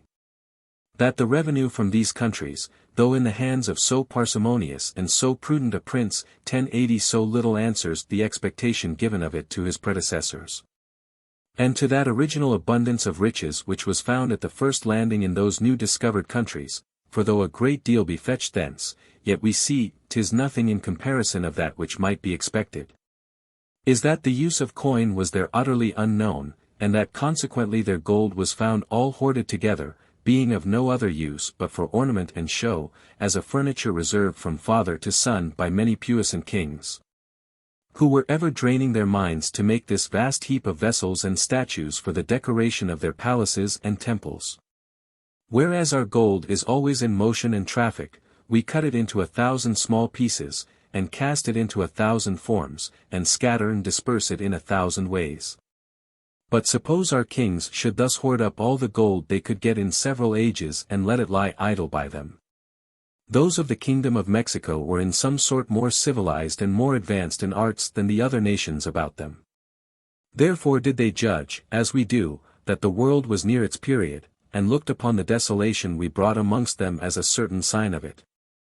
They believed that the existence of the world was divided into 5 ages, and in the life of 5 successive sons, of which 4 had already ended their time, and that this which gave them light was the 5th. The first perished, with all other creatures, by an universal inundation of water. The second by the heavens falling upon us and suffocating every living thing, to which age they assigned the giants, and showed bones to the Spaniards, according to the proportion of which the stature of men amounted to 20 feet. The third by fire, which burned and consumed all, the fourth by an emotion of the air and wind, which came with such violence as to beat down even many mountains, wherein the men died not, but were turned into baboons. What impressions will not the weakness of human belief admit? After the death of this fourth son, the world was 25 years in perpetual darkness, in the 15th of which a man and a woman were created, who restored the human race. 10 years after, upon a certain day, the sun appeared newly created. And since the account of their year takes beginning from that day, the third day after its creation the ancient gods died, and the new ones were since born daily. After what manner they think this last sun shall perish, my author knows not. But their number of this fourth change agrees with the great conjunction of stars which 800 and odd years ago, as astrologers suppose, produced great alterations and novelties in the world. As to pomp and magnificence, upon the account of which I engaged in this discourse, neither Greece, Rome, nor Egypt, whether for utility, difficulty, or state, can compare any of their works with the highway to be seen in Peru. Made by the kings of the country, from the city of Quito to that of Cusco, 300 leagues, straight, even, 25 paces wide, paved, and provided on both sides with high and beautiful walls. And close by them, and all along on the inside, 2 perennial streams, bordered with beautiful plants, which they call moli. In this work, where they met with rocks and mountains, they cut them through, and made them even, and filled up pits and valleys with lime and stone to make them level. At the end of every day's journey are beautiful palaces, furnished with provisions, vestments, and arms, as well for travelers as for the armies that are to pass that way. In the estimate of this work I have reckoned the difficulty which is especially considerable in that place. They did not build with any stones less than 10 feet square, and had no other conveniency of carriage but by drawing their load themselves by force of arm, and knew not so much as the art of scaffolding, nor any other way of standing to their work. But by throwing up earth against the building as it rose higher, taking it away again when they had done. Let us here return to our coaches. Instead of these, and of all other sorts of carriages, they caused themselves to be carried upon men's shoulders. This last king of Peru, the day that he was taken, was thus carried betwixt 2 upon staves of gold, and set in a chair of gold in the middle of his army. As many of these sedan men as were killed to make him fall, for they would take him alive, so many others, and they contended for it, took the place of those who were slain, so that they could never beat him down. What slaughter soever they made of these people, till a horseman, seizing upon him, brought him to the ground. Chapter 7.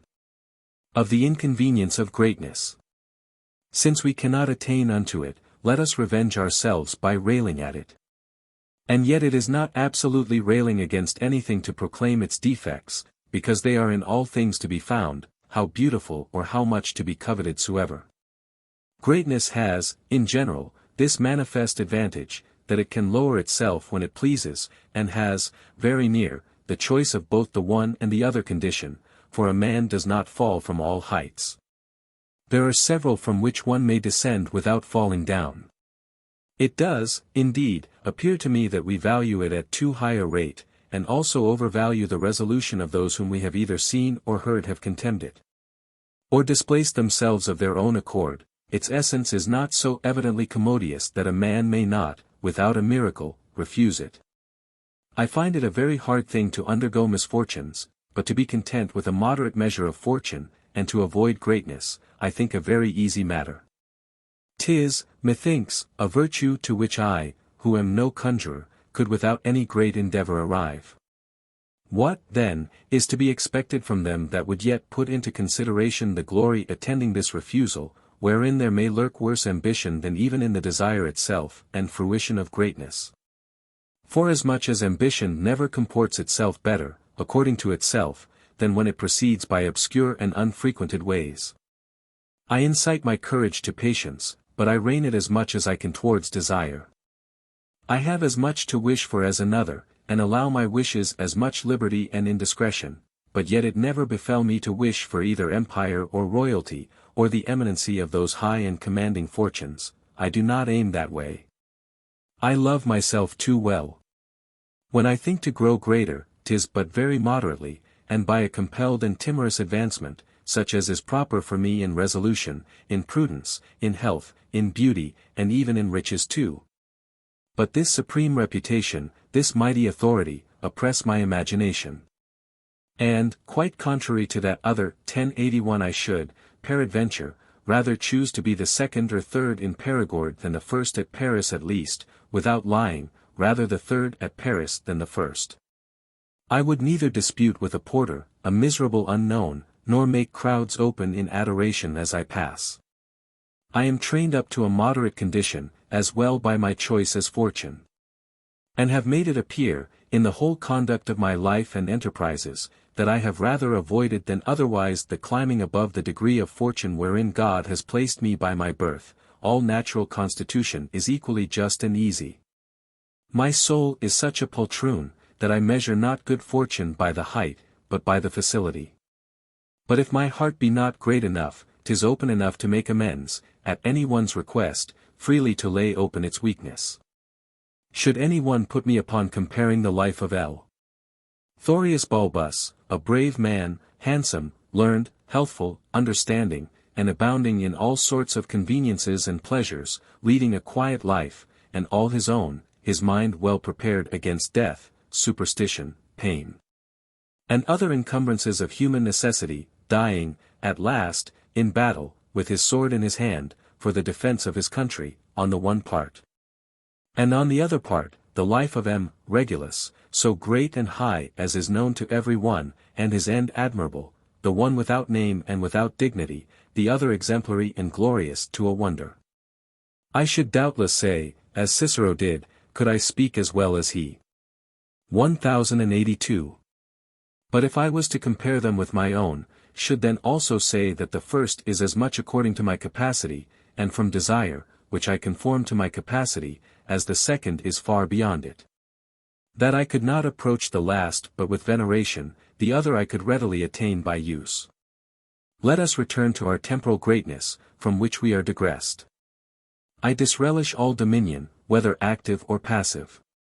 Attain, one of the 7 who had right to pretend to the kingdom of Persia, did as I should willingly have done, which was, that he gave up to his competitors his right of being promoted to it, either by election or by lot. Provided that he and his might live in the empire out of all authority and subjection, those of the ancient laws excepted, and might enjoy all liberty that was not prejudicial to these, being as impatient of commanding as of being commanded. The most painful and difficult employment in the world, in my opinion, is worthily to discharge the office of a king. I excuse more of their mistakes than men commonly do, in consideration of the intolerable weight of their function, which astounds me.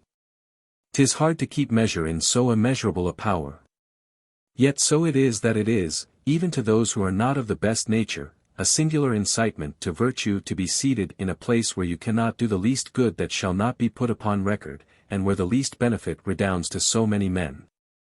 And where your talent of administration, like that of preachers, principally addresses itself to the people, no very exact judge, easy to deceive, and easily content. There are few things wherein we can give a sincere judgment, by reason that there are few wherein we have not, in some sort, a private interest. Superiority and inferiority, dominion and subjection are bound to a natural envying contest, and must of necessity perpetually entrench upon one another. I believe neither the one nor the other touching the rights of the other party. Let reason therefore, which is inflexible and without passion, determine when we can avail ourselves of it. 'Tis not above a month ago that I read over 2 Scottish authors contending upon this subject, of whom he who stands for the people makes the king to be in a worse condition than a carter. He who writes for monarchy places him some degrees above God in power and sovereignty. Now, the incommodity of greatness that I have taken to remark in this place, upon some occasion that has lately put it into my head, is this: there is not, peradventure, anything more pleasant in the commerce of many than the trials that we make against one another, out of emulation of honor and worth, whether in the exercises of the body or in those of the mind, wherein sovereign greatness can have no true part. And, in earnest, I have often thought that by force of respect itself men use princes disdainfully and injuriously in that particular. For the thing I was infinitely offended at in my childhood, that they who exercised with me forbore to do their best because they found me unworthy of their utmost endeavor, is what we see happen to them daily. Every one finding himself unworthy to contend with them. If we discover that they have the least desire to get the better of us, there is no one who will not make it his business to give it them, and who will not rather betray his own glory than offend theirs. And will therein employ so much force only as is necessary to save their honor. What share have they, then, in the engagement, where every one is on their side? Methinks I see those paladins of ancient times presenting themselves to justs and battle with enchanted arms and bodies. Brisson, 1083 running against Alexander, purposely missed his blow, and made a fault in his career. Alexander chid him for it, but he ought to have had him whipped. Upon this consideration Carneades said, that the sons of princes learned nothing right but to manage horses. By reason that, in all their other exercises, every one bends and yields to them, but a horse, that is neither a flatterer or a courtier, throws the son of a king with no more ceremony than he would throw that of a porter. Homer was fain to consent that Venus, so sweet and delicate a goddess as she was, should be wounded at the battle of Troy, thereby to ascribe courage and boldness to her qualities that cannot possibly be in those who are exempt from danger. The gods are made to be angry, to fear, to run away, to be jealous, to grieve, to be transported with passions, to honor them with the virtues that, amongst us, are built upon these imperfections. Who does not participate in the hazard and difficulty, can claim no interest in the honor and pleasure that are the consequence of hazardous actions. 'Tis pity a man should be so potent that all things must give way to him. Fortune therein sets you too remote from society, and places you in too great a solitude. This easiness and mean facility of making all things bow under you, is an enemy to all sorts of pleasure. 'Tis to slide, not to go. 'Tis to sleep, and not to live. Conceive man accompanied with omnipotence, you overwhelm him, he must beg disturbance and opposition as an alms, his being and his good are in indigence. Evil to man is in its turn good, and good evil. Neither is pain always to be shunned, nor pleasure always to be pursued. Their good qualities are dead and lost. For they can only be perceived by comparison, and we put them out of this. They have little knowledge of true praise, having their ears deafened with so continual and uniform an approbation. Have they to do with the stupidest of all their subjects? They have no means to take any advantage of him. If he but say, "'Tis because he is my king," he thinks he has said enough to express that he therefore suffered himself to be overcome. This quality stifles and consumes the other true and essential qualities. They are sunk in the royalty, and leave them nothing to recommend themselves with but actions that directly concern and serve the function of their place. 'Tis so much to be a king, that this alone remains to them. The outer glare that environs him conceals and shrouds him from us, our sight is there repelled and dissipated, being filled and stopped by this prevailing light. The Senate awarded the prize of eloquence to Tiberius. He refused it, esteeming that though it had been just, he could derive no advantage from a judgment so partial, and that was so little free to judge. As we give them all advantages of honor, so do we soothe and authorize all their vices and defects, not only by approbation, but by imitation also. Every one of Alexander's followers carried his head on one side, as he did. And the flatterers of Dionysius ran against one another in his presence, and stumbled at and overturned whatever was underfoot, to shew they were as purblind as he. Hernia itself has also served to recommend a man to favor. I have seen deafness affected, and because the master hated his wife, Plutarch 1084 has seen his courtiers repudiate theirs, whom they loved, and, which is yet more, uncleanliness and all manner of dissoluteness have so been in fashion. As also disloyalty, blasphemy, cruelty, heresy, superstition, irreligion, effeminacy, and worse, if worse there be. And by an example yet more dangerous than that of Mithridates' flatterers, who, as their master pretended to the honor of a good physician, came to him to have incisions and cauteries made in their limbs. For these others suffered the soul, a more delicate and noble part, to be cauterized. But to end where I began, the Emperor Adrian, disputing with the philosopher Favorinus about the interpretation of some word, Favorinus soon yielded him the victory, for which his friends rebuking him, "You talk simply," said he. "Would you not have him wiser than I, who commands 30 legions?" Augustus wrote verses against Asinius Pollio, and, said Pollio, "Say nothing, for it is not prudence to write in contest with him who has power to proscribe." And they were right. For Dionysius, because he could not equal Philoxenus in poesy and Plato in discourse, condemned the one to the quarries, and sent the other to be sold for a slave into the island of Aegina. Chapter 8. Of the Art of Conference. 'Tis a custom of our justice to condemn some for a warning to others. To condemn them for having done amiss, were folly, as Plato says, 1085 for what is done can never be undone. But 'tis to the end they may offend no more, and that others may avoid the example of their offense, we do not correct the man we hang, we correct others by him. I do the same. My errors are sometimes natural, incorrigible, and irremediable, but the good which virtuous men do to the public, in making themselves imitated, I, peradventure, may do in making my manners avoided. Non vides, albi ut male vivat filius? Ut baris inops. Magnum documentum, any patrium reign perdere guis velit. Dost thou not see how ill the son of Albus lives? And how the indigent Baris? A great warning lest any one should incline to dissipate his patrimony. 1086. Publishing and accusing my own imperfections, some one will learn to be afraid of them. The parts that I most esteem in myself, derive more honor from decrying, than for commending myself, which is the reason why I so often fall into, and so much insist upon that strain. But, when all is summed up, a man never speaks of himself without loss, a man's accusations of himself are always believed. His praises never, there may, peradventure, be some of my own complexion who better instruct myself by contrariety than by similitude, and by avoiding than by imitation.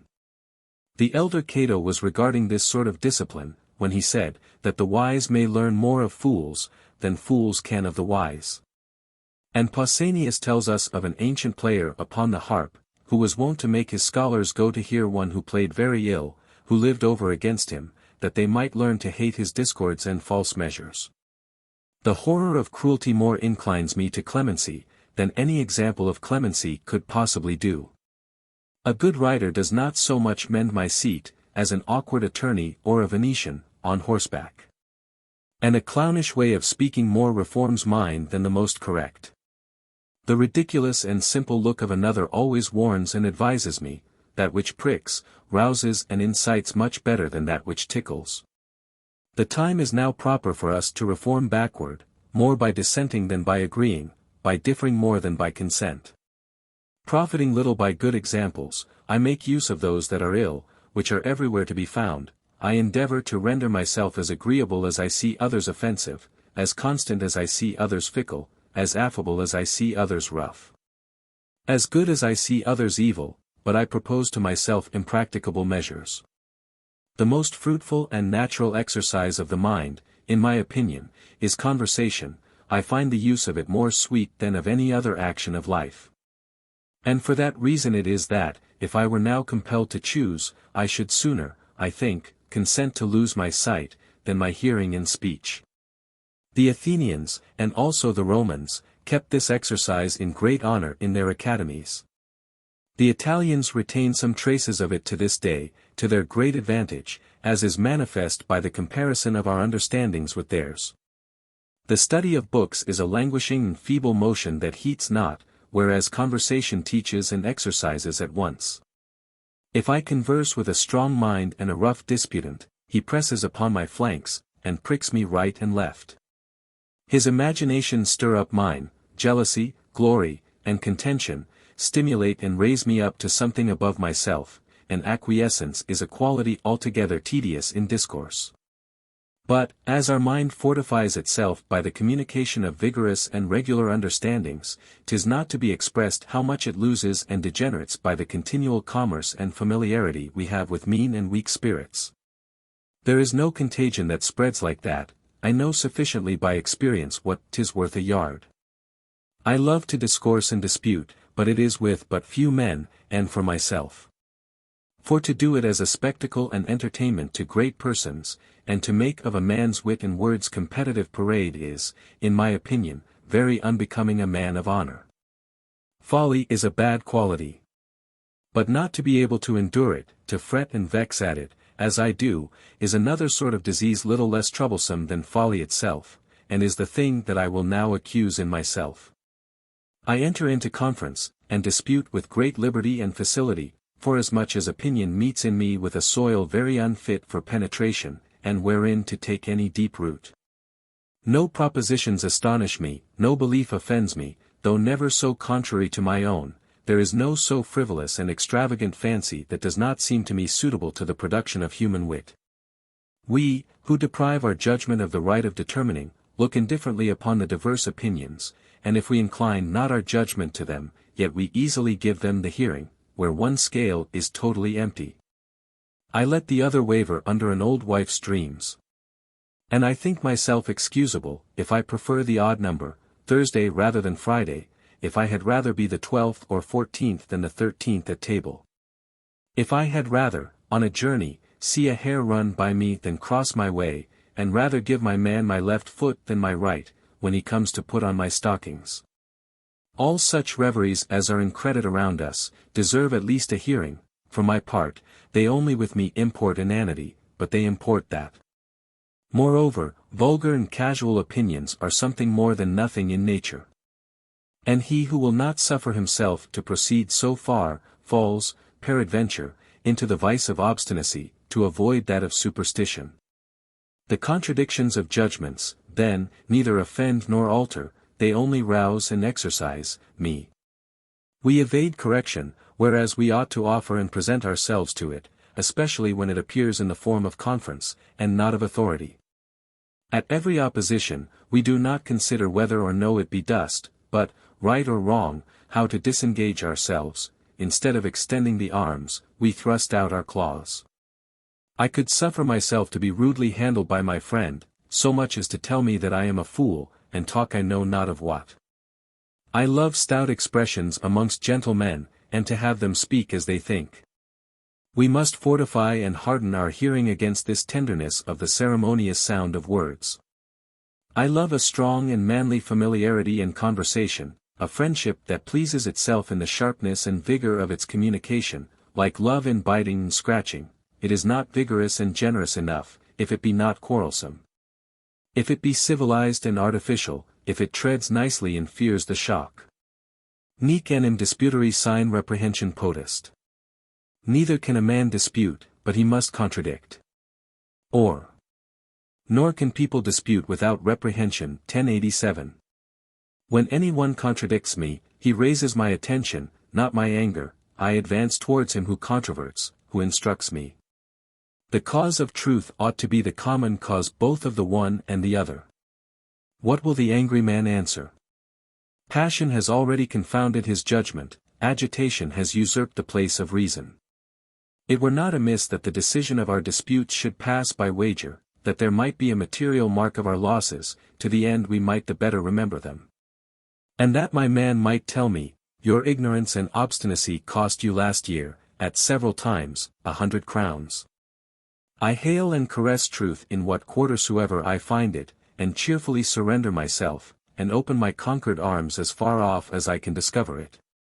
And, provided it be not too imperiously, take a pleasure in being reproved, and accommodate myself to my accusers, very often more by reason of civility than amendment. Loving to gratify and nourish the liberty of admonition by my facility of submitting to it, and this even at my own expense. Nevertheless, it is hard to bring the men of my time to it. They have not the courage to correct, because they have not the courage to suffer themselves to be corrected. And speak always with dissimulation in the presence of one another. I take so great a pleasure in being judged and known, that it is almost indifferent to me in which of the two forms I am so, my imagination so often contradicts and condemns itself. That 'tis all one to me if another do it, especially considering that I give his reprehension no greater authority than I choose. But I break with him, who carries himself so high, as I know of one who repents his advice, if not believed, and takes it for an affront if it be not immediately followed. That Socrates always received smilingly the contradictions offered to his arguments, a man may say arose from his strength of reason, and that, the advantage being certain to fall on his side, he accepted them as a matter of new victory. But we see, on the contrary, that nothing in argument renders our sentiment so delicate, as the opinion of preeminence, and disdain of the adversary. And that, in reason, 'tis rather for the weaker to take in good part the oppositions that correct him and set him right. In earnest, I rather choose the company of those who ruffle me than of those who fear me. 'Tis a dull and hurtful pleasure to have to do with people who admire us and approve of all we say. Antisthenes commanded his children never to take it kindly or for a favor, when any man commended them.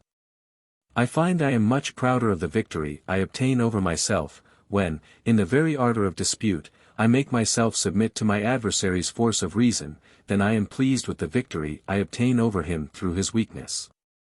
In fine, I receive and admit of all manner of attacks that are direct, how weak soever, but I am too impatient of those that are made out of form. I care not what the subject is, the opinions are to me all one, and I am almost indifferent whether I get the better or the worse. I can peaceably argue a whole day together, if the argument be carried on with method.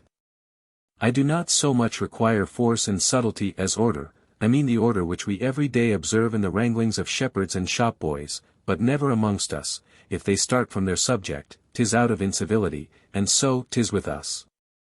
But their tumult and impatience never put them out of their theme, their argument still continues its course. If they interrupt, and do not stay for one another, they at least understand one another. Any one answers too well for me, if he answers what I say. When the dispute is irregular and disordered, I leave the thing itself, and insist upon the form with anger and indiscretion. Falling into willful, malicious, and imperious way of disputation, of which I am afterwards ashamed. 'Tis impossible to deal fairly with a fool, my judgment is not only corrupted under the hand of so impetuous a master, but my conscience also. Our disputes ought to be interdicted and punished as well as other verbal crimes. What vice do they not raise and heap up, being always governed and commanded by passion? We first quarrel with their reasons, and then with the men.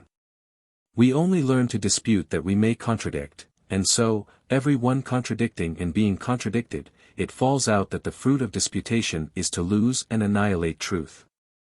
Therefore it is that Plato in his Republic prohibits this exercise to fools and ill-bred people. To what end do you go about to inquire of him, who knows nothing to the purpose? A man does no injury to the subject, when he leaves it to seek how he may treat it. I do not mean by an artificial and scholastic way, but by a natural one, with a sound understanding. What will it be in the end?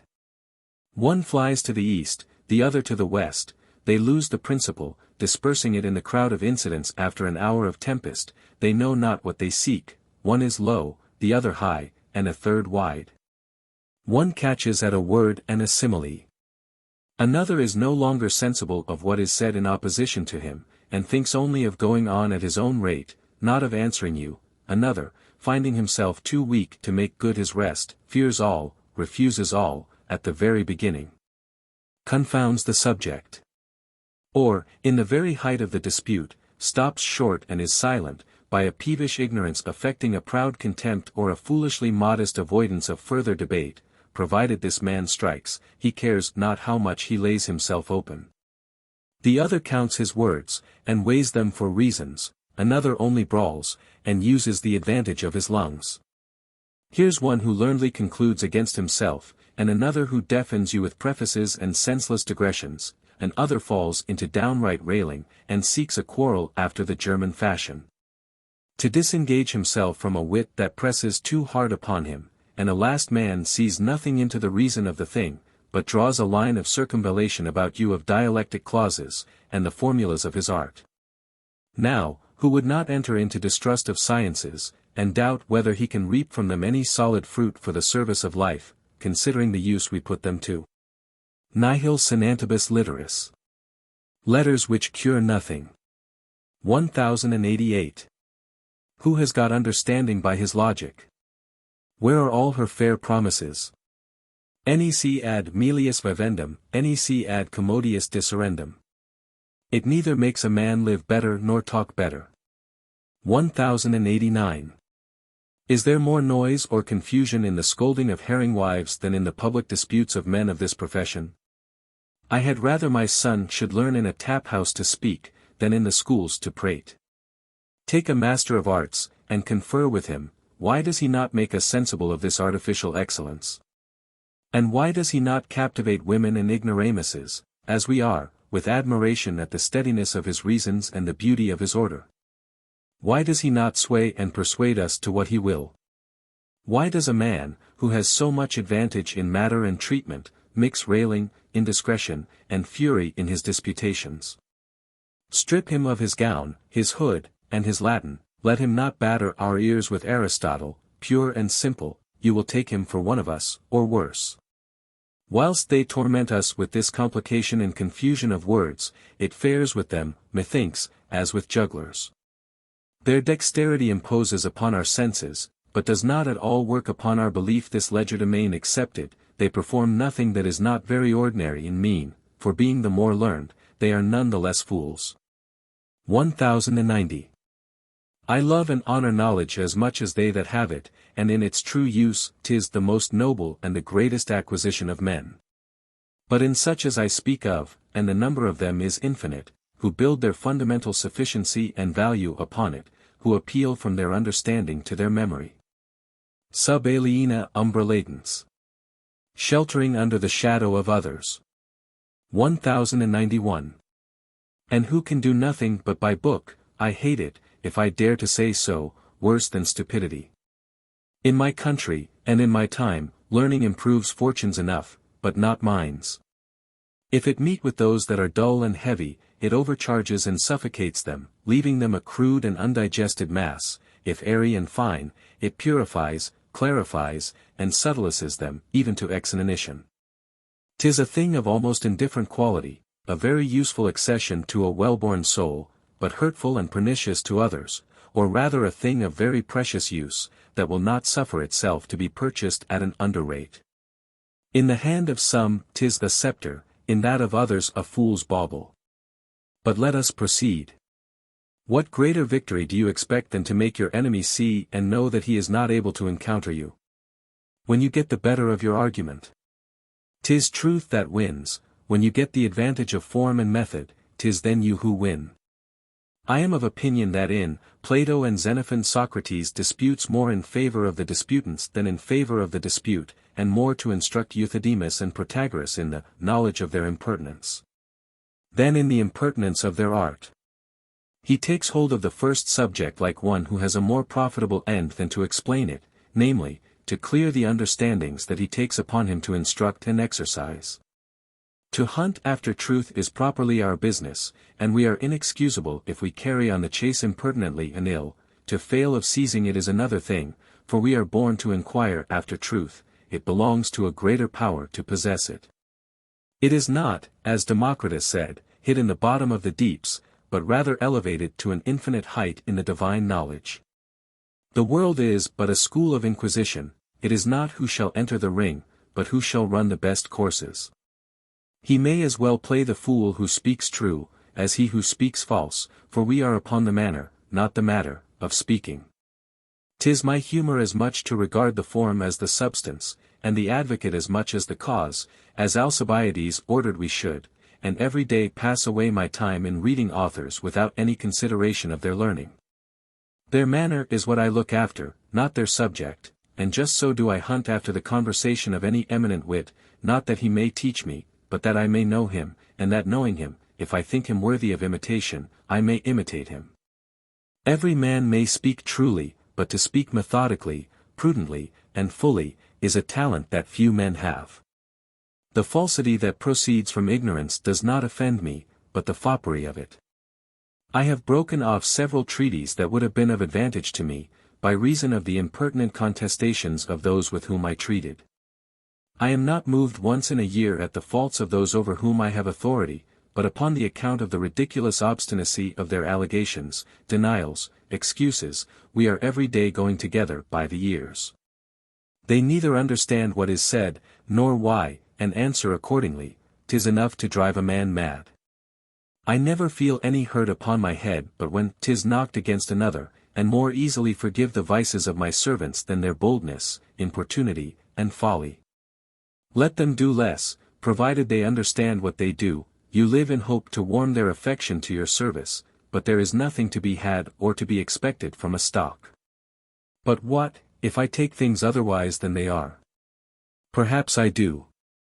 And therefore it is that I accuse my own impatience, and hold, in the first place, that it is equally vicious both in him that is in the right, and in him that is in the wrong.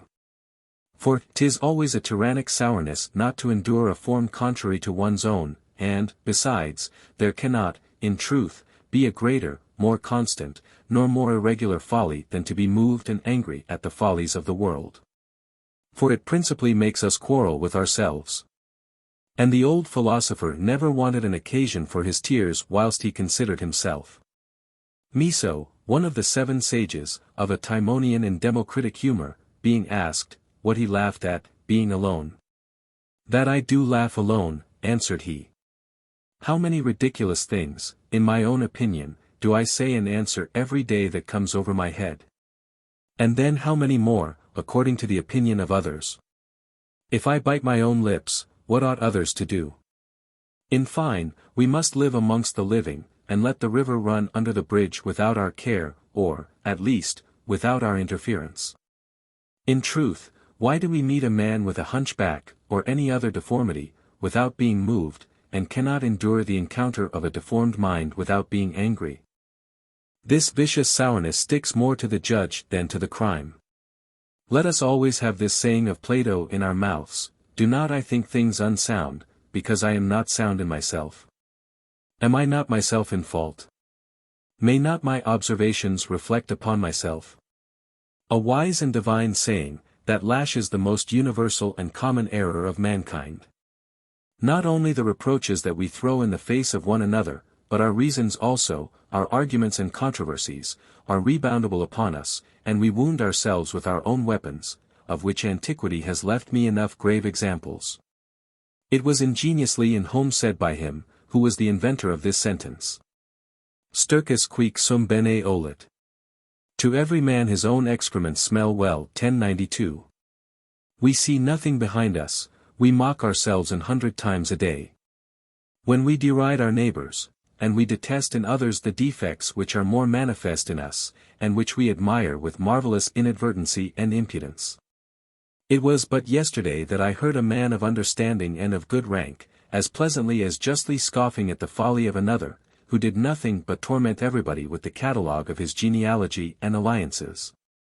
Above half of them false, for they are most apt to fall into such ridiculous discourses, whose qualities are most dubious and least sure, and yet, would he have looked into himself, he would have discerned himself to be no less intemperate and wearisome in extolling his wife's pedigree. O importunate presumption, with which the wife sees herself armed by the hands of her own husband! Did he understand Latin, we should say to him, Age, si hic non insanit satis sua spont, instiga. Come. If of himself he is not mad enough, urge him on. 1093. I do not say that no man should accuse another, who is not clean himself, for then no one would ever accuse, clean from the same sort of spot. But I mean that our judgment, falling upon another who is then in question, should not, at the same time, spare ourselves, but sentence us with an inward and severe authority. 'Tis an office of charity, that he who cannot reclaim himself from a vice, should, nevertheless, endeavor to remove it from another, in whom, peradventure, it may not have so deep and so malignant a root. Neither do him who reproves me for my fault that he himself is guilty of the same. What of that? The reproof is, notwithstanding, true and of very good use. Had we a good nose, our own ordure would stink worse to us, forasmuch as it is our own, and Socrates is of opinion that whoever should find himself, his son, and a stranger guilty of any violence and wrong, ought to begin with himself. Present himself first to the sentence of justice, and implore, to purge himself, the assistance of the hand of the executioner. In the next place, he should proceed to his son, and lastly, to the stranger. If this precept seem too severe, he ought at least to present himself the first, to the punishment of his own conscience. The senses are our first and proper judges, which perceive not things but by external accidents. And 'tis no wonder, if in all the parts of the service of our society, there is so perpetual and universal a mixture of ceremonies and superficial appearances, insomuch that the best and most effectual part of our polities therein consist. 'Tis still man with whom we have to do, of whom the condition is wonderfully corporal. Let those who, of these late years, would erect for us such a contemplative and immaterial an exercise of religion. Not wonder if there be some who think it had vanished and melted through their fingers had it not more upheld itself among us as a mark, title, and instrument of division and faction, than by itself. As in conference, the gravity, robe, and fortune of him who speaks, ofttimes gives reputation to vain arguments and idle words, it is not to be presumed but that a man, so attended and feared, has not in him more than ordinary sufficiency. And that he to whom the king has given so many offices and commissions and charges, he so supercilious and proud, has not a great deal more in him, than another who salutes him at so great a distance, and who has no employment at all. Not only the words, but the grimaces also of these people, are considered and put into the account, every one making it his business to give them some fine and solid interpretation. If they stoop to the common conference, and that you offer anything but approbation and reverence, they then knock you down with the authority of their experience. They have heard, they have seen. They have done so and so, you are crushed with examples.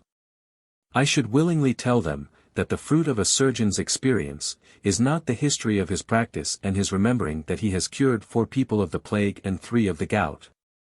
Unless he knows how thence to extract something whereon to form his judgment, and to make us sensible that he has thence become more skilful in his art. As in a concert of instruments, we do not hear a lute, a harpsichord, or a flute alone, but one entire harmony, the result of all together. If travel and offices have improved them, 'tis a product of their understanding to make it appear. 'Tis not enough to reckon experiences, they must weigh, sort and distill them, to extract the reasons and conclusions they carry along with them. There were never so many historians. It is, indeed, good and of use to read them, for they furnish us everywhere with excellent and laudable instructions from the magazine of their memory, which, doubtless, is of great concern to the help of life. But 'tis not that we seek for now, we examine whether these relaters and collectors of things are commendable themselves. I hate all sorts of tyranny, both in word and deed. I am very ready to oppose myself against those vain circumstances that delude our judgments by the senses. And keeping my eye close upon those extraordinary greatnesses, I find that at best they are men, as others are. Raris and infirm sensus communis in illa fortuna. For in those high fortunes, common sense is generally rare. 1094. Peradventure, we esteem and look upon them for less than they are, by reason they undertake more, and more expose themselves, they do not answer to the charge they have undertaken. There must be more vigor and strength in the bearer than in the burden. He who has not lifted as much as he can, leaves you to guess that he has still a strength beyond that, and that he has not been tried to the utmost of what he is able to do. He who sinks under his load, makes a discovery of his best, and the weakness of his shoulders. This is the reason that we see so many silly souls amongst the learned, and more than those of the better sort. They would have made good husbandmen, good merchants, and good artisans. Their natural vigor was cut out to that proportion. Knowledge is a thing of great weight, they faint under it, their understanding has neither vigor nor dexterity enough to set forth and distribute, to employ or make use of this rich and powerful matter. It has no prevailing virtue but in a strong nature, and such natures are very rare, and the weak ones, says Socrates, corrupt the dignity of philosophy in the handling. It appears useless and vicious, when lodged in an ill-contrived mind. They spoil and make fools of themselves. Humani qualis simulator simius oris, quern puer eridens pretioso stamen serum velevit, nadasc nates ac terga reliquit, ludibrium menses. Just like an ape, simulator of the human face, whom a wanton boy has dizened up in rich silks above, but left the lower parts bare, for a laughing-stock for the tables. 1095. Neither is it enough for those who govern and command us, and have all the world in their hands, to have a common understanding, and to be able to do the same that we can. They are very much below us, if they be not infinitely above us, as they promise more, so they are to perform more. And yet silence is to them, not only a countenance of respect and gravity, but very often of good advantage too, for Megabyzus, going to see Apelles in his painting room, stood a great while without speaking a word. And at last began to talk of his paintings, for which he received this rude reproof: whilst thou wast silent, thou seemedst to be some great thing, by reason of thy chains and rich habit. But now that we have heard thee speak, there is not the meanest boy in my workshop that does not despise thee. Those princely ornaments, that mighty state, did not permit him to be ignorant with a common ignorance, and to speak impertinently of painting. He ought to have kept this external and presumptive knowledge by silence. To how many foolish fellows of my time has a sullen and silent mien procured the credit of prudence and capacity? Dignities and offices are of necessity conferred more by fortune than upon the account of merit. And we are often to blame, to condemn kings when these are misplaced. On the contrary, 'tis a wonder they should have so good luck, where there is so little skill. Principis est virtus maxima nas suos. 'Tis the chief virtue of a prince to know his people. 1096. For nature has not given them a sight that can extend to so many people, to discern which excels the rest, nor to penetrate into our bosoms, where the knowledge of our wills and best value lies. They must choose us by conjecture and by groping. By the family, wealth, learning, and the voice of the people, which are all very feeble arguments. Whoever could find out a way by which they might judge by justice, and choose men by reason, would, in this one thing, establish a perfect form of government.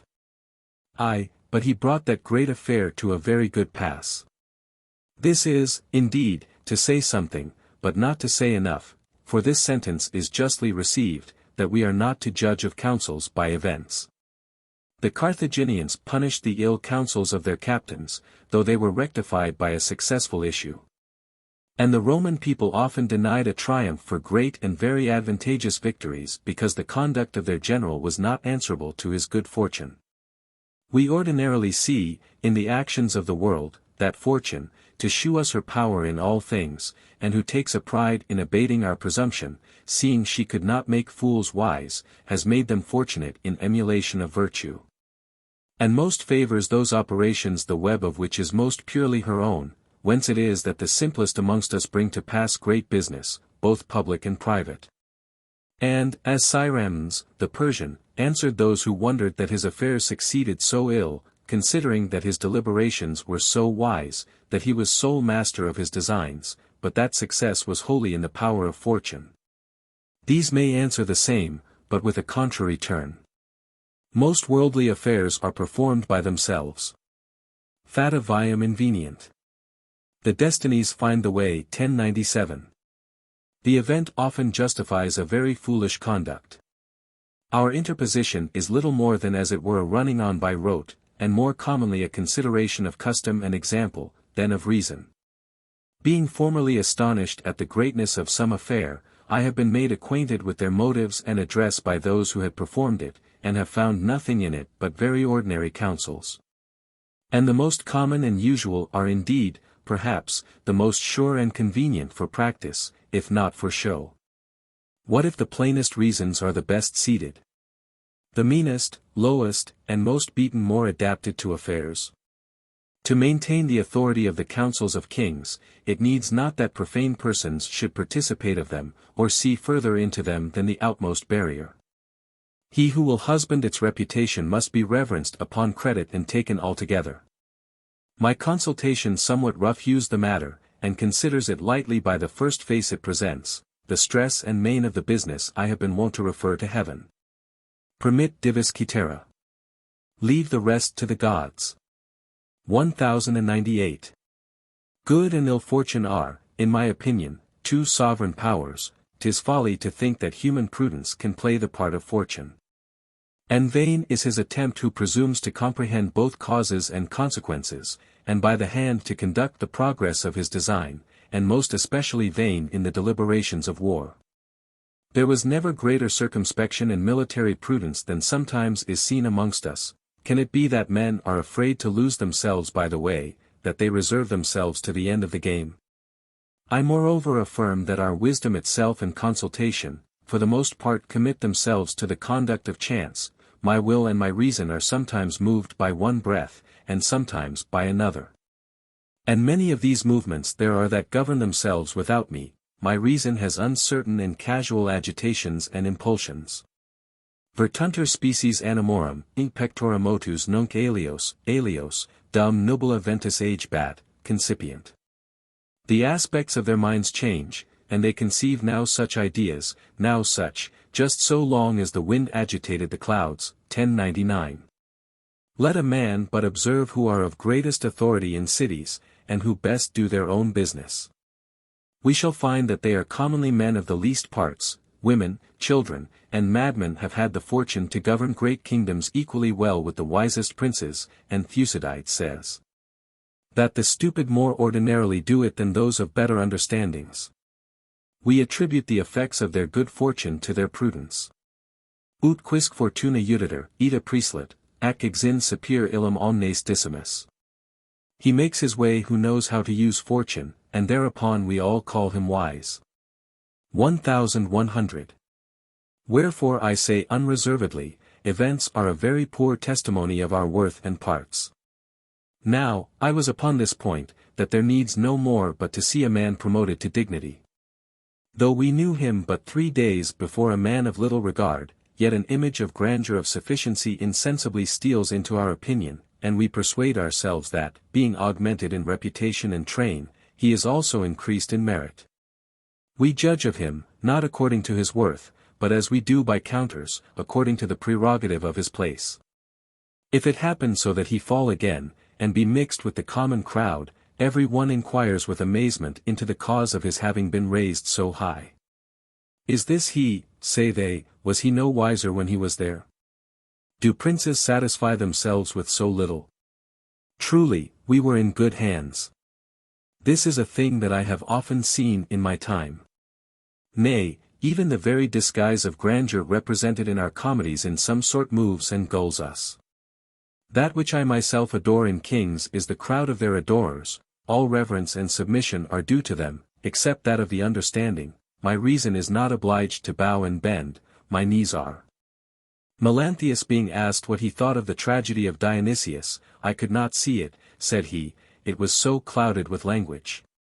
So most of those who judge of the discourses of great men ought to say, I did not understand his words, they were so clouded with gravity, grandeur, and majesty. Antisthenes one day tried to persuade the Athenians to give order that their asses might be employed in tilling the ground as well as the horses were. To which it was answered that that animal was not destined for such a service. That's all one, replied he. You have only to order it, for the most ignorant and incapable men you employ and the commands of your wars incontinently become worthy enough, because you employ them. To which the custom of so many people, who canonize the king they have chosen out of their own body, and are not content only to honor, but must adore them, comes very near. Those of Mexico, after the ceremonies of their king's coronation are over, dare no more look him in the face, but, as if they had deified him by his royalty. Amongst the oaths they make him take to maintain their religion, their laws, and liberties, to be valiant, just, and mild, he moreover swears to make the sun run his course in his wonted light, to drain the clouds at fit seasons, to make rivers run their course, and to cause the earth to bear all things necessary for his people. I differ from this common fashion, and am more apt to suspect the capacity when I see it accompanied with that grandeur of fortune and public applause. We are to consider of what advantage it is to speak when a man pleases, to choose his subject, to interrupt or change it, with a magisterial authority. To protect himself from the oppositions of others by a nod, a smile, or silence, in the presence of an assembly that trembles with reverence and respect. A man of a prodigious fortune coming to give his judgment upon some slight dispute that was foolishly set on foot at his table, began in these words, "It can be no other but a liar or a fool that will say otherwise than so and so." Pursue this philosophical point with a dagger in your hand. There is another observation I have made, from which I draw great advantage. Which is, that in conferences and disputes, every word that seems to be good, is not immediately to be accepted. Most men are rich in borrowed sufficiency. A man may say a good thing, give a good answer, cite a good sentence, without at all seeing the force of either the one or the other. That a man may not understand all he borrows, may perhaps be verified in myself. A man must not always presently yield, what truth or beauty soever may seem to be in the opposite argument. Either he must stoutly meet it, or retire, under color of not understanding it, to try, on all parts, how it is lodged in the author. It may happen that we entangle ourselves, and help to strengthen the point itself. I have sometimes, in the necessity and heat of the combat, made answers that have gone through and through, beyond my expectation or hope. I only gave them in number, they were received in weight. As, when I contend with a vigorous man, I please myself with anticipating his conclusions, I ease him of the trouble of explaining himself, I strive to forestall his imagination whilst it is yet springing and imperfect. The order and pertinency of his understanding warn and threaten me afar off, I deal quite contrary with the others, I must understand, and presuppose nothing but by them. If they determine in general words, this is good, that is not, and that they happen to be in the right, see if it be not fortune that hits it off for them, let them a little circumscribe and limit their judgment, why, or how, it is so. These universal judgments that I see so common, signify nothing. These are men who salute a whole people in a crowd together, they, who have a real acquaintance, take notice of and salute them individually and by name. But 'tis a hazardous attempt. And from which I have, more than every day, seen it fall out, that weak understandings, having a mind to appear ingenious, in taking notice, as they read a book, of what is best and most to be admired, fix their admiration upon some thing so very ill chosen, that instead of making us discern the excellence of the author, they make us very well see their own ignorance. This exclamation is safe, that is fine, after having heard a whole page of Virgil, by that the cunning sort save themselves. But to undertake to follow him line by line, and, with an expert and tried judgment, to observe where a good author excels himself, weighing the words, phrases, inventions, and his various excellences, one after another. Keep aloof from that.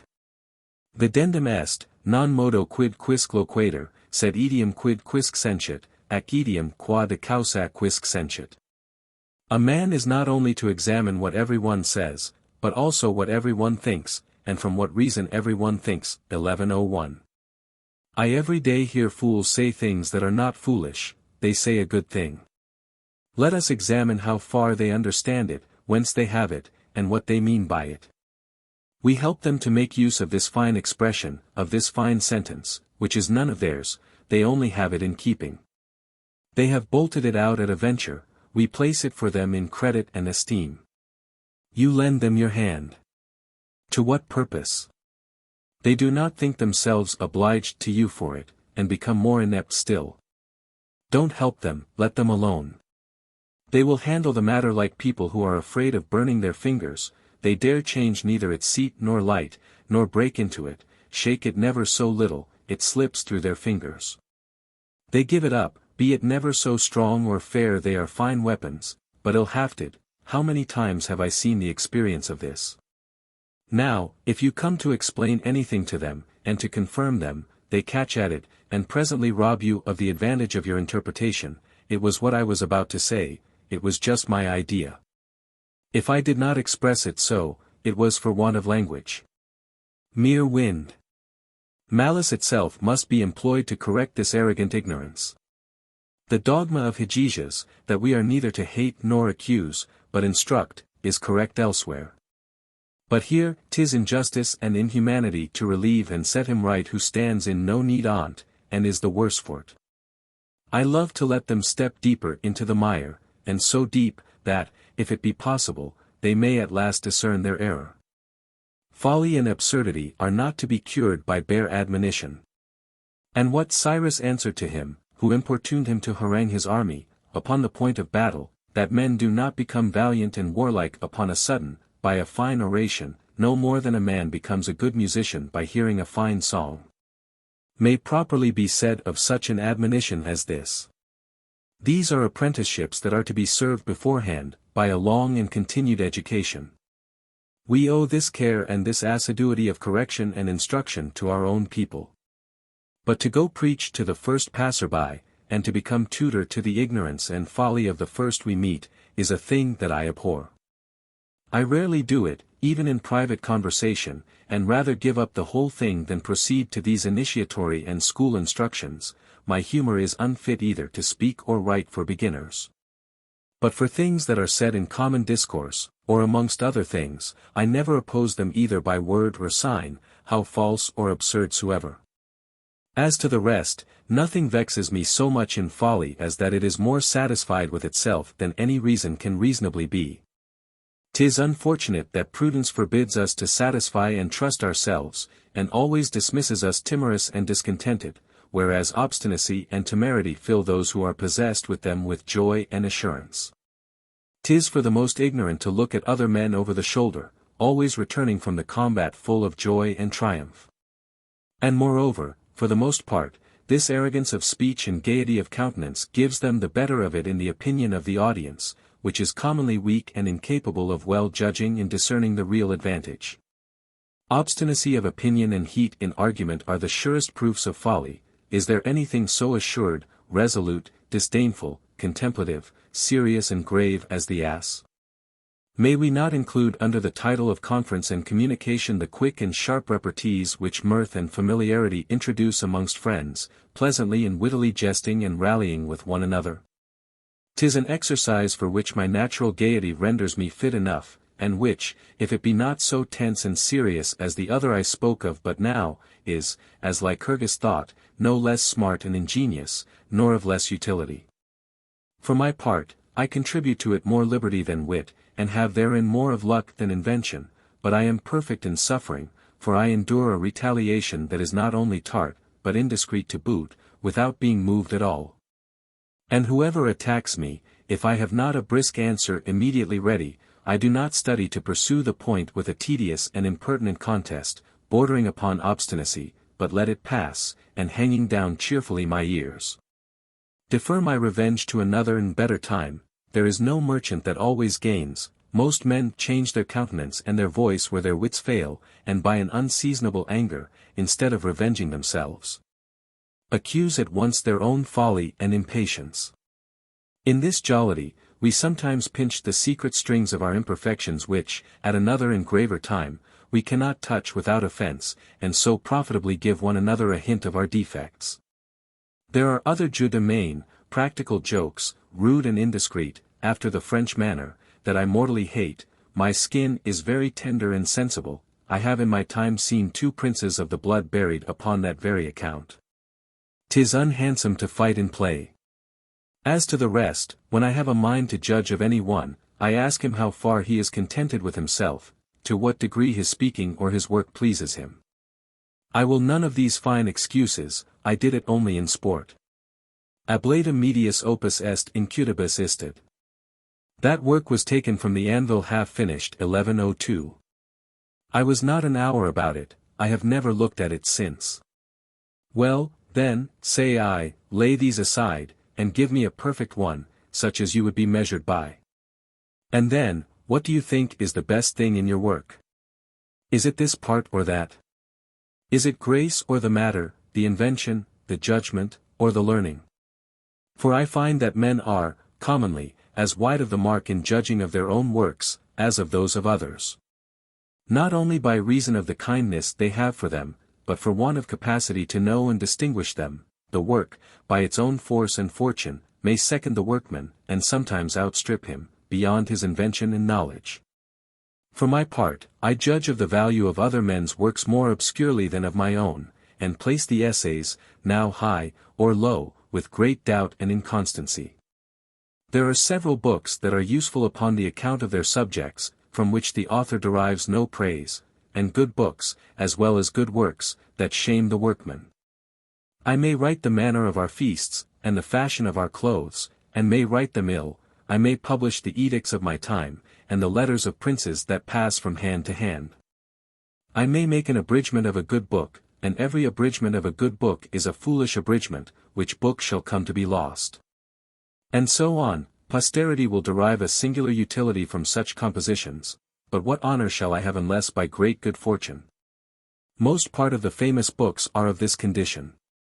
When I read Philip de Comines, doubtless a very good author, several years ago, I there took notice of this for no vulgar saying, that a man must have a care not to do his master so great service, that at last he will not know how to give him his just reward. But I ought to commend the invention, not him, because I met with it in Tacitus, not long since. Beneficia ea usque luxta sunt, dum videnter ex salvi passi, dubi multum antivenir, pro gratis odium redditor. Benefits are so far acceptable as they appear to be capable of recompense, where they much exceed that point, hatred is returned instead of thanks. 1103. And Seneca vigorously says, non caputat esse terp non redere, non volt esse cui reddat. For he who thinks it a shame not to requite, does not wish to have the man live to whom he owes return. 1104. Q. Cicero says with less directness. Ca esse non putat satisfacer, amicus esse nullo modo potest. Who thinks himself behind in obligation, can by no means be a friend. 1105.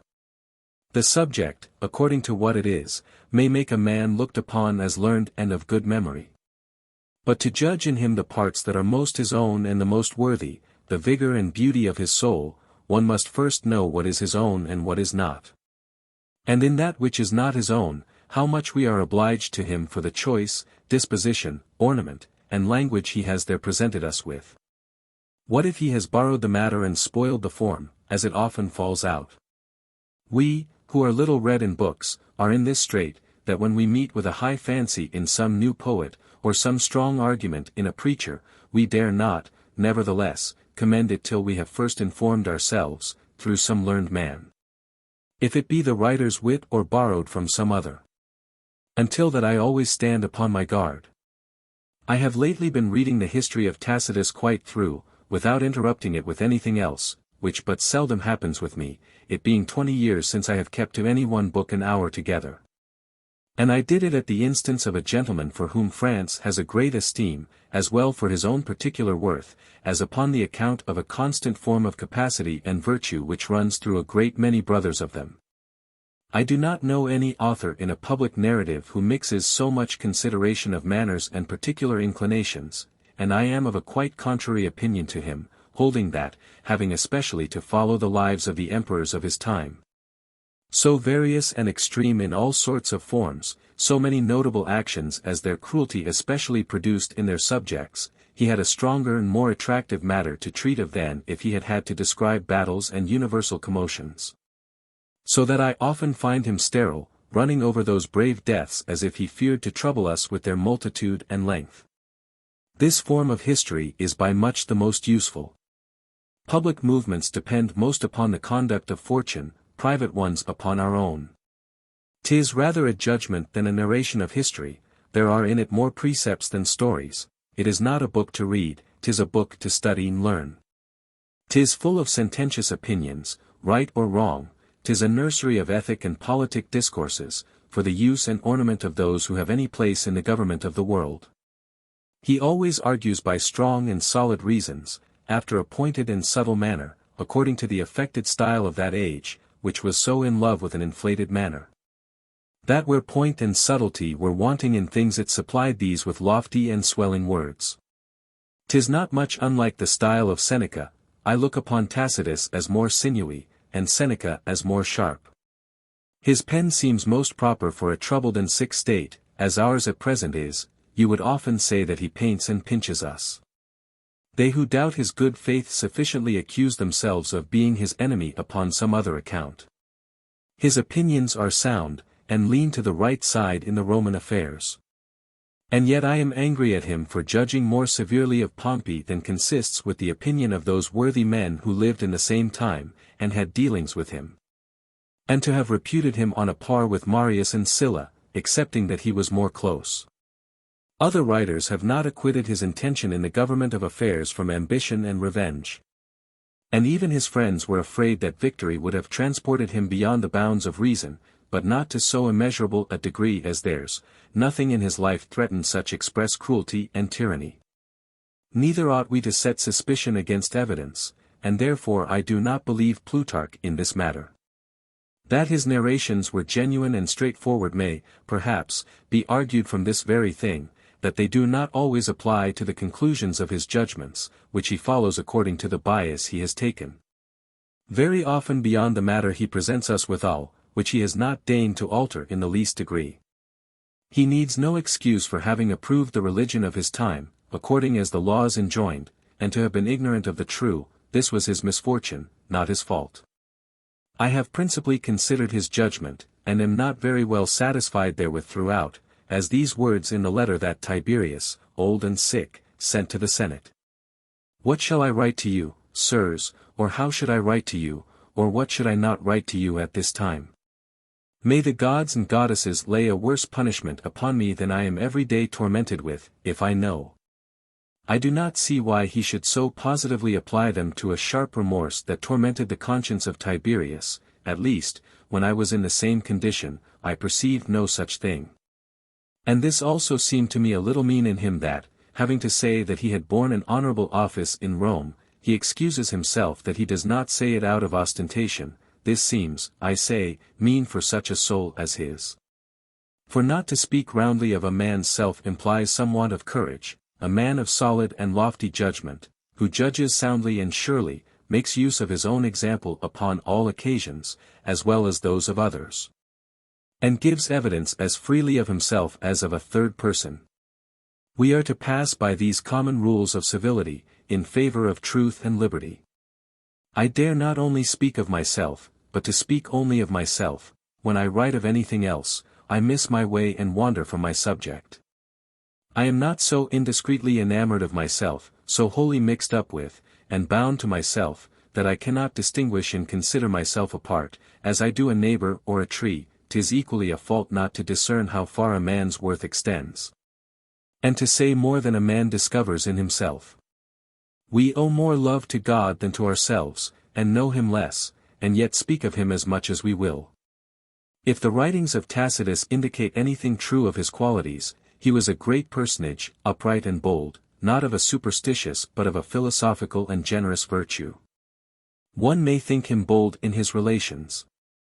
As where he tells us, that a soldier carrying a burden of wood, his hands were so frozen and so stuck to the load that they there remained closed and dead, being severed from his arms.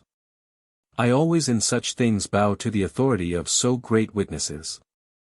What also he says, that Vespasian, by the favor of the god Serapis, cured a blind woman at Alexandria by anointing her eyes with his spittle, and I know not what other miracle, he says by the example and duty of all his good historians. They record all events of importance, and amongst public incidents are the popular rumors and opinions. 'Tis their part to relate common beliefs, not to regulate them. That part concerns divines and philosophers, directors of consciences.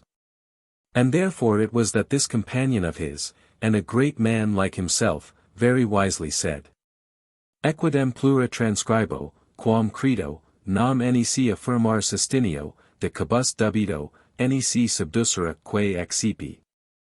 Truly, I set down more things than I believe, for I can neither affirm things whereof I doubt, nor suppress what I have heard. 1106. And this other. Haec nec affirmar nec refellere opere precium est, fami rerum standum est. 'Tis neither worth the while to affirm or to refute these things. We must stand to report. 1107.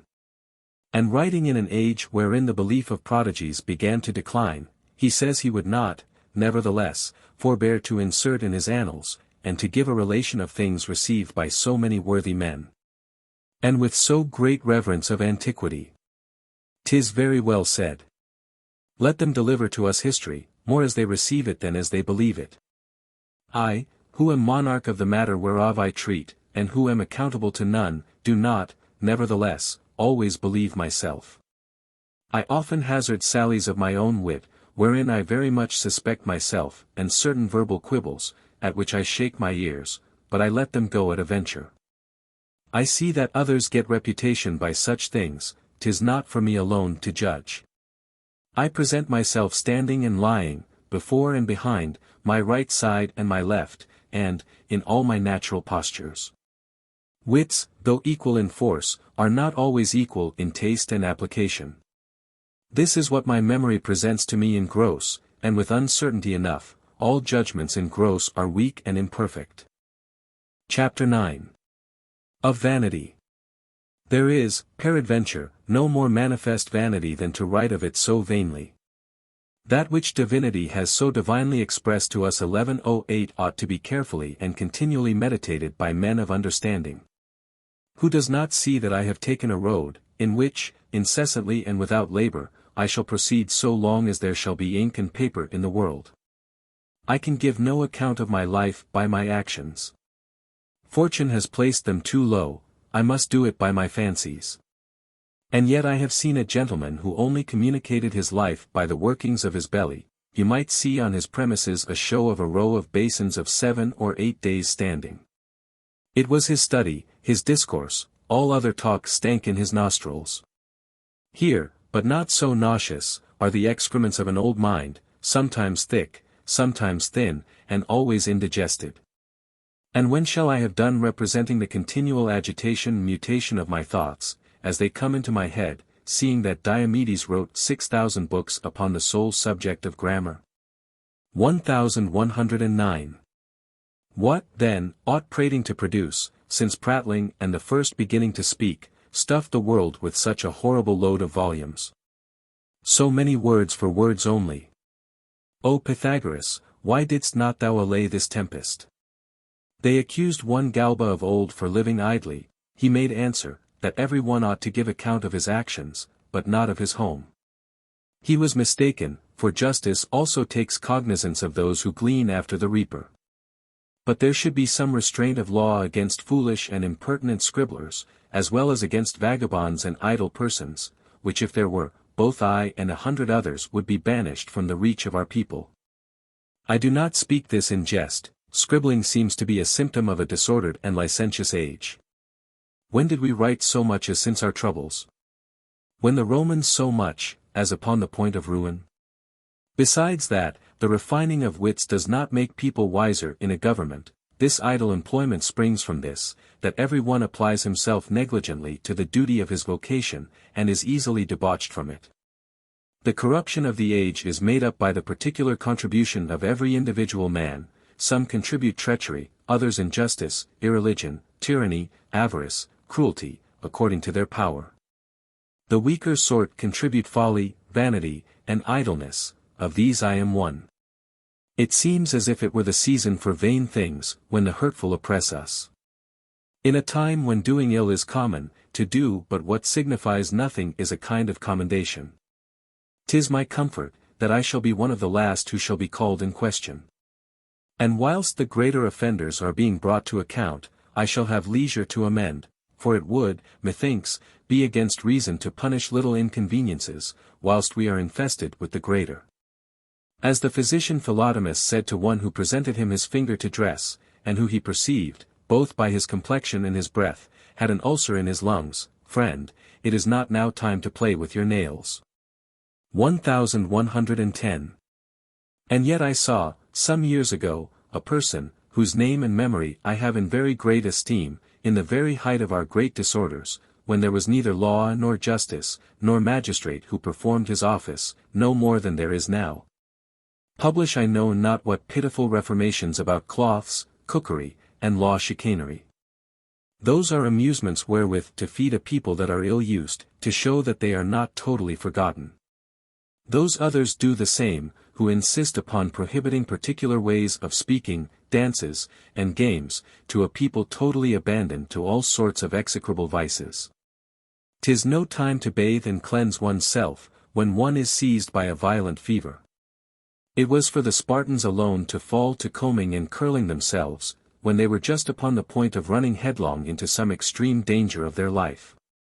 For my part, I have that worse custom, that if my slipper go awry, I let my shirt and my cloak do so too.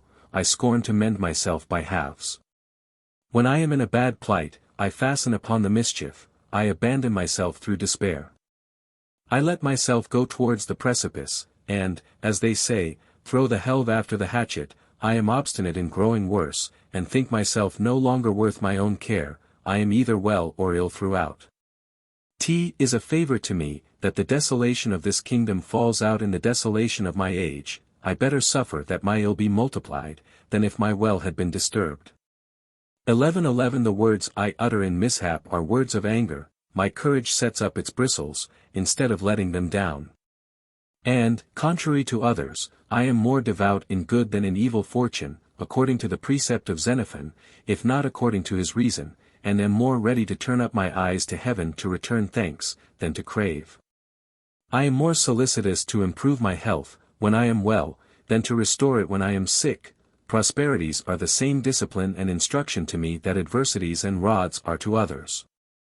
As if good fortune were a thing inconsistent with good conscience, men never grow good but in evil fortune. Good fortune is to me a singular spur to modesty and moderation. An entreaty wins, a threat checks me. Favor makes me bend, fear stiffens me. Amongst human conditions this is common enough, to be better pleased with foreign things than with our own, and to love innovation and change. Ipsa dies ideo nos grado perluit haustu. Quod permutatis ora recurrit equus. The light of day itself shines more pleasantly upon us because it changes its horses every hour. 1112. I have my share. Those who follow the other extreme, of being quite satisfied and pleased with and in themselves, of valuing what they have above all the rest, and of concluding no beauty can be greater than what they see, if they are not wiser than we, are really more happy.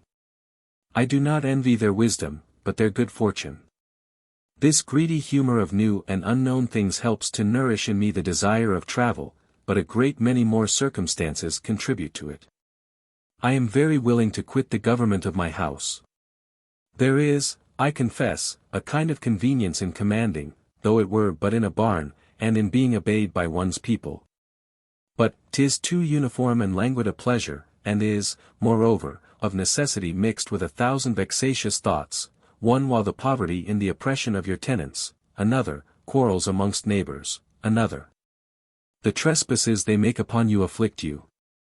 Aut verberati grandine vinii, fundusque mendax, arbor nunc aquas culpanti, nunc torrentia agro sidera, nunc hiems iniquas. Or hail-smitten vines and the deceptive farm. Now trees damaged by the rains, or years of dearth, now summer's heat burning up the petals, now destructive winters. 1113. And that God scarce in 6 months sends a season wherein your bailiff can do his business as he should. But that if it serves the vines, it spoils the meadows. Aut nimius torret fervoribus etherius sol, aut subitae perimunt imbers, gelidoec pruini, flabrac ventorum violento turbine vexant. Either the scorching sun burns up your fields, or sudden rains or frosts destroy your harvests, or a violent wind carries away all before it. 1114. To which may be added the new and neat-made shoe of the man of old, that hurts your foot. 1115 And that a stranger does not understand how much it costs you, and what you contribute to maintain that show of order that is seen in your family. And that peradventure you buy too dear.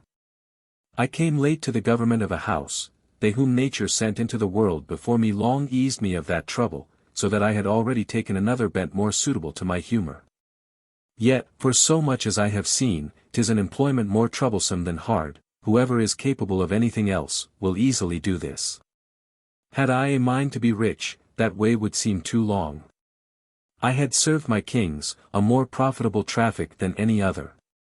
Since I pretend to nothing but the reputation of having got nothing or dissipated nothing, conformably to the rest of my life, improper either to do good or ill of any moment, and that I only desire to pass on, I can do it, thanks be to God, without any great endeavor. At the worst, evermore prevent poverty by lessening your expense, 'tis that which I make my great concern, and doubt not but to do it before I shall be compelled. As to the rest, I have sufficiently settled my thoughts to live upon less than I have, and live contentedly. Non estimation sensus, verum victu at cultu, terminantur pecunix modus. 'Tis not by the value of possessions, but by our daily subsistence and tillage, that our riches are truly estimated. 1116. My real need does not so wholly take up all I have, that fortune has not whereon to fasten her teeth without biting to the quick. My presence, heedless and ignorant as it is, does me great service in my domestic affairs. I employ myself in them, but it goes against the hair, finding that I have this in my house, that though I burn my candle at one end by myself, the other is not spared. Journeys do me no harm but only by their expense, which is great, and more than I am well able to bear, being always wont to travel with not only a necessary, but a handsome equipage, I must make them so much shorter and fewer. I spend therein but the froth, and what I have reserved for such uses, delaying and deferring my motion till that be ready. I will not that the pleasure of going abroad spoil the pleasure of being retired at home. On the contrary, I intend they shall nourish and favor one another. Fortune has assisted me in this, that since my principal profession in this life was to live at ease, and rather idly than busily, she has deprived me of the necessity of growing rich to provide for the multitude of my heirs. If there be not enough for one, of that whereof I had so plentifully enough, at his peril be it, his imprudence will not deserve that I should wish him any more. And every one, according to the example of Phocion, provides sufficiently for his children who so provides for them as to leave them as much as was left him. I should by no means like Crate's way. He left his money in the hands of a banker with this condition, that if his children were fools, he should then give it to them, if wise, he should then distribute it to the most foolish of the people. As if fools, for being less capable of living without riches, were more capable of using them. At all events, the damage occasioned by my absence seems not to deserve, so long as I am able to support it, that I should waive the occasions of diverting myself by that troublesome assistance. There is always something that goes amiss. The affairs, one while of one house, and then of another, tear you to pieces, you pry into everything too near, your perspicacity hurts you here, as well as in other things. I steal away from occasions of vexing myself, and turn from the knowledge of things that go amiss, and yet I cannot so order it, but that every hour I jostle against something or other that displeases me. And the tricks that they most conceal from me, are those that I the soonest come to know, some there are that, not to make matters worse, a man must himself help to conceal.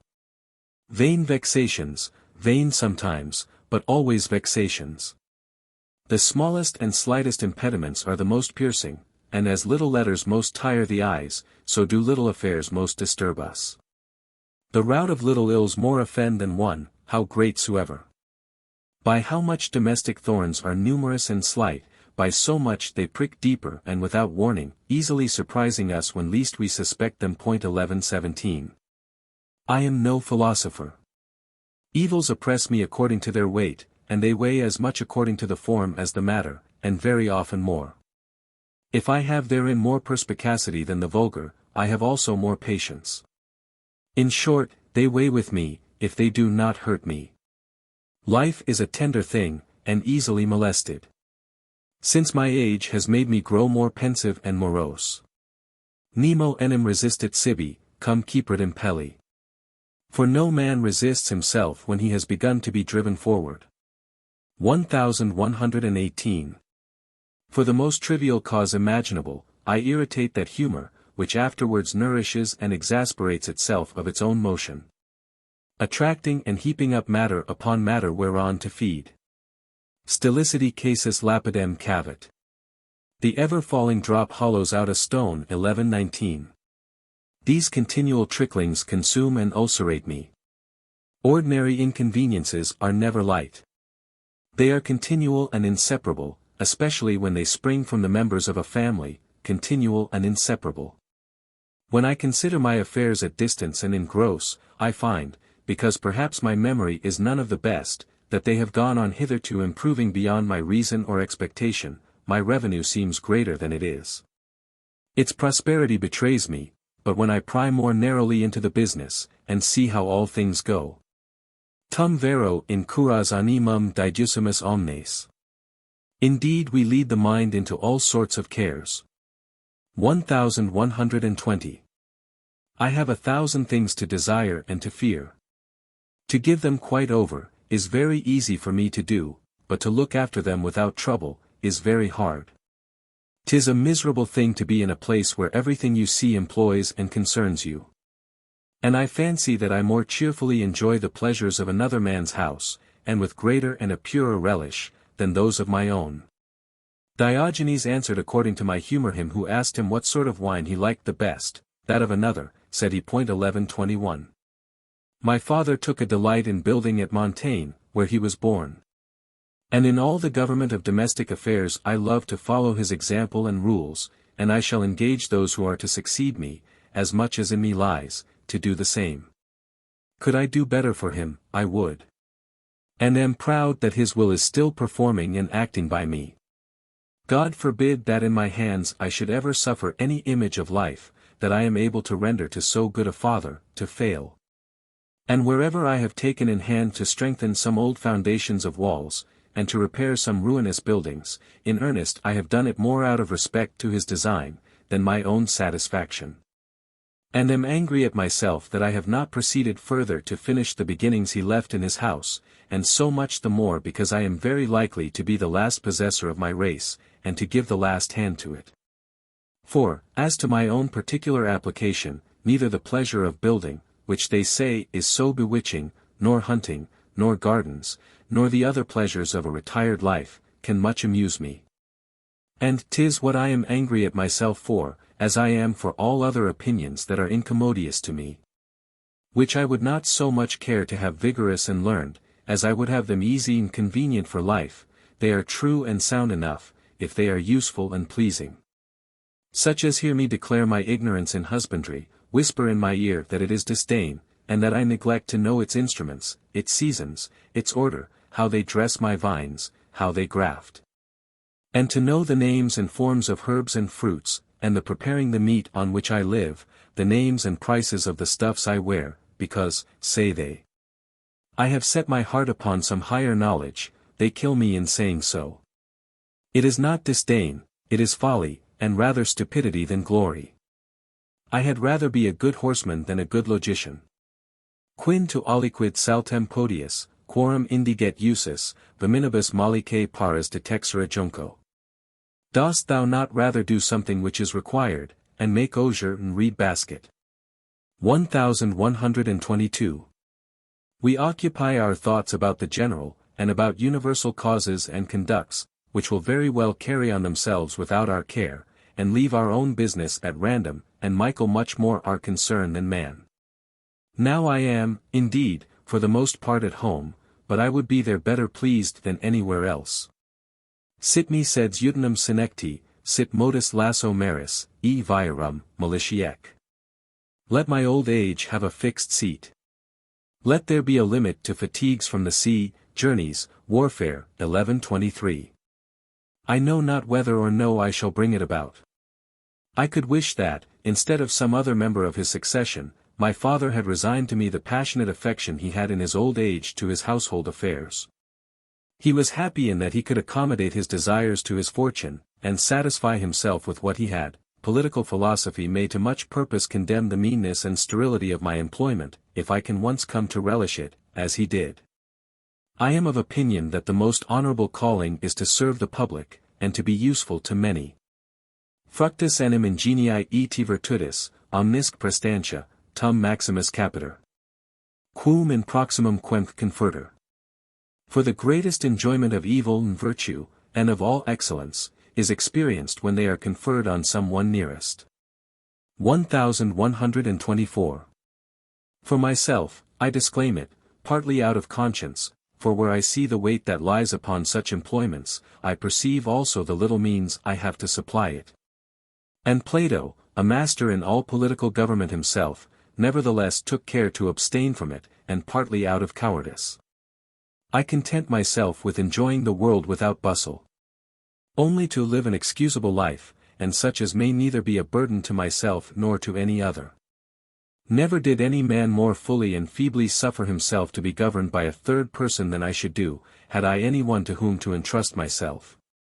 One of my wishes at this time should be, to have a son-in-law that knew handsomely how to cherish my old age, and to rock it asleep. Into whose hands I might deposit, in full sovereignty, the management and use of all my goods, that he might dispose of them as I do, and get by them what I get, provided that he on his part were truly acknowledging, and a friend. But we live in a world where loyalty of one's own children is unknown. He who has the charge of my purse in his travels, has it purely and without control. He could cheat me thoroughly, if he came to reckoning. And, if he is not a devil, I oblige him to deal faithfully with me by so entire a trust. Multi fallere ducurant, dum timent falli, e aliis jus peccandi suspicando fecerunt. Many have taught others to deceive, while they fear to be deceived, and, by suspecting them, have given them a title to do ill. 1125. The most common security I take of my people is ignorance. I never presume any to be vicious till I have first found them so, and repose the most confidence in the younger sort, that I think are least spoiled by ill example.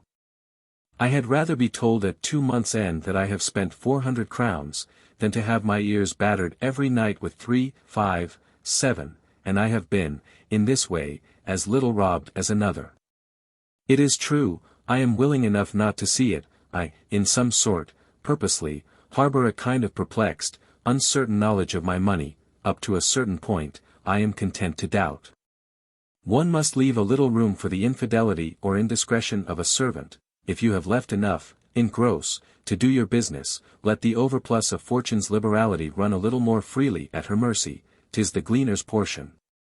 After all, I do not so much value the fidelity of my people as I contemn their injury. What a mean and ridiculous thing it is for a man to study his money, to delight in handling and telling it over and over again. 'Tis by this avarice makes its approaches. In 18 years that I have had my estate in my own hands, I could never prevail with myself either to read over my deeds or examine my principal affairs, which ought, of necessity, to pass under my knowledge and inspection. 'Tis not a philosophical disdain of worldly and transitory things. My taste is not purified to that degree, and I value them at as great a rate, at least, as they are worth, but 'tis, in truth, an inexcusable and childish laziness and negligence. What would I not rather do than read a contract? Or than, as a slave to my own business, tumble over those dusty writings? Or, which is worse, those of another man, as so many do nowadays, to get money? I grudge nothing but care and trouble, and endeavor nothing so much, as to be careless and at ease. I had been much fitter, I believe, could it have been without obligation and servitude, to have lived upon another man's fortune than my own, and, indeed, I do not know, when I examine it nearer, whether, according to my humor. What I have to suffer from my affairs and servants, has not in it something more abject, troublesome, and tormenting than there would be in serving a man better born than myself, who would govern me with a gentle rein. And a little at my own case. Servitus obedientia est fracti animi et abjecti, arbitrio currentis suo. Servitude is the obedience of a subdued and abject mind, wanting its own free will. 1126.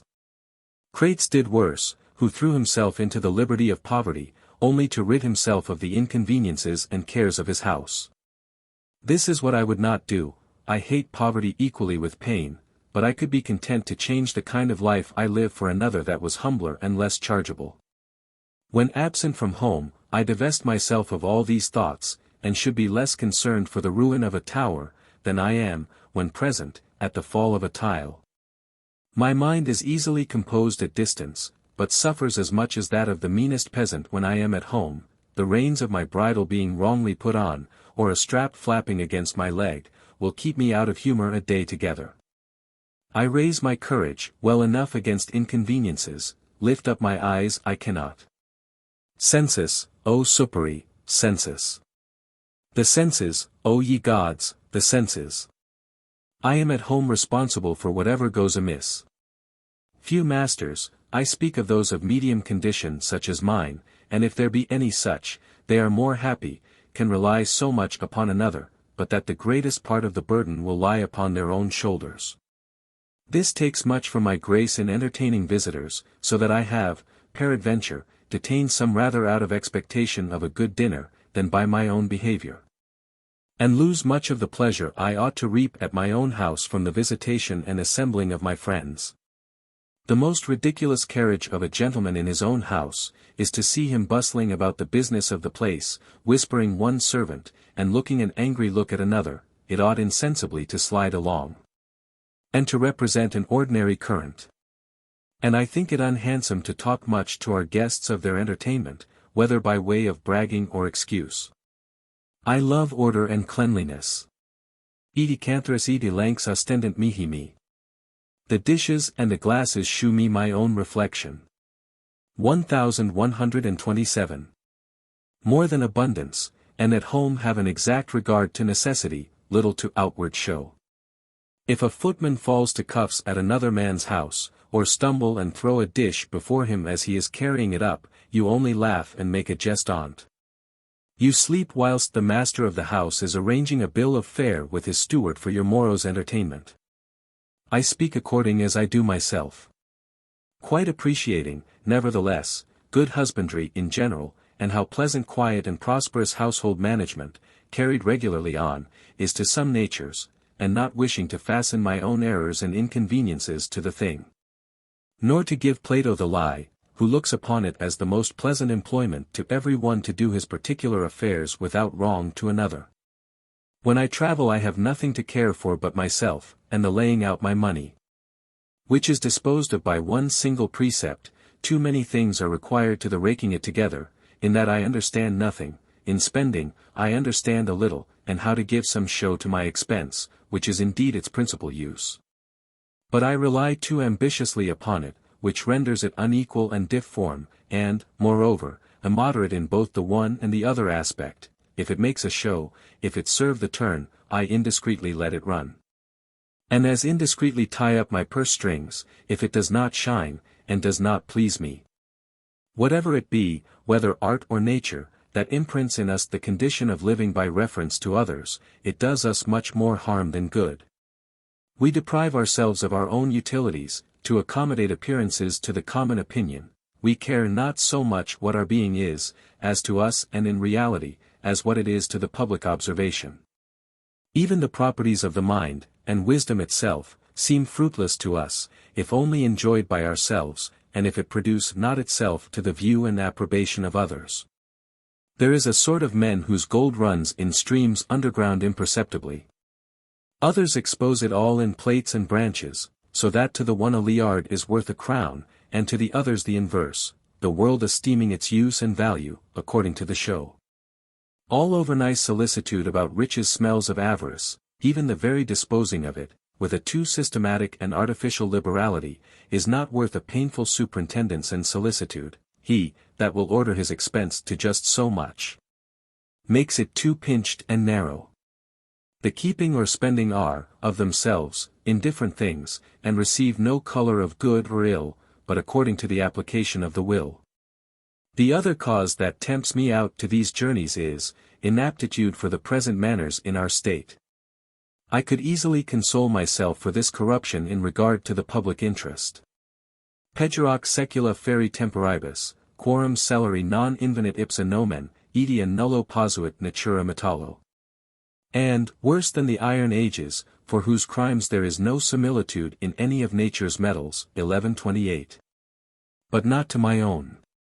I am, in particular, too much oppressed by them, for, in my neighborhood, we are, of late, by the long license of our civil wars, grown old in so riotous a form of state. Quip ubi fas versum ac nefas. Where wrong and right have changed places. 1129. That in earnest, 'tis a wonder how it can subsist. Armati turam exercent, semperque recens convector juvat prietas, et vivere rapto. Men plough, girt with arms, ever delighting in fresh robberies, and living by rapine. 1130.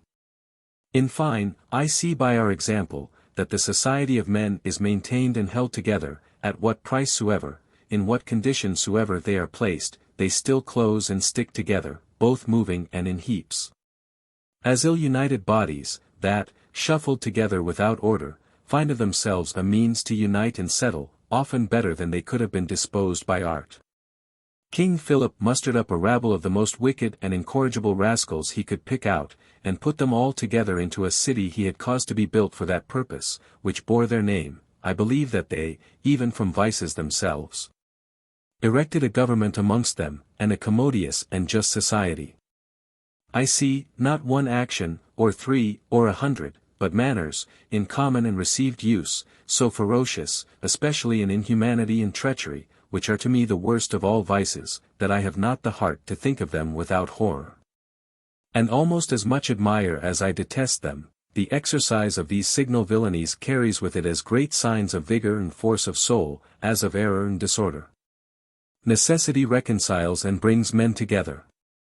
And this accidental connection afterwards forms itself into laws, for there have been such, as savage as any human opinion could conceive, who, nevertheless, have maintained their body with as much health and length of life as any Plato or Aristotle could invent. And certainly, all these descriptions of polities, feigned by art, are found to be ridiculous and unfit to be put in practice.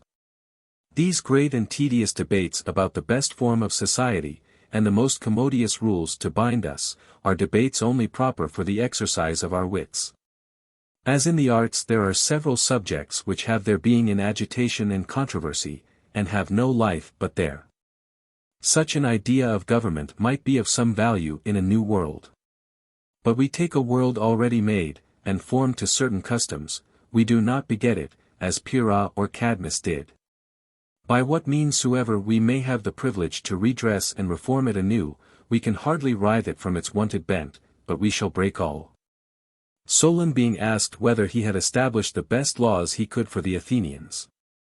Yes, said he, of those they would have received. Varro excuses himself after the same manner, that if he were to begin to write of religion, he would say what he believed. But seeing it was already received, he would write rather according to use than nature. Not according to opinion, but in truth and reality, the best and most excellent government for every nation is that under which it is maintained, its form and essential convenience depend upon custom. We are apt to be displeased at the present condition, but I, nevertheless, maintain that to desire command in a few, an oligarchy. In a republic, or another sort of government in monarchy than that already established, is both vice and folly. Aim estat, tel que to lo viva ester sil est royal aim la royat, sil est de pu, ou beers communate, aim elasi. Car Dieu ty a faked naster. Love the government, such as you see it to be. If it be royal, love royalty, if it is a republic of any sort, still love it, for God himself created thee therein. So wrote the good Monsieur de Pibrac, whom we have lately lost, a man of so excellent a wit, such sound opinions, and such gentle manners. This loss, and that at the same time we have had of Monsieur de Foix, are of so great importance to the crown, that I do not know whether there is another couple in France worthy to supply the places of these two Gascons in sincerity and wisdom in the council of our kings. They were both variously great men, and certainly, according to the age, rare and great, each of them in his kind, but what destiny was it that placed them in these times? Men so remote from and so disproportioned to our corruption and intestine tumults. Nothing presses so hard upon a state as innovation. Change only gives form to injustice and tyranny. When any peace is loosened, it may be proper to stay it. One may take care that the alteration and corruption natural to all things do not carry us too far from our beginnings and principles, but to undertake to found so great a mass anew, and to change the foundations of so vast a building, is for them to do, who to make clean, efface. Who reform particular defects by an universal confusion, and cure diseases by death. Non tam commutandorum quam ever tenderum rerum capiti. Not so desirous of changing as of overthrowing things. 1131. The world is unapt to be cured. And so impatient of anything that presses it, that it thinks of nothing but disengaging itself at what price soever. We see by 1,000 examples, that it ordinarily cures itself to its cost. The discharge of a present evil is no cure, if there be not a general amendment of condition. The surgeon's end is not only to cut away the dead flesh, that is but the progress of his cure. He has a care, over and above, to fill up the wound with better and more natural flesh, and to restore the member to its due state. Whoever only proposes to himself to remove that which offends him, falls short, for good does not necessarily succeed evil. Another evil may succeed, and a worse, as it happened to Caesar's murderers, who brought the republic to such a pass, that they had reason to repent the meddling with the matter. The same has since happened to several others, even down to our own times. The French, my contemporaries, know it well enough. All great mutations shake and disorder a state. Whoever would look direct at a cure, and well consider of it before he began, would be very willing to withdraw his hands from meddling in it. Pacuvius Calavius corrected the vice of this proceeding by a notable example. His fellow citizens were in mutiny against their magistrates. He, being a man of great authority in the city of Capua, found means one day to shut up the senators in the palace. And calling the people together in the marketplace, there told them that the day was now come wherein at full liberty they might revenge themselves on the tyrants by whom they had been so long oppressed, and whom he had now, all alone and unarmed, at his mercy. He then advised that they should call these out, one, by lot, and should individually determine as to each, causing whatever should be decreed to be immediately executed. With this proviso, that they should, at the same time, depute some honest man in the place of him who was condemned, to the end there might be no vacancy in the Senate. They had no sooner heard the name of one senator but a great cry of universal dislike was raised up against him. I see, says Pacuvius, that we must put him out, he is a wicked fellow, let us look out a good one in his room. Immediately there was a profound silence, every one being at a stand whom to choose.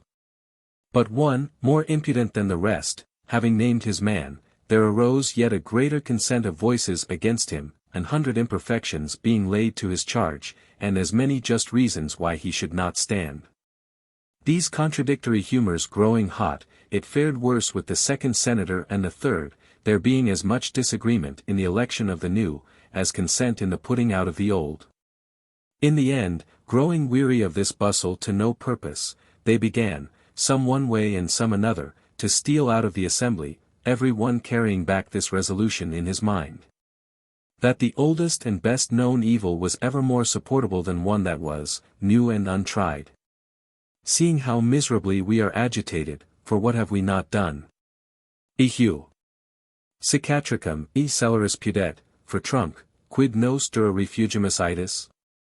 Quid intactum nefasti liquimus? Unde manus inventus metu deorum continuit? Cabus pepersit eris. Alas! Our crimes and our fratricides are a shame to us. What crime does this bad age shrink from? What wickedness have we left undone? What youth is restrained from evil by the fear of the gods? What altar is spared? 1132. I do not presently conclude. Ipsa si velit salus, servar porsus non potest hanc familiam. If the goddess Salus herself wished to save this family, she absolutely cannot. 1133. We are not, peradventure, at our last gasp.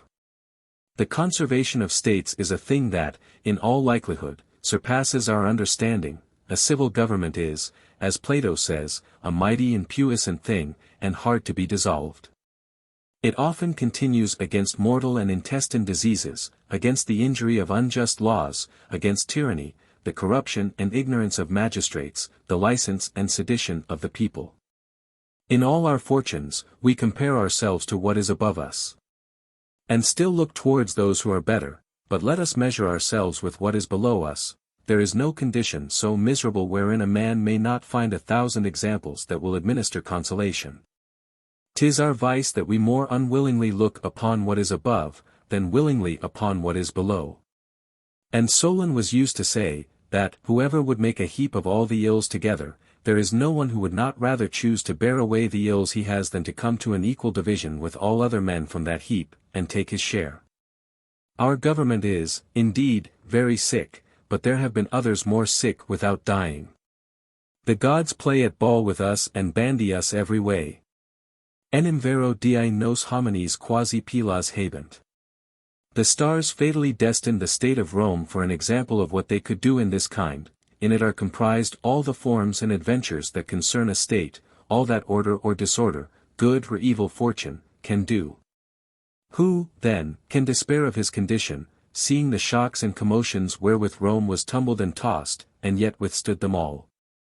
If the extent of dominion be the health of a state, which I by no means think it is, and Isocrates pleases me when he instructs Nicocles not to envy princes who have large dominions. But those who know how to preserve those which have fallen into their hands, that of Rome was never so sound, as when it was most sick. The worst of her forms was the most fortunate. One can hardly discern any image of government under the first emperors. It is the most horrible and tumultuous confusion that can be imagined. It endured it, notwithstanding, and therein continued, preserving not a monarchy limited within its own bounds, but so many nations so differing, so remote, so disaffected, so confusedly commanded, and so unjustly conquered. Nec gentibus ullis commodat in populum, terra pelagique potentem, invidium fortuna suam. Fortune never gave it to any nation to satisfy its hatred against the people, masters of the seas and of the earth. 1134. Everything that totters does not fall. The contexture of so great a body holds by more nails than one. It holds even by its antiquity, like old buildings, from which the foundations are worn away by time, without rough cast or mortar, which yet live and support themselves by their own weight. Nec jam validus redicibus herens. Pondera tuta sua est. Moreover, it is not rightly to go to work, to examine only the flank and the fosse, to judge of the security of a place. We must observe which way approaches can be made to it, and in what condition the assailant is. Few vessels sink with their own weight, and without some exterior violence. Now, let us every way cast our eyes, everything about us totters. In all the great states, both of Christendom and elsewhere, that are known to us, if you will but look, you will there see evident menace of alteration and ruin. Edi sua sunt illis incommoda, parce per omnes tempestas.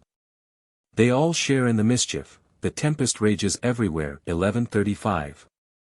Astrologers may very well, as they do, warn us of great revolutions and imminent mutations. Their prophecies are present and palpable, they need not go to heaven to foretell this. There is not only consolation to be extracted from this universal combination of ills and menaces, but, moreover, some hopes of the continuation of our state, forasmuch as, naturally, nothing falls where all falls. Universal sickness is particular health, conformity is antagonistic to dissolution. For my part, I despair not, and fancy that I discover ways to save us. Deus haec fortas benigna reducit in sedum vice. The deity will perchance by a favorable turn restore us to our former position. 1136. Who knows but that God will have it happen, as in human bodies that purge and restore themselves to a better state by long and grievous maladies, which render them more entire and perfect health than that they took from them. That which weighs the most with me is, that in reckoning the symptoms of our ill, I see as many natural ones, and that heaven sends us, and properly its own, as of those that our disorder and human imprudence contribute to it. The very stars seem to declare that we have already continued long enough, and beyond the ordinary term. This also afflicts me, that the mischief which nearest threatens us, is not an alteration in the entire and solid mass, but its dissipation in divulsion, which is the most extreme of our fears. I, moreover, fear, in these fantasies of mine, the treachery of my memory, lest, by inadvertence, it should make me write the same thing twice. I hate to examine myself, and never review, but very unwillingly, what has once escaped my pen. I here set down nothing new. These are common thoughts, and having, peradventure, conceived them 100 times, I am afraid I have set them down somewhere else already.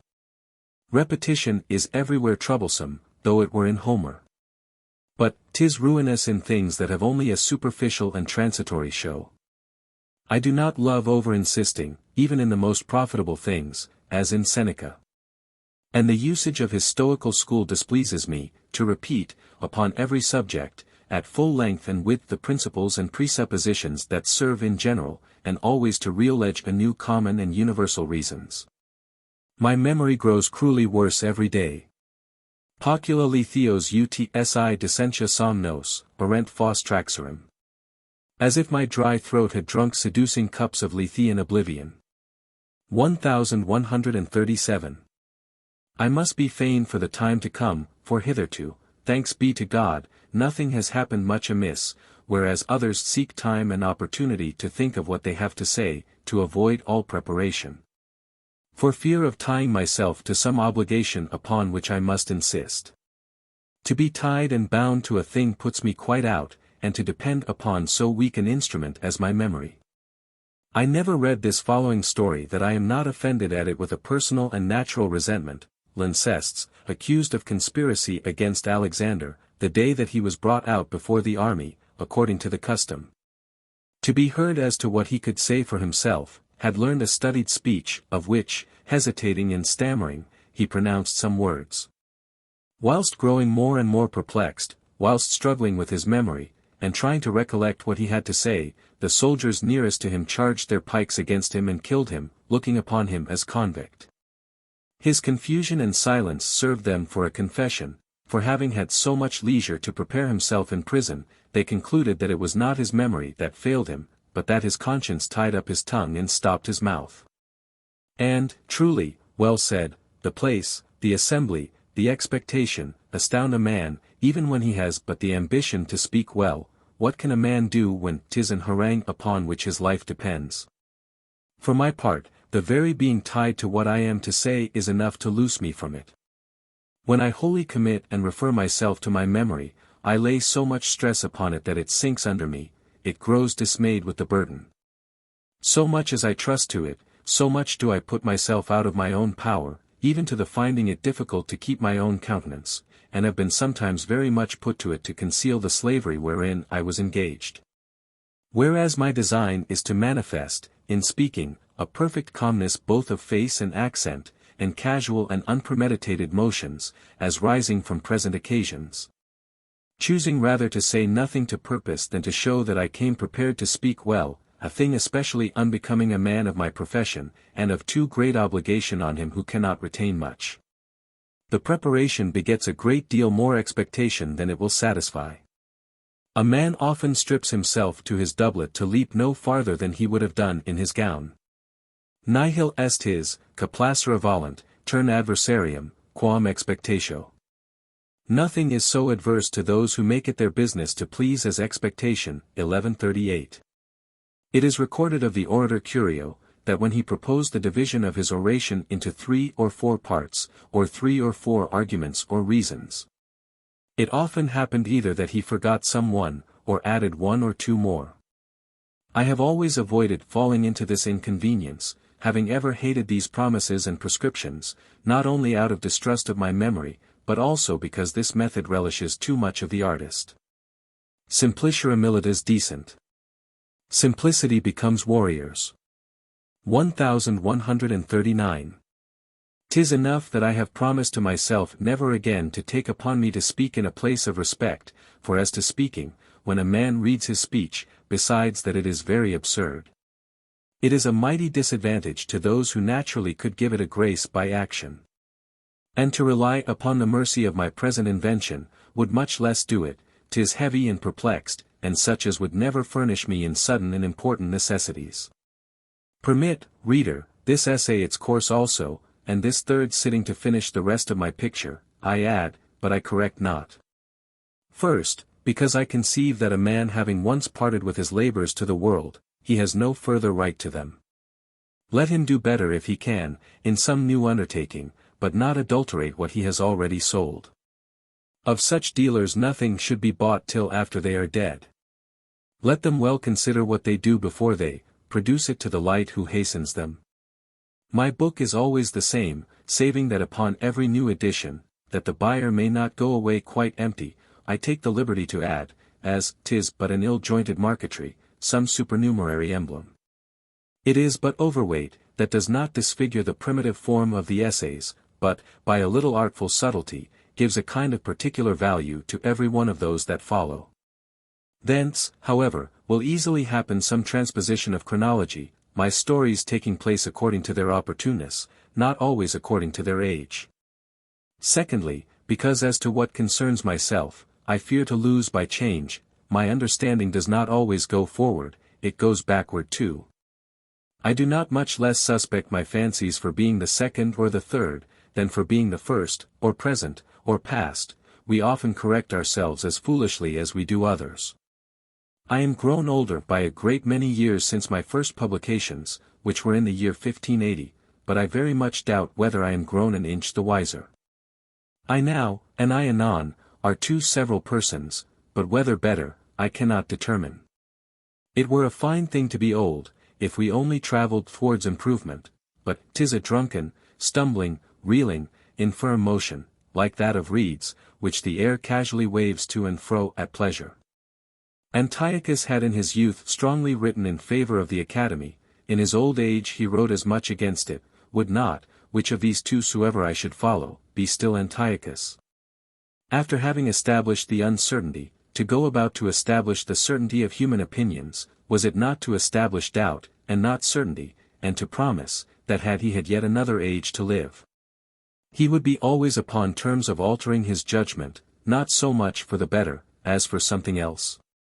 The public favour has given me a little more confidence than I expected, but what I most fear is, lest I should glut the world with my writings. I had rather, of the two, pique my reader than tire him, as a learned man of my time has done. Praise is always pleasing, let it come from whom, or upon what account it will, yet ought a man to understand why he is commended, that he may know how to keep up the same reputation still. Imperfections themselves may get commendation. The vulgar and common estimation is seldom happy in hitting, and I am much mistaken if, amongst the writings of my time, the worst are not those which have most gained the popular applause. For my part, I return my thanks to those good-natured men who are pleased to take my weak endeavours in good part. The faults of the workmanship are nowhere so apparent as in a matter which of itself has no recommendation. Blame not me, reader, for those that slip in here by the fancy or inadvertency of others. Every hand, every artisan, contribute their own materials. I neither concern myself with orthography, and only care to have it after the old way, nor pointing, being very inexpert both in the one and the other. Where they wholly break the sense, I am very little concerned, for they at least discharge me.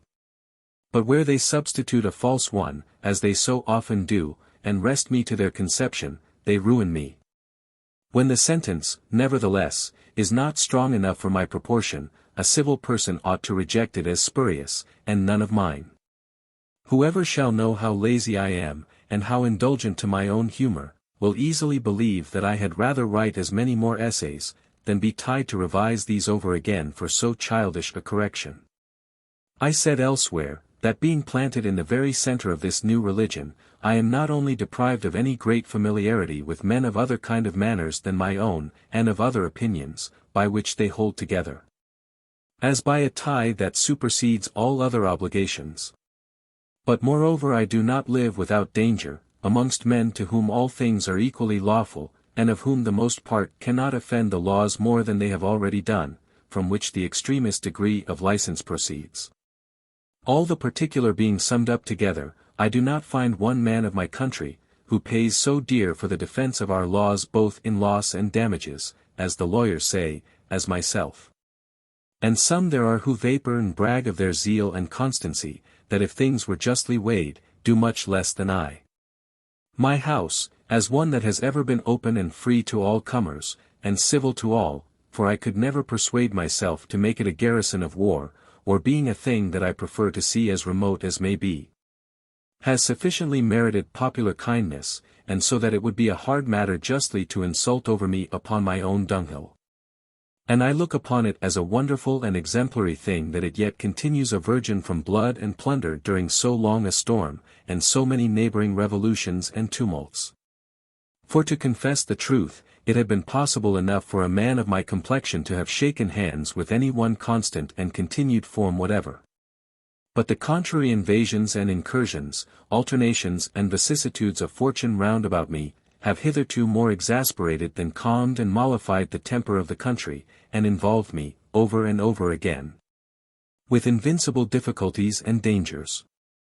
I escape, 'tis true, but am troubled that it is more by chance, and something of my own prudence, than by justice, and am not satisfied to be out of the protection of the laws, and under any other safeguard than theirs.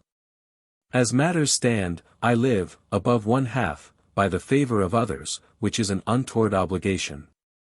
I do not like to owe my safety either to the generosity or affection of great persons, who allow me my legality and my liberty, or to the obliging manners of my predecessors, or my own, for what if I were another kind of man?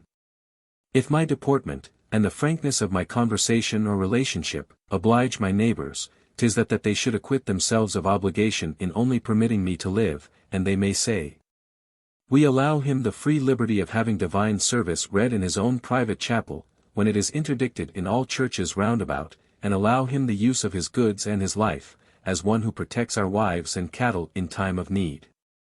For my house has for many descents shared in the reputation of Lycurgus the Athenian, who was the general depository and guardian of the purses of his fellow citizens. Now I am clearly of opinion that a man should live by right and by authority, and not either by recompense or favor. How many gallant men have rather chosen to lose their lives than to be debtors for them? I hate to subject myself to any sort of obligation, but above all, to that which binds me by the duty of honor. I think nothing so dear as what has been given me, and this because my will lies at pawn under the title of gratitude, and more willingly accept of services that are to be sold. I feel that for the last I give nothing but money, but for the other I give myself. The knot that binds me by the laws of courtesy binds me more than that of civil constraint. I am much more at ease when bound by a scrivener, than by myself. Is it not reason that my conscience should be much more engaged when men simply rely upon it? In a bond, my faith owes nothing, because it has nothing lent it, let them trust to the security they have taken without me. I had much rather break the wall of a prison and the laws themselves than my own word. I am nice, even to superstition, in keeping my promises, and, therefore, upon all occasions have a care to make them uncertain and conditional. To those of no great moment, I add the jealousy of my own rule, to make them wait, it racks and oppresses me with its own interest. Even in actions wholly my own and free, if I once say a thing, I conceive that I have bound myself, and that delivering it to the knowledge of another, I have positively enjoined it my own performance.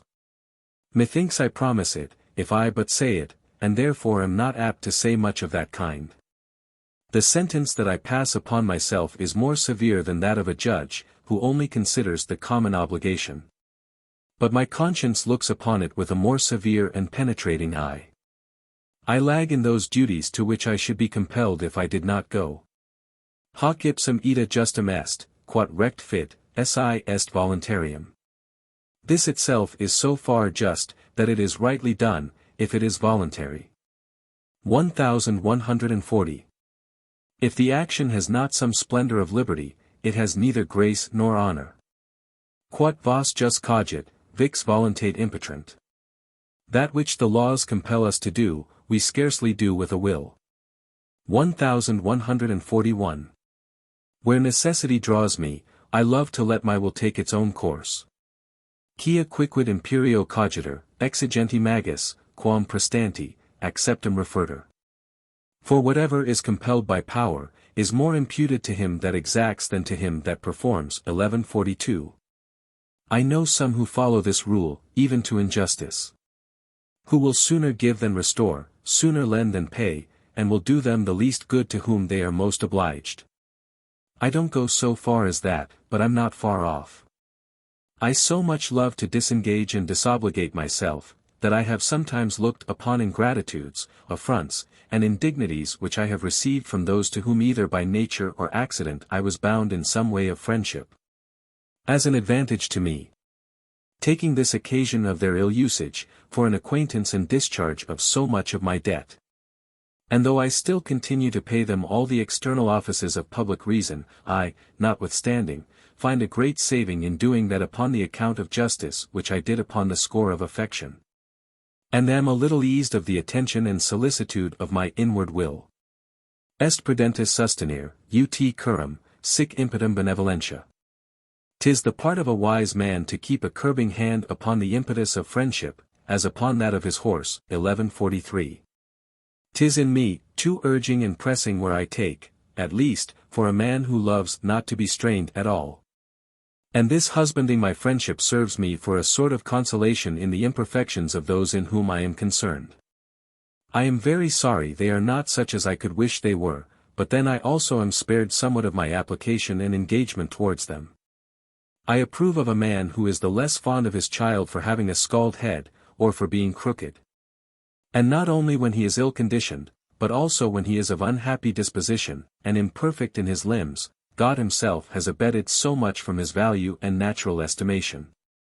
Provided he carry himself in this coldness of affection with moderation and exact justice, proximity, with me, lessens not defects, but rather aggravates them. After all, according to what I understand in the science of benefit and acknowledgement, which is a subtle science, and of great use, I know no person whatever more free and less indebted than I am at this hour. What I do owe is simply to foreign obligations and benefits, as to anything else, no man is more absolutely clear. Nec sunt mihi nota potentum munera. The gifts of great men are unknown to me. 1144. Princes give me a great deal if they take nothing from me, and do me good enough if they do me no harm. That's all I ask from them. Oh, how am I obliged to God, that he has been pleased I should immediately receive from his bounty all I have, and specially reserved all my obligation to himself.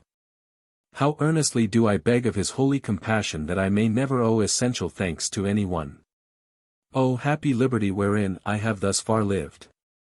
May it continue with me to the last. I endeavor to have no express need of any one. In me omnis spec est mihi. All my hope is in myself. 1145. 'Tis what every one may do in himself, but more easily they whom God has placed in a condition exempt from natural and urgent necessities. It is a wretched and dangerous thing to depend upon others. We ourselves, in whom is ever the most just and safest dependence, are not sufficiently sure. I have nothing mine but myself, and yet the possession is, in part, defective and borrowed. I fortify myself both in courage, which is the strongest assistant, and also in fortune, therein wherewith to satisfy myself, though everything else should forsake me. Hippias of Elis not only furnished himself with knowledge, that he might, at need, cheerfully retire from all other company to enjoy the muses, nor only with the knowledge of philosophy, to teach his soul to be contented with itself, and bravely to subsist without outward conveniences, when fate would have it so.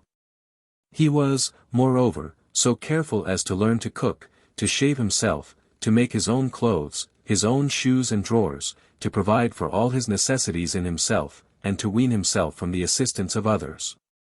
A man more freely and cheerfully enjoys borrowed conveniences, when it is not an enjoyment forced and constrained by need, and when he has, in his own will and fortune, the means to live without them. I know myself very well. But 'tis hard for me to imagine any so pure liberality of any one towards me, any so frank and free hospitality, that would not appear to me discreditable, tyrannical, and tainted with reproach, if necessity had reduced me to it. As giving is an ambitious and authoritative quality, so is accepting a quality of submission. Witness the insulting and quarrelsome refusal that Bajazet made of the presents that Tamerlane sent him. And those that were offered on the part of the Emperor Solomon to the Emperor of Calicut, so angered him, that he not only rudely rejected them, saying that neither he nor any of his predecessors had ever been wont to take, and that it was their office to give. But, moreover, caused the ambassadors sent with the gifts to be put into a dungeon. When Thetis, says Aristotle, flatters Jupiter, when the Lacedaemonians flatter the Athenians, they do not put them in mind of the good they have done them, which is always odious, but of the benefits they have received from them. Such as I see so frequently employ every one in their affairs, and thrust themselves into so much obligation, would never do it, did they but relish as I do the sweetness of a pure liberty, and did they but weigh, as wise men should, the burden of obligation. 'Tis sometimes, peradventure, fully paid, but 'tis never dissolved. 'Tis a miserable slavery to a man who loves to be at full liberty in all respects. Such as know me, both above and below me in station, are able to say whether they have ever known a man less importuning, soliciting, entreating, and pressing upon others than I. If I am so, and a degree beyond all modern example, 'tis no great wonder, so many parts of my manners contributing to it, a little natural pride, an impatience at being refused, the moderation of my desires and designs, my incapacity for business, and my most beloved qualities, idleness and freedom. By all these together I have conceived a mortal hatred to being obliged to any other, or by any other than myself. I leave no stone unturned, to do without it, rather than employ the bounty of another in any light or important occasion or necessity whatever. My friends strangely trouble me when they ask me to ask a third person. And I think it costs me little less to disengage him who is indebted to me, by making use of him, than to engage myself to him who owes me nothing. These conditions being removed, and provided they require of me nothing if any great trouble or care, for I have declared mortal war against all care, I am very ready to do every one the best service I can. I have been very willing to seek occasion to do people a good turn, and to attach them to me, and methinks there is no more agreeable employment for our means. But I have yet more avoided receiving than sought occasions of giving, and moreover, according to Aristotle, it is more easy. My fortune has allowed me but little to do others good withal, and the little it can afford, is put into a pretty close hand. Had I been born a great person, I should have been ambitious to have made myself beloved, not to make myself feared or admired. Shall I more plainly express it? I should more have endeavored to please than to profit others. Cyrus very wisely, and by the mouth of a great captain, and still greater philosopher, prefers his bounty and benefits much before his valor in warlike conquests. And the elder Scipio, wherever he would raise himself in esteem, sets a higher value upon his affability and humanity, than on his prowess and victories. And has always this glorious saying in his mouth, that he has given his enemies as much occasion to love him as his friends. I will then say, that if a man must, of necessity, owe something, it ought to be by a more legitimate title than that whereof I am speaking, to which the necessity of this miserable war compels me. And not in so great a debt as that of my total preservation both of life and fortune, it overwhelms me. I have 1,000 times gone to bed in my own house with an apprehension that I should be betrayed and murdered that very night. Compounding with fortune, that it might be without terror and with quick dispatch, and, after my paternoster, I have cried out, Impius haec tam culta novalia miles habebit. Shall impious soldiers have these new plowed grounds?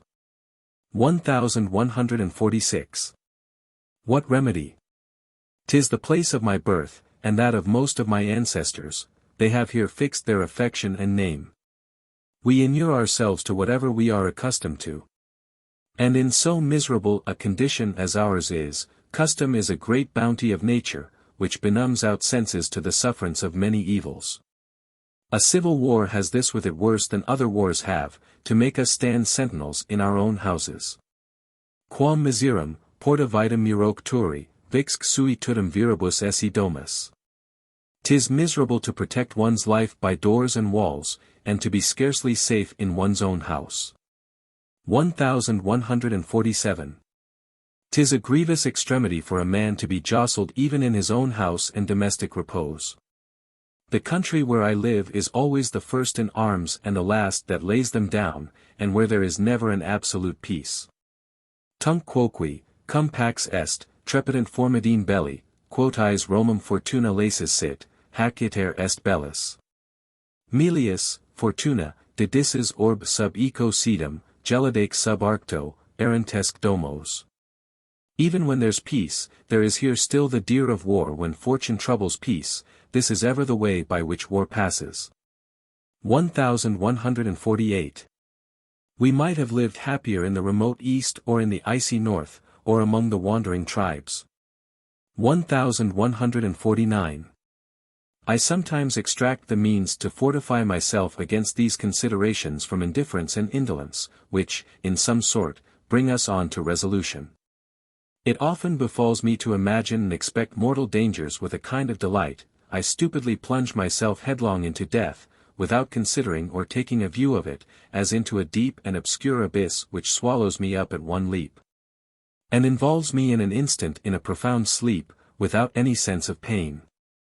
And in these short and violent deaths, the consequence that I foresee administers more consolation to me than the effect does fear.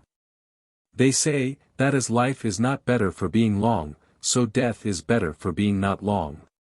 I do not so much evade being dead, as I enter into confidence with dying. I wrap and shroud myself into the storm that is to blind and carry me away with the fury of a sudden and insensible attack. Moreover, if it should fall out that, as some gardeners say, roses and violets spring more odoriferous near garlic and onions, by reason that the last suck and imbibe all the ill odor of the earth. So, if these depraved natures should also attract all the malignity of my air and climate, and render it so much better and purer by their vicinity, I should not lose all. That cannot be, but there may be something in this, that goodness is more beautiful and attractive when it is rare. And that contrariety and diversity fortify and consolidate well-doing within itself, and inflame it by the jealousy of opposition and by glory. Thieves and robbers, of their special favor, have no particular spite at me. No more have I to them, I should have my hands too full. Like consciences are lodged under several sorts of robes, like cruelty, disloyalty, rapine. And so much the worse, and more falsely, when the more secure and concealed under color of the laws. I less hate an open professed injury than one that is treacherous, an enemy in arms, than an enemy in a gown. Our fever has seized upon a body that is not much the worse for it, there was fire before, and now 'tis broken out into a flame, the noise is greater, not the evil. I ordinarily answer such as ask me the reason of my travels, that I know very well what I fly from, but not what I seek. If they tell me that there may be as little soundness amongst foreigners, and that their manners are no better than ours, I first reply, that it is hard to be believed. Tam multa, cellarum facies. There are so many forms of crime. 1150. Secondly, that it is always gain to change an ill condition for one that is uncertain, and that the ills of others ought not to afflict us so much as our own. I will not here omit, that I never mutinied so much against France, that I am not perfectly friends with Paris. That city has ever had my heart from my infancy, and it has fallen out, as of excellent things, that the more beautiful cities I have seen since, the more the beauty of this still wins upon my affection. I love her for herself, and more in her own native being, than in all the pomp of foreign and acquired embellishments. I love her tenderly, even to her warts and blemishes. I am a Frenchman only through this great city, great in people, great in the felicity of her situation. But, above all, great and incomparable in variety and diversity of commodities, the glory of France, and one of the most noble ornaments of the world. May God drive our divisions far from her. Entire and united, I think her sufficiently defended from all other violences. I give her caution that, of all sorts of people, those will be the worst that shall set her in discord. I have no fear for her, but of herself, and, certainly, I have as much fear for her as for any other part of the kingdom. Whilst she shall continue, I shall never want a retreat, where I may stand at bay, sufficient to make me amends for parting with any other retreat. Not because Socrates has said so, but because it is in truth my own humor, and peradventure not without some excess, I look upon all men as my compatriots, and embrace a Polander as a Frenchman. Preferring the universal and common tie to all national ties whatever. I am not much taken with the sweetness of a native air, acquaintance wholly new and wholly my own appear to me full as good as the other common fortuitous ones with 4 neighbors, friendships that are purely of our own acquiring ordinarily. Carry it above those to which the communication of climate or of blood oblige us.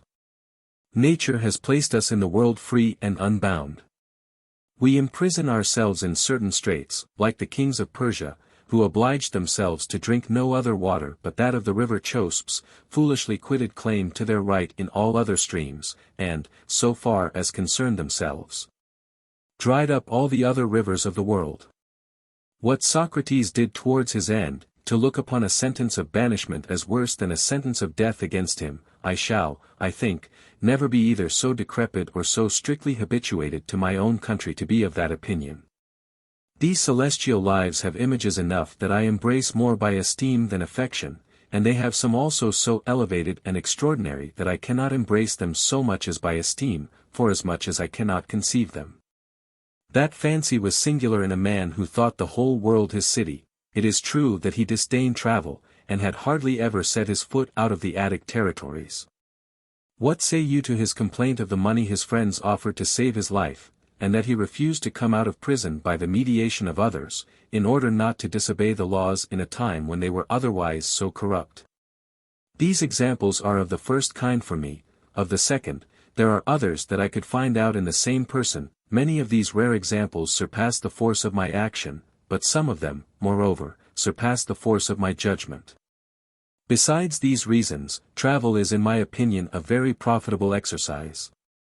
The soul is there continually employed in observing new and unknown things, and I do not know, as I have often said, a better school wherein to model life than by incessantly exposing to it the diversity of so many other lives, fancies, and usances, and by making it relish a perpetual variety of forms of human nature. The body is, therein, neither idle nor overwrought, and that moderate agitation puts it in breath. I can keep on horseback, tormented with the stone as I am, without alighting or being weary, 8 or 10 hours together. Vires ultra sortunc senecti. Beyond the strength and lot of age. 1151. No season is enemy to me but the parching heat of a scorching sun, for the umbrellas made use of in Italy, ever since the time of the ancient Romans, more burden a man's arm than they relieve his head. I would fain know how it was that the Persians, so long ago and in the infancy of luxury, made ventilators where they wanted them, and planted shades, as Xenophon reports they did. I love rain, and to dabble in the dirt, as well as ducks do. The change of air and climate never touches me, every sky is alike. I am only troubled with inward alterations which I breed within myself, and those are not so frequent in travel. I am hard to be got out, but being once upon the road, I hold out as well as the best. I take as much pains in little as in great attempts, and am as solicitous to equip myself for a short journey, if but to visit a neighbor, as for the longest voyage. I have learned to travel after the Spanish fashion, and to make but one stage of a great many miles, and in excessive heats I always travel by night, from sunset to sunrise. The other method of baiting by the way, in haste and hurry to gobble up a dinner, is, especially in short days, very inconvenient. My horses perform the better, never any horse tired under me that was able to hold out the first day's journey. I water them at every brook I meet, and have only a care they have so much way to go before I come to my inn, as will digest the water in their bellies.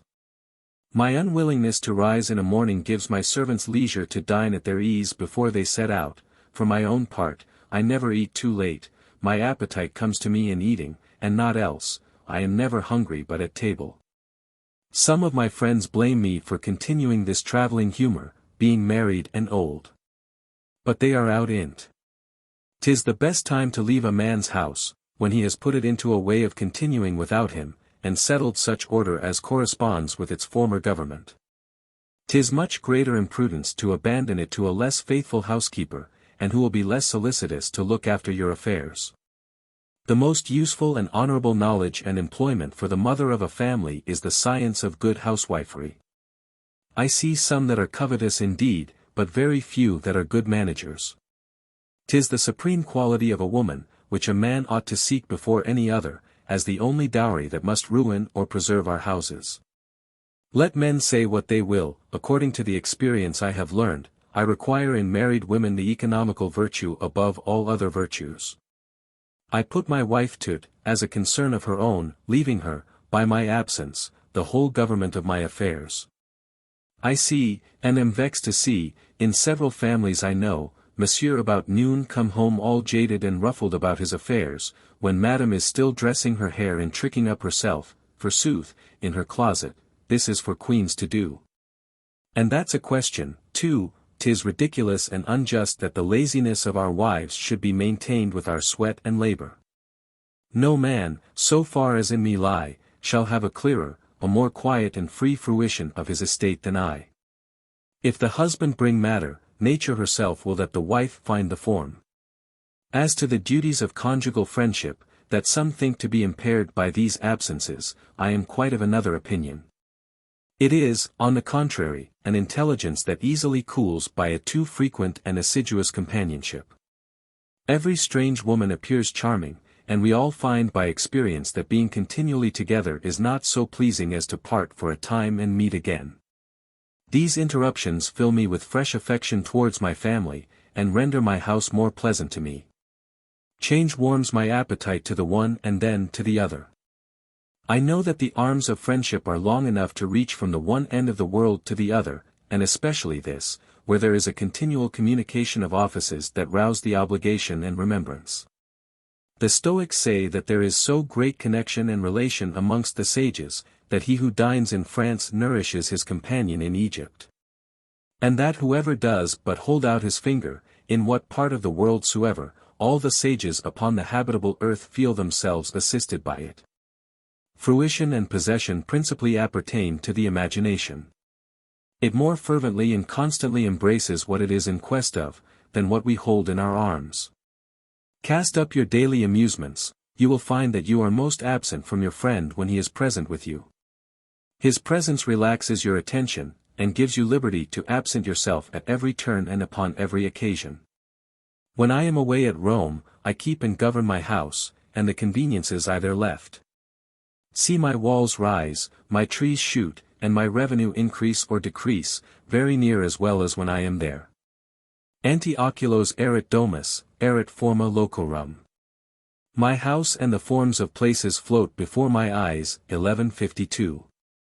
If we enjoy nothing but what we touch, we may say farewell to the money in our chests, and to our sons when they are gone a-hunting. We will have them nearer to us. Is the garden, or half a day's journey from home, far? What is 10 leagues, far or near? If near, what is 11, 12, or 13, and so by degrees? In earnest, if there be a woman who can tell her husband what step ends the near and what step begins the remote, I would advise her to stop between. Excludat Georgia finis, uter permisso.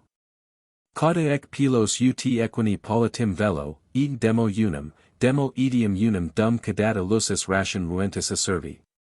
Let the end shut out all disputes. I use what is permitted, I pluck out the hairs of the horse's tail one by one. While I thus outweep my opponent. 1153. And let them boldly call philosophy to their assistance. In whose teeth it may be cast that, seeing it neither discerns the one nor the other end of the joint, betwixt the too much and the little, the long and the short, the light and the heavy, the near and the remote. That seeing it discovers neither the beginning nor the end, it must needs judge very uncertainly of the middle. Rerum natura nullum nobis dedit cognitionem finium. Nature has green to us no knowledge of the end of things. 1154. Are they not still wives and friends to the dead who are not at the end of this but in the other world? We embrace not only the absent, but those who have been, and those who are not yet. We do not promise in marriage to be continually twisted and linked together, like some little animals that we see, or, like the bewitched folks of Carandy. 1155 tied together like dogs. And a wife ought not to be so greedily enamored of her husband's foreparts, that she cannot endure to see him turn his back, if occasion be. But may not this saying of that excellent painter of woman's humors be here introduced, to show the reason of their complaints? Uxor, si cesses, aut to amare cogitat, aut tet amari, aut potar, aut animo obsequi. Edi tibi bene esse soli, cum sibi sit male. Your wife, if you loiter, thinks that you love or are beloved, or that you are drinking or following your inclination. And that it is well for you when it is ill for her, all the pleasure is yours and hers all the care.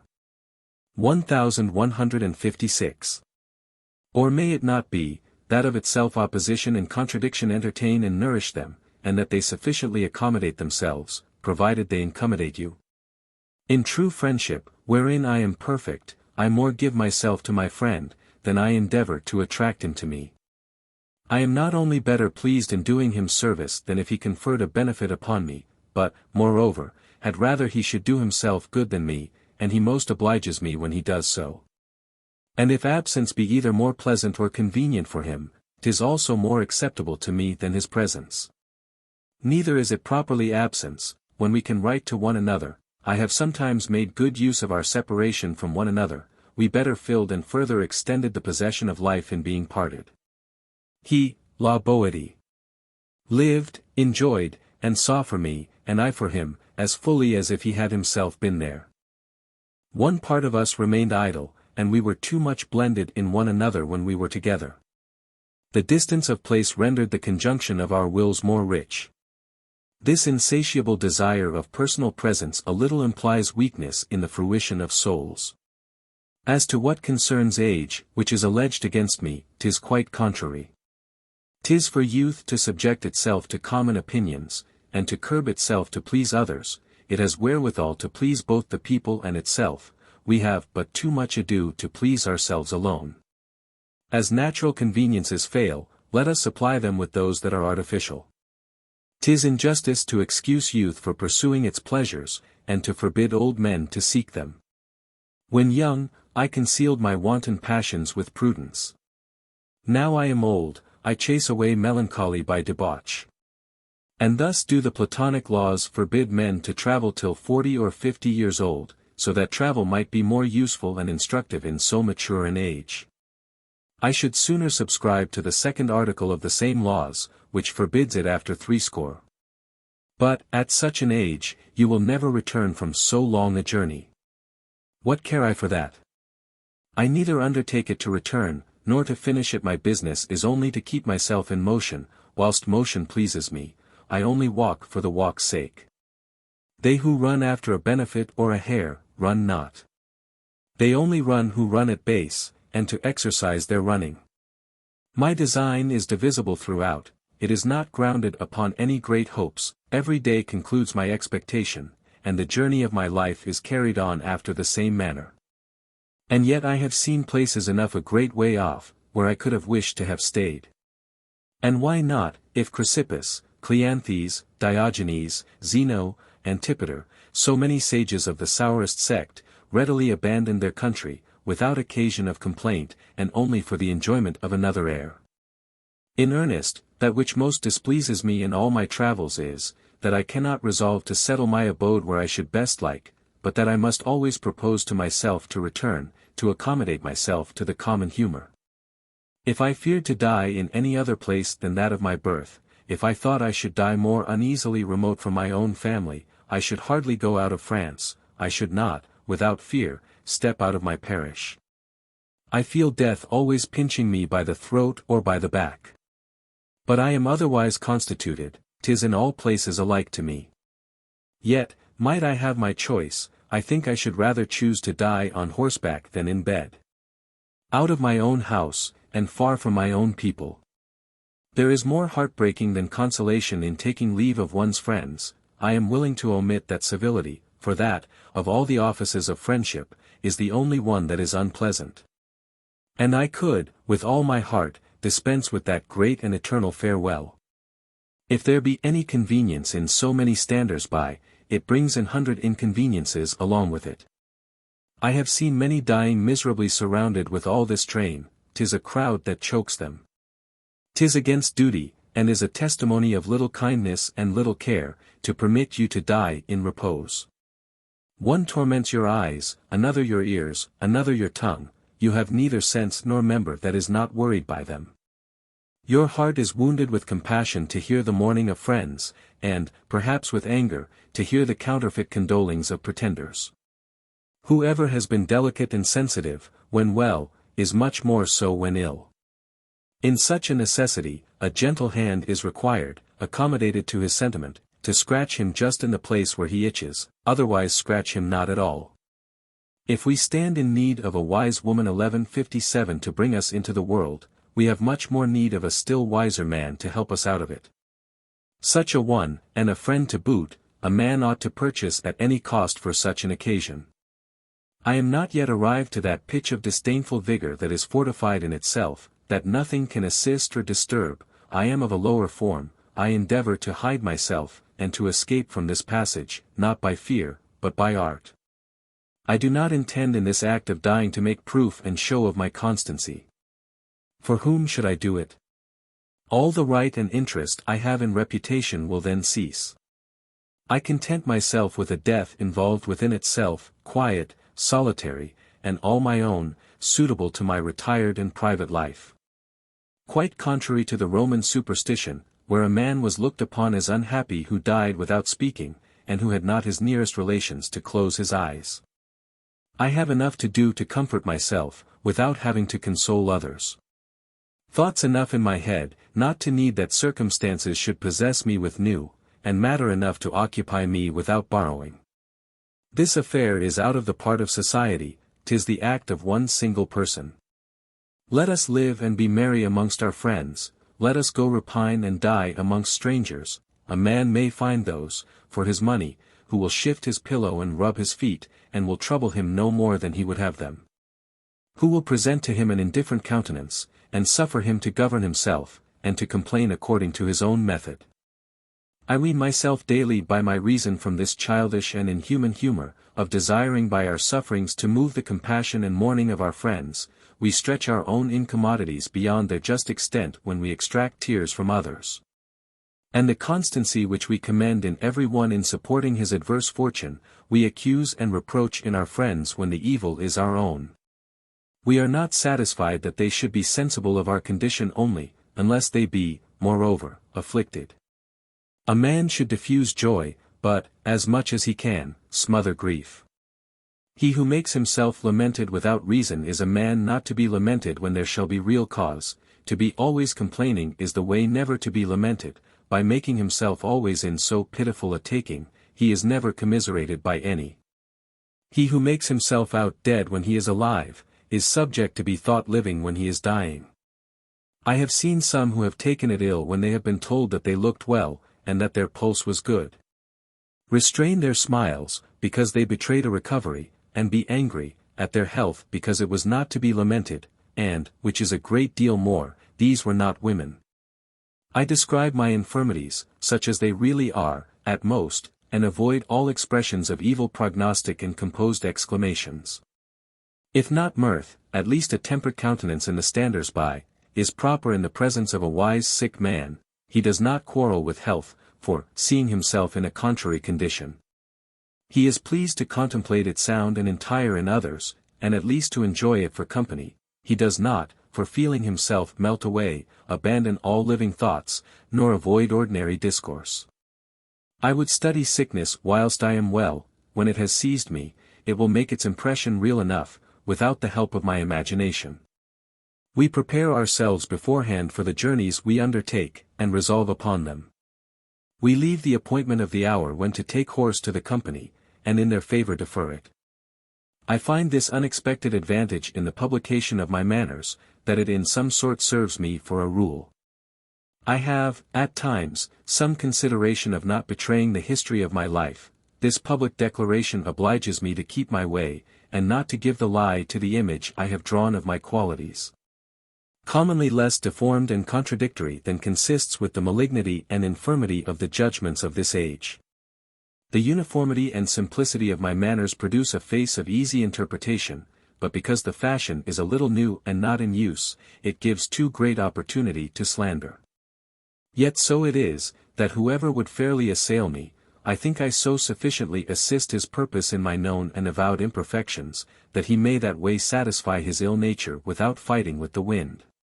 If I myself, to anticipate accusation and discovery, confess enough to frustrate his malice, as he conceives, 'tis but reason that he make use of his right of amplification, and to wire draw my vices as far as he can. Attack has its rights beyond justice, and let him make the roots of those errors I have laid open to him shoot up into trees. Let him make his use, not only of those I am really affected with, but also of those that only threaten me. Injurious vices, both in quality and number, let him cudgel me that way. I should willingly follow the example of the philosopher Bion. Antigonus being about to reproach him with the meanness of his birth, he presently cut him short with this declaration, I am, said he, the son of a slave, a butcher, and branded. And of a strumpet my father married in the lowest of his fortune. Both of them were whipped for offences they had committed. An orator bought me, when a child, and finding me a pretty and hopeful boy, bred me up, and when he died left me all his estate, which I have transported into this city of Athens, and here settled myself to the study of philosophy. Let the historians never trouble themselves with inquiring about me, I will tell them about it. A free and generous confession enervates reproach and disarms slander. So it is that, one thing with another, I fancy men as often commend as undervalue me beyond reason, as, methinks also, from my childhood, in rank and degree of honor, they have given me a place rather above than below my right. I should find myself more at ease in a country where these degrees were either regulated or not regarded. Amongst men, when an altercation about the precedence either of walking or sitting exceeds 3 replies, 'tis reputed uncivil. I never stick at giving or taking place out of rule, to avoid the trouble of such ceremony, and never any man had a mind to go before me, but I permitted him to do it. Besides this profit I make of writing of myself, I have also hoped for this other advantage, that if it should fall out that my humour should please or jump with those of some honest man before I die, he would then desire and seek to be acquainted with me. I have given him a great deal of made way, for all that he could have, in many years, acquired by close familiarity, he has seen in 3 days in this memorial, and more surely and exactly.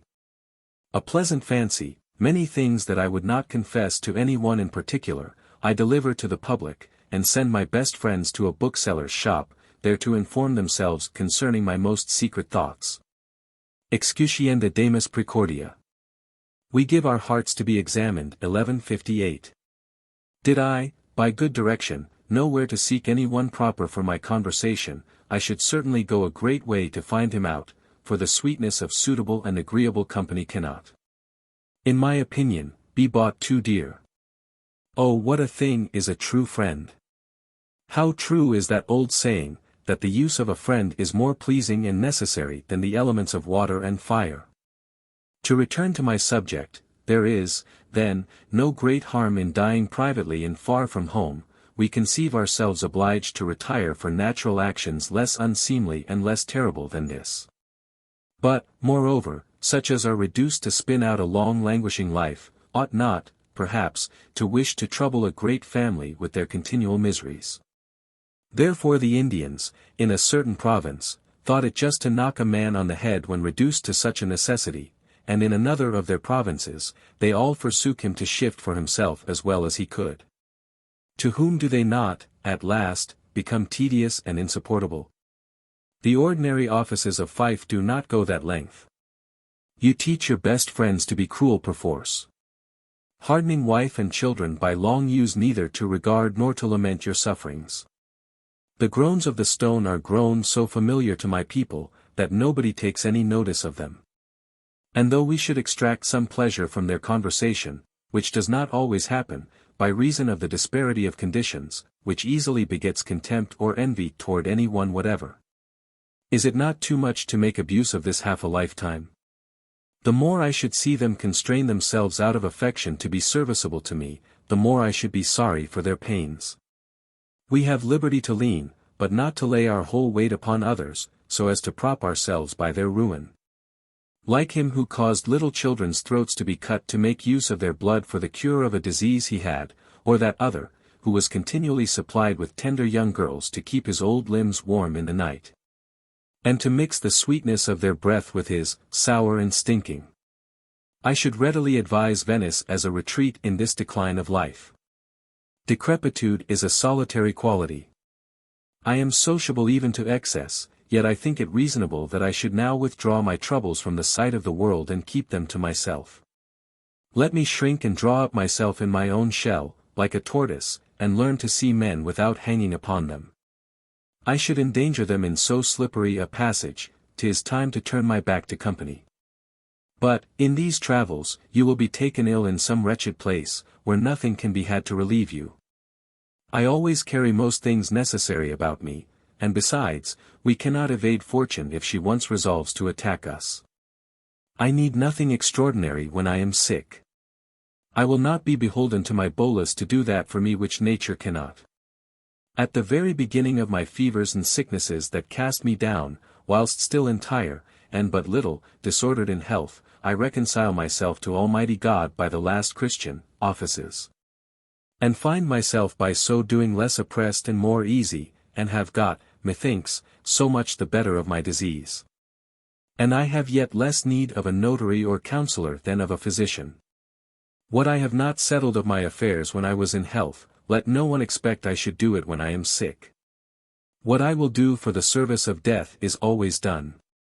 I durst not so much as one day defer it, and if nothing be done, 'tis as much as to say either that doubt hindered my choice, and sometimes 'tis well chosen not to choose, or that I was positively resolved not to do anything at all. I write my book for few men and for few years. Had it been matter of duration, I should have put it into firmer language. According to the continual variation that ours has been subject to, up to this day, who can expect that its present form should be in use 50 years hence? It slips every day through our fingers, and since I was born, it is altered above one half. We say that it is now perfect, and every age says the same of its own. I shall hardly trust to that, so long as it varies and changes as it does. 'Tis for good and useful writings to rivet it to them, and its reputation will go according to the fortune of our state. For which reason I am not afraid to insert in it several private articles, which will spend their use amongst the men that are now living, and that concern the particular knowledge of some who will see further into them than every common reader. I will not, after all, as I often hear dead men spoken of, that men should say of me, he judged, he lived so and so, he would have done this or that. Could he have spoken when he was dying, he would have said so or so, and have given this thing or t'other, I knew him better than any. Now, as much as decency permits, I here discover my inclinations and affections. But I do more willingly and freely by word of mouth to any one who desires to be informed. So it is that in these memoirs, if any one observe, he will find that I have either told or designed to tell all. What I cannot express, I point out with my finger. Verum animo satis haec vestigia parva sagaci sunt. Perque passus cognoscere citera tut. By these footsteps a sagacious mind many easily find all other matters, are sufficient to enable one to learn the rest well. 1159. I leave nothing to be desired or to be guessed at concerning me. If people must be talking of me, I would have it to be justly and truly. I would come again, with all my heart, from the other world to give any one the lie who should report me other than I was, though he did it to honor me. I perceive that people represent, even living men, quite another thing than what they really are, and had I not stoutly defended a friend whom I have lost 1160 they would have torn him into 1,000 contrary pieces. To conclude the account of my poor humours, I confess that in my travels I seldom reach my inn but that it comes into my mind to consider whether I could there be sick and dying at my ease. I desire to be lodged in some private part of the house, remote from all noise, ill sense, and smoke. I endeavour to flatter death by these frivolous circumstances. Or, to say better, to discharge myself from all other encumbrances, that I may have nothing to do, nor be troubled with anything but that which will lie heavy enough upon me without any other load. I would have my death share in the ease and conveniences of my life, 'tis a great part of it, and of great importance, and I hope it will not in the future contradict the past. Death has some forms that are more easy than others, and receives diverse qualities, according to everyone's fancy. Amongst the natural deaths, that which proceeds from weakness and stupor I think the most favorable. Amongst those that are violent, I can worse endure to think of a precipice than of the fall of a house that will crush me in a moment, and of a wound with a sword than of a harquebus shot. I should rather have chosen to poison myself with Socrates, than stab myself with Cato. And, though it be all one, yet my imagination makes as great a difference as betwixt death and life. Betwixt throwing myself into a burning furnace and plunging into the channel of a river, so idly does our fear more concern itself in the means than the effect. It is but an instant, 'tis true, but withal an instant of such weight, that I would willingly give a great many days of my life to pass it over after my own fashion. Since every one's imagination renders it more or less terrible, and since every one has some choice amongst the several forms of dying, let us try a little further to find some one that is wholly clear from all offense. Might not one render it even voluptuous, like the commoyance of Antony and Cleopatra? I set aside the brave and exemplary efforts produced by philosophy and religion. But, amongst men of little mark there have been found some, such as Petronius and Tigellinus at Rome, condemned to dispatch themselves, who have, as it were, rocked death asleep with the delicacy of their preparations. They have made it slip and steal away in the height of their accustomed diversions amongst girls and good fellows, not a word of consolation, no mention of making a will, no ambitious affectation of constancy, no talk of their future condition. Amongst sports, feastings, wit, and mirth, common and indifferent discourses, music, and amorous verses. Were it not possible for us to imitate this resolution after a more decent manner? Since there are deaths that are good for fools, deaths good for the wise, let us find out such as are fit for those who are betwixt both. My imagination suggests to me one that is easy, and, since we must die, to be desired. The Roman tyrants thought they did, in a manner, give a criminal life when they gave him the choice of his death. But was not Theophrastus, that so delicate, so modest, and so wise a philosopher, compelled by reason, when he durst say this verse, translated by Cicero? Vitam regit fortuna, non sapientia. Fortune, not wisdom, sways human life. 1161. Fortune assists the facility of the bargain of my life, having placed it in such a condition that for the future it can be neither advantage nor hindrance to those who are concerned in me. 'Tis a condition that I would have accepted at any time of my life, but in this occasion of trussing up my baggage, I am particularly pleased that in dying I shall neither do them good nor harm. She has so ordered it, by a cunning compensation, that they who may pretend to any considerable advantage by my death will, at the same time, sustain a material inconvenience. Death sometimes is more grievous to us, in that it is grievous to others, and interests us in their interest as much as in our own, and sometimes more. In this conveniency of lodging that I desire, I mix nothing of pomp and amplitude, I hate it rather. But a certain plain neatness, which is oftenest found in places where there is less of art, and that nature has adorned with some grace that is all her own. Non ampliter, si mundi ter convivium. To eat not largely, but cleanly. 1162. Plus solus quam sumptus. Rather enough than costly, more wit than cost, 1163. And besides, 'tis for those whose affairs compel them to travel in the depth of winter through the Grison's country to be surprised upon the way with great inconveniences. I, who, for the most part, travel for my pleasure, do not order my affairs so ill. If the way be foul on my right hand, I turn on my left, if I find myself unfit to ride, I stay where I am. And, so doing, in earnest I see nothing that is not as pleasant and commodious as my own house. 'Tis true that I always find superfluity superfluous, and observe a kind of trouble even in abundance itself. Have I left anything behind me unseen, I go back to see it, 'tis still on my way, I trace no certain line, either straight or crooked.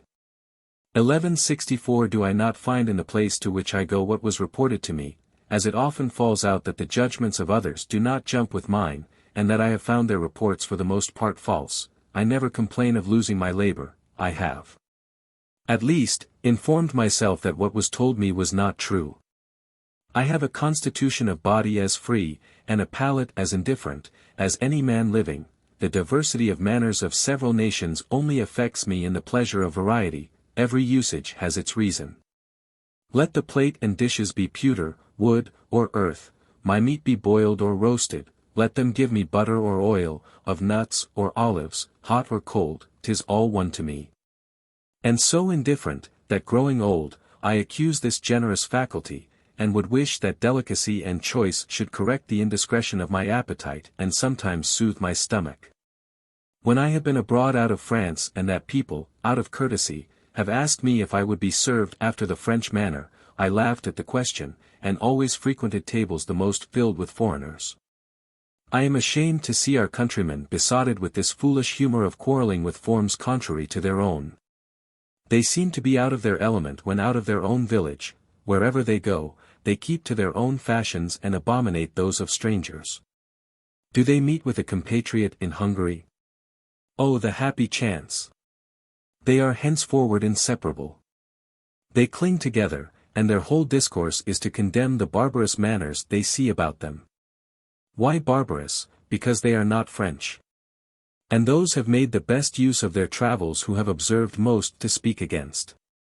Most of them go for no other end but to come back again. They proceed in their travel with vast gravity and circumspection, with a silent and incommunicable prudence, preserving themselves from the contagion of an unknown air. What I am saying of them puts me in mind of something like it I have at times observed in some of our young courtiers. They will not mix with any but men of their own sort, and look upon us as men of another world, with disdain or pity. Put them upon any discourse but the intrigues of the court, and they are utterly at a loss, as very owls and novices to us as we are to them. 'Tis truly said that a well-bred man is a compound man. I, on the contrary, travel very much sated with our own fashions. I do not look for Gascons in Sicily, I have left enough of them at home. I rather seek for Greeks and Persians, they are the men I endeavor to be acquainted with and the men I study. 'Tis there that I bestow and employ myself. And which is more, I fancy that I have met but with few customs that are not as good as our own. I have not, I confess, travelled very far, scarce out of the sight of the veins of my own house. As to the rest, most of the accidental company a man falls into upon the road beget him more trouble than pleasure. I waive them as much as I civilly can, especially now that age seems in some sort to privilege and sequester me from the common forms. You suffer for others or others suffer for you. Both of them inconveniences of importance enough, but the latter appears to me the greater. 'Tis a rare fortune, but of inestimable solace. To have a worthy man, one of a sound judgment and of manners conformable to your own, who takes a delight to bear you company. I have been at an infinite loss for such upon my travels. But such a companion should be chosen and acquired from your first setting out. There can be no pleasure to me without communication. There is not so much as a sprightly thought comes into my mind, that it does not grieve me to have produced alone. And that I have no one to communicate it to. Si cum hac exception deter sapientia, ut illum inclusum tenium, nec enuntium, regicium. If wisdom be conferred with this reservation, that I must keep it to myself, and not communicate it to others, I would none of it. 1165. This other has strained it one note higher. Si contigerat ea vita sapienti, ut amum rerum affluentibus copius, quam vis omnia, quae cognition digna sunt, summo otio secum ipsi considerat et contemplator, tamen, si solitudo tanta sit. Ut hominum videre non possit, exedata vita. If such a condition of life should happen to a wise man, that in the greatest plenty of all conveniences he might, at the most undisturbed leisure, consider and contemplate all things worth the knowing. Yet if his solitude be such that he must not see a man, let him depart from life. 1166. Archytas pleases me when he says, that it would be unpleasant, even in heaven itself, to wander in those great and divine celestial bodies without a companion. But yet, 'tis much better to be alone than in foolish and troublesome company. Aristippus loved to live as a stranger in all places. Mi si fata mais paterenter ducere vitas auspicious. If the fates would let me live in my own way. 1167. I should choose to pass away the greatest part of my life on horseback.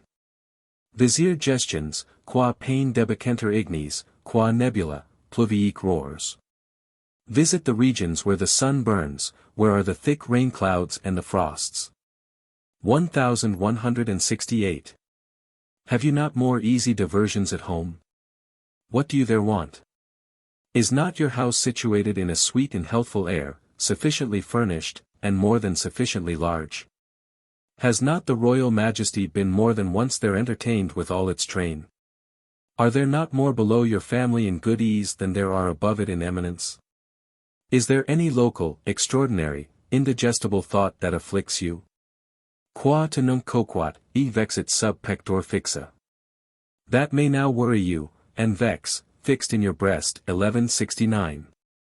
Where do you think to live without disturbance? Nunquam simpliciter fortuna indulgit. Fortune is never simply complaisant, unmixed. 1170. You see, then, it is only you that trouble yourself, you will everywhere follow yourself, and everywhere complain. For there is no satisfaction here below, but either for brutish or for divine souls. He who, on so just an occasion, has no contentment, where will he think to find it? How many thousands of men terminate their wishes in such a condition as yours? Do but reform yourself, for that is wholly in your own power. Whereas you have no other right but patience towards fortune. Nulla placida quis est, nisi quam ratio composuit. There is no tranquility but that which reason has conferred. 1171. I see the reason of this advice, and see it perfectly well, but he might sooner have done, and more pertinently, in bidding me in one word be wise, that resolution is beyond wisdom, 'tis her precise work and product.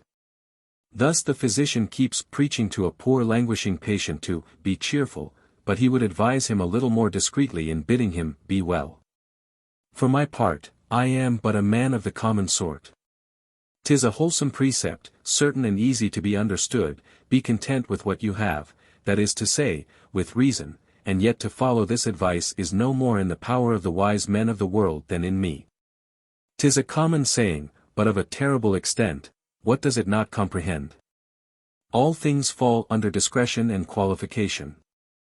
I know very well that, to take it by the letter, this pleasure of traveling is a testimony of uneasiness and irresolution, and, in sooth, these two are our governing and predominating qualities. Yes, I confess, I see nothing, not so much as in a dream, in a wish, whereon I could set up my rest. Variety only, and the possession of diversity, can satisfy me, that is, if anything can. In traveling, it pleases me that I may stay where I like, without inconvenience, and that I have a place wherein commodiously to divert myself. I love a private life, because 'tis my own choice that I love it, not by any dissenting from or dislike of public life, which, peradventure, is as much according to my complexion. I serve my prince more cheerfully because it is by the free election of my own judgment and reason, without any particular obligation, and that I am not reduced and constrained so to do for being rejected or disliked by the other party. And so of all the rest. I hate the morsels that necessity carves me, any commodity upon which I had only to depend would have me by the throat. Alter remus aquas, alter mihi redat arenas. Let me have one oar in the water, and with the other rake the shore. 1172. One cord will never hold me fast enough. You will say, there is vanity in this way of living. But where is there not? All these fine precepts are vanity, and all wisdom is vanity. Dominus navit cogitations sapientem, quoniam vani sunt. The Lord knoweth the thoughts of the wise, that they are vain. 1173. These exquisite subtleties are only fit for sermons. They are discourses that will send us all saddled into the other world. Life is a material and corporal motion, an action imperfect and irregular of its own proper essence. I make it my business to serve it according to itself. Quisque suos patimur manes. We each of us suffer our own particular demon. 1174. Sic est faciendum, ut contra naturam universum nihil contendimus, ea tamen conservata proprium sequamer.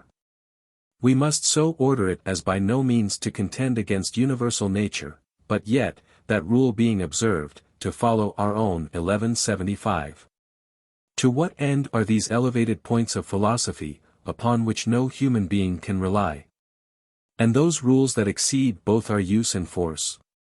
I see often that we have theories of life set before us which neither the proposer or those who hear him have any hope, nor, which is more, any inclination to follow. Of the same sheet of paper whereon the judge has but just written a sentence against an adulterer, he steals a piece whereon to write a love letter to his companion's wife. She whom you have but just now illicitly embraced will presently, even in your hearing, more loudly inveigh against the same fault in her companion than a Portia would do. 1176 And men there are who will condemn others to death for crimes that they themselves do not repute so much as faults.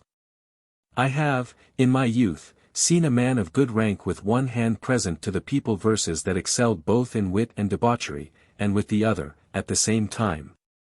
The most ripe and pugnacious theological reformation that the world has been treated with all these many years. And so men proceed, we let the laws and precepts follow their way, ourselves keep another course, not only from debauchery of manners, but ofttimes by judgment in contrary opinion. Do but hear a philosophical lecture. The invention, eloquence, pertinency immediately strike upon your mind and move you, there is nothing that touches or stings your conscience, 'tis not to this they address themselves. Is not this true?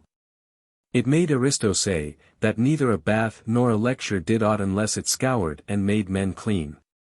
One may stop at the skin. But it is after the marrow is picked out as, after we have swallowed good wine out of a fine cup, we examine the designs and workmanship. In all the courts of ancient philosophy, this is to be found, that the same teacher publishes rules of temperance and at the same time lessons in love and wantonness. Xenophon, in the very bosom of Clinias, wrote against the Aristipic virtue. 'Tis not that there is any miraculous conversion in it that makes them thus wavering, 'tis that Solon represents himself, sometimes in his own person, and sometimes in that of a legislator, one while he speaks for the crowd, and another for himself. Taking the free and natural rules for his own share, feeling assured of a firm and entire health. Curenter dubii medicis majoribus egri. Desperate maladies require the best doctors. 1177. Antisthenes allows a sage to love, and to do whatever he thinks convenient, without regard to the laws, forasmuch as he is better advised than they, and has a greater knowledge of virtue. His disciple Diogenes said, that men to perturbations were to oppose reason, to fortune, courage, to the laws, nature. For tender stomachs, constrained and artificial recipes must be prescribed, good and strong stomachs serve themselves simply with the prescriptions of their own natural appetite. After this manner do our physicians proceed, who eat melons and drink iced wines, whilst they confine their patients to syrups and sops. I know not, said the courtesan Lays, what they may talk of books, wisdom, and philosophy. But these men knock as often at my door as any others. At the same rate that our license carries us beyond what is lawful and allowed, men have, often beyond universal reason, stretched the precepts and rules of our life. Nemo satis credit tantum delinquere, quantum permittas. No one thinks he has done ill to the full extent of what he may. 1178. It were to be wished that there was more proportion betwixt the command and the obedience, and the mark seems to be unjust to which one cannot attain. There is no so good man, who so squares all his thoughts and actions to the laws, that he is not faulty enough to deserve hanging 10 times in his life. And he may well be such a one, as it were great injustice and great harm to punish and ruin. O, quid ad te decute quid faciat al vel sua? Olus, what is it to thee what he or she does with their skin? 1179. And such an one there may be, who has no way offended the laws, who, nevertheless, would not deserve the character of a virtuous man, and whom philosophy would justly condemn to be whipped, so unequal and perplexed is this relation. We are so far from being good men, according to the laws of God, that we cannot be so according to our own human wisdom never yet arrived at the duties it had itself prescribed. And could it arrive there, it would still prescribe to itself others beyond, to which it would ever aspire and pretend, so great an enemy to consistency is our human condition. Man enjoins himself to be necessarily in fault, he is not very discreet to cut out his own duty by the measure of another being than his own. To whom does he prescribe that which he does not expect anyone should perform? Is he unjust in not doing what it is impossible for him to do? The laws which condemn us not to be able, condemn us for not being able. At the worst, this difform liberty of presenting ourselves two several ways, the actions after one manner and the reasoning after another, may be allowed to those who only speak of things. But it cannot be allowed to those who speak of themselves, as I do, I must march my pen as I do my feet. Common life ought to have relation to the other lives, the virtue of Cato was vigorous beyond the reason of the age he lived in. And for a man who made it his business to govern others, a man dedicated to the public service, it might be called a justice, if not unjust, at least vain and out of season. Even my own manners, which differ not above an inch from those current amongst us, render me, nevertheless, a little rough and unsociable at my age. I know not whether it be without reason that I am disgusted with the world I frequent. But I know very well that it would be without reason, should I complain of its being disgusted with me, seeing I am so with it. The virtue that is assigned to the affairs of the world is a virtue of many wavings, corners, and elbows, to join and adapt itself to human frailty, mixed and artificial, not straight, clear, constant, nor purely innocent. Our annals to this very day reproach one of our kings for suffering himself too simply to be carried away by the conscientious persuasions of his confessor. Affairs of state have bolder precepts. Exit alla, que vult esse pious. Let him who will be pious retire from the court. 1180. I formerly tried to employ in the service of public affairs opinions and rules of living, as rough, new, unpolished or unpolluted, as they were either born with me, or brought away from my education, and wherewith I serve my own turn. If not so commodiously, at least securely, in my own particular concerns, a scholastic and novice virtue. But I have found them unapt and dangerous. He who goes into a crowd must now go one way and then another, keep his elbows close, retire or advance, and quit the straight way, according to what he encounters. And must live not so much according to his own method as to that of others, not according to what he proposes to himself, but according to what is proposed to him, according to the time, according to the men, according to the occasions. Plato says, that whoever escapes from the world's handling with clean breeches, escapes by miracle, and says withal, that when he appoints his philosopher the head of a government, he does not mean a corrupt one like that of Athens. And much less such a one as this of ours, wherein wisdom itself would be to seek. A good herb, transplanted into a soil contrary to its own nature, much sooner conforms itself to the soil than it reforms the soil to it. I found that if I had wholly to apply myself to such employments, it would require a great deal of change and new modeling in me before I could be any way fit for it, and though I could so far prevail upon myself, and why might I not with time and diligence work such a feat, I would not do it. The little trial I have had of public employment has been so much disgust to me. I feel at times temptations toward ambition rising in my soul, but I obstinately oppose them. At 2, Catull, obstinatus obdura. But thou, Catullus, be obstinately firm. 1181. I am seldom called to it, and as seldom offer myself uncalled. Liberty and laziness, the qualities most predominant in me, are qualities diametrically contrary to that trade. We cannot well distinguish the faculties of men, they have divisions and limits hard and delicate to choose, to conclude from the discreet conduct of a private life a capacity for the management of public affairs is to conclude ill. A man may govern himself well who cannot govern others so, and compose essays who could not work effects. Men there may be who can order a siege well, who would ill marshal a battle. Who can speak well in private, who would ill harangue a people or a prince. Nay, 'tis peradventure rather a testimony in him who can do the one that he cannot do the other, than otherwise. I find that elevated souls are not much more proper for mean things than mean souls are for high ones. Could it be imagined that Socrates should have administered occasion of laughter, at the expense of his own reputation, to the Athenians for, having never been able to sum up the votes of his tribe, to deliver it to the council? Truly, the veneration I have for the perfections of this great man deserves that his fortune should furnish, for the excuse of my principal imperfections, so magnificent an example. Our sufficiency is cut out into small parcels. Mine has no latitude, and is also very contemptible in number. Saturninus, to those who had conferred upon him the command-in-chief, companions, said he, you have lost a good captain, to make of him a bad general. Whoever boasts, in so sick a time as this, to employ a true and sincere virtue in the world's service, either knows not what it is, opinions growing corrupt with manners, and, in truth, to hear them describe it. To hear the most of them glorify themselves in their deportments, and lay down their rules. Instead of painting virtue, they paint pure vice and injustice, and so represent it false in the education of princes.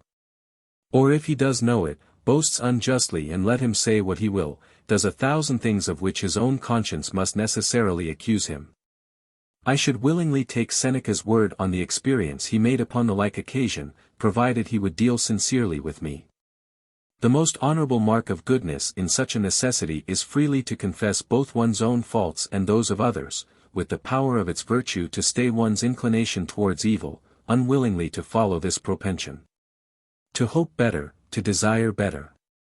I perceive that in these divisions wherein we are involved in France, every one labors to defend his cause. But even the very best of them with dissimulation and disguise, he who would write roundly of the true state of the quarrel, would write rashly and wrongly. The most just party is at best but a member of a decayed and worm-eaten body. But of such a body, the member that is least affected calls itself sound, and with good reason, forasmuch as our qualities have no title but in comparison, civil innocence is measured according to times and places. Imagine this in Xenophon, related as a fine commendation of Agesilaus, that, being entreated by a neighboring prince with whom he had formerly had war, to permit him to pass through his country, he granted his request, giving him free passage through Peloponnesus. And not only did not imprison or poison him, being at his mercy, but courteously received him according to the obligation of his promise, without doing him the least injury or offense. To such ideas as theirs this were an act of no especial note. Elsewhere and in another age, the frankness and unanimity of such an action would be thought wonderful. Our monkeyish Capets 1182 would have laughed at it, so little does the Spartan innocence resemble that of France. We are not without virtuous men, but 'tis according to our notions of virtue. Whoever has his manners established in regularity above the standard of the age he lives in, let him either rest or blunt his rules, or, which I would rather advise him to, let him retire, and not meddle with us at all. What will he get by it? Egregium sanctum que virum si cerno, by membri hoc monstrum puero, et mirenti jam sub oratro pissibus inventis, e fote comparo muli. If I see an exemplary and good man, I liken it to a two-headed boy, or a fish turned up by the plough, or a teeming mule. 1183. One may regret better times, but cannot fly from the present. We may wish for other magistrates, but we must, notwithstanding, obey those we have, and, peradventure, 'tis more laudable to obey the bad than the good. So long as the image of the ancient and received laws of this monarchy shall shine in any corner of the kingdom, there will I be.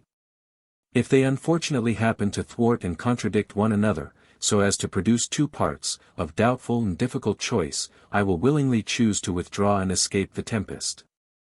In the meantime nature or the hazards of war may lend me a helping hand. Betwixt Caesar and Pompey, I should frankly have declared myself. But, as amongst the 3 robbers who came after 1184 a man must have been necessitated either to hide himself, or have gone along with the current of the time, which I think one may fairly do when reason no longer guides. Quod diversus abies? Whither dost thou run wandering? 1185. This medley is a little from my theme, I go out of my way, but 'tis rather by license than oversight. My fancies follow one another, but sometimes at a great distance, and look towards one another, but 'tis with an oblique glance. I have read a dialogue of Plato, the Phaedrus. Of the like motley and fantastic composition, the beginning about love, and all the rest to the end about rhetoric. They fear not these variations, and have a marvelous grace in letting themselves be carried away at the pleasure of the wind, or at least to seem as if they were. The titles of my chapters do not always comprehend the whole matter. They often denote it by some mark only, as these others, Andrea, Eunuchus, or these, Sylla, Cicero, Torquatus. I love a poetic progress, by leaps and skips, 'tis an art, as Plato says, light, nimble, demoniac. There are pieces in Plutarch where he forgets his theme, where the proposition of his argument is only found by incidents, stuffed and half stifled in foreign matter. Observe his footsteps in the Demon of Socrates. O God!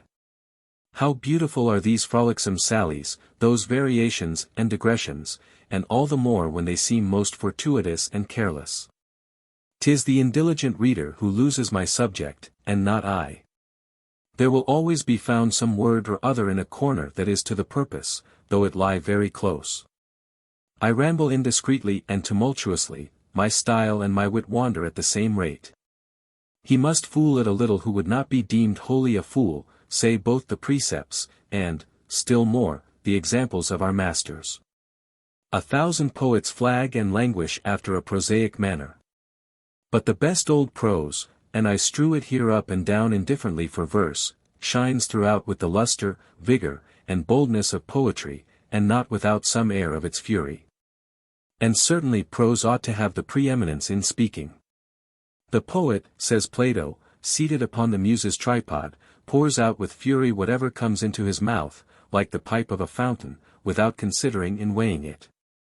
And things escape him of various colors, of contrary substance, and with an irregular torrent.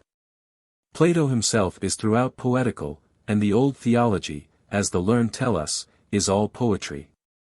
And the first philosophy is the original language of the gods. I would have my matter distinguish itself. It sufficiently shows where it changes, where it concludes, where it begins, and where it rejoins, without interlacing it with words of connection introduced for the relief of weak or negligent ears, and without explaining myself. Who is he that had not rather not be read at all than after a drowsy or cursory manner? Nihil est tam util, quod intransita prosit. Nothing is so useful as that which is cursorily so. 1186. If to take books in hand were to learn them, to look upon them were to consider them, and to run these slightly over were to grasp them, I were then to blame to make myself out so ignorant as I say I am. Seeing I cannot fix the attention of my reader by the weight of what I write, manco male, if I should chance to do it by my intricacies. Nay, but he will afterwards repent that he ever perplexed himself about it. 'Tis very true, but he will yet be there perplexed. And, besides, there are some humors in which comprehension produces disdain, who will think better of me for not understanding what I say, and will conclude the depth of my sense by its obscurity. Which, to speak in good sooth, I mortally hate, and would avoid it if I could. Aristotle boasts somewhere in his writings that he affected it, a vicious affectation. The frequent breaks into chapters that I made my method in the beginning of my book, having since seemed to me to dissolve the attention before it was raised, as making it disdain to settle itself to so little, I, upon that account, have made them longer, such as require proposition and assigned leisure. In such an employment, to whom you will not give an hour you give nothing, and you do nothing for him for whom you only do it whilst you are doing something else. To which may be added that I have, peradventure, some particular obligation to speak only by halves, to speak confusedly and discordantly. I am therefore angry at this trouble-feast reason, and its extravagant projects that worry one's life, and its opinions, so fine and subtle, though they be all true, I think too dear bought and too inconvenient. On the contrary, I make it my business to bring vanity itself in repute, and folly too, if it produce me any pleasure, and let myself follow my own natural inclinations, without carrying too strict a hand upon them. I have seen elsewhere houses in ruins, and statues both of gods and men, these are men still. 'Tis all true. And yet, for all that, I cannot so often revisit the tomb of that so great and so puissant city, Rome, that I do not admire and reverence it. The care of the dead is recommended to us. Now, I have been bred up from my infancy with these dead. I had knowledge of the affairs of Rome long before I had any of those of my own house. I knew the Capitol and its plan before I knew the Louvre, and the Tiber before I knew the Seine.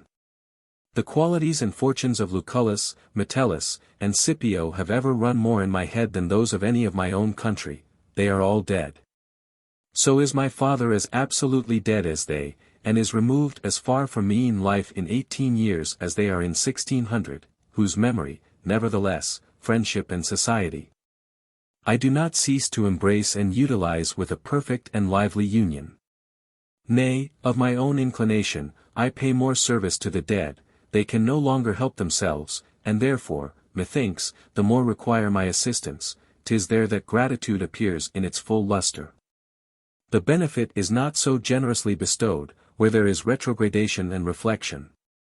Arcesilaus, going to visit Ctesibius, who was sick, and finding him in a very poor condition, very finely conveyed some money under his pillow, and, by concealing it from him, acquitted him, moreover, from the acknowledgment due to such a benefit. Such as have merited from me friendship and gratitude have never lost these by being no more. I have better and more carefully paid them when gone and ignorant of what I did. I speak most affectionately of my friends when they can no longer know it. I have had 100 quarrels in defending Pompey and for the cause of Brutus. This acquaintance yet continues betwixt us. We have no other hold even on present things but by fancy.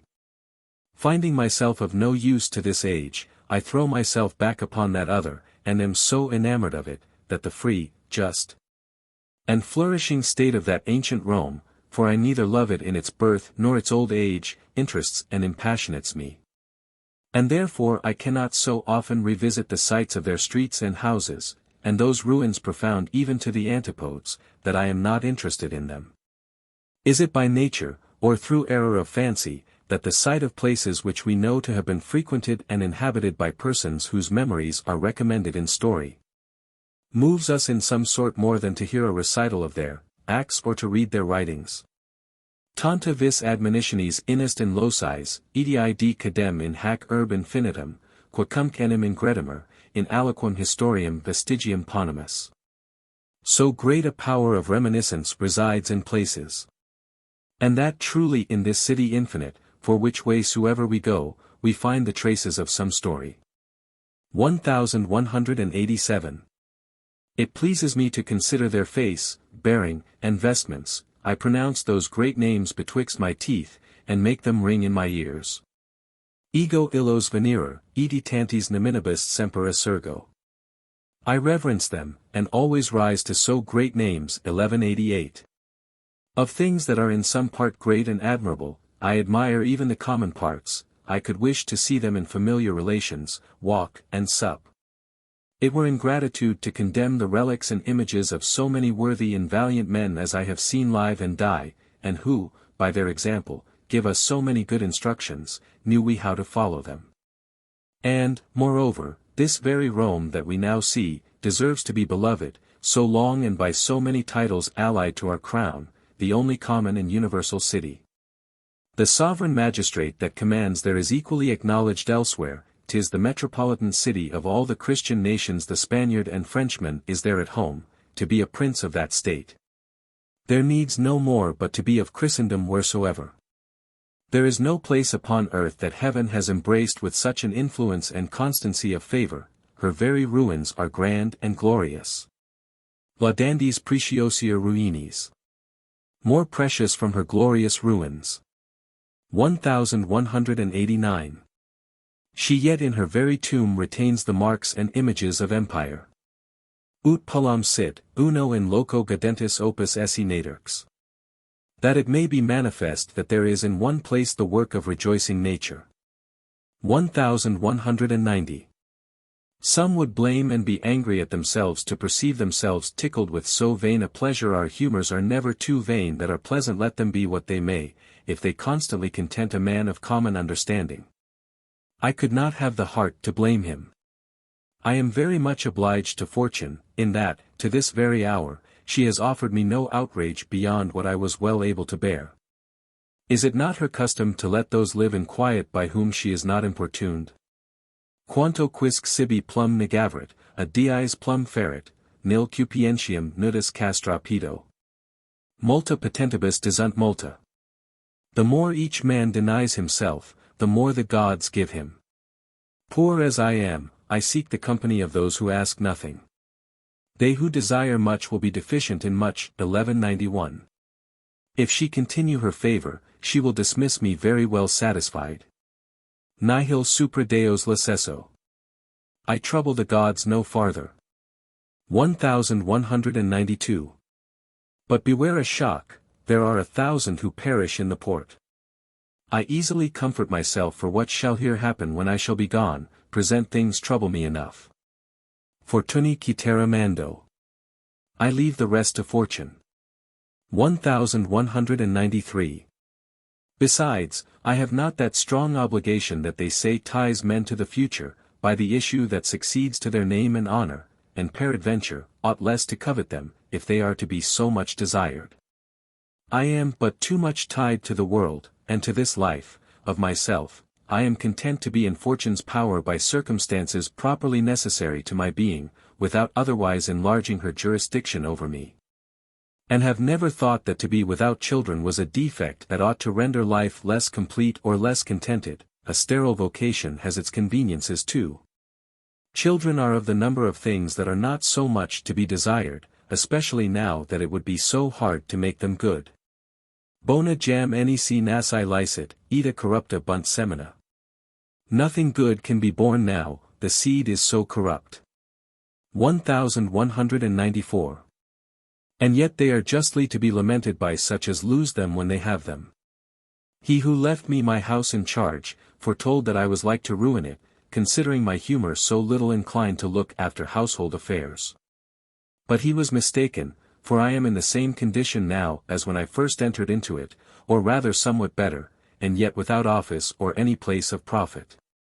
As to the rest, if fortune has never done me any violent or extraordinary injury, neither has she done me any particular favor. Whatever we derive from her bounty, was there above 100 years before my time. I have, as to my own particular, no essential and solid good, that I stand indebted for to her liberality. She has, indeed, done me some airy favors, honorary and titular favors, without substance, and those in truth she has not granted, but offered me, who, God knows, am all material, and who take nothing but what is real, and indeed massive too. For current pay, and who, if I durst confess so much, should not think avarice much less excusable than ambition, nor pain less to be avoided than shame, nor health less to be coveted than learning, or riches than nobility. Amongst those empty favors of hers, there is none that so much pleases vain humor natural to my country, as an authentic bull of a Roman burgess ship, that was granted me when I was last there, glorious in seals and gilded letters. And granted with all gracious liberality. And because 'tis couched in a mixed style, more or less favorable, and that I could have been glad to have seen a copy of it before it had passed the seal. Being before burgess of no city at all, I am glad to be created one of the most noble that ever was or ever shall be. If other men would consider themselves at the rate I do, they would, as I do, discover themselves to be full of inanity and foppery. To rid myself of it, I cannot, without making myself away. We are all steeped in it, as well one as another. But they who are not aware on't, have somewhat the better bargain, and yet I know not whether they have or no. This opinion and common usage to observe others more than ourselves has very much relieved us that way. 'Tis a very displeasing object, we can there see nothing but misery and vanity, nature.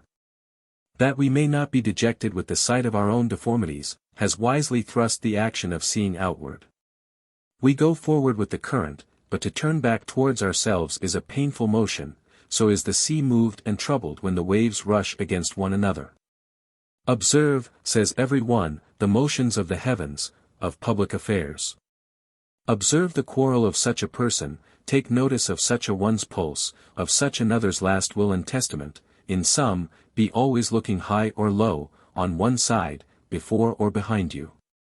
It was a paradoxical command anciently given us by that god of Delphos: look into yourself, discover yourself, keep close to yourself, call back your mind and will, that elsewhere consume themselves into yourself, you run out, you spill yourself.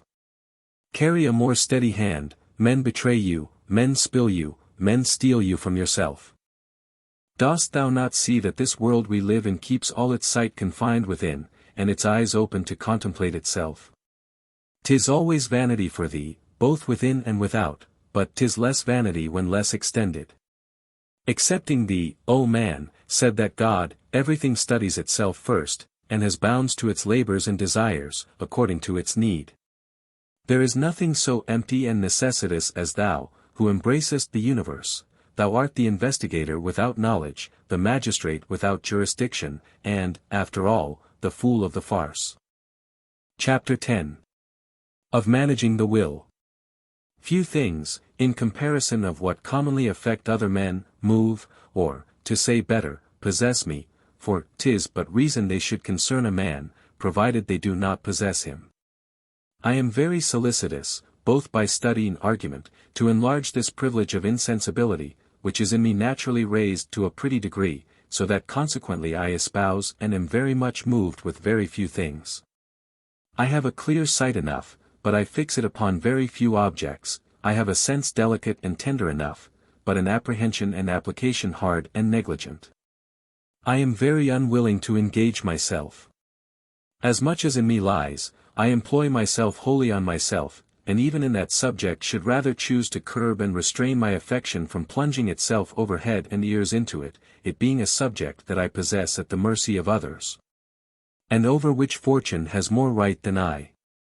So that even as to health, which I so much value, 'tis all the more necessary for me not so passionately to covet and heed it, than to find diseases so insupportable. A man ought to moderate himself betwixt the hatred of pain and the love of pleasure, and Plato sets down a middle path of life betwixt the two. But against such affections as wholly carry me away from myself and fix me elsewhere, against those, I say, I oppose myself with my utmost power. 'Tis my opinion that a man should lend himself to others, and only give himself to himself. Were my will easy to lend itself out and to be swayed, I should not stick there. I am too tender both by nature and use. Fugax rerum, securac in oceanatus. Avoiding affairs and born to secure ease. 1195. Hot and obstinate disputes, wherein my adversary would at last have the better, the issue that would render my heat and obstinacy disgraceful would peradventure vex me to the last degree.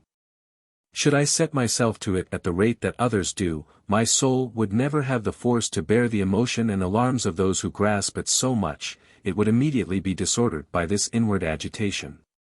If, sometimes, I have been put upon the management of other men's affairs, I have promised to take them in hand, but not into my lungs and liver, to take them upon me, not to incorporate them. To take pains, yes, to be impassioned about it, by no means. I have a care of them, but I will not sit upon them. I have enough to do to order and govern the domestic throng of those that I have in my own veins and bowels, without introducing a crowd of other men's affairs. And am sufficiently concerned about my own proper and natural business, without meddling with the concerns of others. Such as know how much they owe to themselves, and how many offices they are bound to of their own, find that nature has cut them out work enough of their own to keep them from being idle. Thou hast business enough at home, look to that. Men let themselves out to hire, their faculties are not for themselves, but for those to whom they have enslaved themselves, 'tis their tenants occupy them, not themselves. This common humor pleases not me. We must be thrifty of the liberty of our souls, and never let it out but upon just occasions, which are very few, if we judge aright.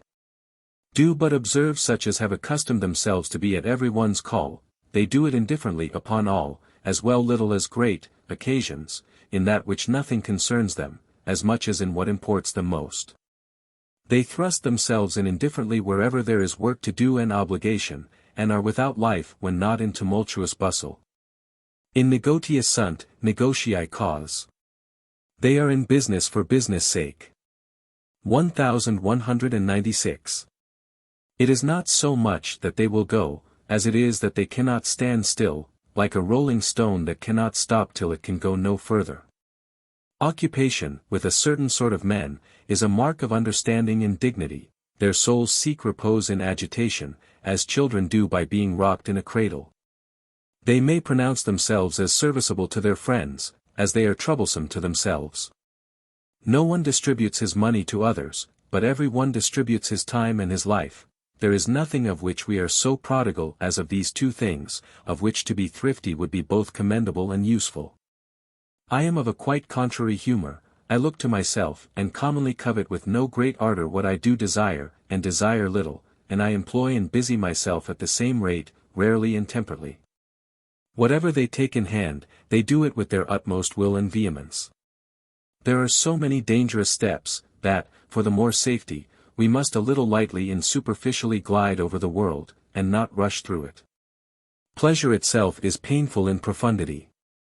Insidious per ignis, suppositos cineri doloso. You tread on fire, hidden under deceitful ashes.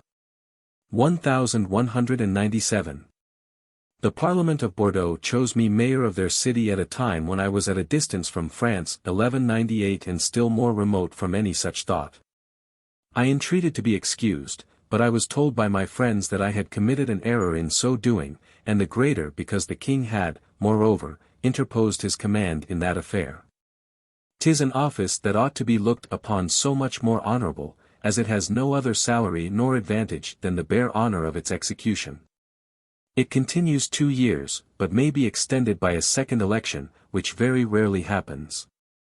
It was to me, and had never been so but twice before, some years ago to Monsieur de Lansac, and lately to Monsieur de Biron, Marshal of France, in whose place I succeeded.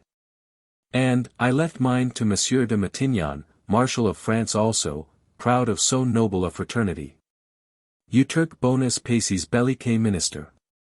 Either one a good minister in peace and war. 1199. Fortune would have a hand in my promotion, by this particular circumstance which she put in of her own, not altogether vain, for Alexander disdained the ambassadors of Corinth, who came to offer him a burgessship of their city. But when they proceeded to lay before him that Bacchus and Hercules were also in the register, he graciously thanked them. At my arrival, I faithfully and conscientiously represented myself to them for such as I find myself to be, a man without memory, without vigilance, without experience, and without vigor. But withal, without hatred, without ambition, without avarice, and without violence, that they might be informed of my qualities, and know what they were to expect from my service. And whereas the knowledge they had had of my late father, and the honor they had for his memory, had alone incited them to confer this favor upon me, I plainly told them that I should be very sorry anything should make so great an impression upon me as their affairs and the concerns of their city had made upon him, whilst he held the government to which they had preferred me. I remembered, when a boy, to have seen him in his old age cruelly tormented with these public affairs, neglecting the soft repose of his own house, to which the declension of his age had reduced him for several years before. The management of his own affairs, and his health. And certainly despising his own life, which was in great danger of being lost, by being engaged in long and painful journeys on their behalf. Such was he, and this humor of his proceeded from a marvelous good nature. Never was there a more charitable and popular soul. Yet this proceeding which I commend in others, I do not love to follow myself, and am not without excuse. He had learned that a man must forget himself for his neighbor, and that the particular was of no manner of consideration in comparison with the general. Most of the rules and precepts of the world run this way. To drive us out of ourselves into the street for the benefit of public society, they thought to do a great feat to divert and remove us from ourselves, assuming we were but too much fixed there, and by a too natural inclination.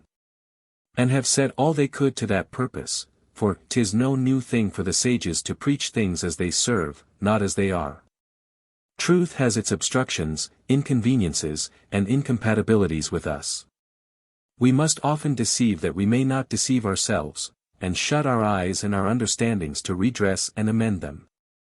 Imperiti enim judicant, ec a frequenter in hoc ipsum falendi sunt, ne erent. For the ignorant judge, and therefore are oft to be deceived, lest they should err. 1200. When they order us to love 3, 4, or 50 degrees of things above ourselves, they do like archers, who, to hit the white, take their aim a great deal higher than the butt, to make a crooked stick straight, we bend it the contrary way. I believe that in the temple of Pallas, as we see in all other religions, there were apparent mysteries to be exposed to the people, and others, more secret and high, that were only to be shown to such as were professed. 'Tis likely that in these the true point of friendship that every one owes to himself is to be found. Not a false friendship, that makes us embrace glory, knowledge, riches, and the like, with a principal and immoderate affection, as members of our being. Nor an indiscreet and effeminate friendship, wherein it happens, as with ivy, that it decays and ruins the walls it embraces, but a sound and regular friendship, equally useful and pleasant.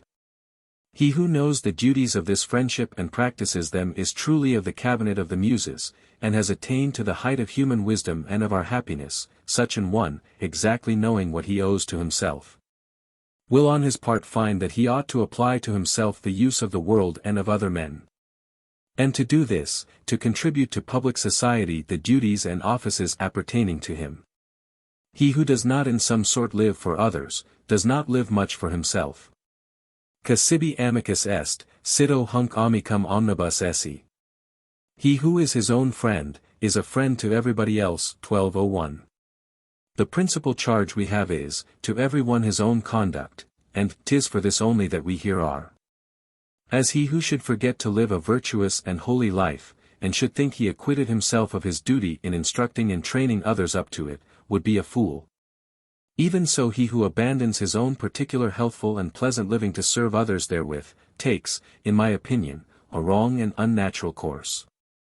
I would not that men should refuse, in the employments they take upon them, their attention, pains, eloquence, sweat, and blood if need be. Non ipsi pro caris amicis aut patria, timidus parier. Himself not afraid to die for beloved friends. Or for his country. 1202. But 'tis only borrowed, and accidentally, his mind being always in repose and in health, not without action, but without vexation, without passion. To be simply acting costs him so little, that he acts even sleeping. But it must be said on going with discretion, for the body receives the offices imposed upon it just according to what they are, the mind often extends and makes them heavier at its own expense, giving them what measure it pleases. Men perform like things with several sorts of endeavor, and different contention of will, the one does well enough without the other, for how many people hazard themselves every day in war without any concern which way it goes? And thrust themselves into the dangers of battles, the loss of which will not break their next night's sleep. And such a man may be at home, out of the danger which he durst not have looked upon, who is more passionately concerned for the issue of this war. And whose soul is more anxious about events than the soldier who therein stakes his blood and his life. I could have engaged myself in public employments without quitting my own matters a nail's breadth, and have given myself to others without abandoning myself. This sharpness and violence of desires more hinder than they advance the execution of what we undertake, fill us with impatience against slow or contrary events, and with heat and suspicion against those with whom we have to do. We never carry on that thing well by which we are prepossessed and led. Male cuncta ministrat impetus. Impulse manages all things ill. 1203. He who therein employs only his judgment and address proceeds more cheerfully, he counterfeits, he gives way, he defers quite at his ease, according to the necessities of occasions. He fails in his attempt without trouble and affliction, ready and entire for a new enterprise, he always marches with the bridle in his hand. In him who is intoxicated with this violent and tyrannical intention, we discover, of necessity, much imprudence and injustice, the impetuosity of his desire carries him away. These are rash motions, and, if fortune do not very much assist, of very little fruit. Philosophy directs that, in the revenge of injuries received, we should strip ourselves of choler. Not that the chastisement should be less, but, on the contrary, that the revenge may be the better and more heavily laid on, which, it conceives, will be by this impetuosity hindered. For anger not only disturbs, but, of itself, also wearies the arms of those who chastise, this fire benumbs and wastes their force. As in precipitation, festinatio tarda est, haste trips up its own heels, fetters, and stops itself. Ipsa esse velocitas implicat 1204. For example, according to what I commonly see, avarice has no greater impediment than itself. The more bent and vigorous it is, the less it rakes together, and commonly sooner grows rich when disguised in a visor of liberality. A very excellent gentleman, and a friend of mine, ran a risk of impairing his faculties by a too passionate attention and affection to the affairs of a certain prince his master, 1205, which master has thus portrayed himself to me. That he foresees the weight of accidents as well as another, but that in those for which there is no remedy, he presently resolves upon suffering. In others, having taken all the necessary precautions which by the vivacity of his understanding he can presently do, he quietly awaits what may follow. And, in truth, I have accordingly seen him maintain a great indifferency and liberty of actions and serenity of countenance in very great and difficult affairs. I find him much greater, and of greater capacity in adverse than in prosperous fortune. His defeats are to him more glorious than his victories, and his mourning than his triumph. Consider, that even in vain and frivolous actions, as at chess, tennis, and the like, this eager and ardent engaging with an impetuous desire immediately throws the mind and members into indiscretion and disorder, a man astounds and hinders himself. He who carries himself more moderately, both towards gain and loss, has always his wits about him. The less peevish and passionate he is at play, he plays much more advantageously and surely.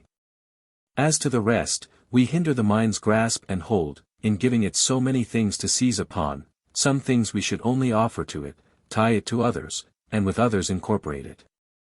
It can feel and discern all things, but ought to feed upon nothing but itself, and should be instructed in what properly concerns itself, and that is properly of its own having and substance.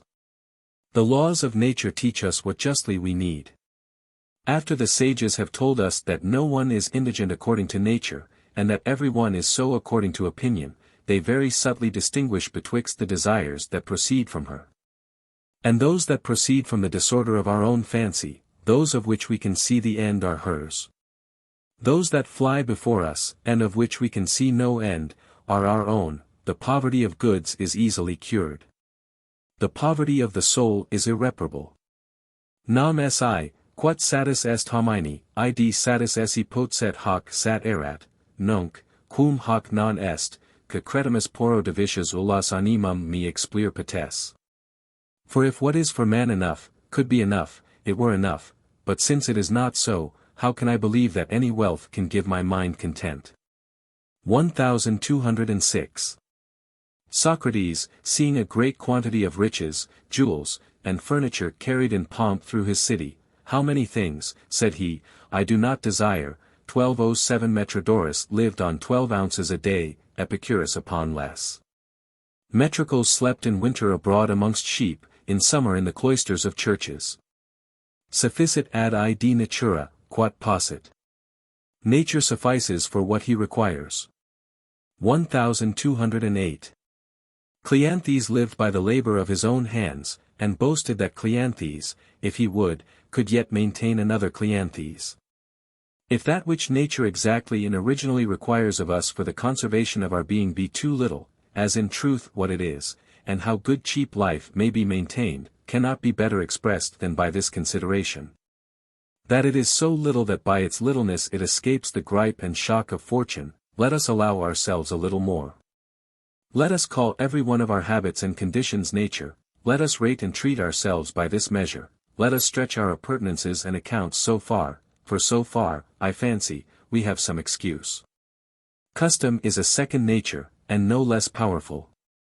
What is wanting to my custom, I reckon is wanting to me, and I should be almost as well content that they took away my life as cut me short in the way wherein I have so long lived. I am no longer in condition for any great change, nor to put myself into a new and unwonted course, not even to augmentation.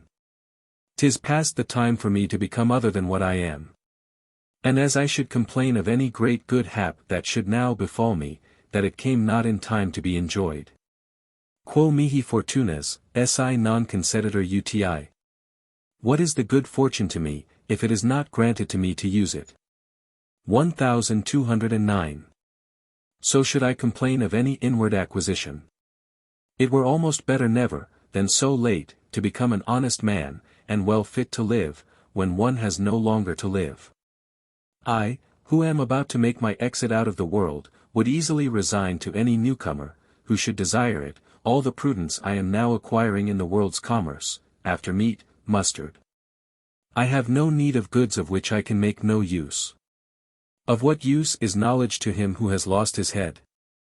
'Tis an injury and unkindness in fortune to tender us presents that will only inspire us with a just despite that we had them not in their due season. Guide me no more, I can no longer go. Of so many parts as make up a sufficiency, patience is the most sufficient. Give the capacity of an excellent treble to the chorister who has rotten lungs, and eloquence to a hermit exiled into the deserts of Arabia. There needs no art to help a fall, the end finds itself of itself at the conclusion of every affair. My world is at an end, my form expired, I am totally of the past, and am bound to authorize it, and to conform my outgoing to it. I will here declare, by way of example, that the Pope's late 10 days diminution 1210 has taken me so aback that I cannot well reconcile myself to it. I belong to the years wherein we kept another kind of account. So ancient and so long a custom challenges my adherence to it, so that I am constrained to be somewhat heretical on that point incapable of any, though corrective, innovation. My imagination, in spite of my teeth, always pushes me 10 days forward or backward, and is ever murmuring in my ears, this rule concerns those who are to begin to be. If health itself, sweet as it is, returns to me by fits, 'tis rather to give me cause of regret than possession of it, I have no place left to keep it in. Time leaves me, without which nothing can be possessed. Oh, what little account should I make of those great elective dignities that I see in such esteem in the world, that are never conferred but upon men who are taking leave of it. Wherein they do not so much regard how well the man will discharge his trust, as how short his administration will be, from the very entry they look at the exit. In short, I am about finishing this man, and not rebuilding another. By long use, this form is in me turned into substance, and fortune into nature. I say, therefore, that every one of us feeble creatures is excusable in thinking that to be his own which is comprised under this measure. But withal, beyond these limits, 'tis nothing but confusion, 'tis the largest extent we can grant to our own claims. The more we amplify our need and our possession, so much the more do we expose ourselves to the blows of fortune and adversities. The career of our desires ought to be circumscribed and restrained to a short limit of the nearest and most contiguous commodities. And their course ought, moreover, to be performed not in a right line, that ends elsewhere, but in a circle, of which the 2 points, by a short will, meet and terminate in ourselves. Actions that are carried on without this reflection, a near and essential reflection, I mean, such as those of ambitious and avaricious men, and so many more as run point blank, and to whose career always carries them before themselves, such actions, I say, are erroneous and sickly. Most of our business is farce. Mundus Universus Exercit Histrionem, 1211. We must play our part properly, but withal as a part of a borrowed personage, we must not make real essence of a mask and outward appearance. Nor of a strange person, our own, we cannot distinguish the skin from the shirt, 'tis enough to meal the face, without mealing the breast. I see some who transform and transubstantiate themselves into as many new shapes and new beings as they undertake new employments.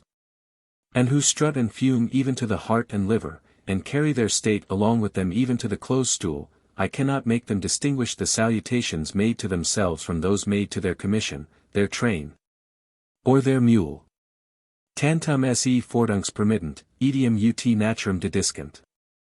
They so much give themselves up to fortune, as even to unlearned nature. 1212.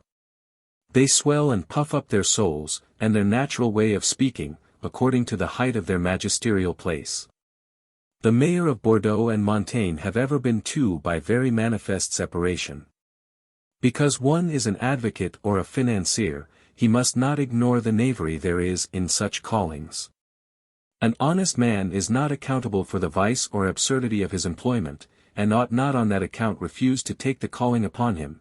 'Tis the usage of his country, and there is money to be got by it. A man must live by the world, and make his best of it, such as it is.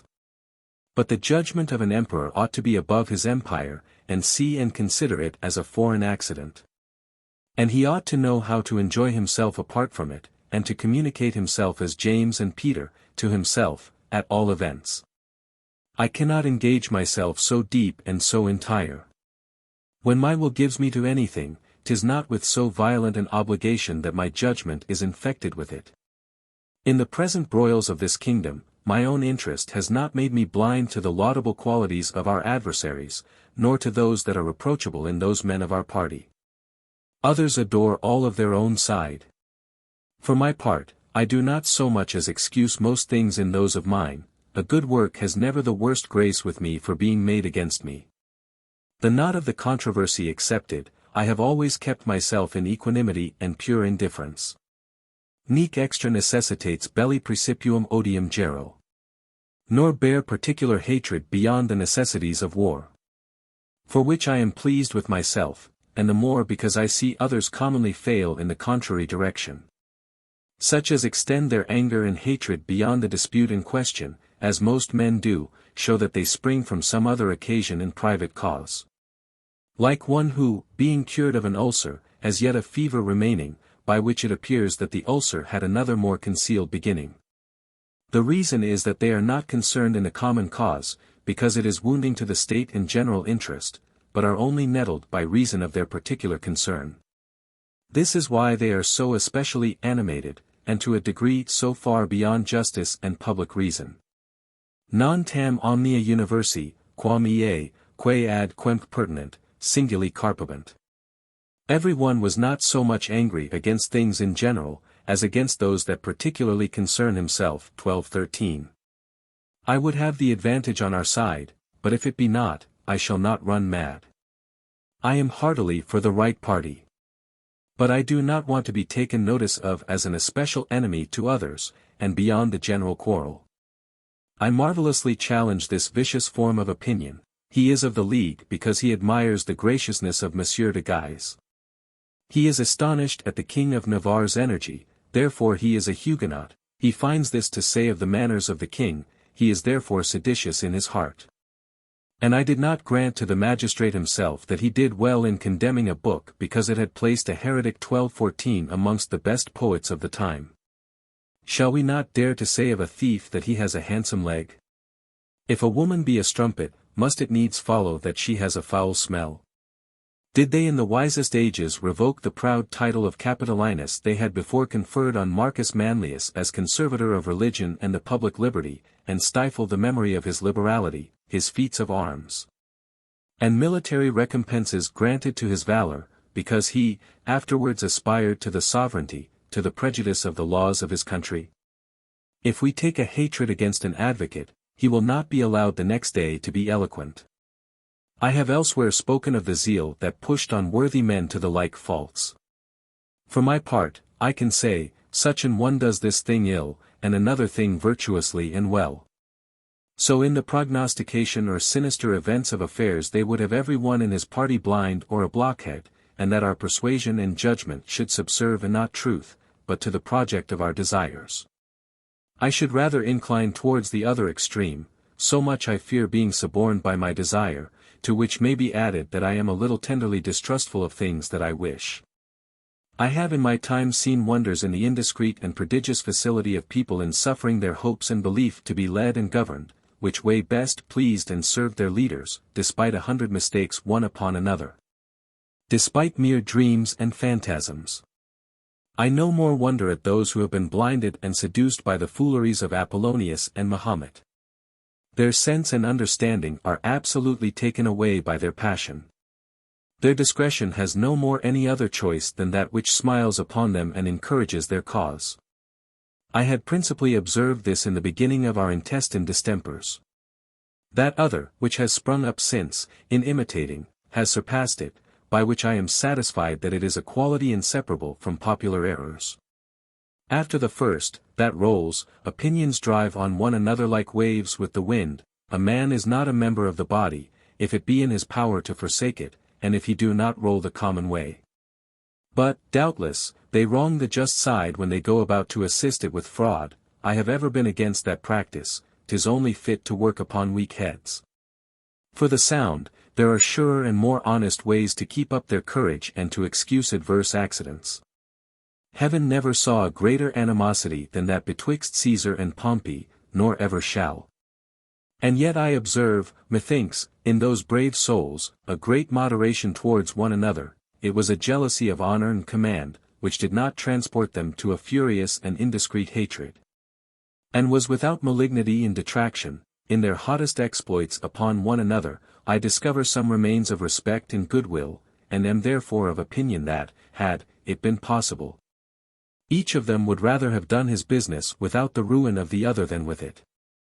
Take notice how much otherwise matters went with Marius and Sylla. We must not precipitate ourselves so headlong after our affections and interests. As, when I was young, I opposed myself to the progress of love which I perceived to advance too fast upon me, and had a care lest it should at last become so pleasing as to force, captivate, and wholly reduce me to its mercy, so I do the same upon all other occasions where my will is running on with too warm an appetite. I lean opposite to the side it inclines to, as I find it going to plunge and make itself drunk with its own wine. I evade nourishing its pleasure so far, that I cannot recover it without infinite loss. Souls that, through their own stupidity, only discern things by halves, have this happiness, that they smart less with hurtful things. 'Tis a spiritual leprosy that has some show of health. And such a health as philosophy does not altogether contemn.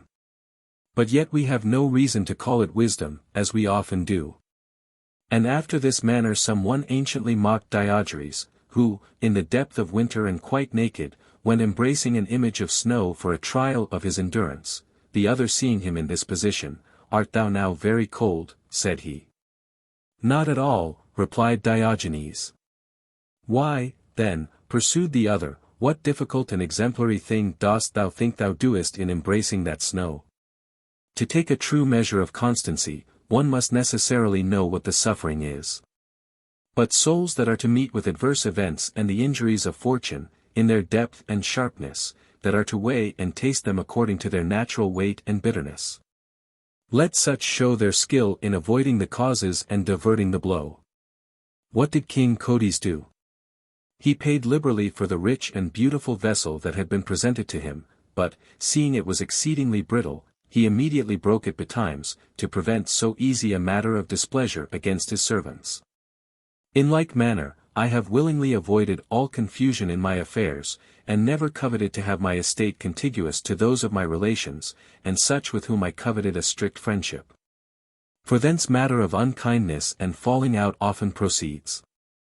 I formerly loved hazardous games of cards and dice, but have long since left them off, only for this reason that, with whatever good air I carried my losses, I could not help feeling vexed within. A man of honor, who ought to be touchily sensible of the lie or of an insult, and who is not to take a scurvy excuse for satisfaction, should avoid occasions of dispute. I shun melancholy, crabbed men, as I would the plague. And in matters I cannot talk of without emotion and concern I never meddle, if not compelled by my duty. Melius non incipient, quam desinent. They had better never to begin than to have to desist. 1215. The surest way, therefore, is to prepare one's self beforehand for occasions. I know very well that some wise men have taken another way, and have not feared to grapple and engage to the utmost upon several subjects. These are confident of their own strength, under which they protect themselves in all ill successes, making their patience wrestle and contend with disaster. Volo rupes, vastum quae prodit in equor, obvia ventorum furious, expostate ponto, vim cunctum ac minus profert coelique marisque. Ipsa immota manens. As a rock, which projects into the vast ocean, exposed to the furious winds and the raging sea, defies the force and menaces of sky and sea, itself unshaken. 12:16. Let us not attempt these examples. We shall never come up to them. They set themselves resolutely, and without agitation, to behold the ruin of their country, which possessed and commanded all their will. This is too much, and too hard a task for our commoner souls. Cato gave up the noblest life that ever was upon this account. We meaner spirits must fly from the storm as far as we can, we must provide for sentiment, and not for patience, and evade the blows we cannot meet. Zeno, seeing Crimonides, a young man whom he loved, draw near to sit down by him, suddenly started up.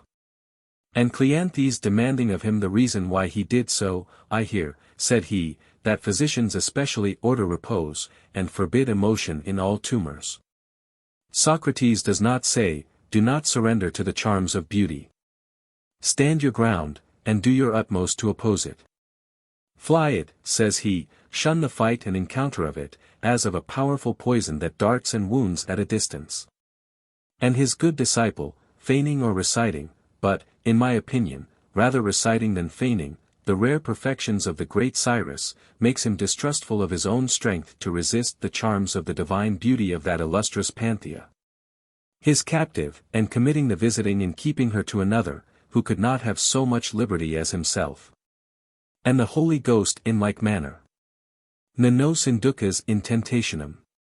Lead us not into temptation. 12:17.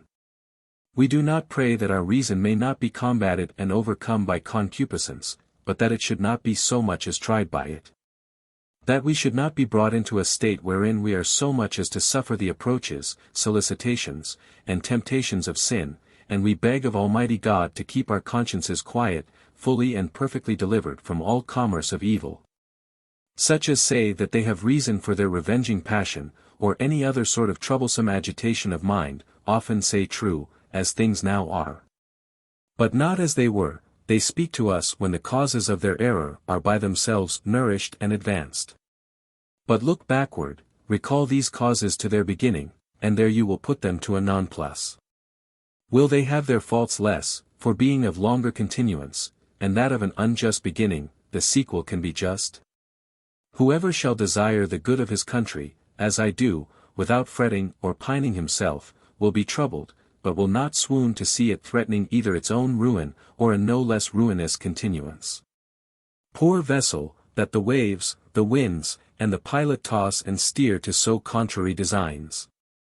In tam diversa magister ventus et unda trahunt. He who does not gape after the favor of princes, as after a thing he cannot live without, does not much concern himself at the coldness of their reception and countenance, nor at the inconstancy of their wills. He who does not brood over his children or his honors with a slavish propension, ceases not to live commodiously enough after their loss. He who does good principally for his own satisfaction will not be much troubled to see men judge of his actions contrary to his merit. A quarter of an ounce of patience will provide sufficiently against such inconveniences. I find ease in this receipt, redeeming myself in the beginning as good cheap as I can, and find that by this means I have escaped much trouble and many difficulties. With very little ado I stop the first sally of my emotions, and leave the subject that begins to be troublesome before it transports me. He who stops not the start will never be able to stop the course. He who cannot keep them out will never get them out when they are once got in, and he who cannot arrive at the beginning will never arrive at the end of all. Nor will he bear the fall who cannot sustain the shock. Itenem ipsi esse impellant, ubis semel a ration decessum est, ipsaque sibi imbecilitas indulgit, in altunc provehetur imprudens, nec reparit locum consistendi. For they throw themselves headlong when once they lose their reason, and infirmity so far indulges itself, and from want of prudence is carried out into deep water, nor finds a place to shelter it. 1218. I am betimes sensible of the little breezes that begin to sing and whistle within, forerunners of the storm. So flamina prima cum deprensa fremant silvis eti cica volutant murmura, venturos naudis prudentia ventos. As the breezes, pent in the woods, first send out dull murmurs, announcing the approach of winds to mariners. 1219. How often have I done myself a manifest injustice to avoid the hazard of having yet a worse done me by the judges, after an age of vexations, dirty and vile practices, more enemies to my nature than fire or the rack. Convenit a litibus, quantum licet, etum nescio and paulo plus etium quam licet, abhorrentum esse, est enim non modo liberal, paulum non nunquam de sua jure decidir, sed interdum etium fructuosum. A man should abhor lawsuits as much as he may, and I know not whether not something more, for 'tis not only liberal, but sometimes also advantageous, too, a little to recede from one's right. 1220. Were we wise, we ought to rejoice and boast, as I one day heard a young gentleman of a good family very innocently do, that his mother had lost her cause, as if it had been a cough, a fever, or something very troublesome to keep. Even the favors that fortune might have given me through relationship or acquaintance with those who have sovereign authority in those affairs, I have very conscientiously and very carefully avoided employing them to the prejudice of others, and of advancing my pretensions above their true right. In fine, I have so much prevailed by my endeavors, and happily I may say it, that I am to this day a virgin from all suits in law. Though I have had very fair offers made me, and with very just title, would I have hearkened to them, and a virgin from quarrels too. I have almost passed over a long life without any offence of moment, either active or passive, or without ever hearing a worse word than my own name, a rare favour of heaven. Our greatest agitations have ridiculous springs and causes. What ruin did our last Duke of Burgundy run into about a cartload of sheepskins? And was not the graving of a seal the first and principal cause of the greatest commotion that this machine of the world ever underwent? 1221 for Pompey and Caesar were but the offsets and continuation of the two others, and I have in my time seen the wisest heads in this kingdom assembled with great ceremony, and at the public expense, about treaties and agreements, of which the true decision, in the meantime, absolutely depended upon the ladies' cabinet council, and the inclination of some bit of a woman. The poets very well understood this when they put all Greece and Asia to fire and sword about an apple. Look why that man hazards his life and honor upon the fortune of his rapier and dagger, let him acquaint you with the occasion of the quarrel. He cannot do it without blushing, the occasion is so idle and frivolous. A little thing will engage you in it, but being once embarked, all the cords draw, great provisions are then required, more hard and more important. How much easier is it not to enter in than it is to get out? Now we should proceed contrary to the reed, which, at its first springing, produces a long and straight shoot, but afterwards, as if tired and out of breath, it runs into thick and frequent joints and knots. As so many pauses which demonstrate that it has no more its first vigor and firmness. 'Twere better to begin gently and coldly, and to keep one's breath and vigorous efforts for the height and stress of the business. We guide affairs in their beginnings, and have them in our own power. But afterwards, when they are once at work, 'tis they that guide and govern us, and we are to follow them. Yet do I not mean to say that this counsel has discharged me of all difficulty, and that I have not often had enough to do to curb and restrain my passions. They are not always to be governed according to the measure of occasions, and often have their entries very sharp and violent. But still good fruit and profit may thence be reaped. Except for those who in well-doing are not satisfied with any benefit, if reputation be wanting, for, in truth, such an effect is not valued but by every one to himself.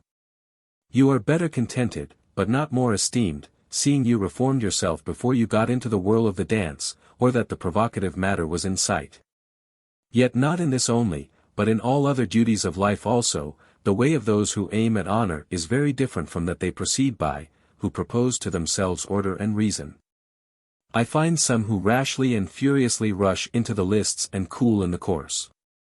As Plutarch says, that those who, through false shame, are soft and facile to grant whatever is desired of them, are afterwards as facile to break their word and to recant, so he who enters lightly into a quarrel is apt to go as lightly out of it.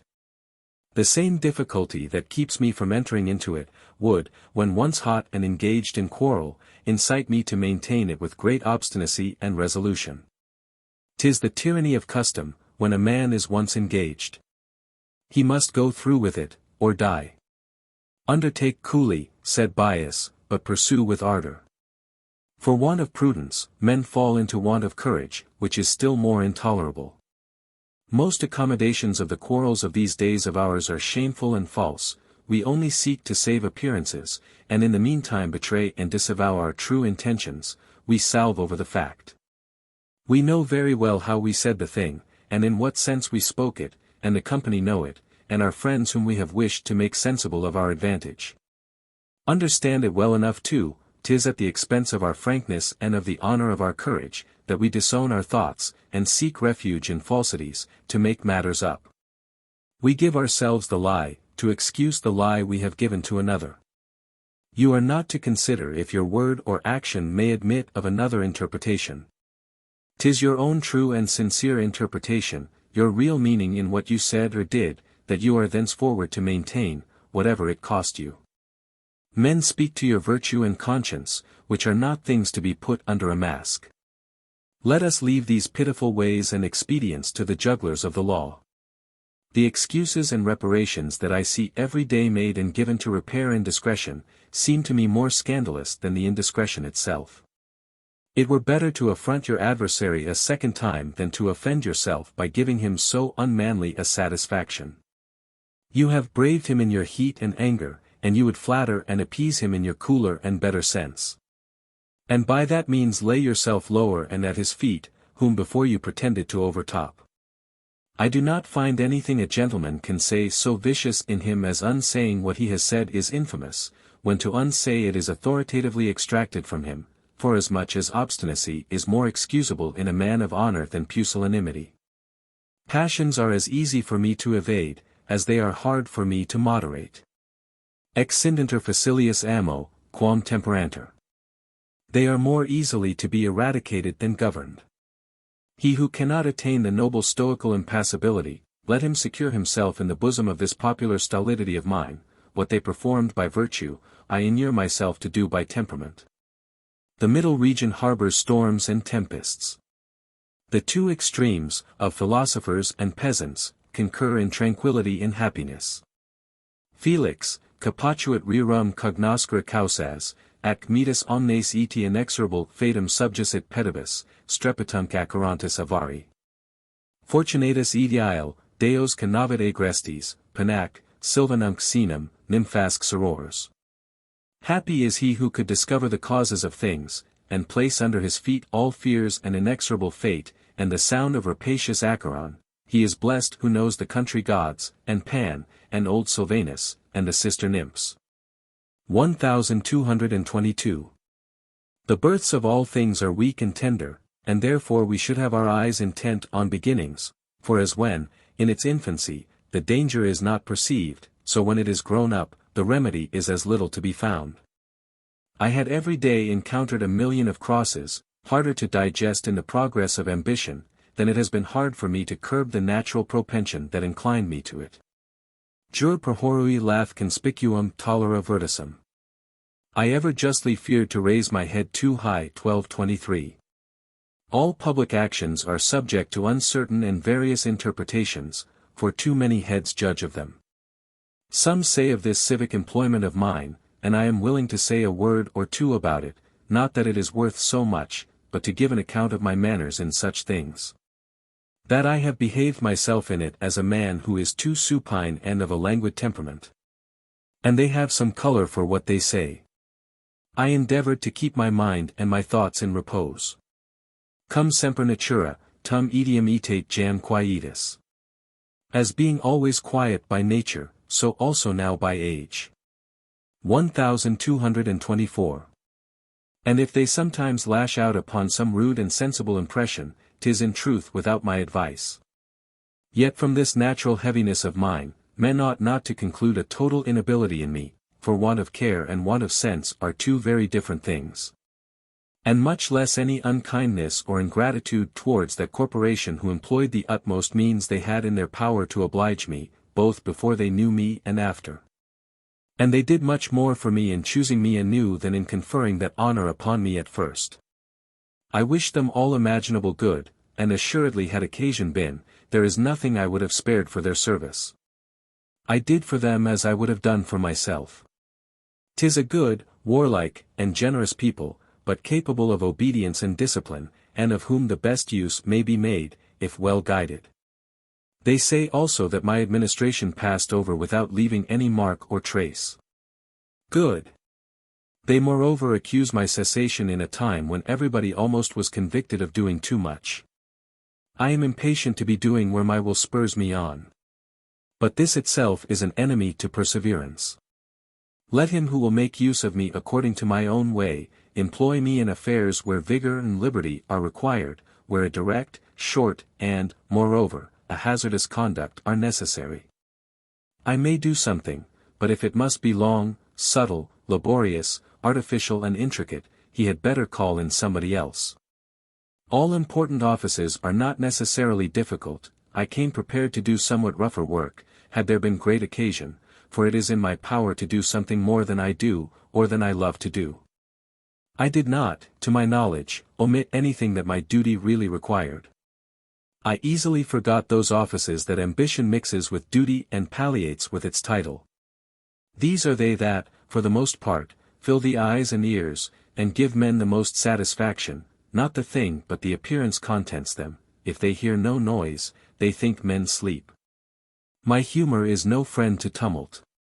I could appease a commotion without commotion, and chastise a disorder without being myself disorderly. If I stand in need of anger and inflammation, I borrow it, and put it on. My manners are languid, rather faint than sharp. I do not condemn a magistrate who sleeps, provided the people under his charge sleep as well as he, the laws in that case sleep too. For my part, I commend a gliding, staid, and silent life.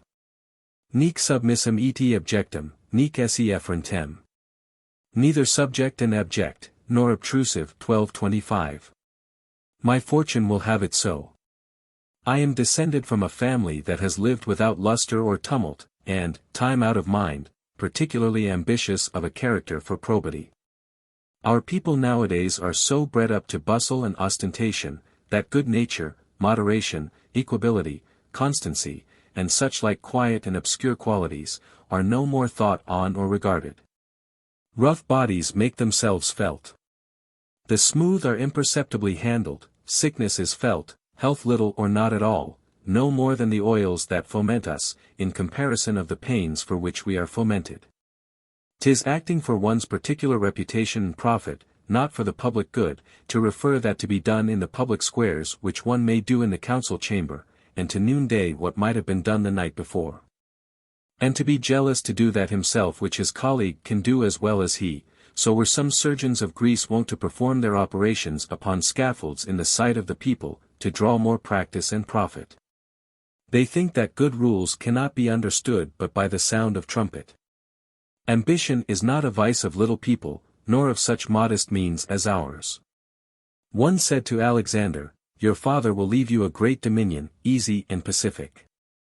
This youth was emulous of his father's victories and of the justice of his government. He would not have enjoyed the empire of the world in ease and peace. Alcibiades, in Plato, had rather die young, beautiful, rich, noble, and learned, and all this in full excellence, than to stop short of such condition. This disease is, peradventure, excusable in so strong and so full a soul. When wretched and dwarfish little souls cajole and deceive themselves, and think to spread their fame for having given right judgment in an affair, or maintain the discipline of the guard of a gate of their city. The more they think to exalt their heads, the more they show their tails.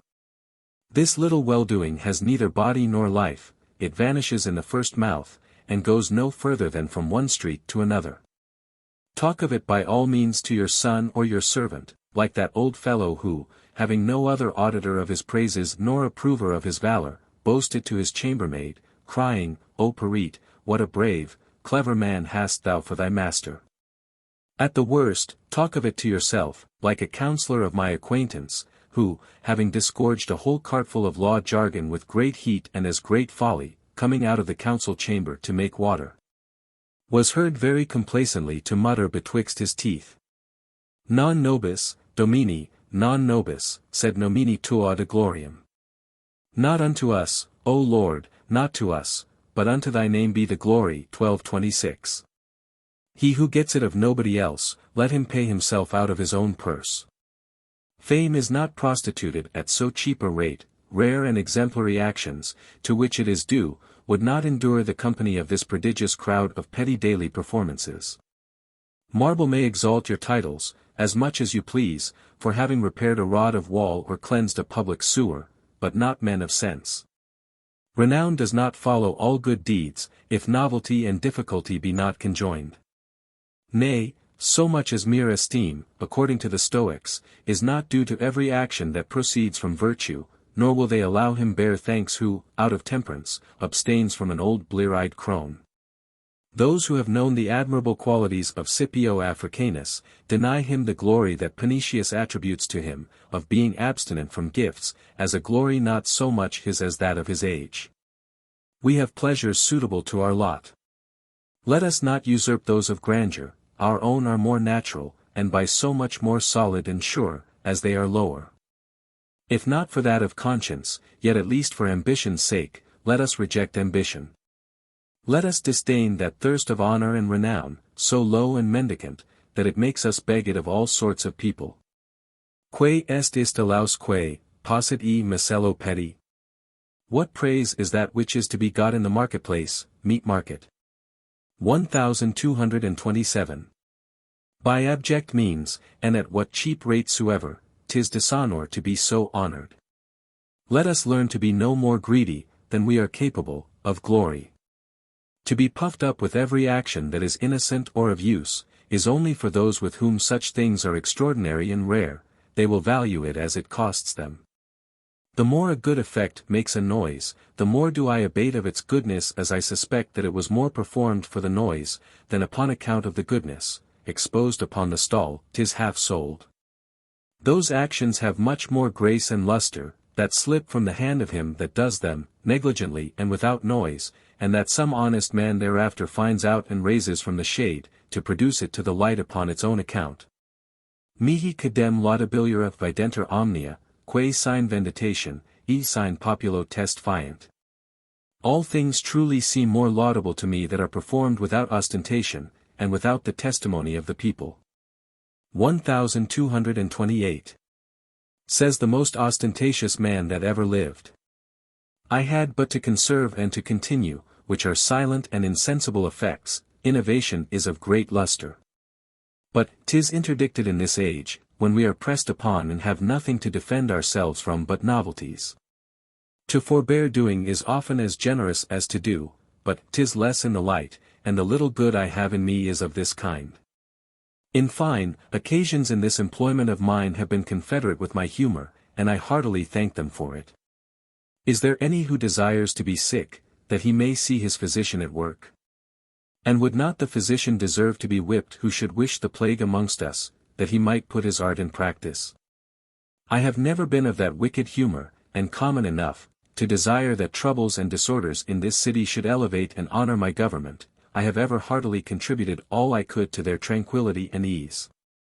He who will not thank me for the order, the sweet and silent calm that has accompanied my administration, cannot, however, deprive me of the share that belongs to me by title of my good fortune.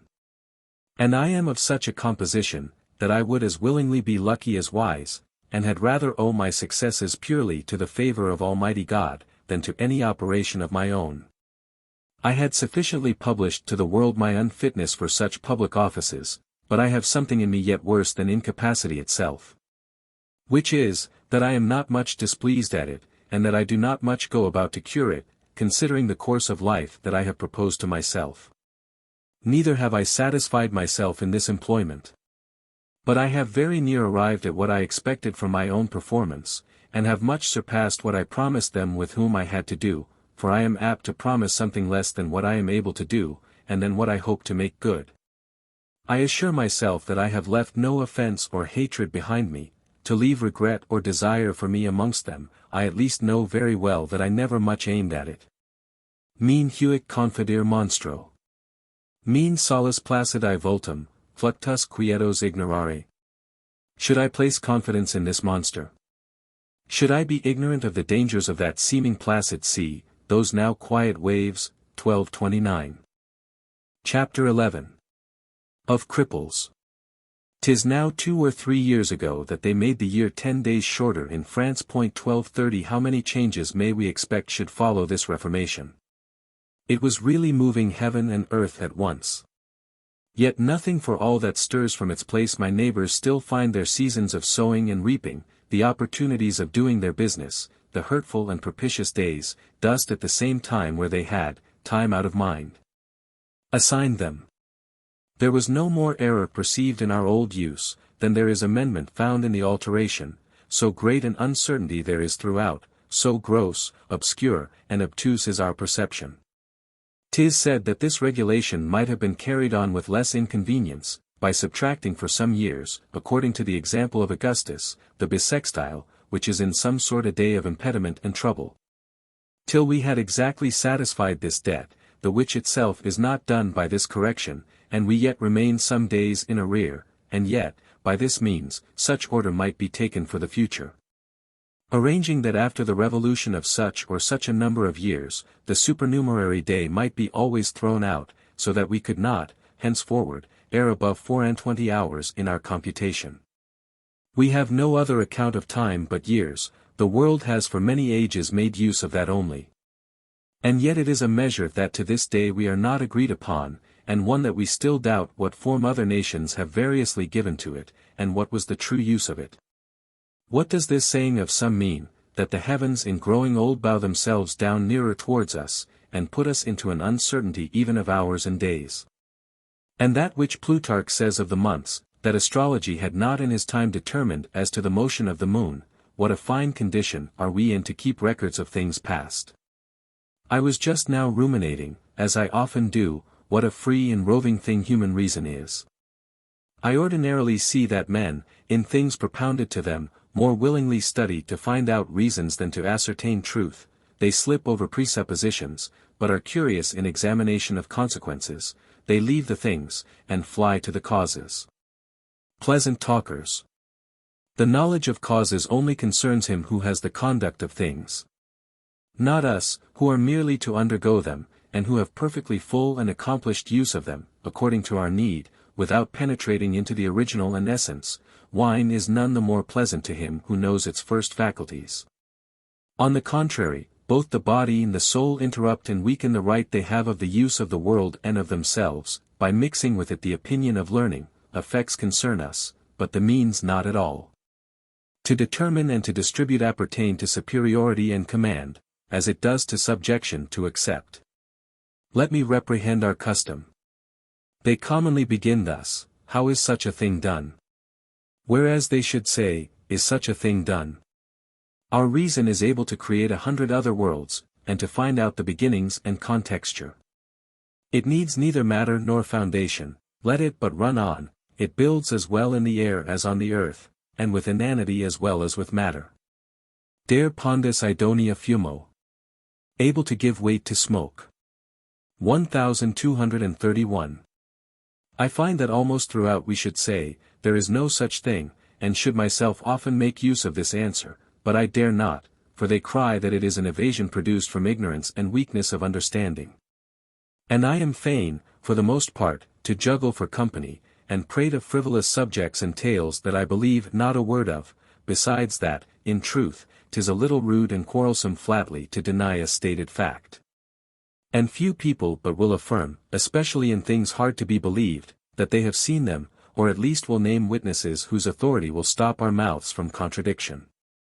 In this way, we know the foundations and means of things that never were, and the world scuffles about 1,000 questions, of which both the pro and the con are false. Ita finittima sunt falsa veris, ut in precipitum locum non debit se sapiens committer. False things are so near the true, that a wise man should not trust himself in a precipitous place. 1232. Truth and lies are faced alike. Their port, taste, and proceedings are the same, and we look upon them with the same eye. I find that we are not only remiss in defending ourselves from deceit, but that we seek and offer ourselves to be gulled. We love to entangle ourselves in vanity, as a thing conformable to our being. I have seen the birth of many miracles in my time, which, although they were abortive, yet have we not failed to foresee what they would have come to, had they lived their full age. 'Tis but finding the end of the clue, and a man may wind off as much as he will.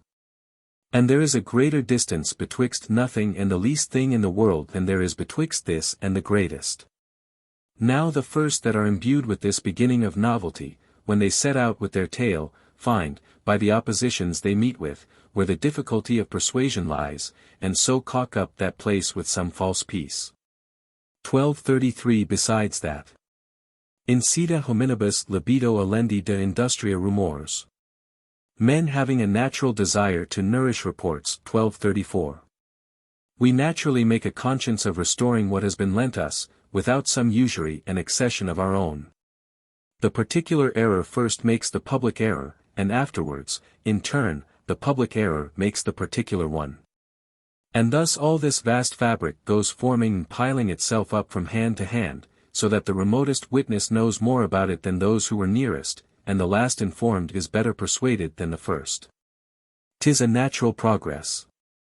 For whoever believes anything, thinks it a work of charity to persuade another into the same opinion. Which the better to do, he will make no difficulty of adding as much of his own invention as he conceives necessary to his tale to encounter the resistance or want of conception he meets with in others. I myself, who make a great conscience of lying, and am not very solicitous of giving credit and authority to what I say, yet find that in the arguments I have in hand, being heated with the opposition of another, or by the proper warmth of my own narration, I swell and puff up my subject by voice, motion, vigor, and force of words, and moreover, by extension and amplification, not without some prejudice to the naked truth. But I do it conditionally withal, that to the first who brings me to myself, and who asks me the plain and bare truth, I presently surrender my passion, and deliver the matter to him without exaggeration, without emphasis, or any painting of my own. A quick and earnest way of speaking, as mine is apt to run into hyperbole. There is nothing to which men commonly are more inclined than to make way for their own opinions. Where the ordinary means fail us, we add command, force, fire, and sword. 'Tis a misfortune to be at such a pass, that the best test of truth is the multitude of believers in a crowd, where the number of fools so much exceeds the wise. Quasi vero quidquam sit tam vald, quam nil sapere, vulgar. As if anything were so common as ignorance. 1235. Sanitatis patrocinium est, insanientium tuba. The multitude of fools is a protection to the wise. 1236. 'Tis hard to resolve a man's judgment against the common opinions. The first persuasion, taken from the very subject itself, possesses the simple, and from them diffuses itself to the wise. Under the authority of the number and antiquity of the witnesses. For my part, what I should not believe from one, I should not believe from 101, and I do not judge opinions by years. 'Tis not long since one of our princes, in whom the gout had spoiled an excellent nature and sprightly disposition, suffered himself to be so far persuaded with the report made to him of the marvelous operations of a certain priest who by words and gestures cured all sorts of diseases, as to go a long journey to seek him out. And by the force of his mere imagination, for some hours so persuaded and laid his legs asleep, as to obtain that service from them they had long time forgotten. Had fortune heaped up 5 or 6 such like incidents, it had been enough to have brought this miracle into nature. There was afterwards discovered so much simplicity and so little art in the author of these performances, that he was thought too contemptible to be punished, as would be thought of most such things, were they well examined. Miramer ex intervallo fallentia. We admire after an interval, or at a distance, things that deceive. 1237. So does our sight often represent to us strange images at a distance that vanish on approaching near. Numquam ad liquidum fama producitur. Report is never fully substantiated. 1238. 'Tis wonderful from how many idle beginnings and frivolous causes such famous impressions commonly proceed. This it is that obstructs information. For whilst we seek out causes and solid and weighty ends, worthy of so great a name, we lose the true ones, they escape our sight by their littleness. And, in truth, a very prudent, diligent, and subtle inquisition is required in such searches, indifferent, and not prepossessed. To this very hour, all these miracles and strange events have concealed themselves from me. I have never seen greater monster or miracle in the world than myself. One grows familiar with all strange things by time and custom. But the more I frequent and the better I know myself, the more does my own deformity astonish me, the less I understand myself. The principal right of advancing and producing such accidents is reserved to fortune. Passing the day before yesterday through a village 2 leagues from my house, I found the place yet warm with a miracle that had lately failed of success there, wherewith first the neighborhood had been several months amused. Then the neighboring provinces began to take it up, and to run thither in great companies of all sorts of people. A young fellow of the place had one night in sport counterfeited the voice of a spirit in his own house, without any other design at present, but only for sport. But this having succeeded with him better than he expected, to extend his farce with more actors he associated with him a stupid silly country girl, and at last there were 3 of them of the same age and understanding, who from domestic proceeded to public preachings, hiding themselves under the altar of the church, never speaking but by night, and forbidding any light to be brought. From words which tended to the conversion of the world, and threats of the day of judgment, for these are subjects under the authority and reverence of which imposture most securely lurks. They proceeded to visions and gesticulations so simple and ridiculous that, nothing could hardly be so gross in the sports of little children. Yet had fortune never so little favored the design, who knows to what height this juggling might have at last arrived. These poor devils are at present in prison, and are like shortly to pay for the common folly. And I know not whether some judge will not also make them smart for his. We see clearly into this, which is discovered. But in many things of the like nature that exceed our knowledge, I am of opinion that we ought to suspend our judgment, whether as to rejection or as to reception. Great abuses in the world are begotten, or, to speak more boldly, all the abuses of the world are begotten, by our being taught to be afraid of professing our ignorance. And that we are bound to accept all things we are not able to refute, we speak of all things by precepts and decisions. The style at Rome was that even that which a witness deposed to having seen with his own eyes, and what a judge determined with his most certain knowledge, was couched in this form of speaking, it seems to me. They make me hate things that are likely, when they would impose them upon me as infallible. I love these words which mollify and moderate the temerity of our propositions, peradventure, in some sort, some. 'Tis said, I think, and the like, and had I been set to train up children I had put this way of answering into their mouths, inquiring and not resolving, what does this mean? I understand it not, it may be, is it true? So that they should rather have retained the form of pupils at 80 years old than to go out doctors, as they do, at 10. Whoever will be cured of ignorance must confess it. Iris is the daughter of Thomas. 1239 Admiration is the foundation of all philosophy, inquisition the progress, ignorance the end. But there is a sort of ignorance, strong and generous, that yields nothing in honor and courage to knowledge. An ignorance which to conceive requires no less knowledge than to conceive knowledge itself. I read in my younger years a trial that Corres 1240 a counsellor of Toulouse, printed, of a strange incident, of 2 men who presented themselves the one for the other. I remember, and I hardly remember anything else, that he seemed to have rendered the imposture of him whom he judged to be guilty, so wonderful and so far exceeding both our knowledge and his own, who was the judge, that I thought it a very bold sentence that condemned him to be hanged. Let us have some form of decree that says, the court understands nothing of the matter more freely and ingenuously than the Areopagites did, who, finding themselves perplexed with a cause they could not unravel, ordered the parties to appear again after 100 years. The witches of my neighborhood run the hazard of their lives upon the report of every new author who seeks to give body to their dreams. To accommodate the examples that Holy Writ gives us of such things, most certain and irrefragable examples, and to tie them to our modern events, seeing that we neither see the causes nor the means, will require another sort of wit than ours. It, peradventure, only appertains to that sole all-potent testimony to tell us. This is, and that is, and not that other. God ought to be believed, and certainly with very good reason. But not one amongst us for all that who is astonished at his own narration, and he must of necessity be astonished if he be not out of his wits, whether he employ it about other men's affairs or against himself. I am plain and heavy, and stick to the solid and the probable, avoiding those ancient reproaches.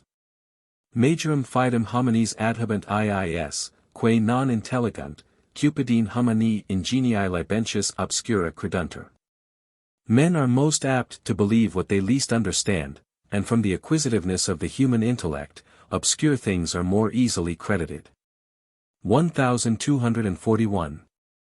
I see very well that men get angry, and that I am forbidden to doubt upon pain of execrable injuries, a new way of persuading. Thank God, I am not to be cuffed into belief. Let them be angry with those who accuse their opinion of falsity.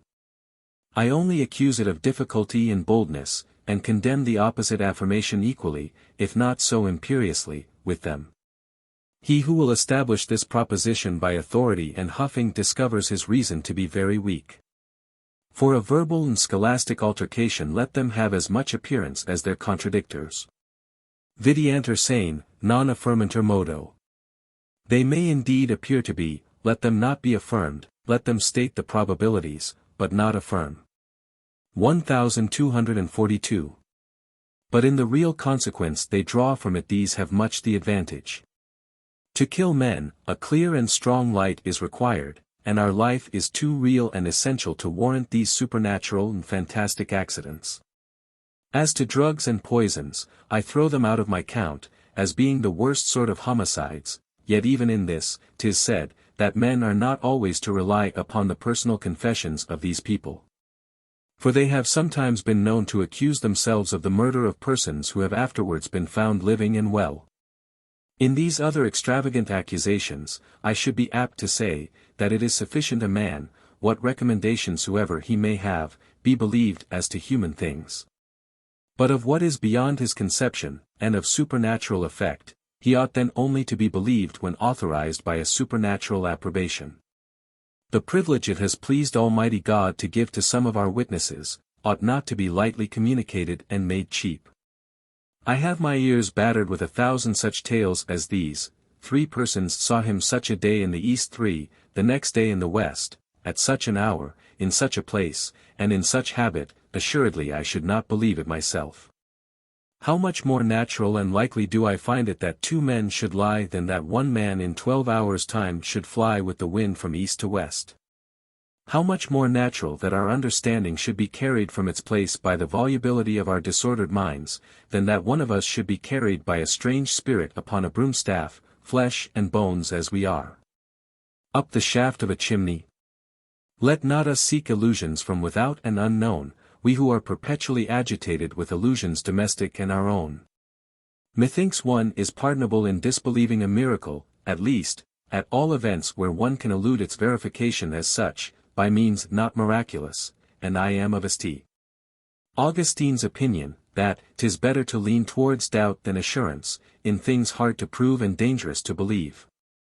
'Tis now some years ago that I travelled through the territories of a sovereign prince, who, in my favour, and to abate my incredulity, did me the honour to let me see, in his own presence, and in a private place, 10 or 12 prisoners of this kind, and amongst others, an old woman, a real witch in foulness and deformity, who long had been famous in that profession.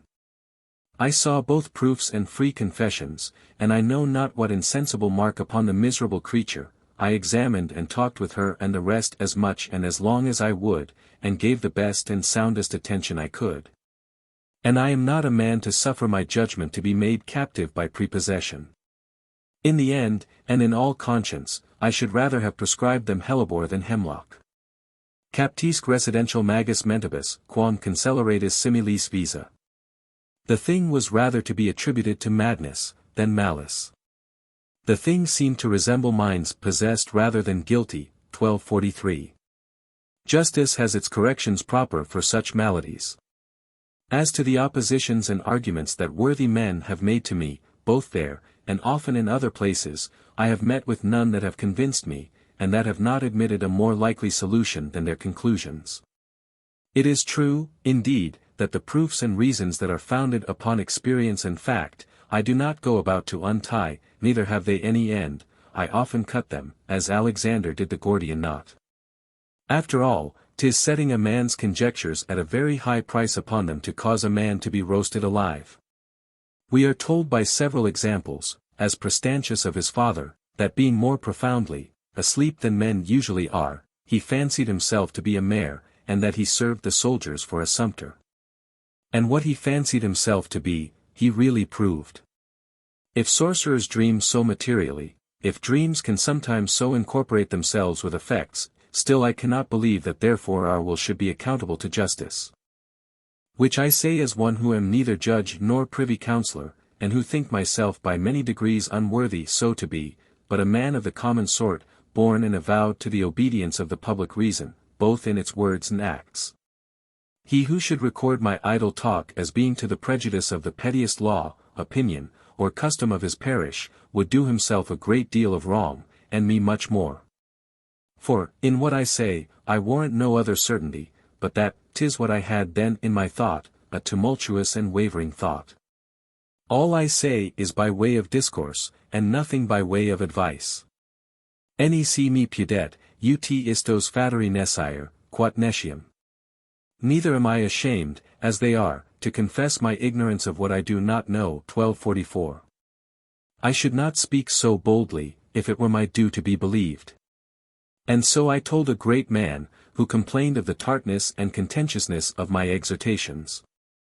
Perceiving you to be ready and prepared on one part, I propose to you the other, with all the diligence and care I can, to clear your judgment, not to compel it. God has your hearts in his hands, and will furnish you with the means of choice.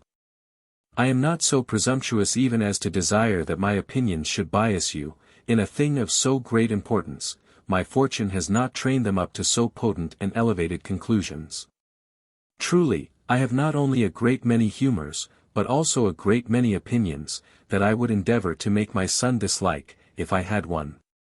What, if the truest are not always the most commodious to man, being of so wild a composition? Whether it be to the purpose or not, 'tis no great matter, 'tis a common proverb in Italy, that he knows not Venus in her perfect sweetness who has never lain with a lame mistress. Fortune, or some particular incident, long ago put this saying into the mouths of the people, and the same is said of men as well as of women, for the queen of the Amazons answered the Scythian who courted her to love, lame men perform best. In this feminine republic, to evade the dominion of the males, they lamed them in their infancy, arms, legs, and other members that gave them advantage over them, and only made use of them in that wherein we, in these parts of the world, make use of them. I should have been apt to think, that the shuffling pace of the lame mistress added some new pleasure to the work, and some extraordinary titillation to those who were at the sport.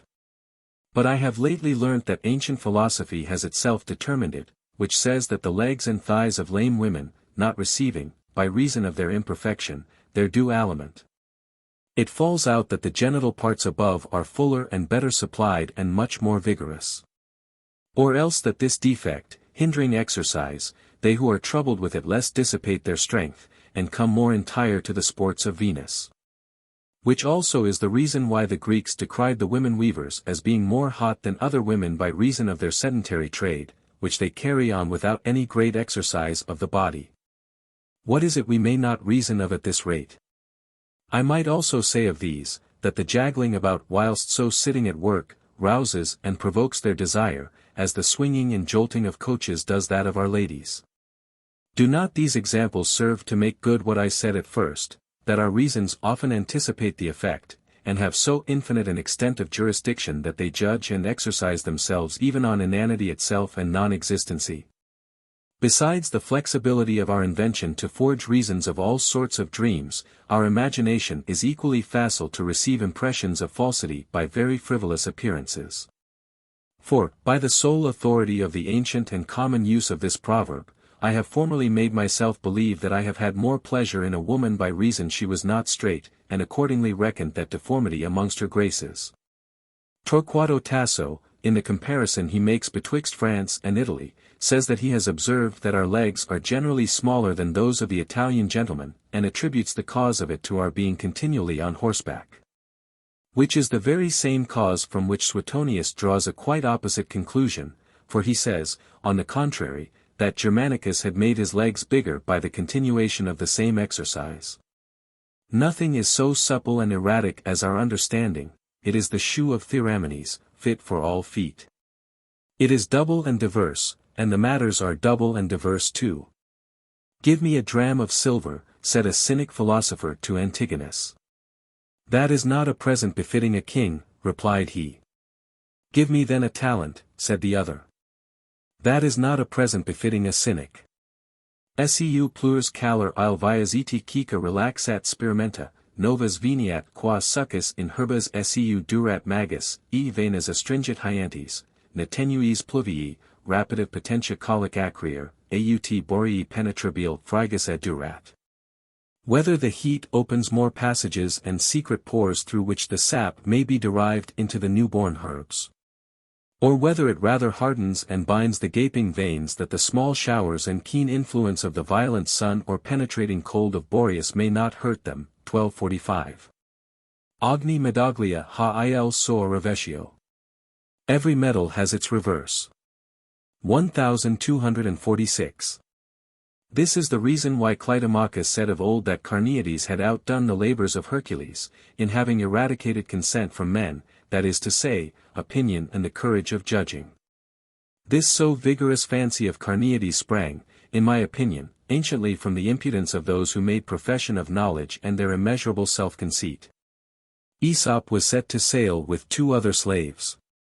The buyer asked the first of these what he could do. He, to enhance his own value, promised mountains and marvels, saying he could do this and that, and I know not what. The second said as much of himself or more, when it came to Aesop's turn, and that he was also asked what he could do. Nothing, said he, for these 2 have taken up all before me, they know everything. So has it happened in the school of philosophy, the pride of those who attributed the capacity of all things to the human mind created in others, out of despite and emulation, this opinion. That it is capable of nothing, the one maintain the same extreme in ignorance that the others do in knowledge.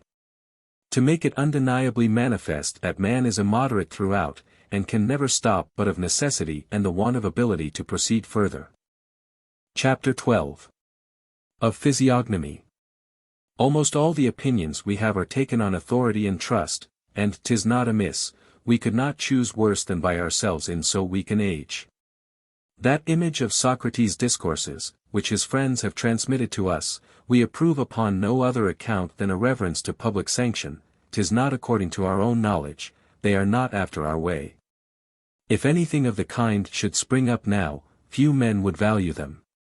We discern no graces that are not pointed and puffed out and inflated by art, such as glide on in their own purity and simplicity easily escape so gross a sight as ours. They have a delicate and concealed beauty, such as requires a clear and purified sight to discover its secret light. Is not simplicity, as we take it, cousin german to folly in equality of reproach? Socrates makes his soul move a natural and common motion, a peasant said this, a woman said that, he has never anybody in his mouth but carters, joiners, cobblers, and masons. His are inductions and similitudes drawn from the most common and known actions of men, every one understands him. We should never have recognized the nobility and splendor of his admirable conceptions under so mean a form. We, who think all things low and flat that are not elevated, by learned doctrine, and who discern no riches but in pomp and show. This world of ours is only formed for ostentation, men are only puffed up with wind, and are bandied to and fro like tennis balls. He proposed to himself no vain and idle fancies. His design was to furnish us with precepts and things that more really and fitly serve to the use of life. Servar modum, finemque tenera, naturamque sequi. To keep a just mean, to observe a just limit, and to follow nature. 1247. He was also always one and the same, and raised himself, not by starts but by complexion, to the highest pitch of vigor.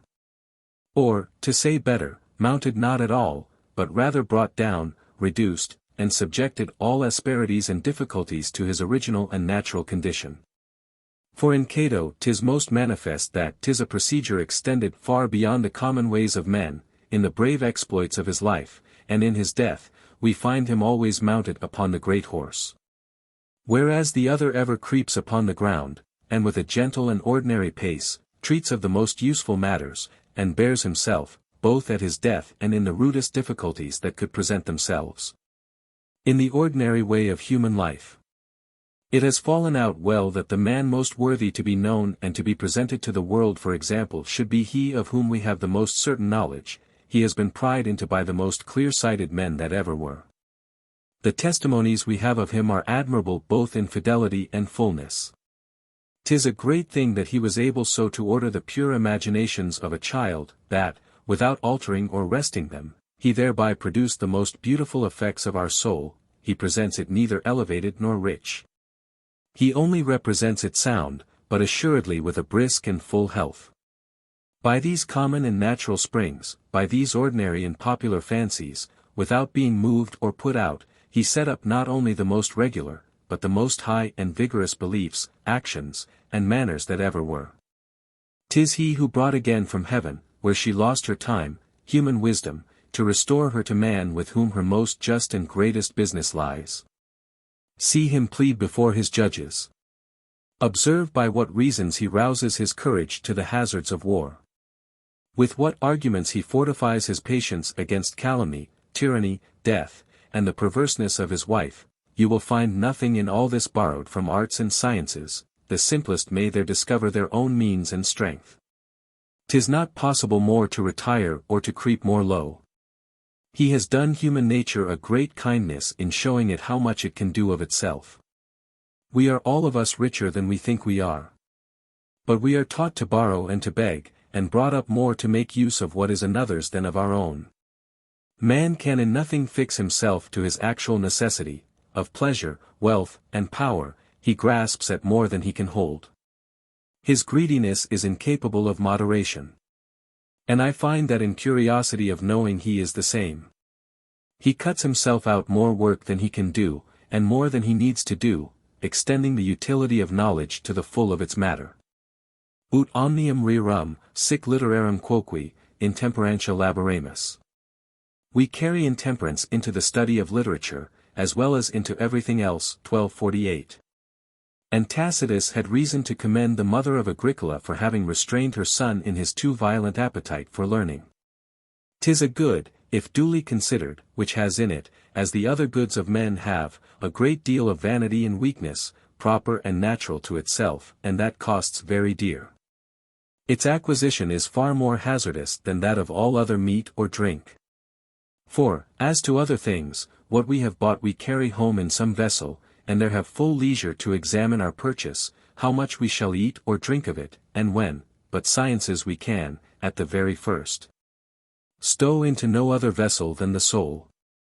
We swallow them in buying, and return from the market, either already infected or amended. There are some that only burden and overcharge the stomach, instead of nourishing, and, moreover, some that, under color of curing, poison us. I have been pleased, in places where I have been, to see men in devotion vow ignorance as well as chastity, poverty, and penitence. 'Tis also a gelding of our unruly appetites, to blunt this cupidity that spurs us on to the study of books, and to deprive the soul of this voluptuous complacency that tickles us with the opinion of knowledge, and 'tis plenarily to accomplish the vow of poverty, to add unto it that of the mind. We need little doctrine to live at our ease. And Socrates teaches us that this is in us, and the way how to find it, and the manner how to use it. All our sufficiency which exceeds the natural is well nigh superfluous and vain. 'Tis much if it does not rather burden and cumber us than do us good.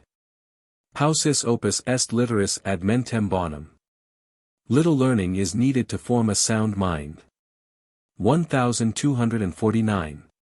'Tis a feverish excess of the mind, a tempestuous and unquiet instrument. Do but recollect yourself, and you will find in yourself natural arguments against death, true, and the fittest to serve you in time of necessity. 'Tis they that make a peasant, and whole nations, die with as much firmness as a philosopher. Should I have died less cheerfully before I had read Cicero's Tusculan Quaestiones?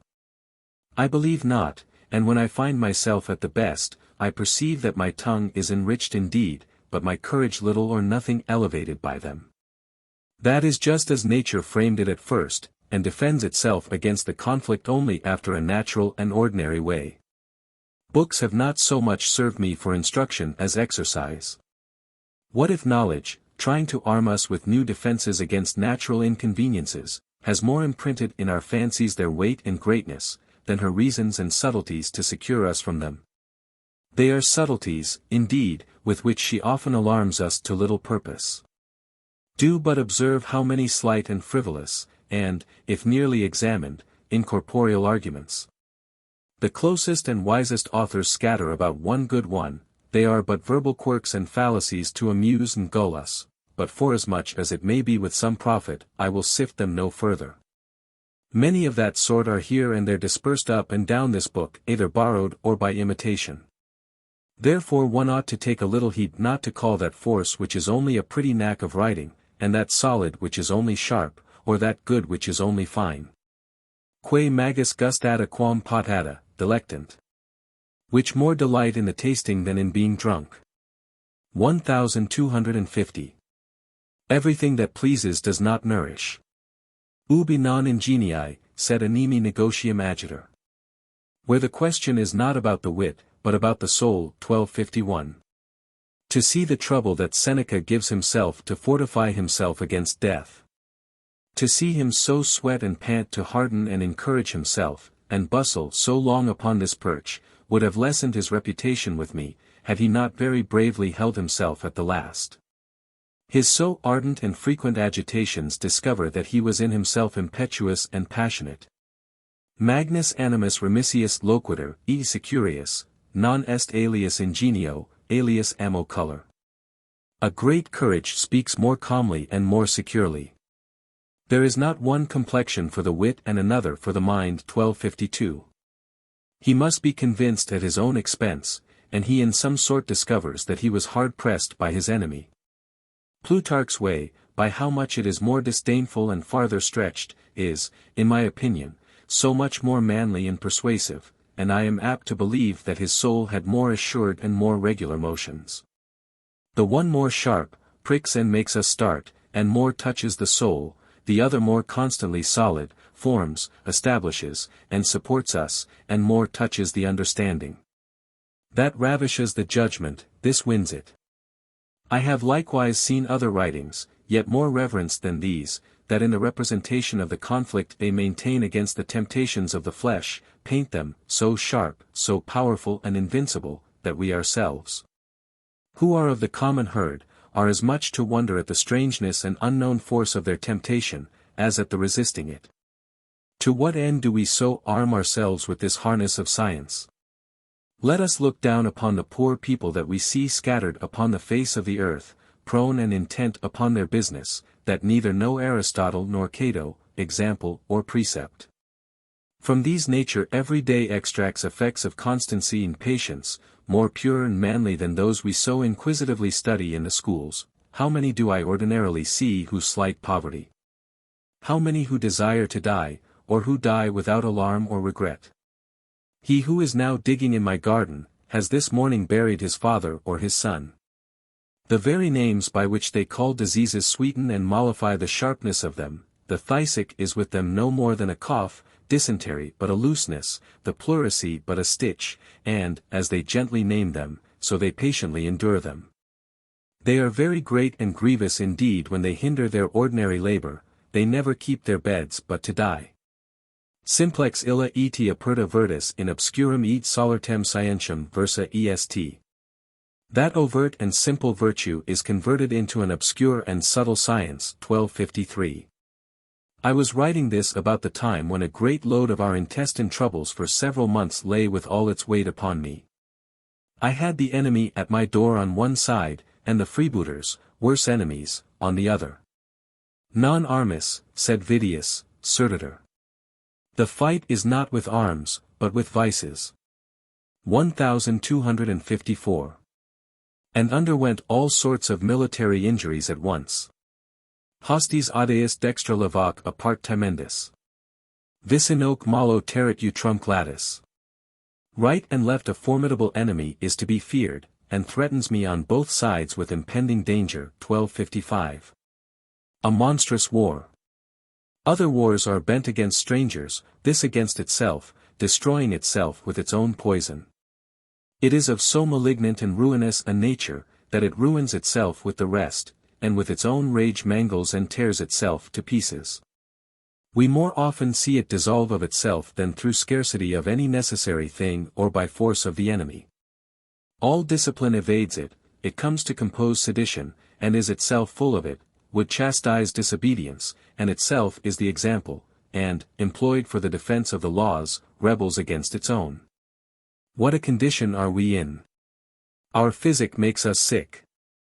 Nostre mal essem poisone ducicor quon laedon. Exuperat magis, egresic midendo. Our disease is poisoned with its very remedies. 1256. Omnia fonda, nefanda, malo permista furor, justificum nobis mentem avertir deorum. Right and wrong, all shuffled together in this wicked fury, have deprived us of the God's protection. 1257. In the beginning of these popular maladies, one may distinguish the sound from the sick, but when they come to continue, as ours have done, the whole body is then infected from head to foot. No part is free from corruption, for there is no air that men so greedily draw in that diffuses itself so soon and that penetrates so deep as that of license. Our armies only subsist and are kept together by the cement of foreigners. For of Frenchmen there is now no constant and regular army to be made. What a shame it is! There is no longer any discipline but what we see in the mercenary soldiers. As to ourselves, our conduct is at discretion, and that not of the chief, but every one at his own. The general has a harder game to play within than he has without, he it is who has to follow, to court the soldiers, to give way to them. He alone has to obey, all the rest if dissolution and free license. It pleases me to observe how much pusillanimity and cowardice there is in ambition, by how abject and servile ways it must arrive at its end. But it displeases me to see good and generous natures, and that are capable of justice, every day corrupted in the management and command of this confusion. Long toleration begets habit, consent and imitation. We had ill-formed souls enough, without spoiling those that were generous and good.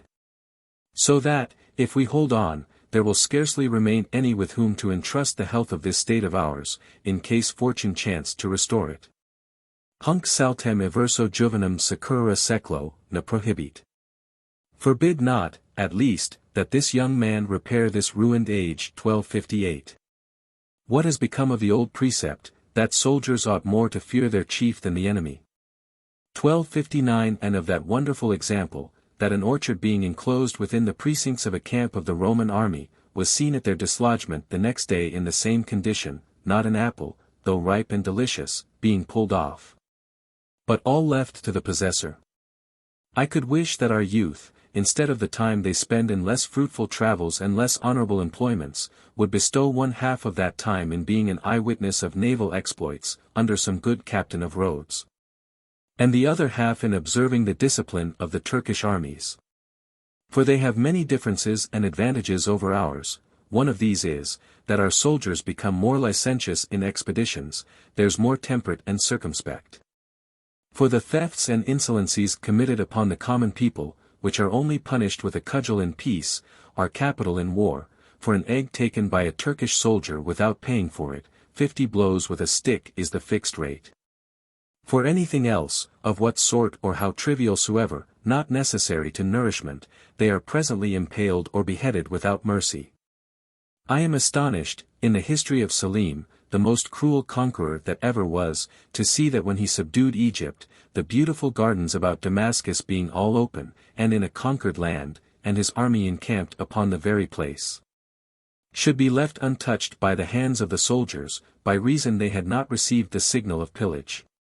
But is there any disease in a government that it is worth while to physic with such a mortal drug? 1260. No, said Favonius, not even the tyrannical usurpation of a commonwealth. Plato, likewise, will not consent that a man should violate the peace of his country in order to cure it, and by no means approves of a reformation that disturbs and hazards all. And that is to be purchased at the price of the citizen's blood and ruin. Determining it to be the duty of a good patriot in such a case to let it alone, and only to pray to God for his extraordinary assistance, and he seems to be angry with his great friend Dion, for having proceeded somewhat after another manner. I was a Platonist in this point before I knew there had ever been such a man as Plato in the world. And if this person ought absolutely to be rejected from our society, he who by the sincerity of his conscience merited from the divine favor to penetrate so far into the Christian light, through the universal darkness wherein the world was involved in his time, I do not think it becomes us to suffer ourselves to be instructed by a heathen. How great an impiety it is not to expect from God any relief simply his own and without our cooperation. I often doubt, whether amongst so many men as meddle in such affairs, there is not to be found someone of so weak understanding as to have been really persuaded that he went towards reformation by the worst of deformations, and advanced towards salvation by the most express causes that we have of most assured damnation. That by overthrowing government, the magistracy, and the laws, in whose protection God has placed him, by dismembering his good mother, and giving her limbs to be mangled by her old enemies, filling fraternal hearts with parricidal hatreds, calling devils and furies to his aid, he can assist the most holy sweetness and justice of the divine law. Ambition, avarice, cruelty, and revenge have not sufficient natural impetuosity of their own, let us bait them with the glorious titles of justice and devotion. There cannot a worse state of things be imagined than where wickedness comes to be legitimate, and assumes, with the magistrate's permission, the cloak of virtue. Nihil in speciem fallacious, quam prava religio. Ubi deorum numen praextenditur celeribus. Nothing has a more deceiving face than false religion, where the divinity of the gods is obscured by crimes. 1261. The extremest sort of injustice, according to Plato, is where that which is unjust should be reputed for just. The common people then suffered very much, and not present damage only. Undique totis usque addio turbitur agris. Such great disorders overtake our fields on every side. 1262. But future too. The living were to suffer, and so were they who were yet unborn, they stripped them, and consequently myself, even of hope, taking from them all they had laid up in store to live on for many years. Quae nequient secum ferae aut abducere, perdunt. Iti cremat insantis tuba celesta casus. Muris nulla fides, squalant populatibus agri. What they cannot bear away, they spoil, and the wicked mob burn harmless houses. Walls cannot secure their masters, and the fields are squalid with devastation. 1263. Besides this shock, I suffered others. I underwent the inconveniences that moderation brings along with it in such a disease. I was robbed on all hands. To the Ghibelline I was a Guelph, and to the Guelph a Ghibelline. One of my poets expresses this very well, but I know not where it is. 1264. The situation of my house, and my friendliness with my neighbors, presented me with one face. My life and my actions with another. They did not lay formal accusations to my charge, for they had no foundation for so doing. I never hide my head from the laws, and whoever would have questioned me, would have done himself a greater prejudice than me. They were only mute suspicions that were whispered about, which never want appearance in so confused a mixture, no more than envious or idle heads. I commonly myself lend a hand to injurious presumptions that fortune scatters abroad against me, by a way I have ever had of evading to justify, excuse, or explain myself, conceiving that it were to compromise my conscience to plead in its behalf. Perspicuitas enim argumentation elevator. For perspicuity is lessened by argument. The clearness of a cause is clouded by argumentation. 1265. And, as if every one saw as clearly into me as I do myself, instead of retiring from an accusation, I step up to meet it, and rather give it some kind of color by an ironical and scoffing confession, if I do not sit totally mute, as of a thing not worth my answer. But such as look upon this kind of behavior of mine as too haughty a confidence, have as little kindness for me as they who interpret the weakness of an indefensible cause. Namely, the great folks, towards whom want of submission is the great fault, harsh towards all justice that knows and feels itself, and is not submissive, humble, and suppliant. I have often knocked my head against this pillar. So it is that at what then befell me, an ambitious man would have hanged himself, and a covetous man would have done the same. I have no manner of care of getting. Si mihi, quod nunc est, etiam minus. Eti mihi vivum quod superest evi, si quid superes volent Dei. If I may have what I now own, or even less, and may live for myself what of life remains, if the gods grant me remaining years. 1266. But the losses that befall me by the injury of others, whether by theft or violence, go almost as near my heart as they would to that of the most avaricious man. The offense troubles me, without comparison, more than the loss. 1,000 several sorts of mischiefs fell upon me in the neck of one another, I could more cheerfully have borne them all at once. I was already considering to whom, amongst my friends, I might commit a necessitous and discredited old age. And having turned my eyes quite round, I found myself bare. To let one's self fall plump down, and from so great a height, it ought to be in the arms of a solid, vigorous, and fortunate friendship. These are very rare, if there be any. At last, I saw that it was safest for me to trust to myself in my necessity.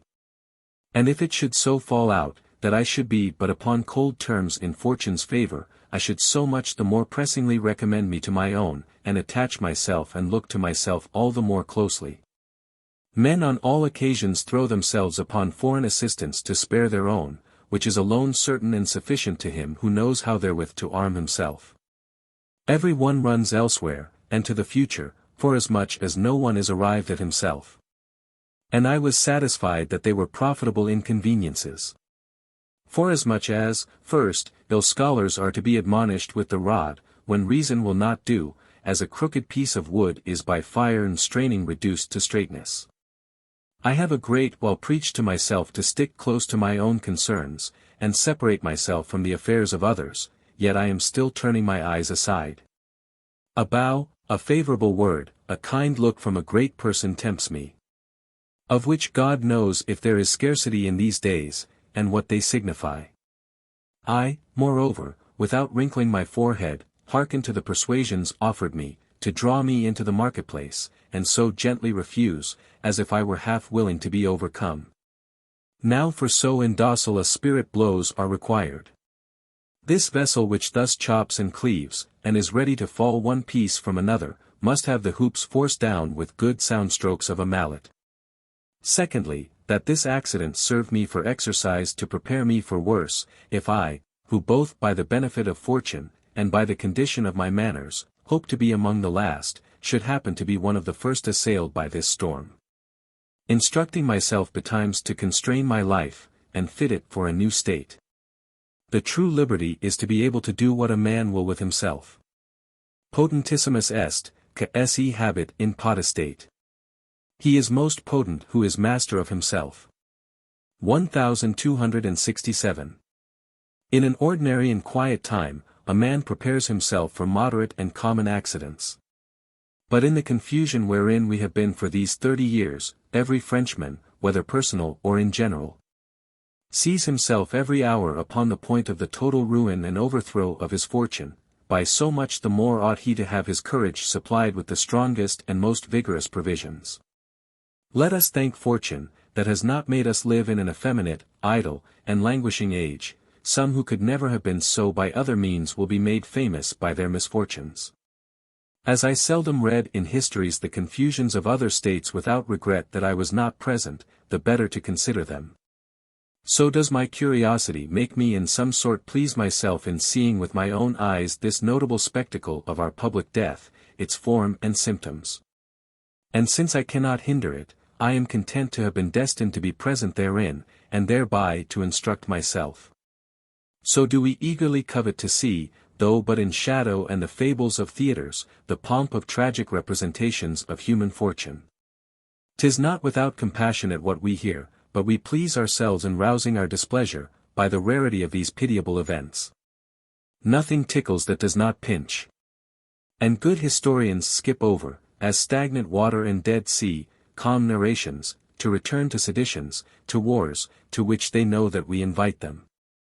I question whether I can decently confess with how small a sacrifice of its repose and tranquility I have passed over above the 1/2 of my life amid the ruin of my country. I lend myself my patience somewhat too cheap, in accidents that do not privately assail me, and do not so much regard what they take from me, as what remains safe, both within and without. There is comfort in evading, one while this, another while that, of the evils that are levelled at ourselves too, at last, but at present hurt others only about us. As also, that in matters of public interest, the more universally my affection is dispersed, the weaker it is, to which may be added, that it is half true. Tantum ex publicis malis sentimus, quantum ad privatas residential pertinet. We are only so far sensible of public evils as they respect our private affairs, 1268. And that the health from which we fell was so ill, that itself relieves the regret we should have for it. It was health, but only in comparison with the sickness that has succeeded it, we are not fallen from any great height. The corruption and brigandage which are in dignity and office seem to me the least supportable, we are less injuriously rifled in a wood than in a place of security. It was an universal juncture of particular members, each corrupted by emulation of the others, and most of them with old ulcers, that neither received nor required any cure. This convulsion, therefore, really more animated than pressed me, by the assistance of my conscience, which was not only at peace within itself, but elevated, and I did not find any reason to complain of myself. Also, as God never sends evils, any more than goods, absolutely pure to men, my health continued at that time more than usually good, and, as I can do nothing without it, there are few things that I cannot do with it. It afforded me means to rouse up all my faculties, and to lay my hand before the wound that would else, peradventure, have gone farther. And I experienced, in my patience, that I had some stand against fortune, and that it must be a great shock could throw me out of the saddle. I do not say this to provoke her to give me a more vigorous charge, I am her humble servant, and submit to her pleasure, let her be content, in God's name. Am I sensible of her assaults? Yes, I am. But, as those who are possessed and oppressed with sorrow sometimes suffer themselves, nevertheless, by intervals to taste a little pleasure, and are sometimes surprised with a smile, so have I so much power over myself, as to make my ordinary condition quiet and free from disturbing thoughts. Yet I suffer myself, withal, by fits to be surprised with the stings of those unpleasing imaginations that assault me, whilst I am arming myself to drive them away, or at least to wrestle with them. But behold another aggravation of the evil which befell me in the tail of the rest, both without doors and within I was assailed with a most violent plague, violent in comparison of all others. For as sound bodies are subject to more grievous maladies, forasmuch as they are not to be forced but by such, so my very healthful air, where no contagion, however near, in the memory of man, ever took footing, coming to be corrupted, produced strange effects. Mista senum et juvenum densenter funera. Nullum siva caput proserpina fugit. Old and young die in mixed heaps. Cruel Proserpine forbears none, 1269. I had to suffer this pleasant condition, that the sight of my house, was frightful to me. Whatever I had there was without guard, and left to the mercy of any one who wished to take it. I myself, who am so hospitable, was in very great distress for a retreat for my family. A distracted family, frightful both to its friends and itself, and filling every place with horror where it attempted to settle, having to shift its abode so soon as any one's finger began but to ache. All diseases are then concluded to be the plague, and people do not stay to examine whether they are so or no. And the mischief on't is that, according to the rules of art, in every danger that a man comes near, he must undergo a quarantine in fear of the evil, your imagination all the while tormenting you at pleasure, and turning even your health itself into a fever. Yet all this would have much less affected me had I not withal been compelled to be sensible of the sufferings of others, and miserably to serve 6 months together for a guide to this caravan. For I carry my own antidotes within myself, which are resolution and patience. Apprehension, which is particularly feared in this disease, does not much trouble me. And, if being alone, should have been taken, it had been a less cheerless and more remote departure. 'Tis a kind of death that I do not think of the worst sort. 'Tis commonly short, stupid, without pain, and consoled by the public condition. Without ceremony, without mourning, without a crowd. But as to the people about us, the 100th part of them could not be saved. Vitias desertake regna pastorum, ini lunge saltus late vacants. You would see shepherds' haunts deserted, and far and wide empty pastures. 1270. In this place my largest revenue is manual. What 100 men ploughed for me, lay a long time fallow.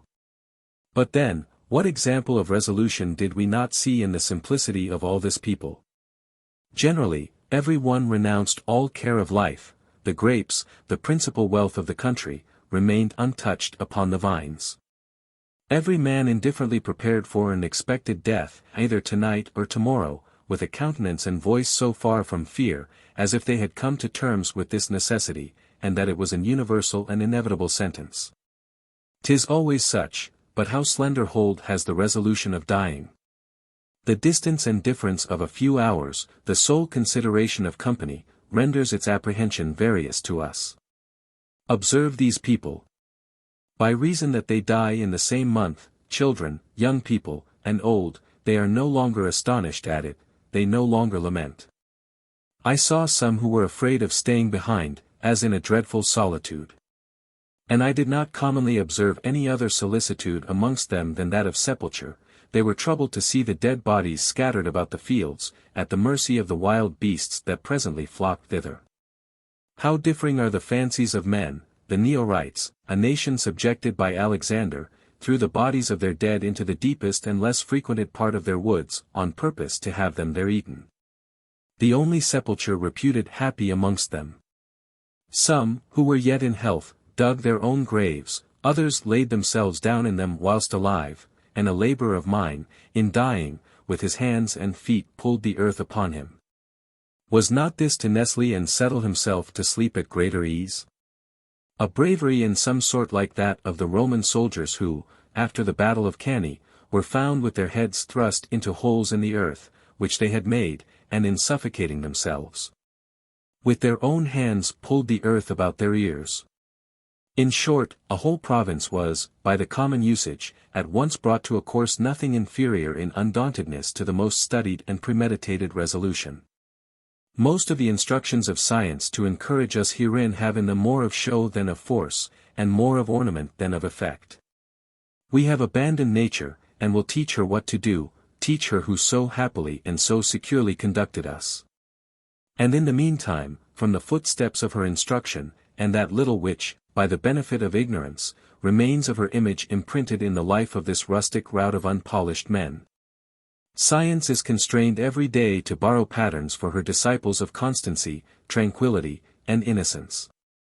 It is pretty to see that these persons, full of so much fine knowledge, have to imitate this foolish simplicity, and this in the primary actions of virtue. And that our wisdom must learn even from beasts the most profitable instructions in the greatest and most necessary concerns of our life. As, how we are to live and die, manage our property, love and bring up our children, maintain justice, a singular testimony of human infirmity. And that this reason we so handle at our pleasure, finding evermore some diversity in novelty, leaves in us no apparent trace of nature. Men have done with nature as perfumers with oils. They have sophisticated her with so many argumentations and far-fetched discourses, that she has become variable and particular to each, and has lost her proper, constant, and universal face. So that we must seek testimony from beasts, not subject to favor, corruption, or diversity of opinions. It is, indeed, true that even these themselves do not always go exactly in the path of nature, but wherein they swerve, it is so little that you may always see the track. As horses that are led make many bounds and curvets, but 'tis always at the length of the halter, and still follow him that leads them. And as a young hawk takes its flight, but still under the restraint of its tether. Exilia, torments, bells, morbos, naufragia mediter, ut nullo sis malo tyro. To meditate upon banishments, tortures, wars, diseases, and shipwrecks, that thou mayest not be a novice in any disaster. 1271. What good will this curiosity do us, to anticipate all the inconveniences of human nature, and to prepare ourselves with so much trouble against things which, peradventure, will never befall us? Parum passis tristitium facit, pati passi. It troubles men as much that they may possibly suffer, as if they really did suffer. 1272. Not only the blow, but the wind of the blow strikes us, or, like frenetic people, for certainly it is a frenzy, to go immediately and whip yourself, because it may so fall out that fortune may one day make you undergo it. And to put on your furred gown at midsummer, because you will stand in need of it at Christmas. Throw yourselves, say they, into the experience of all the evils, the most extreme evils that can possibly befall you, and so be assured of them. On the contrary, the most easy and most natural way would be to banish even the thoughts of them. They will not come soon enough, their true being will not continue with us long enough, our mind must lengthen and extend them. We must incorporate them in us beforehand, and there entertain them, as if they would not otherwise sufficiently press upon our senses. We shall find them heavy enough when they come, says one of our masters, of none of the tender sex, but of the most severe. In the meantime, favor thyself, believe what pleases thee best. What good will it do thee to anticipate thy ill fortune, to lose the present for fear of the future, and to make thyself miserable now, because thou art to be so in time? These are his words. Science, indeed, does us one good office in instructing us exactly as to the dimensions of evils. Curis acuans mortalia corda. Probing mortal hearts with cares. 1273. 'Twere pity that any part of their greatness should escape our sense and knowledge. 'Tis certain that for the most part the preparation for death has administered more torment than the thing itself. It was of old truly said, and by a very judicious author. Minus efficit sensus fatigatio, quam cogitatio. Suffering itself less afflicts the senses than the apprehension of suffering. 1274. The sentiment of present death sometimes, of itself, animates us with a prompt resolution not to avoid a thing that is utterly inevitable. Many gladiators have been seen in the olden time, who, after having fought timorously in ill, have courageously entertained death, offering their throats to the enemy's sword and bidding them dispatch. The sight of future death requires a courage that is slow, and consequently hard to be got. If you know not how to die, never trouble yourself. Nature will, at the time, fully and sufficiently instruct you, she will exactly do that business for you. Take you no care. Incertum frustra, mortals, funeris horum, quiritis edi qua sit mors additura via. Pena minor certum subito perfere ruinam, quod timias, gravius sustinuis Dio. Mortals, in vain you seek to know the uncertain hour of death, and by what channel it will come upon you. 1275. We trouble life by the care of death, and death by the care of life. The one torments, the other frights us. It is not against death that we prepare, that is too momentary a thing. A quarter of an hour's suffering, without consequence and without damage, does not deserve a special precepts. To say the truth, we prepare ourselves against the preparations of death. Philosophy ordains that we should always have death before our eyes, to see and consider it before the time, and then gives us rules and precautions to provide that this foresight and thought do us no harm. Just so do physicians, who throw us into diseases, to the end they may have whereon to employ their drugs and their art. If we have not known how to live, 'tis injustice to teach us how to die, and make the end difform from all the rest. If we have known how to live firmly and quietly, we shall know how to die so too. They may boast as much as they please. Tota philosophorum vita commentatio mortis est. The whole life of philosophers is the meditation of death. 1276.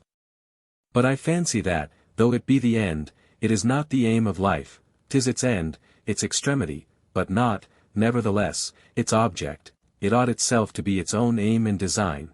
Its true study is to order, govern, and suffer itself. In the number of several other offices, that the general and principal chapter of knowing how to live comprehends, is this article of knowing how to die, and, did not our fears give it weight, one of the lightest too. To judge of them by utility and by the naked truth, the lessons of simplicity are not much inferior to those which learning teaches us, nay, quite the contrary. Men differ in sentiment and force. We must lead them to their own good according to their capacities and by various ways. Quo me comque rapit tempestas, deferre hosps. Wherever the season takes me, where the tempest drives me, there I am carried as a guest. 1277. I never saw any peasant among my neighbors cogitate with what countenance and assurance he should pass over his last hour. Nature teaches him not to think of death till he is dying. And then he does it with a better grace than Aristotle, upon whom death presses with a double weight, both of itself and from so long a premeditation. And, therefore, it was the opinion of Caesar, that the least premeditated death was the easiest and the most happy. Plus dolet quam necess est, ca antidolet, quam necess est. He grieves more than is necessary, who grieves before it is necessary. 1278. The sharpness of this imagination springs from our curiosity. 'Tis thus we ever impede ourselves, desiring to anticipate and regulate natural prescripts. It is only for the doctors to dine worse for it, when in the best health, and to frown at the image of death. The common sort stand in need of no remedy or consolation, but just in the shock, and when the blow comes. And consider on't no more than just what they endure. Is it not then, as we say, that the stolidity and want of apprehension in the vulgar give them that patience and present evils, and that profound carelessness of future sinister accidents? That their souls, in being more gross and dull, are less penetrable and not so easily moved? If it be so, let us henceforth, in God's name, teach nothing but ignorance. 'Tis the utmost fruit the sciences promise us, to which this stolidity so gently leads its disciples. We have no want of good masters, interpreters of natural simplicity. Socrates shall be one. For, as I remember, he speaks something to this purpose to the judges who sat upon his life and death. That which follows is taken from the Apology of Socrates in Plato, chapter 17, and I am afraid, my masters, that if I entreat you not to put me to death, I shall confirm the charge of my accusers, which is, that I pretend to be wiser than others, as having some more secret knowledge of things that are above and below us. I have neither frequented nor known death, nor have ever seen any person that has tried its qualities, from whom to inform myself. Such as fear it, presuppose they know it. As for my part, I neither know what it is, nor what they do in the other world. Death is, peradventure, an indifferent thing, peradventure, a thing to be desired. 'Tis nevertheless to be believed, if it be a transmigration from one place to another, that it is a bettering of one's condition to go and live with so many great persons deceased, and to be exempt from having any more to do with unjust and corrupt judges. If it be an annihilation of our being, 'tis yet a bettering of one's condition to enter into a long and peaceable night. We find nothing more sweet in life than quiet repose and a profound sleep without dreams. The things that I know to be evil, as to injure one's neighbor and to disobey one's superior, whether it be God or man, I carefully avoid. Such as I do not know whether they be good or evil, I cannot fear them. If I am to die and leave you alive, the gods alone only know whether it will go better with you or with me. Wherefore, as to what concerns me, you may do as you shall think fit. But according to my method of advising just and profitable things, I say that you will do your consciences more right to set me at liberty, unless you see further into my cause than I do. And, judging according to my past actions, both public and private, according to my intentions, and according to the profit that so many of our citizens, both young and old, daily extract from my conversation, and the fruit that you all reap from me, you cannot more duly acquit yourselves towards my merit than in ordering that, my poverty considered, I should be maintained at the Prytaneum, at the public expense, a thing that I have often known you, with less reason, grant to others. Do not impute it to obstinacy or disdain that I do not, according to the custom, supplicate and go about to move you to commiseration. I have both friends and kindred, not being, as Homer says, begotten of wood or of stone, no more than others, who might well present themselves before you with tears and mourning. And I have 3 desolate children with whom to move you to compassion. But I should do a shame to our city at the age I am, and in the reputation of wisdom which is now charged against me, to appear in such an abject form. What would men say of the other Athenians? I have always admonished those who have frequented my lectures, not to redeem their lives by an unbecoming action. And in the wars of my country, at Amphipolis, Potidaea, Delia, and other expeditions where I have been, I have effectually manifested how far I was from securing my safety by my shame. I should, moreover, compromise your duty, and should invite you to unbecoming things, for 'tis not for my prayers to persuade you, but for the pure and solid reasons of justice. You have sworn to the gods to keep yourselves upright. And it would seem as if I suspected you, or would recriminate upon you that I do not believe that you are so. And I should testify against myself, not to believe them as I ought, mistrusting their conduct, and not purely committing my affair into their hands. I wholly rely upon them. And hold myself assured they will do in this what shall be most fit both for you and for me. Good men, whether living or dead, have no reason to fear the gods. Is not this an innocent child's pleading of an unimaginable loftiness, true, frank, and just, unexampled, and in what a necessity employed? Truly, he had very good reason to prefer it before that which the great orator Lysias had penned for him, admirably couched, indeed, in the judiciary style, but unworthy of so noble a criminal. Had a suppliant voice been heard out of the mouth of Socrates, that lofty virtue had struck sail in the height of its glory. And ought his rich and powerful nature to have committed her defense to art, and, in her highest proof, have renounced truth and simplicity, the ornaments of his speaking. To adorn and deck herself with the embellishments of figures and the flourishes of a premeditated speech? He did very wisely, and like himself, not to corrupt the tenor of an incorrupt life, and so sacred an image of the human form, to spin out his decrepitude another year, and to betray the immortal memory of that glorious end. He owed his life not to himself, but to the example of the world, had it not been a public damage, that he should have concluded it after a lazy and obscure manner. Assuredly, that careless and indifferent consideration of his death deserved that posterity should consider it so much the more, as indeed they did, and there is nothing so just in justice than that which fortune ordained for his recommendation. For the Athenians abominated all those who had been causers of his death to such a degree, that they avoided them as excommunicated persons, and looked upon everything as polluted that had been touched by them.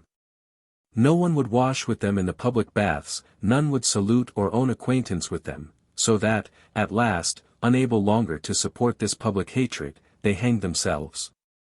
If any one shall think that, amongst so many other examples that I had to choose out of in the sayings of Socrates for my present purpose, I have made an ill choice of this, and shall judge this discourse of his elevated above common conceptions, I must tell them that I have properly selected it. For I am of another opinion, and hold it to be a discourse, in rank and simplicity, much below and behind common conceptions. He represents, in an inartificial boldness and infantine security, the pure and first impression and ignorance of nature. For it is to be believed that we have naturally a fear of pain, but not of death, by reason of itself, 'tis a part of our being, and no less essential than living. To what end should nature have begotten in us a hatred to it and a horror of it, considering that it is of so great utility to her in maintaining the succession and vicissitude of her works? And that in this universal republic, it conduces more to birth and augmentation than to loss or ruin? Sic rerum summa novator. Mil animus una nicata dedit. The failing of one life is the passage to 1,000 other lives. Nature has imprinted in beasts the care of themselves and of their conservation. They proceed so far as hitting or hurting to be timorous of being worse, of themselves, of our haltering and beating them, accidents subject to their sense and experience. But that we should kill them, they cannot fear, nor have they the faculty to imagine and conclude such a thing as death. It is said, indeed, that we see them not only cheerfully undergo it, horses for the most part neighing and swans singing when they die, but, moreover, seek it at need, of which elephants have given many examples. Besides, the method of arguing, of which Socrates here makes use, is it not equally admirable both in simplicity and vehemence? Truly it is much more easy to speak like Aristotle and to live like Caesar than to speak and live as Socrates did. There lies the extreme degree of perfection in difficulty, art cannot reach it. Now, our faculties are not so trained up, we do not try, we do not know them, we invest ourselves with those of others, and let our own lie idle. As some one may say of me, that I have here only made a nosegay of foreign flowers, having furnished nothing of my own but the thread to tie them. Certainly I have so far yielded to public opinion, that those borrowed ornaments accompany me. But I do not mean that they shall cover me and hide me, that is quite contrary to my design, who desire to make a show of nothing but what is my own, and what is my own by nature. And had I taken my own advice, I had at all hazards spoken purely alone, I more and more load myself every day 1279 beyond my purpose and first method, upon the account of idleness and the humour of the age. If it misbecome me, as I believe it does, 'tis no matter, it may be of use to some others. Such there are who quote Plato and Homer, who never saw either of them, and I also have taken things out of places far enough distant from their source. Without pains and without learning, having 1,000 volumes about me in the place where I write, I can presently borrow, if I please, from a dozen such scrap-gatherers, people about whom I do not much trouble myself. Wherewith to trick up this treatise of Physiognomy. There needs no more but a preliminary epistle of a German to stuff me with quotations. And so it is we go in quest of a tickling story to cheat the foolish world. These lumber pies of commonplaces, wherewith so many furnish their studies, are of little use but to common subjects, and serve but to show us, and not to direct us, a ridiculous fruit of learning. That Socrates so pleasantly discusses against Euthydemus. I have seen books made of things that were never either studied or understood.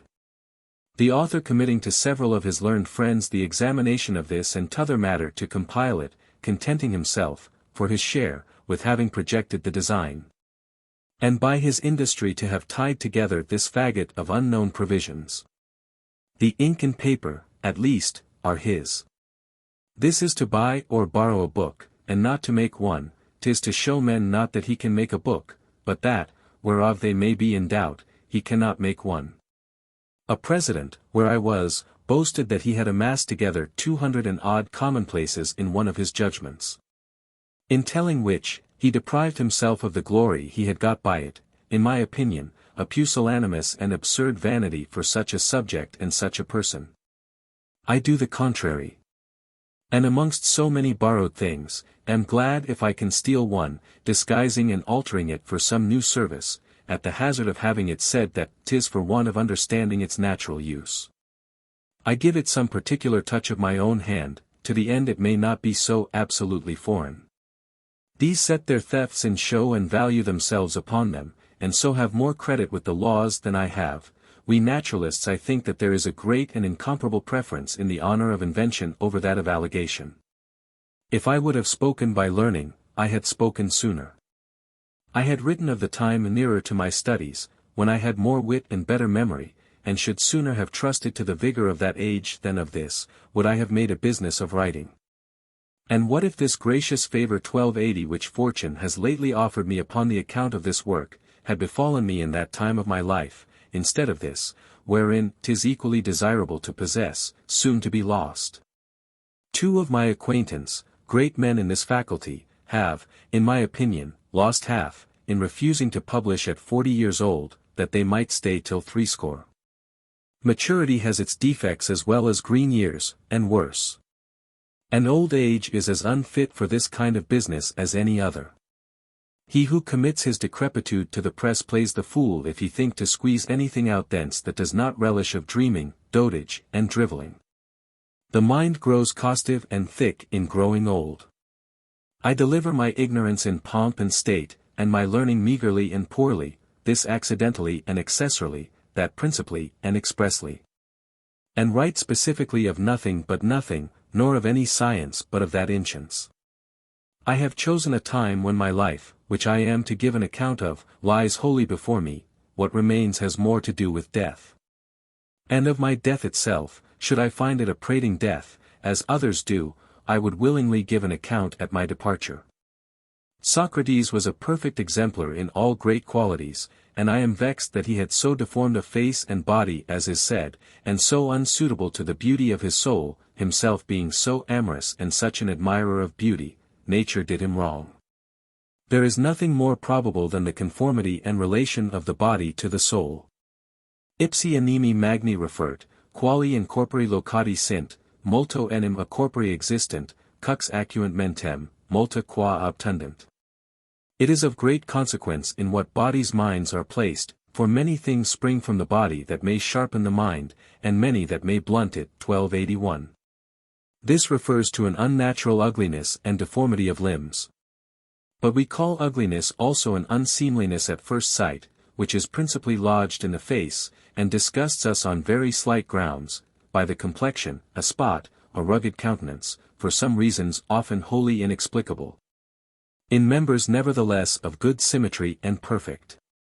The deformity, that clothed a very beautiful soul in laboity, was of this predicament, that superficial ugliness, which nevertheless is always the most imperious, is of least prejudice to the state of the mind. And of little certainty in the opinion of men. The other, which is never properly called deformity, being more substantial, strikes deeper in. Not every shoe of smooth shining leather, but every shoe well made, shews the shape of the foot within. As Socrates said of his, it betrayed equal ugliness in his soul, had he not corrected it by education, but in saying so, I hold he was in jest, as his custom was, never so excellent a soul formed itself.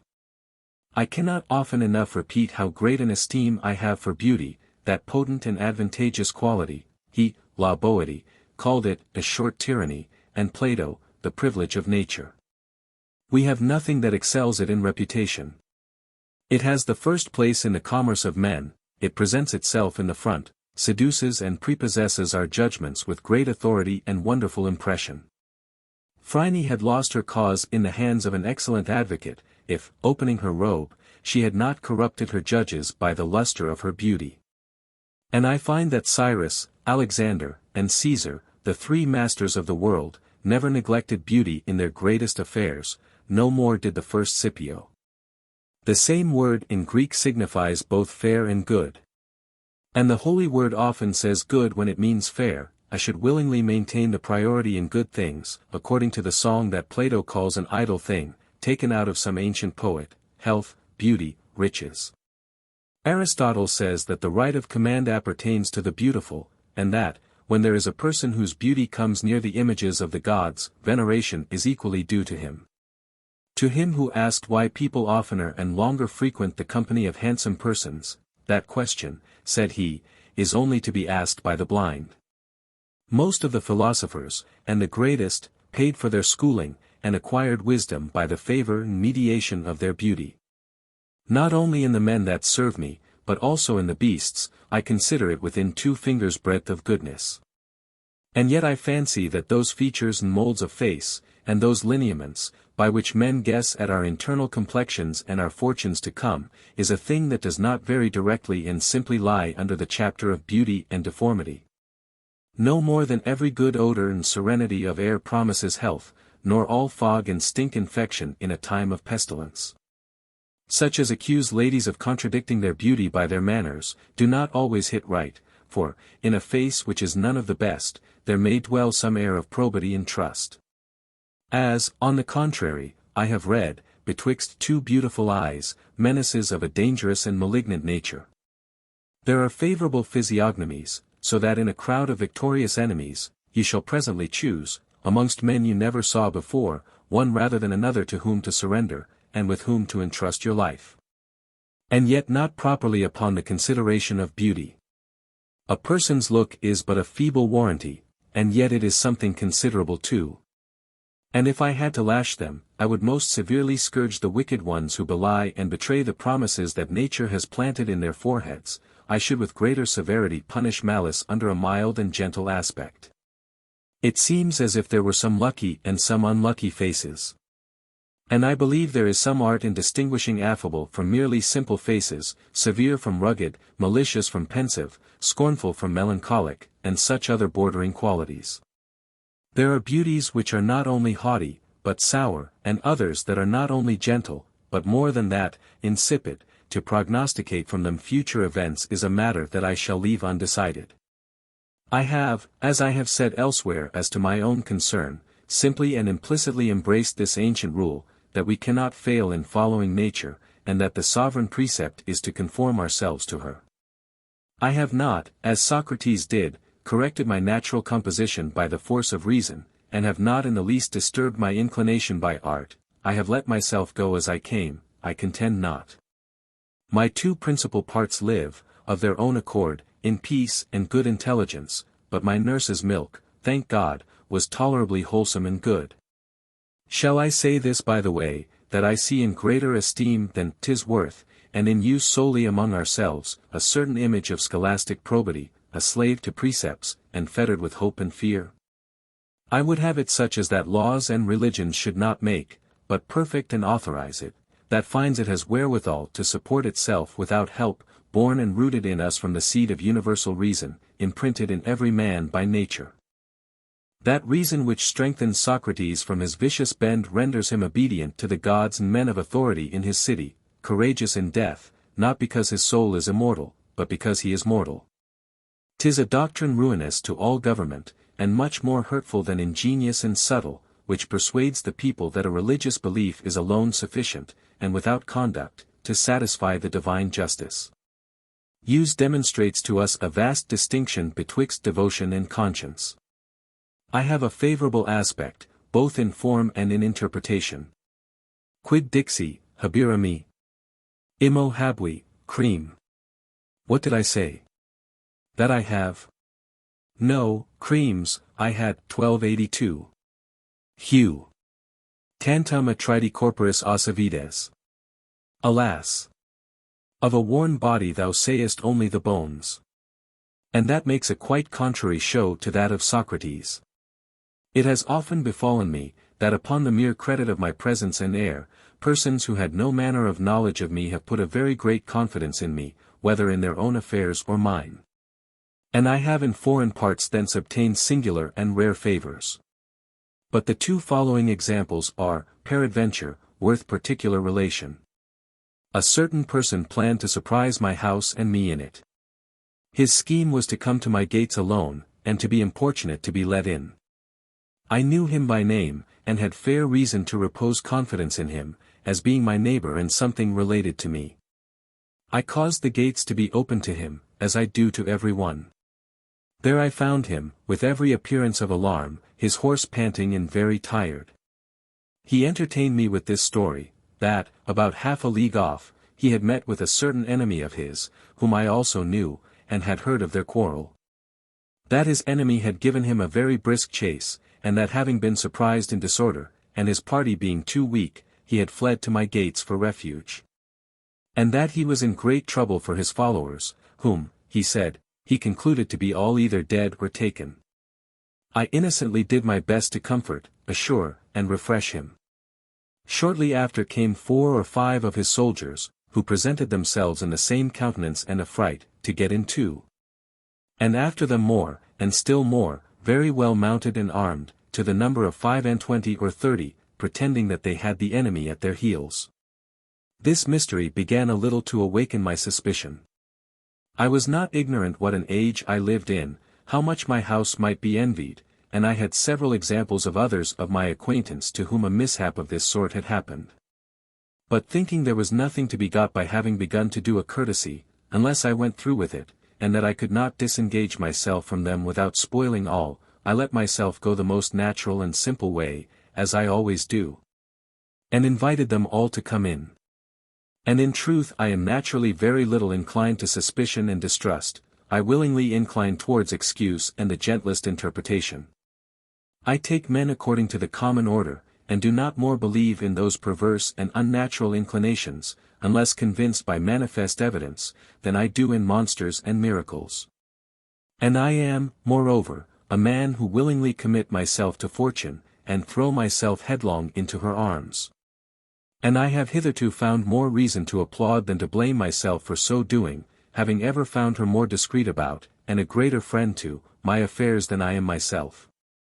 There are some actions in my life whereof the conduct may justly be called difficult, or, if you please, prudent. Of these, supposing the third part to have been my own, doubtless the other 2/3 were absolutely hers. We make, methinks, a mistake in that we do not enough trust heaven with our affairs, and pretend to more from our own conduct than appertains to us, and therefore it is that our designs so often miscarry. Heaven is jealous of the extent that we attribute to the right of human prudence above its own, and cuts it all the shorter by how much the more we amplify it. The last comers remained on horseback in my courtyard, whilst their leader, who was with me in the parlour, would not have his horse put up in the stable, saying he should immediately retire, so soon as he had news of his men. He saw himself master of his enterprise, and nothing now remained but its execution. He has since several times said, for he was not ashamed to tell the story himself, that my countenance and frankness had snatched the treachery out of his hands. He again mounted his horse, his followers, who had their eyes intent upon him, to see when he would give the signal, being very much astonished to find him come away and leave his prey behind him. Another time, relying upon some truce just published in the army, I took a journey through a very ticklish country. I had not ridden far, but I was discovered, and 2 or 3 parties of horse, from various places, were sent out to seize me. One of them overtook me on the 3rd day, and I was attacked by 15 or 20 gentlemen in visors, followed at a distance by a band of foot soldiers. I was taken, withdrawn into the thick of a neighbouring forest, dismounted, robbed, my trunks rifled, my money box taken, and my horses and equipage divided amongst new masters. We had, in this copse, a very long contest about my ransom, which they set so high, that it was manifest that I was not known to them. They were, moreover, in a very great debate about my life. And, in truth, there were various circumstances that clearly showed the danger I was in. Tunc animis opus, Aenea, tunc pector firmo. Then, Aeneas, there is need of courage, of a firm heart. 1283. I still insisted upon the truce, too willing they should have the gain of what they had already taken from me, which was not to be despised, without promise of any other ransom. After 2 or 3 hours that we had been in this place, and that they had mounted me upon a horse that was not likely to run from them, and committed me to the guard of 15 or 20 harquebusiers, and dispersed my servants to others. Having given order that they should carry us away prisoners several ways, and I being already got some 2 or 3 musket shots from the place. Jam pris Pelusis, jam Castoris, implorata. By a prayer addressed now to Pollux, now to Castor. 1284. Behold a sudden and unexpected alteration, I saw the chief return to me with gentler language, making search amongst the troopers for my scattered property, and causing as much as could be recovered to be restored to me, even to my money box. But the best present they made was my liberty, for the rest did not much concern me at that time. The true cause of so sudden a change, and of this reconsideration, without any apparent impulse, and of so miraculous a repentance, in such a time, in a planned and deliberate enterprise, and become just by usage, for, at the first dash, I plainly confessed to them of what party I was, and whither I was going, truly, I do not yet rightly understand. The most prominent amongst them, who pulled off his visor and told me his name, repeatedly told me at the time, over and over again, that I owed my deliverance to my countenance, and the liberty and boldness of my speech. That rendered me unworthy of such a misadventure, and should secure me from its repetition. 'Tis possible that the divine goodness willed to make use of this vain instrument for my preservation, and it, moreover, defended me the next day from other and worse ambushes, of which these my assailants had given me warning. The last of these 2 gentlemen is yet living himself to tell the story, the first was killed not long ago. If my face did not answer for me, if men did not read in my eyes and in my voice the innocence of intention, I had not lived so long without quarrels and without giving offence, seeing the indiscreet whatever comes into my head. And to judge so rashly of things. This way may, with reason, appear uncivil, and ill adapted to our way of conversation, but I have never met with any who judged it outrageous or malicious, or that took offense at my liberty, if he had it from my own mouth. Words repeated have another kind of sound and sense. Nor do I hate any person, and I am so slow to offend, that I cannot do it, even upon the account of reason itself. And when occasion has required me to sentence criminals, I have rather chosen to fail in point of justice than to do it. Ut magis peccari nolem, quam satis animi ad vindicanda peccata habem. So that I had rather men should not commit faults than that I should have sufficient courage to condemn them. 1285. Aristotle, 'tis said, was reproached for having been too merciful to a wicked man. I was indeed, said he, merciful to the man, but not to his wickedness. Ordinary judgments exasperate themselves to punishment by the horror of the fact, but it cools mine.